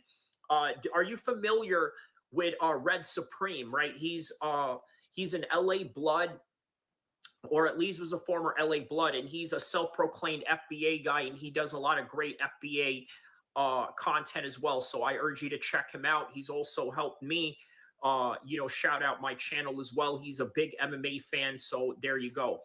Hassan is next, Dylan says. I hope you're not making threats here with that. YB says, yo, bro, need some advice about being able to control my aggression. Okay. Republicanism says America is a dark corner that is turning a point, and I hope America sees this. Okay. Elijah says Jesus died on a cross that you can be forgiven. FBA says there's plenty of line of him talking crazy racist stuff. Yup, that's what I'm saying, man. That's what I'm saying, man. Shout out to FBA Kush, man. Shout out to you, my man. You know, I hope you definitely you know, come back to this channel, and you know, I appreciate your funding, my man. Troy says violence was his last word. No, he says gang violence was his last word, right? You know, imagine if a drill rapper in Chicago dubbed over Charlie Kirk's voice, right? Gang violence, gang violence, gang violence. And the next thing you know, here's Little Dirk or King Von coming out with a track. Let me take you to the O. Let me take you to the O. Oh, you ain't gonna slide with your homies. What? You know what I mean? Like make a rap song out of it or something, right? But I would imagine that would be extremely insensitive to do so. But yeah, disregard those idiots, train, arm up, and pray. Rashad Lewis says he chose violence, live by the sword. And yeah, so you're saying that he chose violence. Elizabeth says, we got this trans thing all wrong. We are just how God made us. Okay. So Hilo says, FBA Kush Boy with what you said. Republicanism, God is a refuge, strength, a very presidential help. Okay, so he's dropping some Bible verses there. Lisa Golden says, you guys are out of pocket with these comments on Kurt. Well, here's the thing, Lisa, right?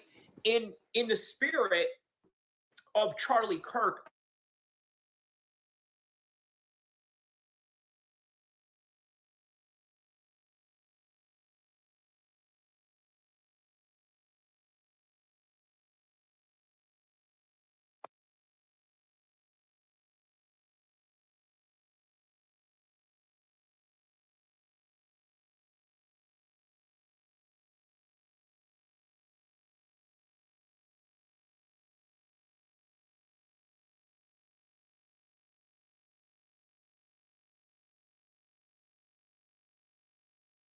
yeah, you don't hear the sound because I'm going to make a call right now. Hold on just a second.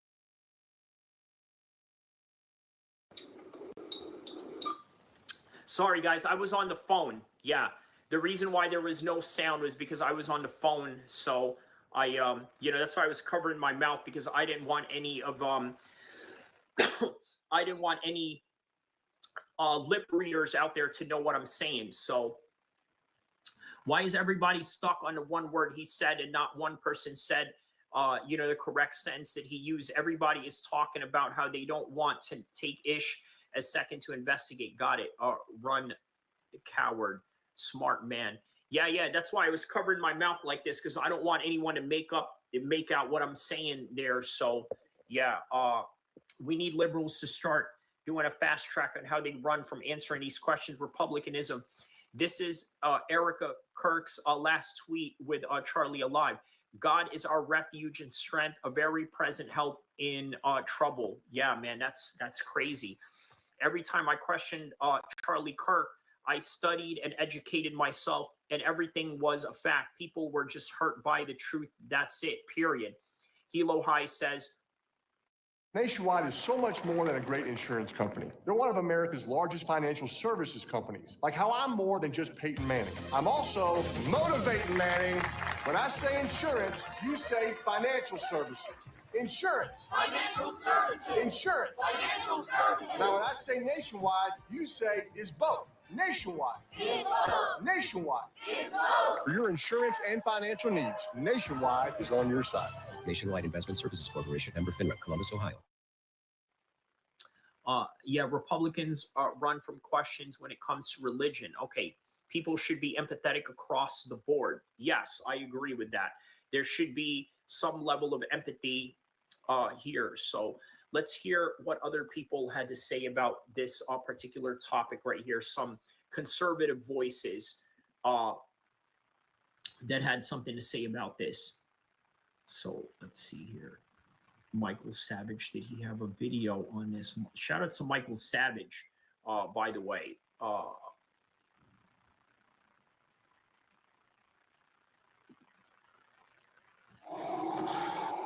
sign. The family must depart. All right, we're speaking with my friend and novelist and all-around brilliant guy, Jeff Rover, who killed Charlie Kirk. I'm surprised, by the way, and not surprised, by the way, that the assassin so far has not been found. Jeff, what do you think? Right off the top, who killed Charlie Kirk? Andrea L says, this man was murdered in front of his children and wife. What the F are you guys talking shit and celebrating? He will continue to be a legend. You all know who Charlie Kirk is. Only the best TV. Little boy, you only smoking booth. Wow, okay. This is another point he was wrong on. Smoke on a Kirk pack. Oh, wow, man. FBA going hard here. William Smith, Kirk made a deal with the devil, and the devil came to collect. Dang, William Smith, that's crazy. Republicanism says, I would like to know who condemns the Kirk assassination. If you condemn type 1, if you don't type 2. Okay, that's shout out to Republicanism on that one. You know what? Follow what Republicanism just said right now. I would like to hear. Okay, so there's a 1, there's a 2 by Black Dragon. FBA Kush said 1. Okay, by Gamer Horde. All right, 1. Okay, so a lot of people condemn any 2s here. JD Slide says, RIP to Kirk, even though he spoke his opinion, he didn't have to get killed. He had a family.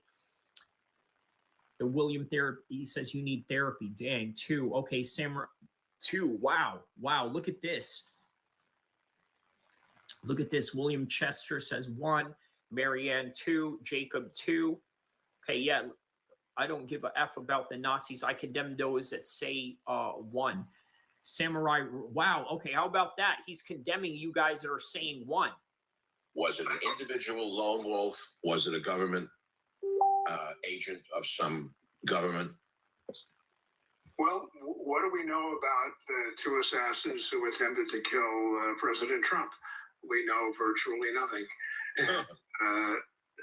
That's been investigated thoroughly. So I suspect that we're going to end up with somewhat of the same situation here. What do you mean we don't know anything about who tried to kill Trump? What do you mean, who they were? We don't know whether they were lone wolves. We don't know whether they were part of a plot. You just don't know. And speculating is kind of pointless because we still aren't 100% sure who killed John F. Kennedy. And I'm not sure that is something that it is fruitful to discuss. There will always be lone wolves. There will always be plots. I think the larger question is, what has this done to the country? You and I are old enough to remember Martin Luther King and RFK back to back. What did that do to the country ultimately? Because here we are again. Well, Mario says life goes on, people die every day. Yeah, that's true. Calling him a Nazi is crazy versus what the Nazis did. Andrea Lee says, hello, hi, effing pranksters, fake F, don't come at me, be for real. Marianne says, correction, condemnation 1. Okay, so Andrea says, you have anger issues.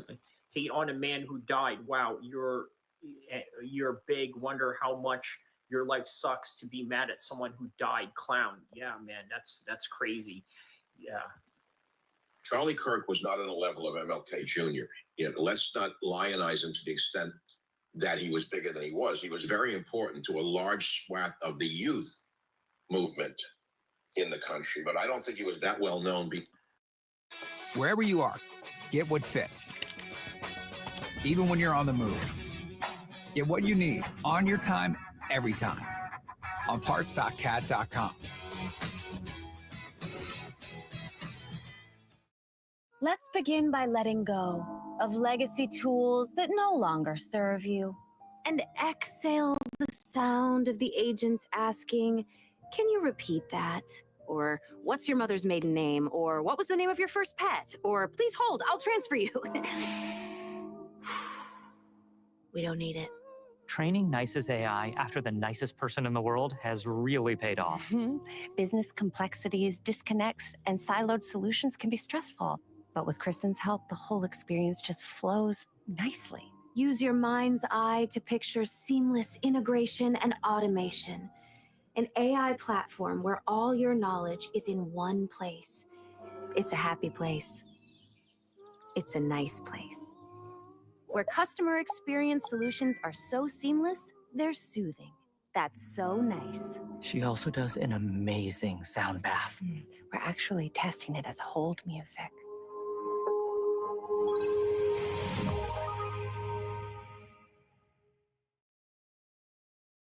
Kurt says Charlie is in hell. Wow. Charlie is with God, R.I.P. So some people are saying Charlie is in hell. Some people are saying that, wow, Kirk is no MLK. Dang. Is that what they're saying? They're comparing him to MLK? That's crazy, man. On that, do you? No, and I'm not meaning to correlate the two in that sense. What I'm saying is there was a spate of violence. You remember back then there was. Oh, you mean after King was shot? What went on in the country with violence? Yeah, but the right doesn't commit violence in this country. It's always the left. Well, again, think back to that period. Malcolm X had been shot. Meyer Kahane was shot. There was a spate of high-profile murders. Yeah. What was the ultimate result of that? What was it? The result is that 60 years later we're back. We're back again, and but who's doing this? I don't know, and again, I don't know that it's fruitful to find out because it's not something that you're going to say, oh, here's. Okay, so Black Sun asks, what does this have to do with black people?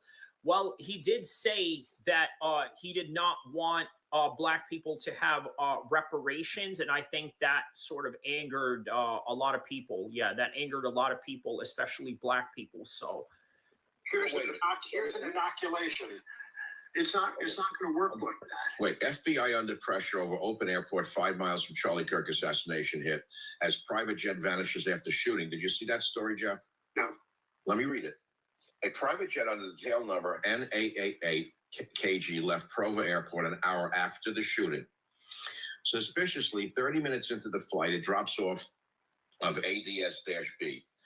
Illegally for 45 to 60 minutes. Did you guys hear this? So there's a private plane that hopped out of the area in Utah while this happened. That's crazy.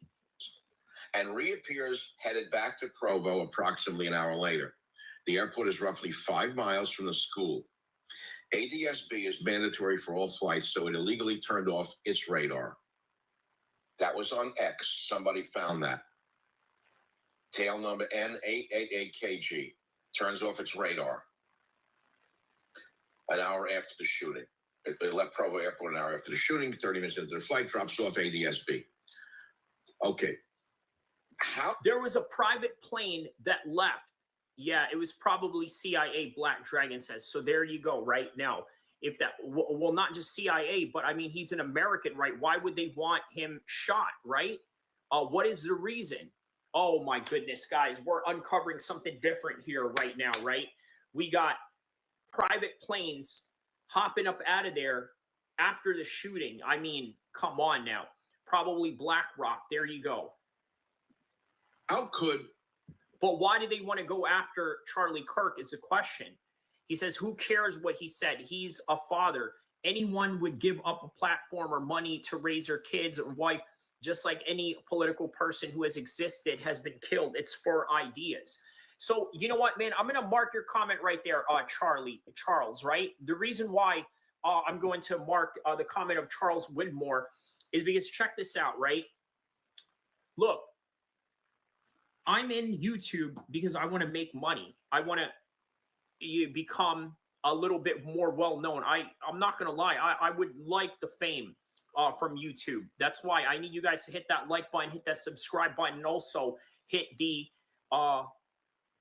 super chats. Donate some so that I can fund this operation of being the biggest podcast in the space of combat sports, if not beyond, right? That's what Charlie Kirk was trying to do. He was very successful at it. He had a great platform, and you can't knock a man's hustle. That's all it was, right? He was a hustler. The man was not a soldier. He wasn't out killing kids in Palestine or anything like that. That's just the reality of the matter. However, he did say a lot of things that a lot of people did not like, and that's just something that we have to, truly understand. An amateur. First of all, let's start with the shot. One shot, kill shot, headshot, neck shot. People are now saying, oh no, it hit his chest and went up the bulletproof vest. You got... FBA says broke ass people were here, ain't got no money. Well, hey, you guys heard FBA, right? So if you guys don't agree with FBA, you guys being broke, throw some super chats along the way. I'm sure it doesn't hurt, maybe $1 or a few dollars here and there. The man dropped me a 20 bag, man. Shout outs to him on that. So he's definitely not a broke guy. FBA says you can say what you want, but they're...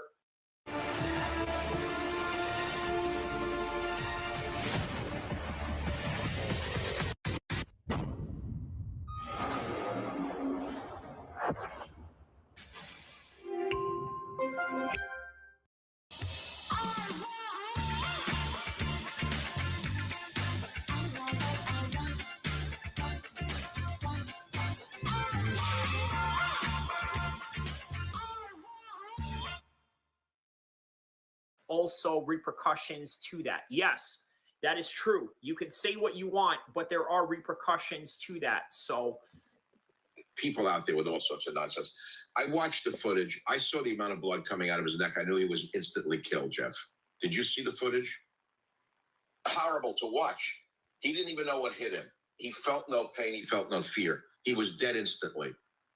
And then they lied about hopes and prayers, and he's in the emergency room. He was dead. That amount of blood, the carotid artery was shot open. He was killed instantly. Yeah, I seen it. I knew he was dead for sure. That's what I'm saying, man. Yeah, it was, wow. Look, I have the footage right here. I'm not going to play it for you guys, but I'm going to watch it again. And let's see here. Hold on a second. Let me go back to...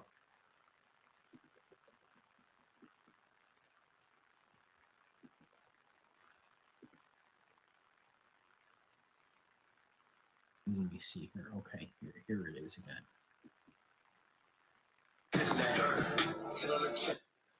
Oh, wow. Hold on. They got Andrea with the $5. God bless everyone. Rest in heaven, Charlie Kirk. I learned a lot listening to you. God bless his family, too. All right, man. So we got some Charlie Kirk fans in here. Thank you for that, Andrea. Shout outs to you for that one. And thank you for helping funding this channel to give some objective realities and takes for people out there to understand. So, yeah, man, shout out to you. Thank you for that one. Really, really appreciate that one. The country is upset, man. R.I.P. Charlie. Richard Crosby says, yes, it was a devastating shot. Mario says, everyone has forgotten about Roger Jackson. Just like that, Roger Jackson is out of the out of the news cycle. I mean, Roger Jackson has brought me some good views, but now it is on to Charlie Kirk. So Charlie Drew says, it's sad what this world has come to. I wish I lived in a world where all we could agree to disagree. Violence just takes us backwards instead of forward. Yeah. FBA Kush boy says, no, we are not upset. Oh, man. Oh, man. Yo, listen, shout out to FBA, though. But, hey, listen, in the spirit of Charlie Kirk, we are here to practice freedom of speech by the end of the day.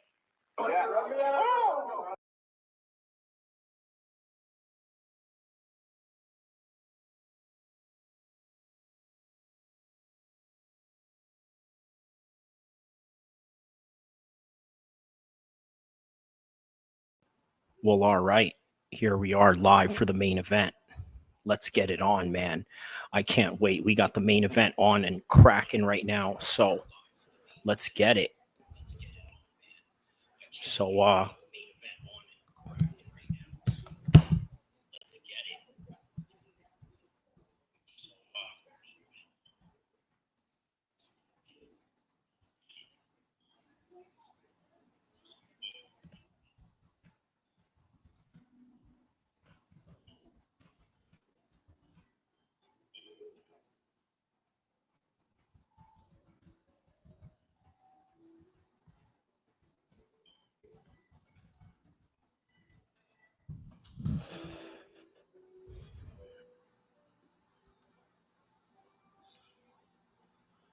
all right, so here we are, main event time right now. We got this on and cracking, and what we're going to do before the main event is we're going to go over some of the UFC cards. We're also going to go over the card that is the undercard for this one. So we're going to go over all of that. Okay, so here we go. Diego Lopez obviously gets a second round TKO against Jean Silva. Now, I got to tell you what's really awesome about this fight, right? First and foremost, he mounted him in the first round. He had no answer for it, had a 12-6 elbow in which he hit him right on top of his head, cut him open, busted him up. And then in the second round, he just couldn't do anything about it. Rob Font versus David Martinez. David Martinez gets a decision in this one. Obviously, his striking was the reason for that. Much busier, much more accurate. It's what won him to fight. Rafa Garcia taking on Jared Gordon. TKOs him in the last round. By the way, there was a lot of TKOs going on in this fight. How about this? Kelvin Gastelum comes into this fight, obviously, with a bit of some controversy, considering that he came in 5 pounds over. But what does he do in the process? Well, this is what he does in the process. He goes in there and not only upsets Dustin Soltov, but does it to a pro-Mexican crowd in a UFC's Noche event. By the way, not to be overshadowed by Canelo Alvarez and Terrence Crawford, which is about to happen right now.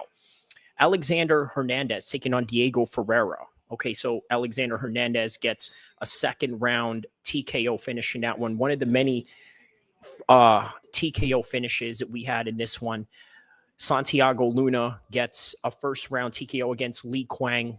That was crazy. That was a back and forth, right? In which anybody could have finished anybody at that particular time. But this time it was Santiago that was able to get the finish. It was a back and forth, man. It could have gone to either guy, but you know what? Santiago wanted it more. He had 2 knockdowns in the process and got the TKO finish. So that is the main card, the prelims, which was exciting in and of itself. Jose Medina taking on Dusko Derechov gets a submission in the first round. Claudio Pulless versus Joaquin Silva. Joaquin Silva gets a decision in that one. Tatiana Suarez gets a decision over Amanda Lemos. Of course, just constant wrestling, which is what got her to the contendership, and it's also what won this fight.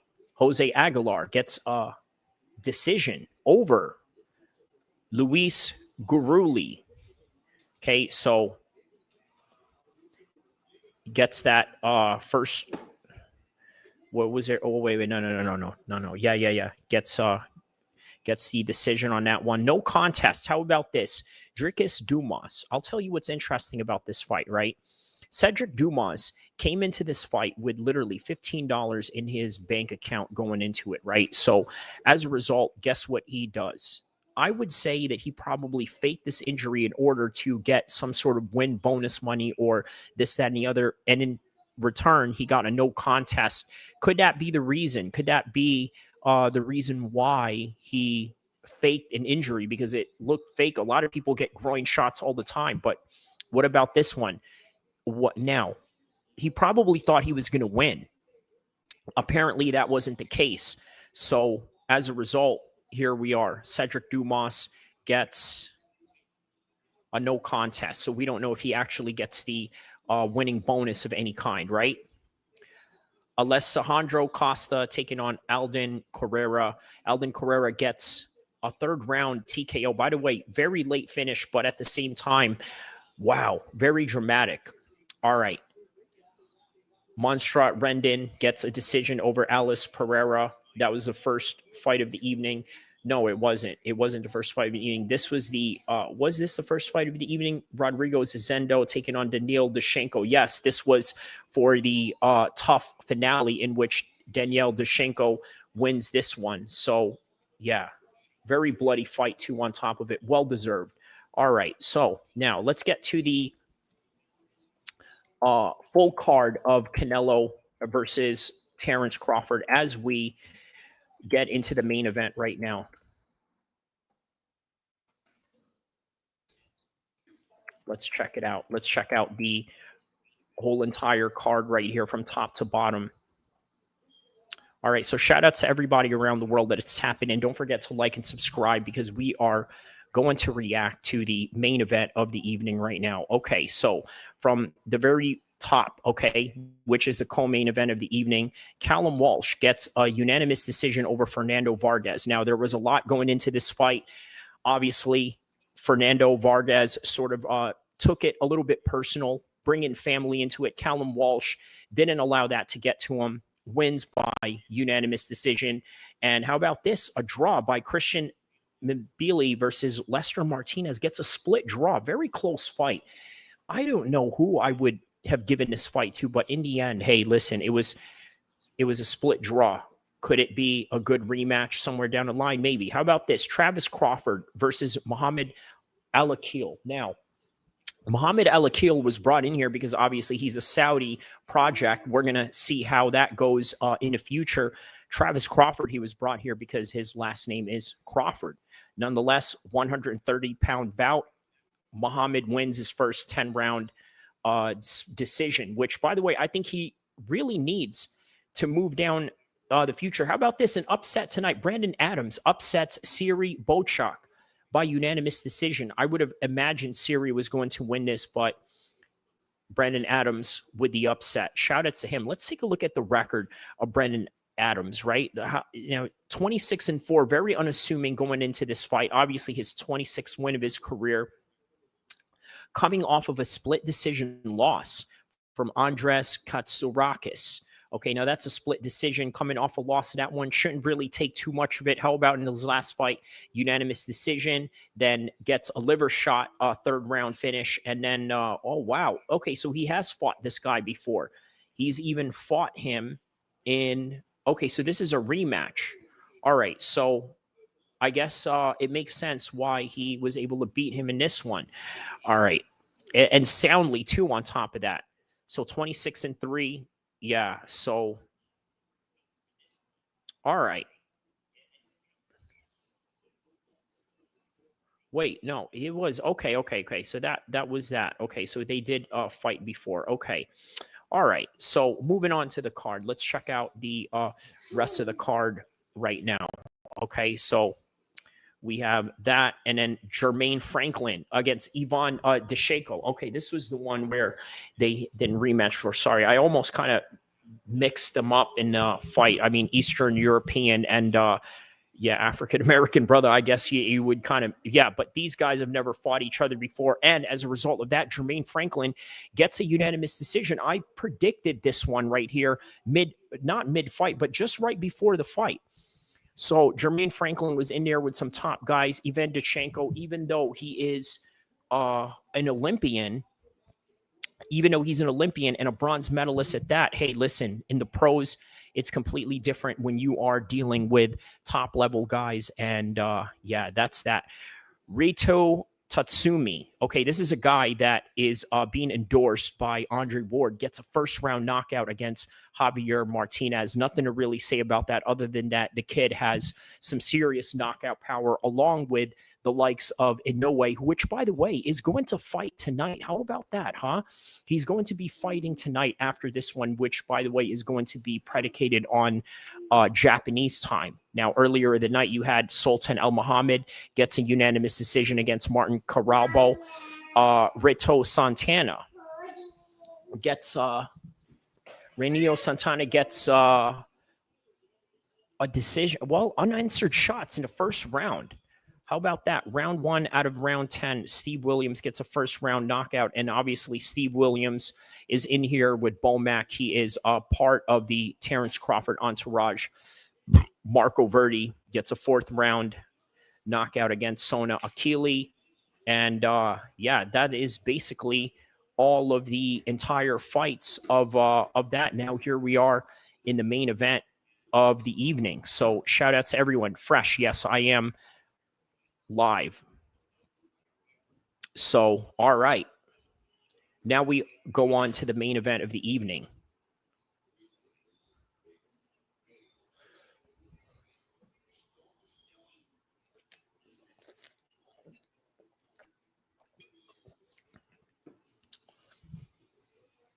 Obviously, earlier of the night, we had some homies that pulled up. We had my man Jermaine from Sacramento. We had Zayn from London, who, by the way, is in Amsterdam right now. So, hey, it's just me right now, solo, reacting with you guys, just with the boys, right? So, we're going to get this on and cracking. And by the way, UFC's Noche, we went over tonight. Check out the video that I had. By the way, the legacy of super fights in Las Vegas, I have on my members stream only right now. Critical Eye MMA going broke in Peru, right? Because I go into some very controversial topics into what he talks about. So if you want to check that out, go into my members only. Very cheap for you to come and apply. $1 or $2 a month. Doesn't really hurt the pockets. Good content. Well worth it.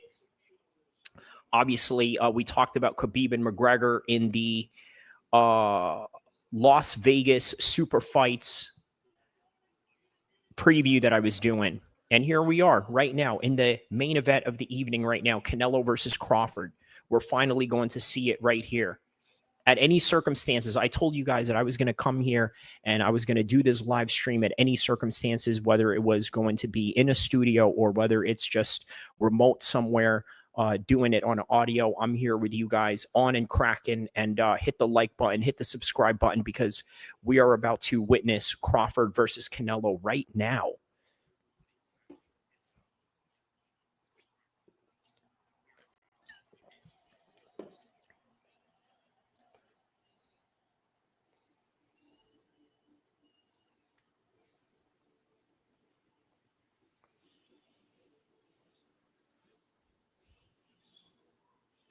All right, so what is this right now? We have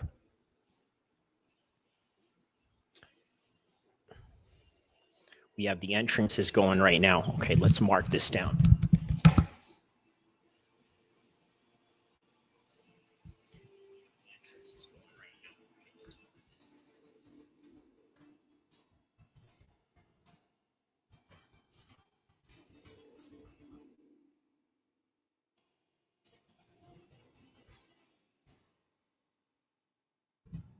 All right, and with that, welcome to Canelo versus Crawford.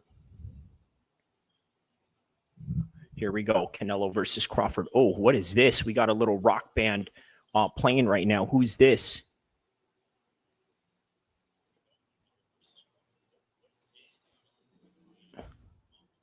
Oh, this is Tool. Okay, very interesting.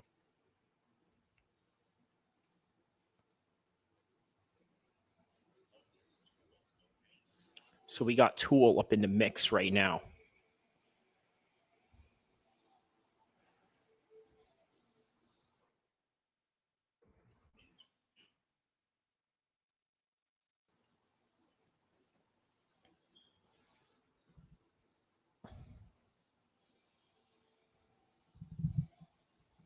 All right, I'm assuming this is for Terrence Crawford because Terrence Crawford is the B side of things here. Yeah. And compared to Canelo, he's definitely the B side.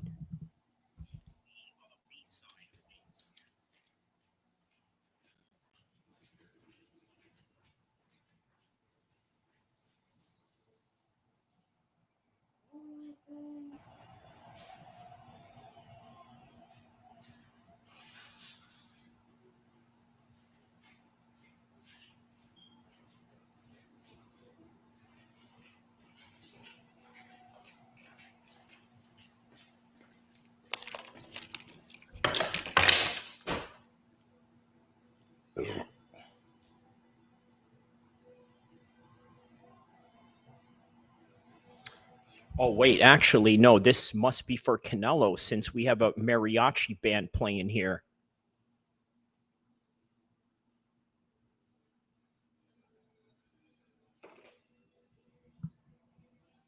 All right, so this mariachi band is definitely here for Canelo.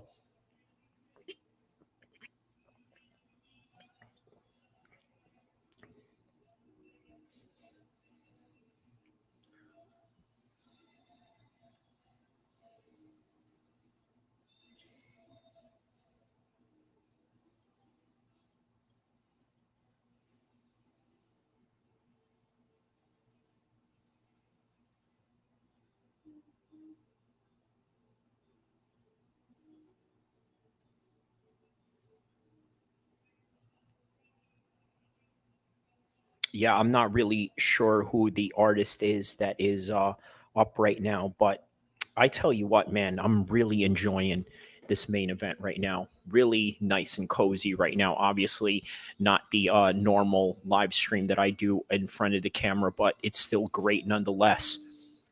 Right? You know, having an opportunity to give a little bit of some commentary towards it. So,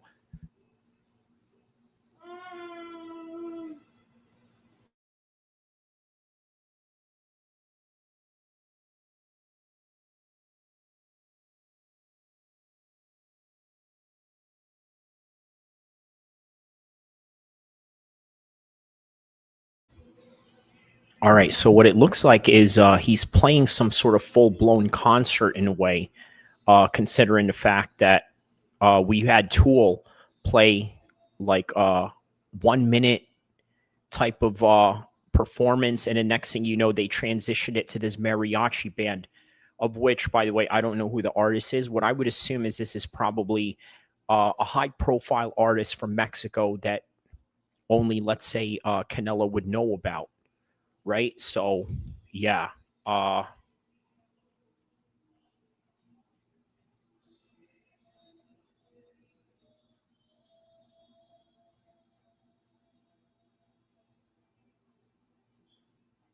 right. So, a very hyped up crowd right now. A very pro Mexican crowd as well, as you would imagine.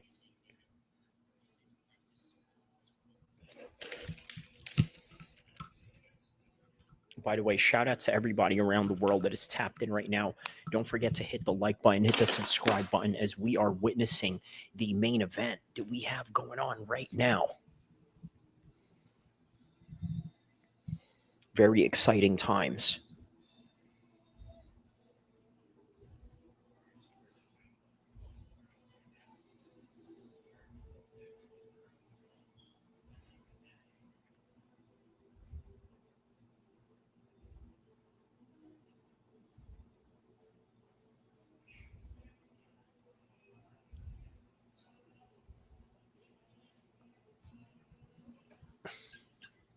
All right. So what is this? From what it seems like, is it Canelo that's what? It is Crawford that is walking out first. Wow, look at this. So from what it looks like is that Crawford is doing a desperado bid. If you guys remember the movie from Antonio Banderas where he goes to Mexico as an assassin carrying around a guitar with him, I think this is the symbolism that he is sort of implying here with Crawford walking out right now. Because I tell you what, it was very deceptive. At first, I was like, you know what? All right, this is Tool. It's American rock. maybe it's Terrence Crawford's entrance music. And then the mariachi song started playing, and I said to myself, wait a minute, this must be Canelo. And the next thing you know, there it is. It is Terrence Crawford that is walking out. I would have assumed that maybe he would walk out to, let's say, maybe Eminem, right? It worked for him in the Errol Spence fight. I think in the Madura fight, he walked out to Eminem. I'm not quite sure. I don't think he did.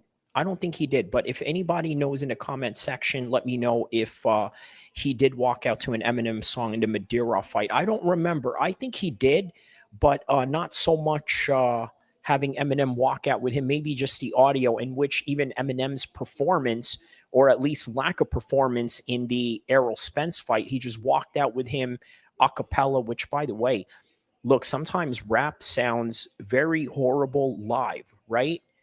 It's not like mariachi music or rock or anything like that. Like, there's a lot that could go wrong with performing rap music live. Rap is made for bumping into your car or in your ear set, listening to a song that pumps you up. I mean, that is essentially what it is and what it's for. So,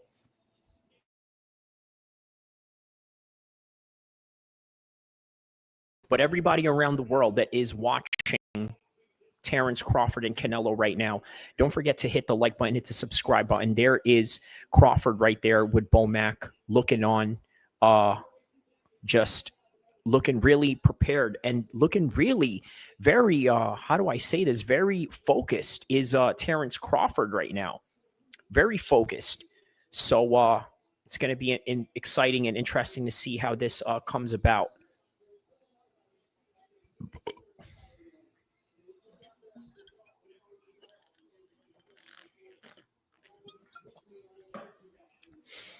Any way this fight goes, I'm telling you guys right now, in any particular direction that this fight goes, I guarantee you that people are going to be upset or ecstatically happy either way. That is the official prediction on this one. So, guys, hit the like button, hit the subscribe button. Let's get this thing cracking tonight, huh?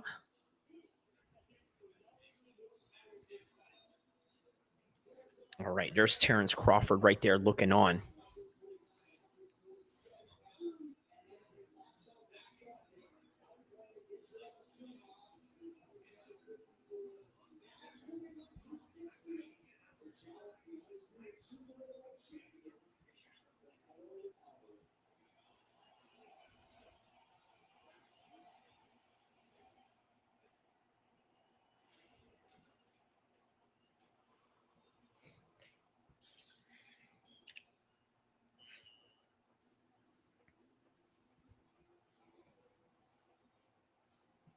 All right, now here's Canelo coming out with real mariachi music right now.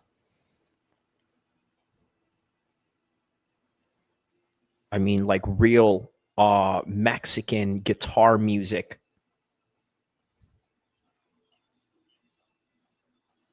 Right now. All right, it is Canelo that is coming out right now. All right, it is.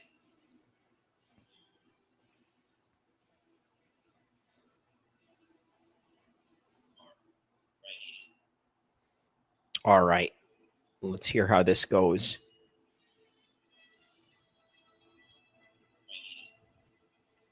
All right, let's hear how this.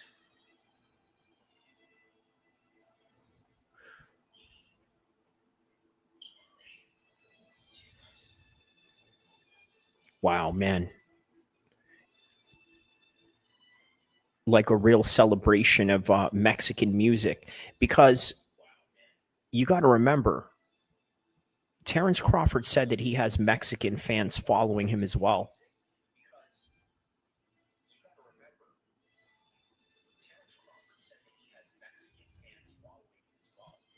Look at the spectacle of this right now. This is like absolutely WrestleMania worthy experience right now.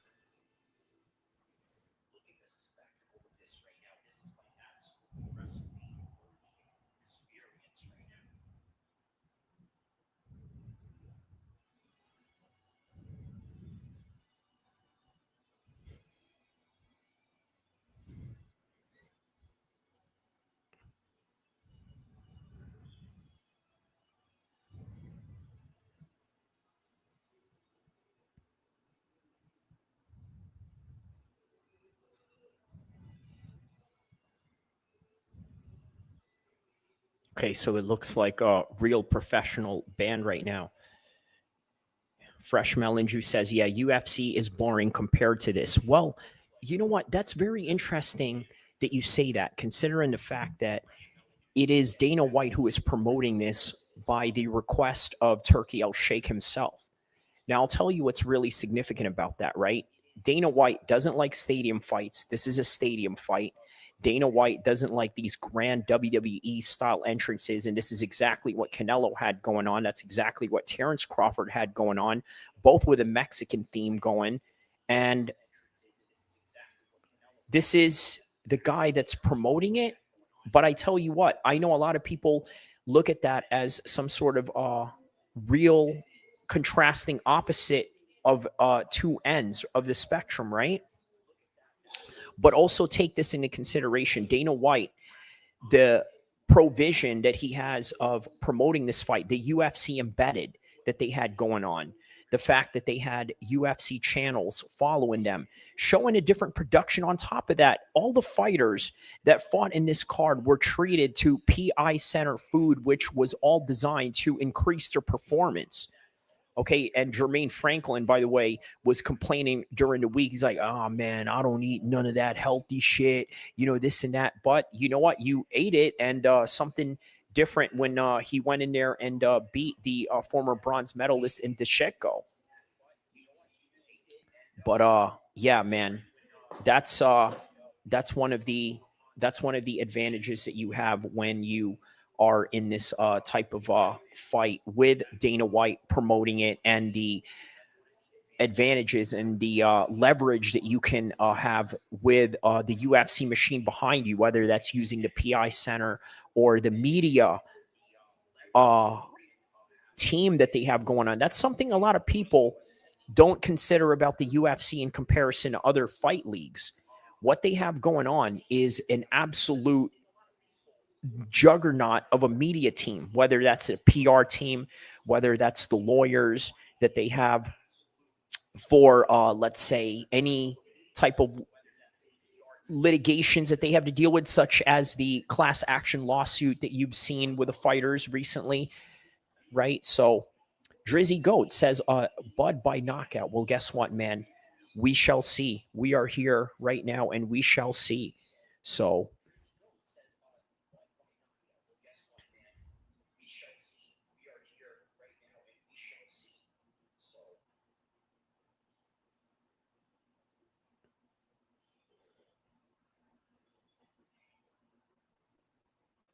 all right. So from what it looks like, they have a little bit of a commercial split screen right now.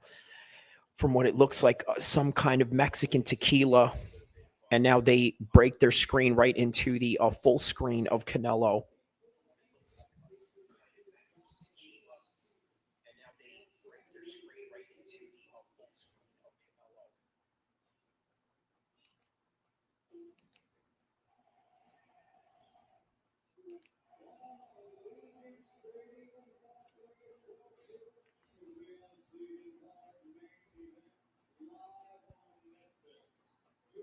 All right, man. So we are here for the main event of the evening already, man. Everybody that's tapped in. I know it was a long day of UFC and some prelims, but we are here right now in the main event. Everybody hit the like button, hit the subscribe button, and let's get it cracking.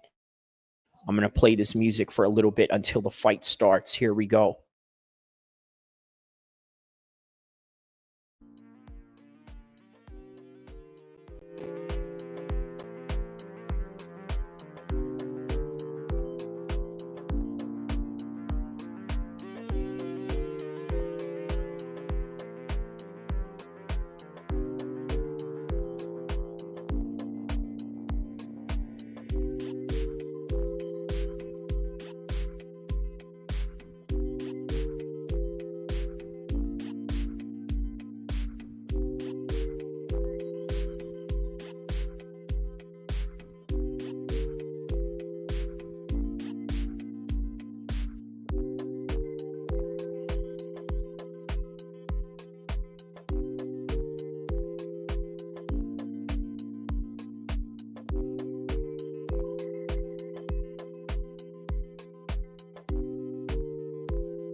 All right, so Bud Crawford is being announced right now.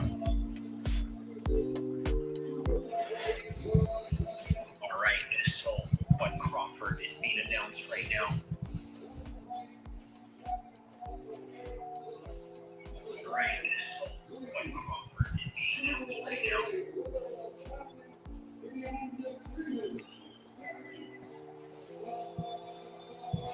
All right, guys, here we go. Bud Crawford.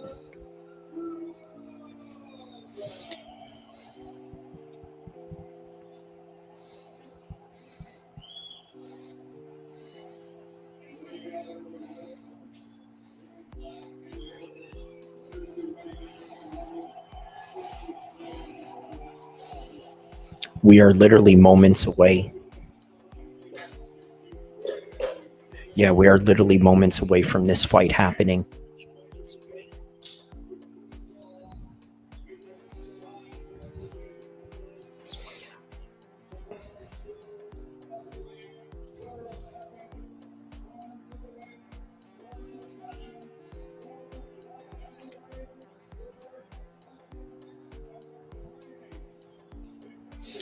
All right. The undisputed 168-pound champion of the world right now, defending it against the two-world undisputed champion right now. Crawford looking to do it in 3 weight classes. That right there is historic.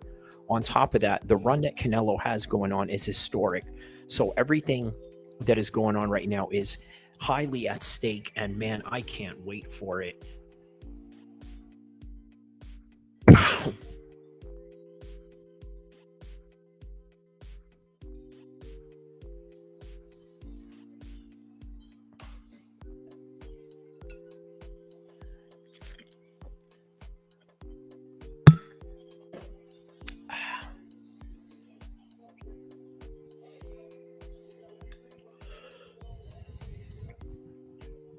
Wow, these guys are actually getting instructions right now.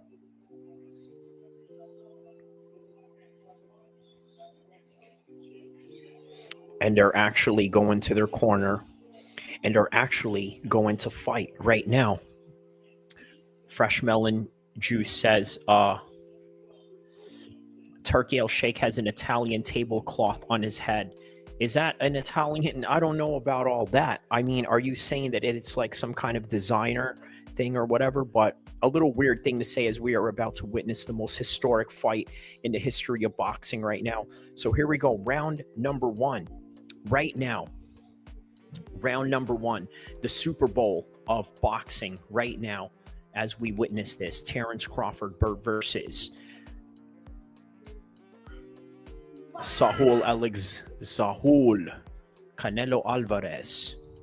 So here we go, guys. The round number 1.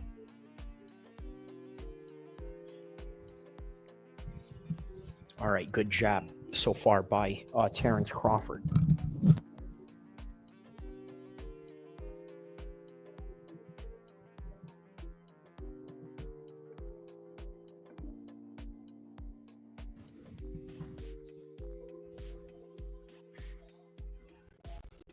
All right, so here we go, man. Good jabs by Canelo right now. A little bit of a paw and jab, not really over committing towards it or any kind of way. There's Terence Crawford right now, sort of circling right around Canelo. All right, let's turn the music off for this one because obviously this is a very important fight. There's Canelo right now. Very good head and body movement that he is doing, right? Just really good. And then Terence Crawford is getting backed up, actually. Very surprising that Terence Crawford is circling around him. But I kind of get and understand what he's doing. You know what? What's crazy? During the week, Terence Crawford was playing a video game in the undisputed boxing game, right? So he was fighting Canelo, and he was using himself. And what was he doing in the game? Kind of gives you a glimpse of what he's doing right now. He's doing exactly that right now as you guys are witnessing this. So what Terence Crawford was doing in the video game is exactly what he is doing right now, which is what? Circling around, moving around, trying to make Canelo chase him, but also circling away. But I think also Terrence may be looking to get a counter shot or try to get some aggression out, kind of like what he did right there. A little bit of that flurry. There's Canelo sort of aiming back at his same flurry right now with that same 1-2 shot. All right, so far what we're witnessing in this round is Canelo backing up Terrence Crawford, but it doesn't mean that Terrence Crawford is not getting some good shots and some good licks in here. He's been getting some good licks so far in this round, and then there's a 1-2 right there blocked by Canelo Alvarez. There is an attempt of a body shot right there by Canelo Alvarez.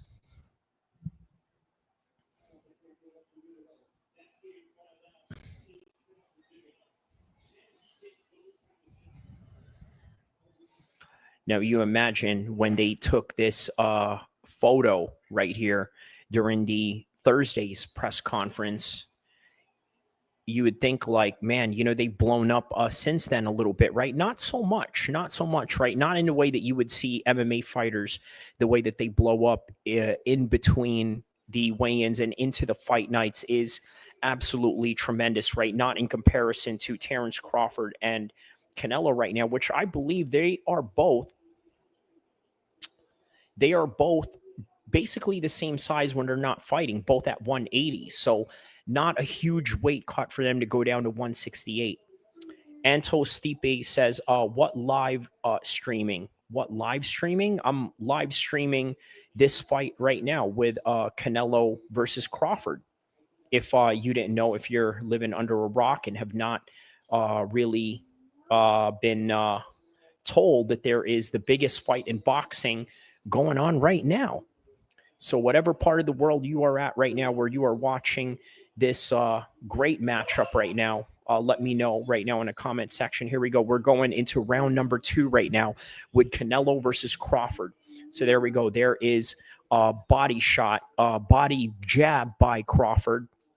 In the beginning of the round, there's Crawford right now going jab, jab, jab, jab, jab, jab. Who do I give round 1 to? I think I'm going to give round 1 to Crawford. Let me know what you guys think, okay? Let's write on the comment section below. I'm going to write Crawford 1. I'm going to keep score all throughout 12 rounds because, guys, I guarantee you there's going to be a 12-round decision for this one. Best commentary in the business right now at oh, you're saying I'm the best commentary in the business. Thank you, Fresh Melon Juice. I really appreciate that, my man. Thank you so much, man. One of my loyal followers or supporters. I don't know if to call you a supporter or a troll, but if you are a troll, which you are sometimes, you are definitely a very respectful troll. And I think that is, I think that's great. That's awesome, man. So shout out to you. Here we go, round number 2.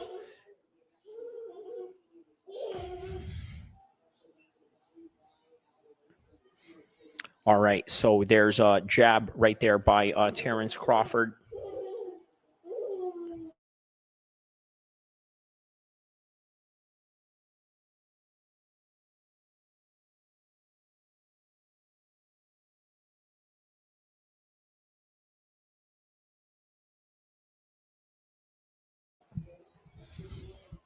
All right, so there's a body shot attempt by Crawford right there.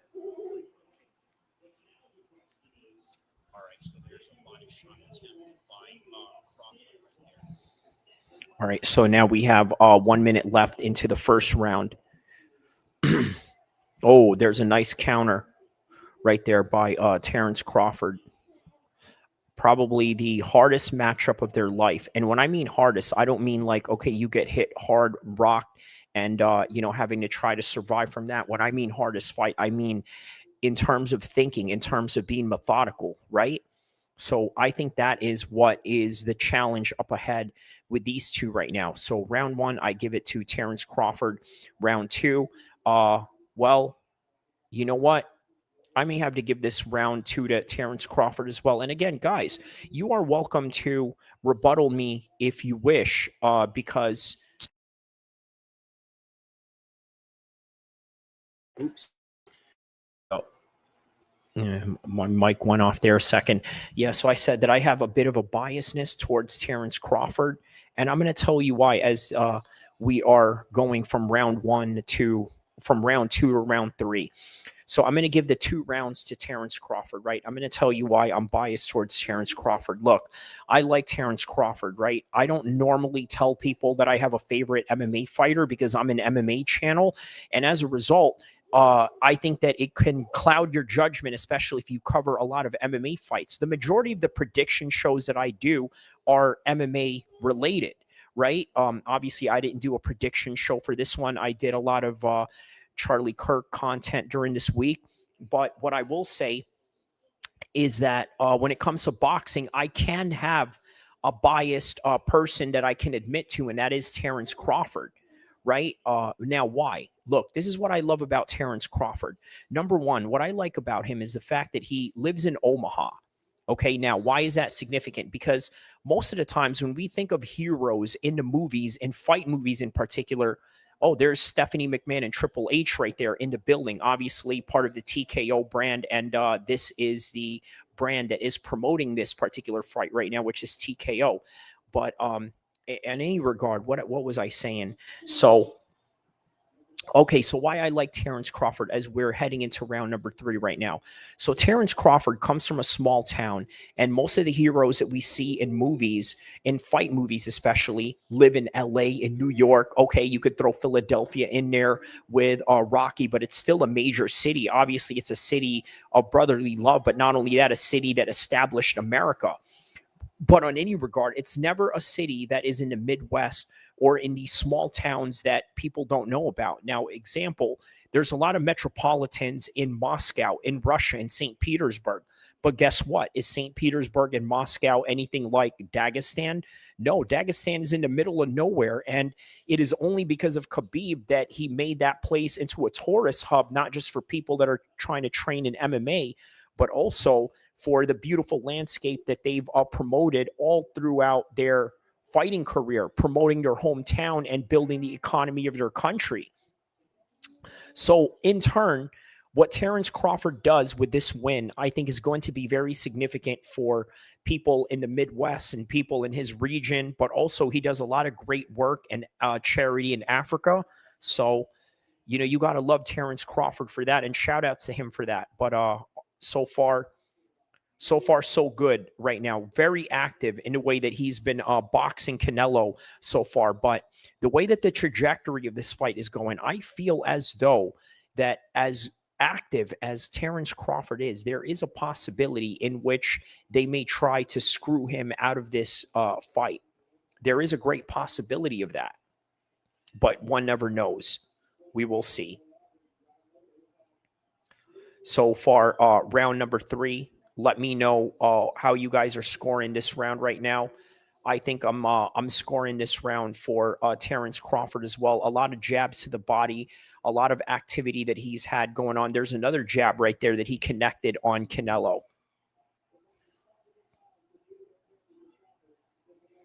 There it is. He's going to the jab at the body, jab to the head. Very disciplined approach that he has. There it is. There's a counter shot right there by Terrence Crawford.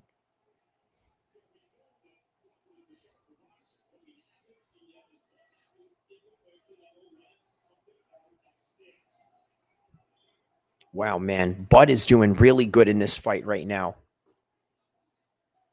Okay, and there's a body shot by Canelo right now.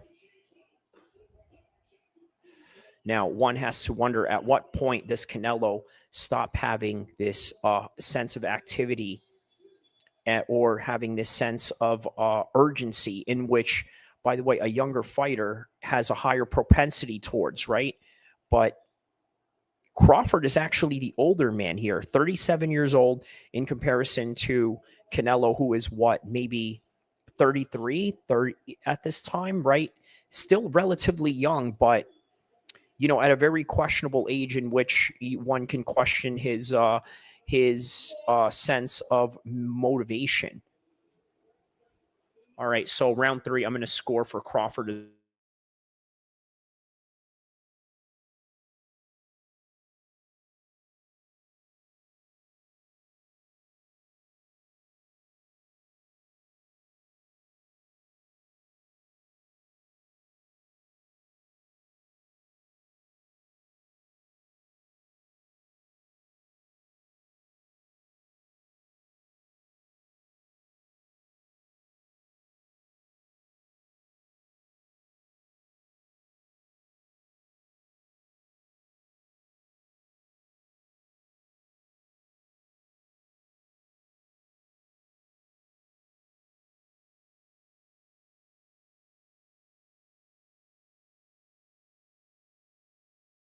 He said, let's go Canelo. But I tell you what, Burberry, I think I have Terrence Crawford up 3 rounds right now. And Skipper says the same thing. Look at this. He's hurting Canelo right now in the 4th round, man. Those are some really hard shots by Terrence Crawford there.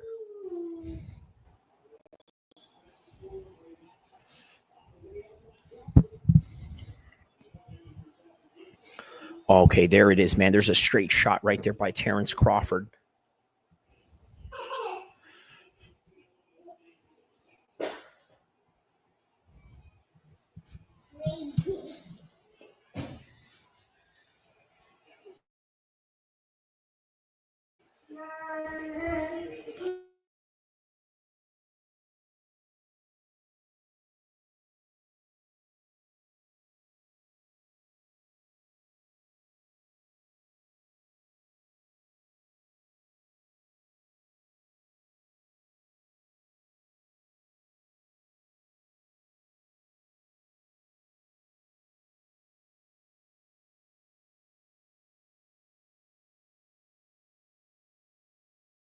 You said that you're...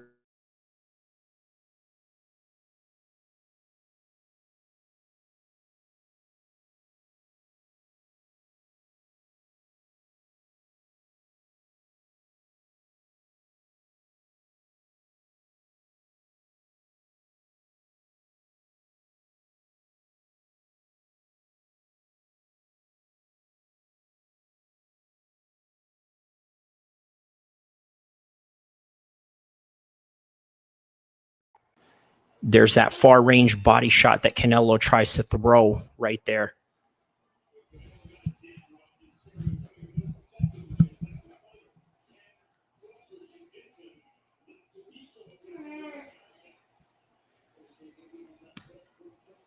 All right, man, we got about 33 seconds left into this 4th round right now.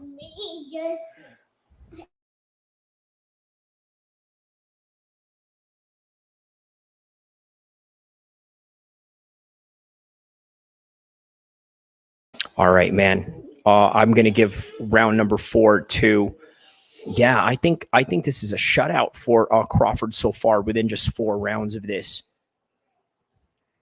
Oh, there's a nice shot right there. And Crawford sort of plays it off. I don't know. Okay, I may give that one to Canelo.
Okay, so we're on to round number 5 right now.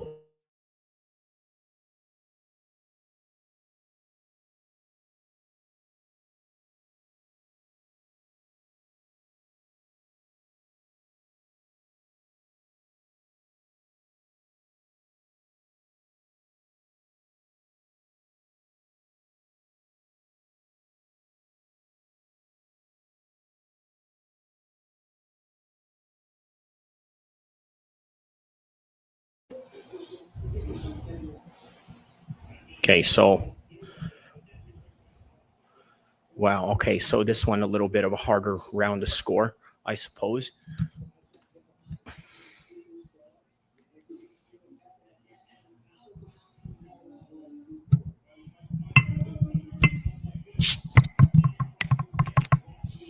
All right, so Mr. Burberry says, I say you have it 2-2 going into this fifth round. So in this fifth round right now, who do you think is winning this one?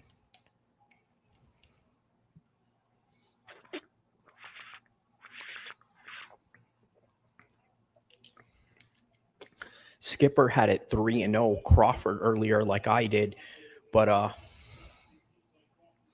okay, there's some jab right there by Terrence Crawford, often missing. Ooh, there's a nice slick defensive movement right there by Canelo.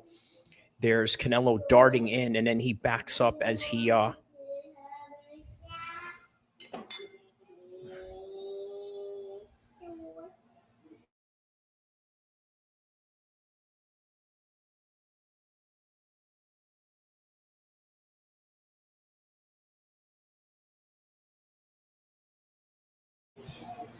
all right, so there's Terrence Crawford right now sort of getting backed up.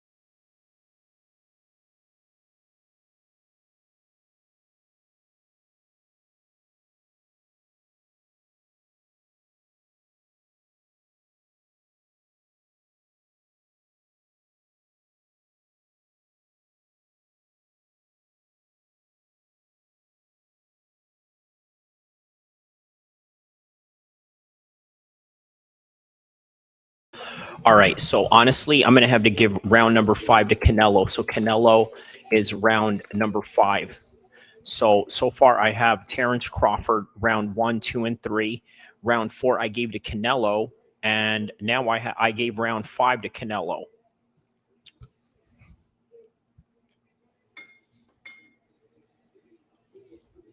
So looks like we're going into a very even fight right now.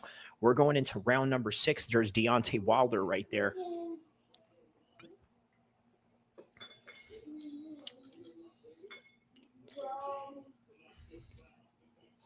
All right, so round number 6, here we go.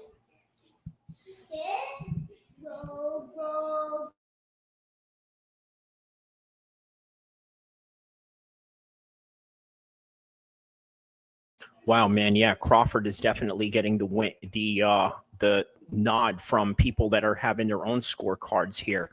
49-46 for Crawford. Oh, wow, Terrence Crawford got hit with a shot right there.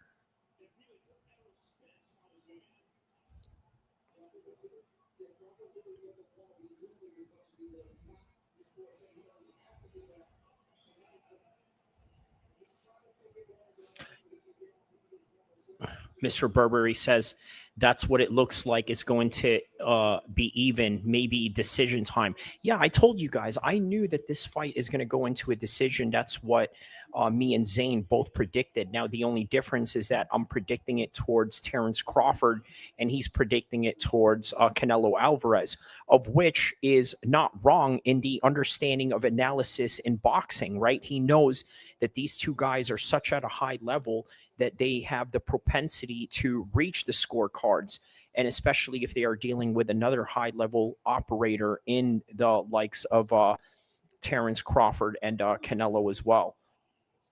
So we got 130, 129, 128 in the 6th round. There it is. He goes head to body. See, that's the difference between Terrence and Canelo Alvarez.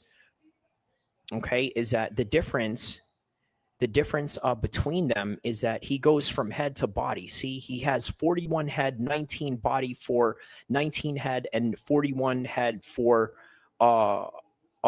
Terrence Crawford, meaning that he hit his head 41 times. Crawford did to Canelo, and Canelo only had 19, half of that. Why? Because he goes from head to body. Notice how Terrence is going to jab from the body and into the head right now and into the body, always maintaining that jab. One of the things that Andre Ward used to stress about was that every time you go and you jab with somebody in there, okay, that's exactly what you do. You go and jab, don't get bored of it, because this is your bread and butter that you have to love, essentially. By the way, check out Dana White right there. Ever notice that he's not looking in the ring? Neither does he look in the ring when he is cage side in his fights in the UFC. You want to know why? Because he is looking at the whole production set of the entire TV aspect of it right now while the fight is in front of him, which is very interesting to say the least. But yeah. All right, so we got 7 seconds left into the 6th round. I'm going to give round number 6 to Terrence Crawford. So Terrence Crawford.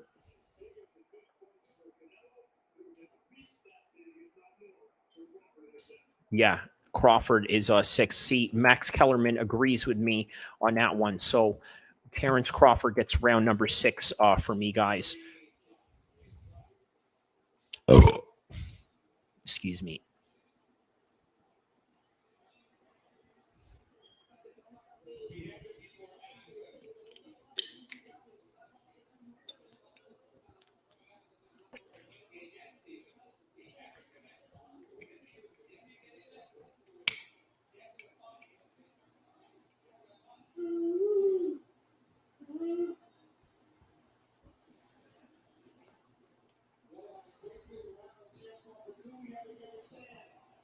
Oh, wow. There's that nice jab right there into Canelo's head.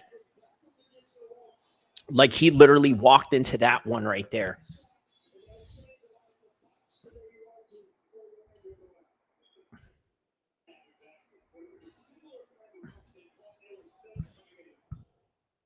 All right, so here we go. Round number 7. 59-55 for Canelo. Yeah, I would say that's about the same as my score right now. Okay, there's Terrence Crawford swinging wild as Canelo is coming in. Right there. There's, again, these flurry of jabs that Terrence Crawford has going on. Look, man, he is now toying with Canelo.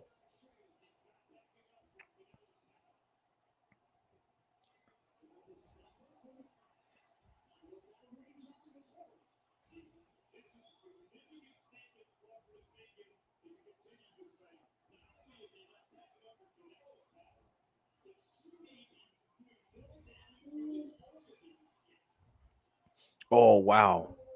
There's a body shot attempt by Canelo, but to no avail.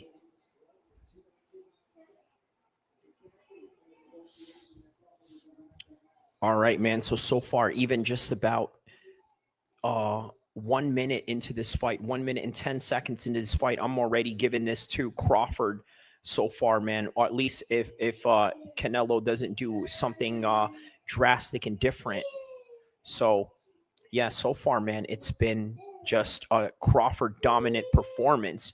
And I don't know how he is going to lose this one, but I tell you what, everything that you are seeing out of Canelo right now is being exposed from the Skull fight. And Crawford is doing a little bit of what Skull did, what Floyd Mayweather did, and also a bit of his own style as well.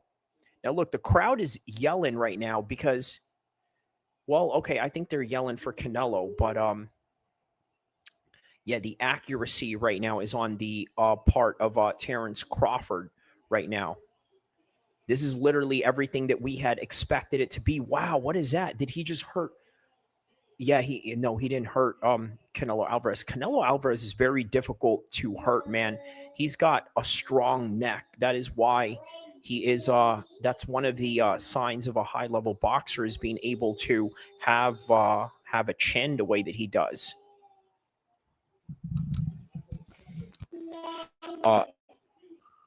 Fresh.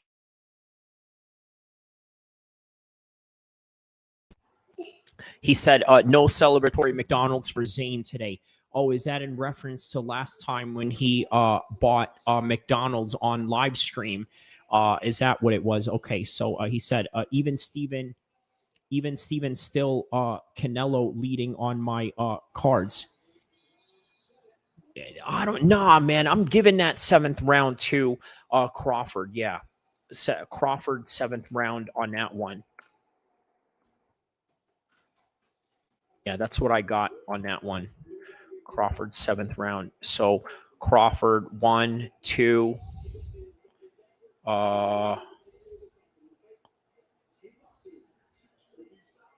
3, 4, 5. So out of the 7 rounds, it's 5-2 right now. Bro, if it goes to a decision, the champ ain't losing. Yeah, but you know what, man? Listen, try saying that during the Bivol fight, though. You know, not every time. Look, man, I know that Canelo is a favorite in a lot of these controversial fights, like, for example, the Miguel Cotto fight that me, Zayn, and Jermaine talk about. But at the same time, man, Canelo does lose, and he does lose convincingly sometimes. Against Floyd, he lost convincingly, and obviously against Bivol, he lost convincingly. So that's what we have. All right, so we are now in round number 8, man. Man, this fight is going by really quickly. You know, I tell you what, man, in the undercards of boxing fights, usually if it's somebody that there's a good flurry of a combination right there by Terence Crawford, one to the head, one to the body, all straight shots. Usually when you're watching an undercard fight, if that has 10 or 12 rounds to it, it feels rather slow, right? Because remember, boxing is a long fight compared to MMA, right? Obviously, there's 25 minutes of anaerobic work that you have to do with grappling, kicking, and punching. But with boxing, it's just an anaerobic work for 12 rounds of just, a steady, jogging motion of some sort, right? For the most part, like there's not a lot of sprinting action all the time in boxing. And in fact, it's almost sort of frowned upon, right? Just using up all your energy like that, like constantly throwing haymakers out there. But what we have right now, right here with Terence Crawford is just an absolute masterclass. And the rounds are going by so quickly because we're highly invested in it in comparison to these prelim fights that sort of seem like they drag on, especially if they are 12 rounders. All right, so there's Terence Crawford right now making Canelo Alvarez miss every single shot that he's throwing while circling right around him.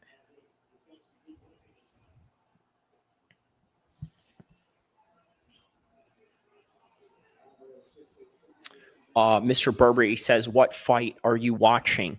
Well, my man, sometimes with high-level boxing like this, it can be very subjective. Okay, there's some good shots right there by Canelo.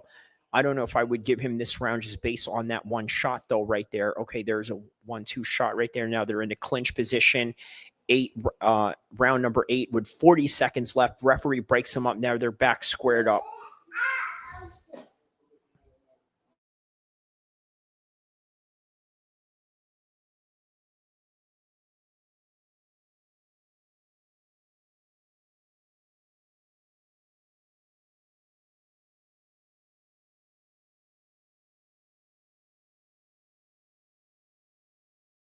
All right. So far, man, yeah, very good round for a little better round for Canelo, but I still give round number 8 to Crawford. What do you guys think?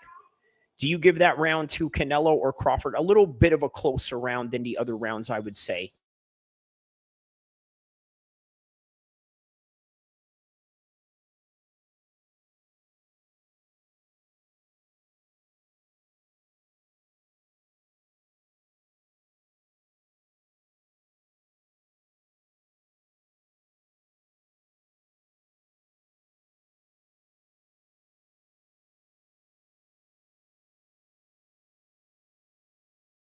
Yeah, that's still a hard round to score, but let me know what you guys think on that one. I gave that one to Terence Crawford. So another round for Terence Crawford. Yeah, guys, look, I think Terence Crawford is up on this right now, and yeah, man, Zayn put up some money on this fight, and he went with Canelo. What do we got now? You have 68-66 Crawford now. That is your score, or that is the score of what others had put out there, or the commentators? Let me know. All right, so we're in round number 9 right now. There's Terrence Crawford with some aggression in his step right now. Some real aggression in his step. Ooh, right there. Now he's, oh, wow. He's battering Canelo right now, right here in round 9. Listen, there is no doubt you have to give this round 9 to Terrence Crawford right here, right? Round number 9, the most exciting round in the whole entire fight right now.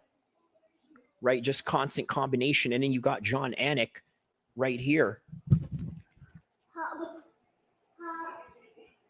What is this? We got a little timeout going on here.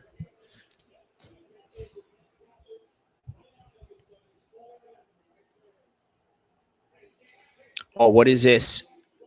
Oh, a little clash of heads right here from the body shot that Canelo threw, and then from the body shot that he threw, then they had a clashing of heads right there.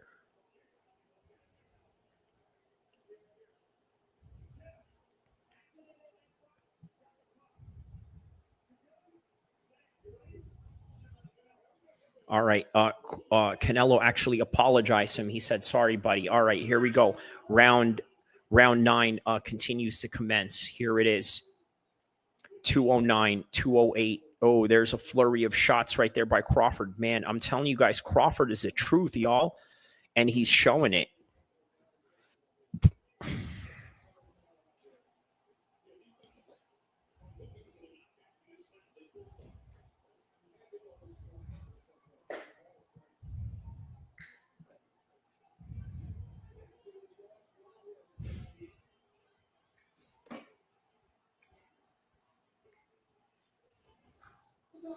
Oh, wow. There's an overhand right there by Canelo.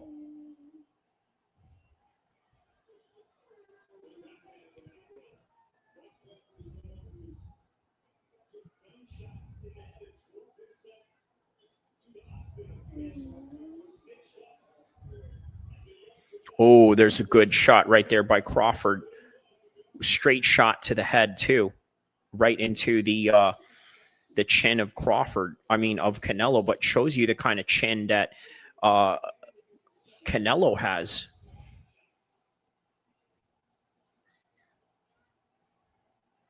Yeah, so far, very good round for Bud Crawford.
Yeah, round number 9, I'm going to give to Crawford. Crawford, 9th round, and showing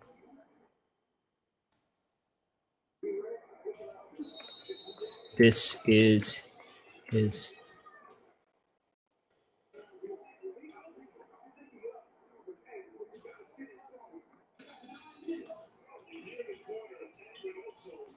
Yeah, so round 9, as we go into round number 10, yeah, man, I'm giving it to Crawford and showing this is his natural weight.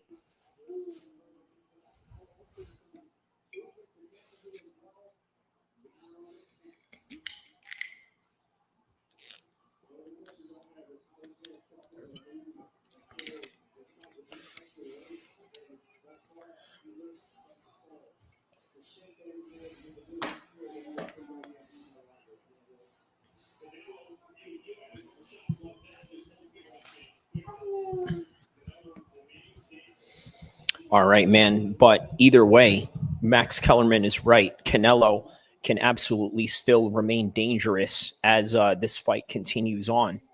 So make no mistake about it. He is still dangerous in his fight, but I would have Terence Crawford leading the dance on this one. No doubt about it.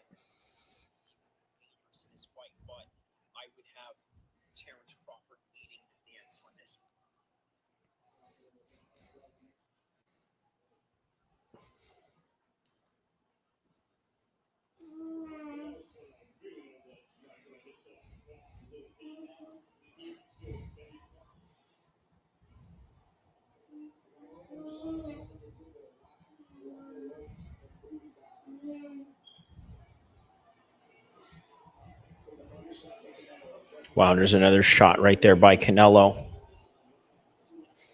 Good shot by Canelo on that one. Still a Terence Crawford round because of those flurries that he's throwing right there and really trying to sucker Canelo right in, right? He's circling around him, doing something very similar to that of William Skull, but at the same time, he's also luring him into a firefight at the same time.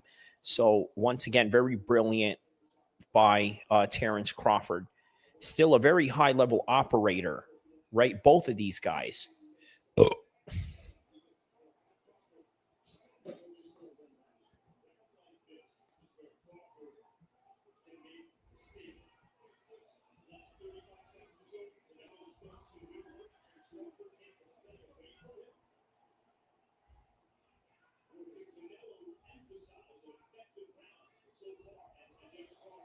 All right, there it is, man. He goes 1-2, 1-2, and then backs away and lets Canelo throw one and makes him miss.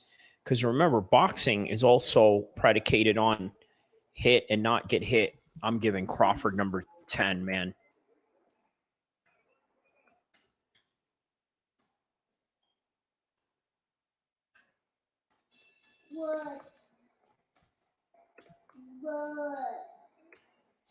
Yeah, Crawford at round number 10 on his way to win.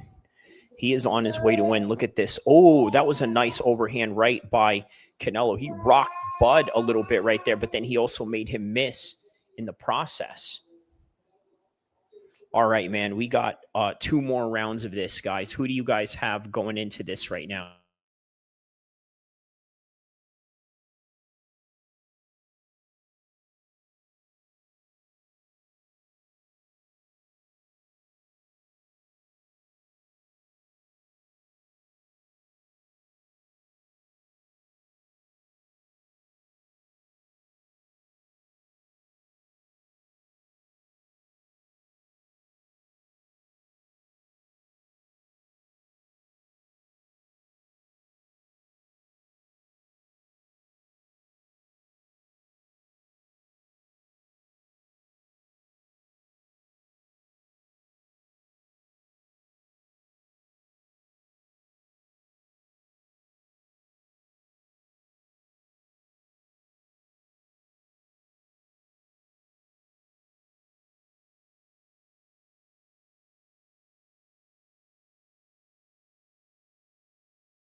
All right, so that's a good point by Max Kellerman, right? Ooh, there's a good uppercut right there by Terence Crawford. Yeah, he said that it's not that Canelo was not being active or non-responsive, but it is just that Terence Crawford was better at being responsive.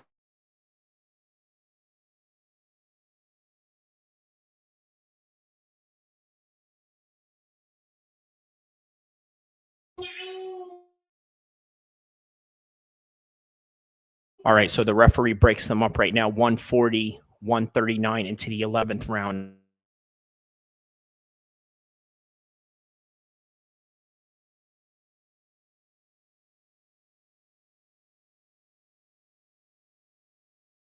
Oh, there's another shot right there, and it is as if Canelo is trying to nullify it by acting like it didn't hurt him. All right, there's a double jab right there by Crawford. Very good, man. Jab to the head and down to the body. Very good jab by Terrence Crawford there. Oh, there's a nice counter right there. Oh, man, there it is, man. He's continuing on these shots. Look, you cannot deny Terrence Crawford of this.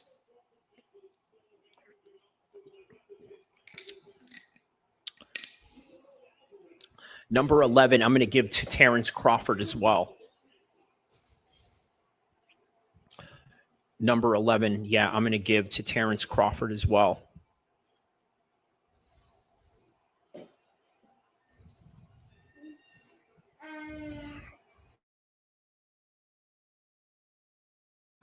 Canelo hasn't shown anything in this round yet, unless, of course, he knocks down Crawford. Wow, man, the crowd is going crazy right now.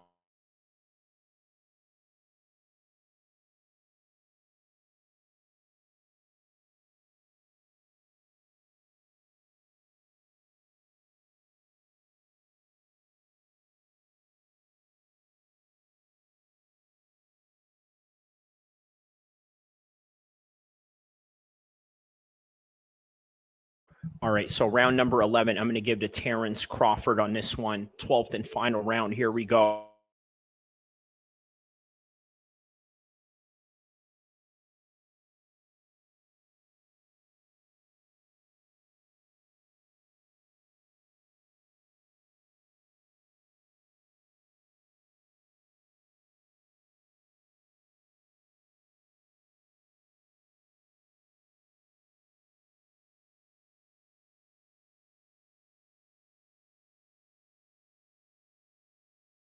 So check this out, right? Crawford, I give Crawford number 11, round number 11. Now we see why many boxers avoid each other in the past. We now see what Turki saw. And what he saw was a competitive matchup, and a competitive matchup in which that Terrence Crawford could win. Look at Canelo right here standing up with bravado, just standing in the middle of the ring saying, hey, you know what? There's no way I'm going to lose this. No way. No way, Jose. But you know what? Look at this, man. Canelo is swinging for the fences in his last round right here. He knows that he is losing this fight right here. Oh, I'm sorry. Round number 10. Sorry. Edit that into round number 10. So, yeah, I give round number 10 to Terrence Crawford. And this is round number 11. No, I'm sorry. This is round number 12. Sorry. Yeah, they got it wrong on the Netflix thing. This is the last round. Look at this. Look at Canelo. I mean, really going after it in the last round right now, guys. Look at this, man. 3 undisputed championships for Terrence Crawford. I tell you what, that Hamzah Sheeraz fight is still not a bad fight for Canelo because, listen, Terrence Crawford is a different type of fighter, and Hamzah Sheeraz presents a different problem that which Terrence Crawford presents a different problem. So styles make fights. Ooh, look at that. He caught him with that one. Undeniable. You really cannot deny Terrence Crawford at this point right now, man.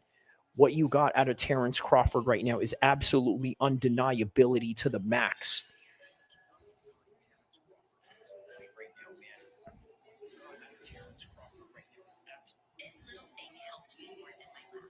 We got 130 left into this fight right now.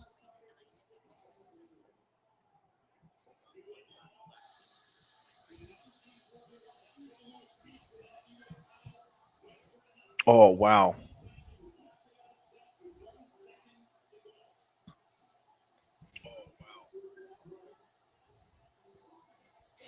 Just about 105 left into the 12th round right now. Just about 60 seconds left into this fight as Terrence Crawford is now going to become the 3-weight undisputed champion of the world. In a very big event, one of the biggest boxing events in the history of boxing. Look at that. There's Mr. Beast right there with Jason Statham and Turki El Sheikh. Wow. So here we go. 30 seconds left, man. 30 seconds left into this fight. 20, 19, 18, 17, 16. There's more flurries right there by Terrence Crawford. Really not looking phased by any of this right now. Absolutely unfazed by all of this, man. What a perfect fight. What a perfect fight and a perfect performance by Terrence Bud Crawford. All right, there it is, man. So 12th round, I'm going to give to Terrence Crawford. Close the show. There it is, man. Money gone, SMH. So you put money on Crawford. On Canelo. Okay, same with Zayn, for real.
Wow. All right. Instant, immediate reaction right now.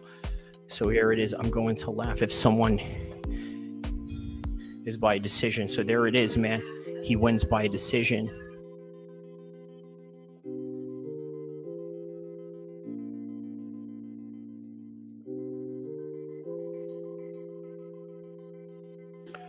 All right, Shaw. So 10 hours and 53 minutes into this live stream, we're going to react to everything.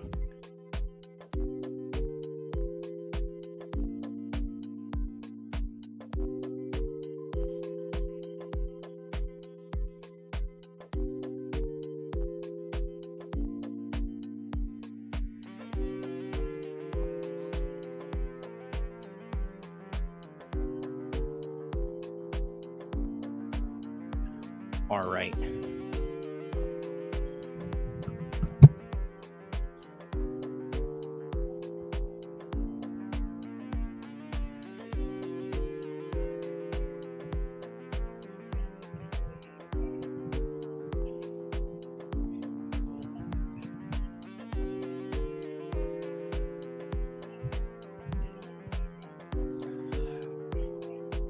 All right, Shaw, 54 minutes in. We're going to go over it.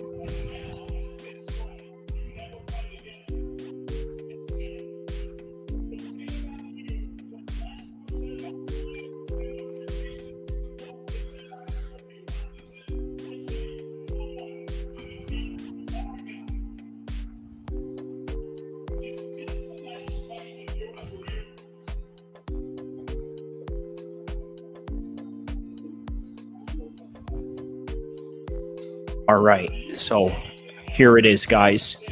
There it is. Terrence Crawford gets the victory, unanimous decision. Now, let's go over how I saw this fight from the very beginning, right? So obviously, going into round number one, I scored it for Crawford, right? The way that he was handling the ring, the way that he was destroying Canelo, just picking him apart, going from jab head to body. Rounds 2 and 3, I gave to him as well. Round 4, I gave to Canelo. And there were some people that were scoring it 2 and 2 in between the fight. Round 5, I gave to Canelo. That's what it looks like. It's going to be an even, maybe a decision time. And the way that the fight was going by the 6th round, it looked like it was definitely going to go into a decision. I think Bud is going to slow down in the later rounds. That's not true. That's not exactly what happened. More than likely, they're going to give a decision to the Mexican today. That wasn't the case because you know what? Crawford beat him soundly. Crawford got him in the 6th round. No celebratory mandatory McDonald's for Zayn. Oh, okay, because of last time when we were on the live stream. So 7th round, I gave it to Canelo. Okay, now this is where it got a little bit more difficult right here, right? Crawford, round number 8, still hard to score. It was a hard round to score, but I gave it to Crawford. At this point, some people had it 68, 66 at that point. Round number 9, I gave it to Crawford, showing why this was his natural weight. People were saying, speculating, hey, you know what, maybe he's a little bit too small for this weight class. That's not the case. That's not what happened here. Right here, Crawford wins 10. Round number 10 was on his way to win this. And I said right here, round number 11, Crawford. Now we see why boxers have avoided each other in the past. Now we see what Turki saw. And here it was, creating a new competitive architecture that we would never seen in most eras where a lot of boxers were denying each other. And for some people out there who put money on this fight, Canelo seems to have been the favorite, but that wasn't the case. 12th round, Crawford was going to close the show and get the decision, and that was that. And he says, I'm going to laugh if it's a decision. NJ says, let's go. Well, guys, listen, that is all that I really have for this one right now. Thank you for everybody that's tapped in. And thank you to everyone that was here from the very beginning all the way to end. Even if you just came and checked out everything. Listen, I got a full recap of everything in here. Don't forget to like and subscribe. He says, Team Bud, bro, he made it look easy as well. Let's effing go. That's right, man. He definitely made it look easy. So shout out to Drizzy Goat, NJ, Mr. Burberry, Fresh Melon Juice. Also, everybody around the world that was tapped in. Thank you to Zayn. Thank you to Jermaine that popped in earlier. Everybody around the world, don't forget to like and subscribe. I will see you in the next one, inshallah. MMA needs, if you want to find predictions, news, and everything that deals with MMA, shout outs to Kyrie, Abu Al-Kir MMA, Sacramento, California, represent. That's right, Kyrie. I appreciate you, my nigga. You came in here, you was talking that shit. That's right, bro. Much love, Flo. I appreciate you for always stepping in, bro. Be safe out there. Man, my nigga Kyrie, my man Kyrie came through. He started talking that shit. Hey, here's the thing. Here's the thing. That nigga will whoop your fucking ass. You will think that nigga's all squared up and all that type of shit. Nigga come through and beat your fucking ass. Like, man, fuck you up. You will never see it coming. So for those of y'all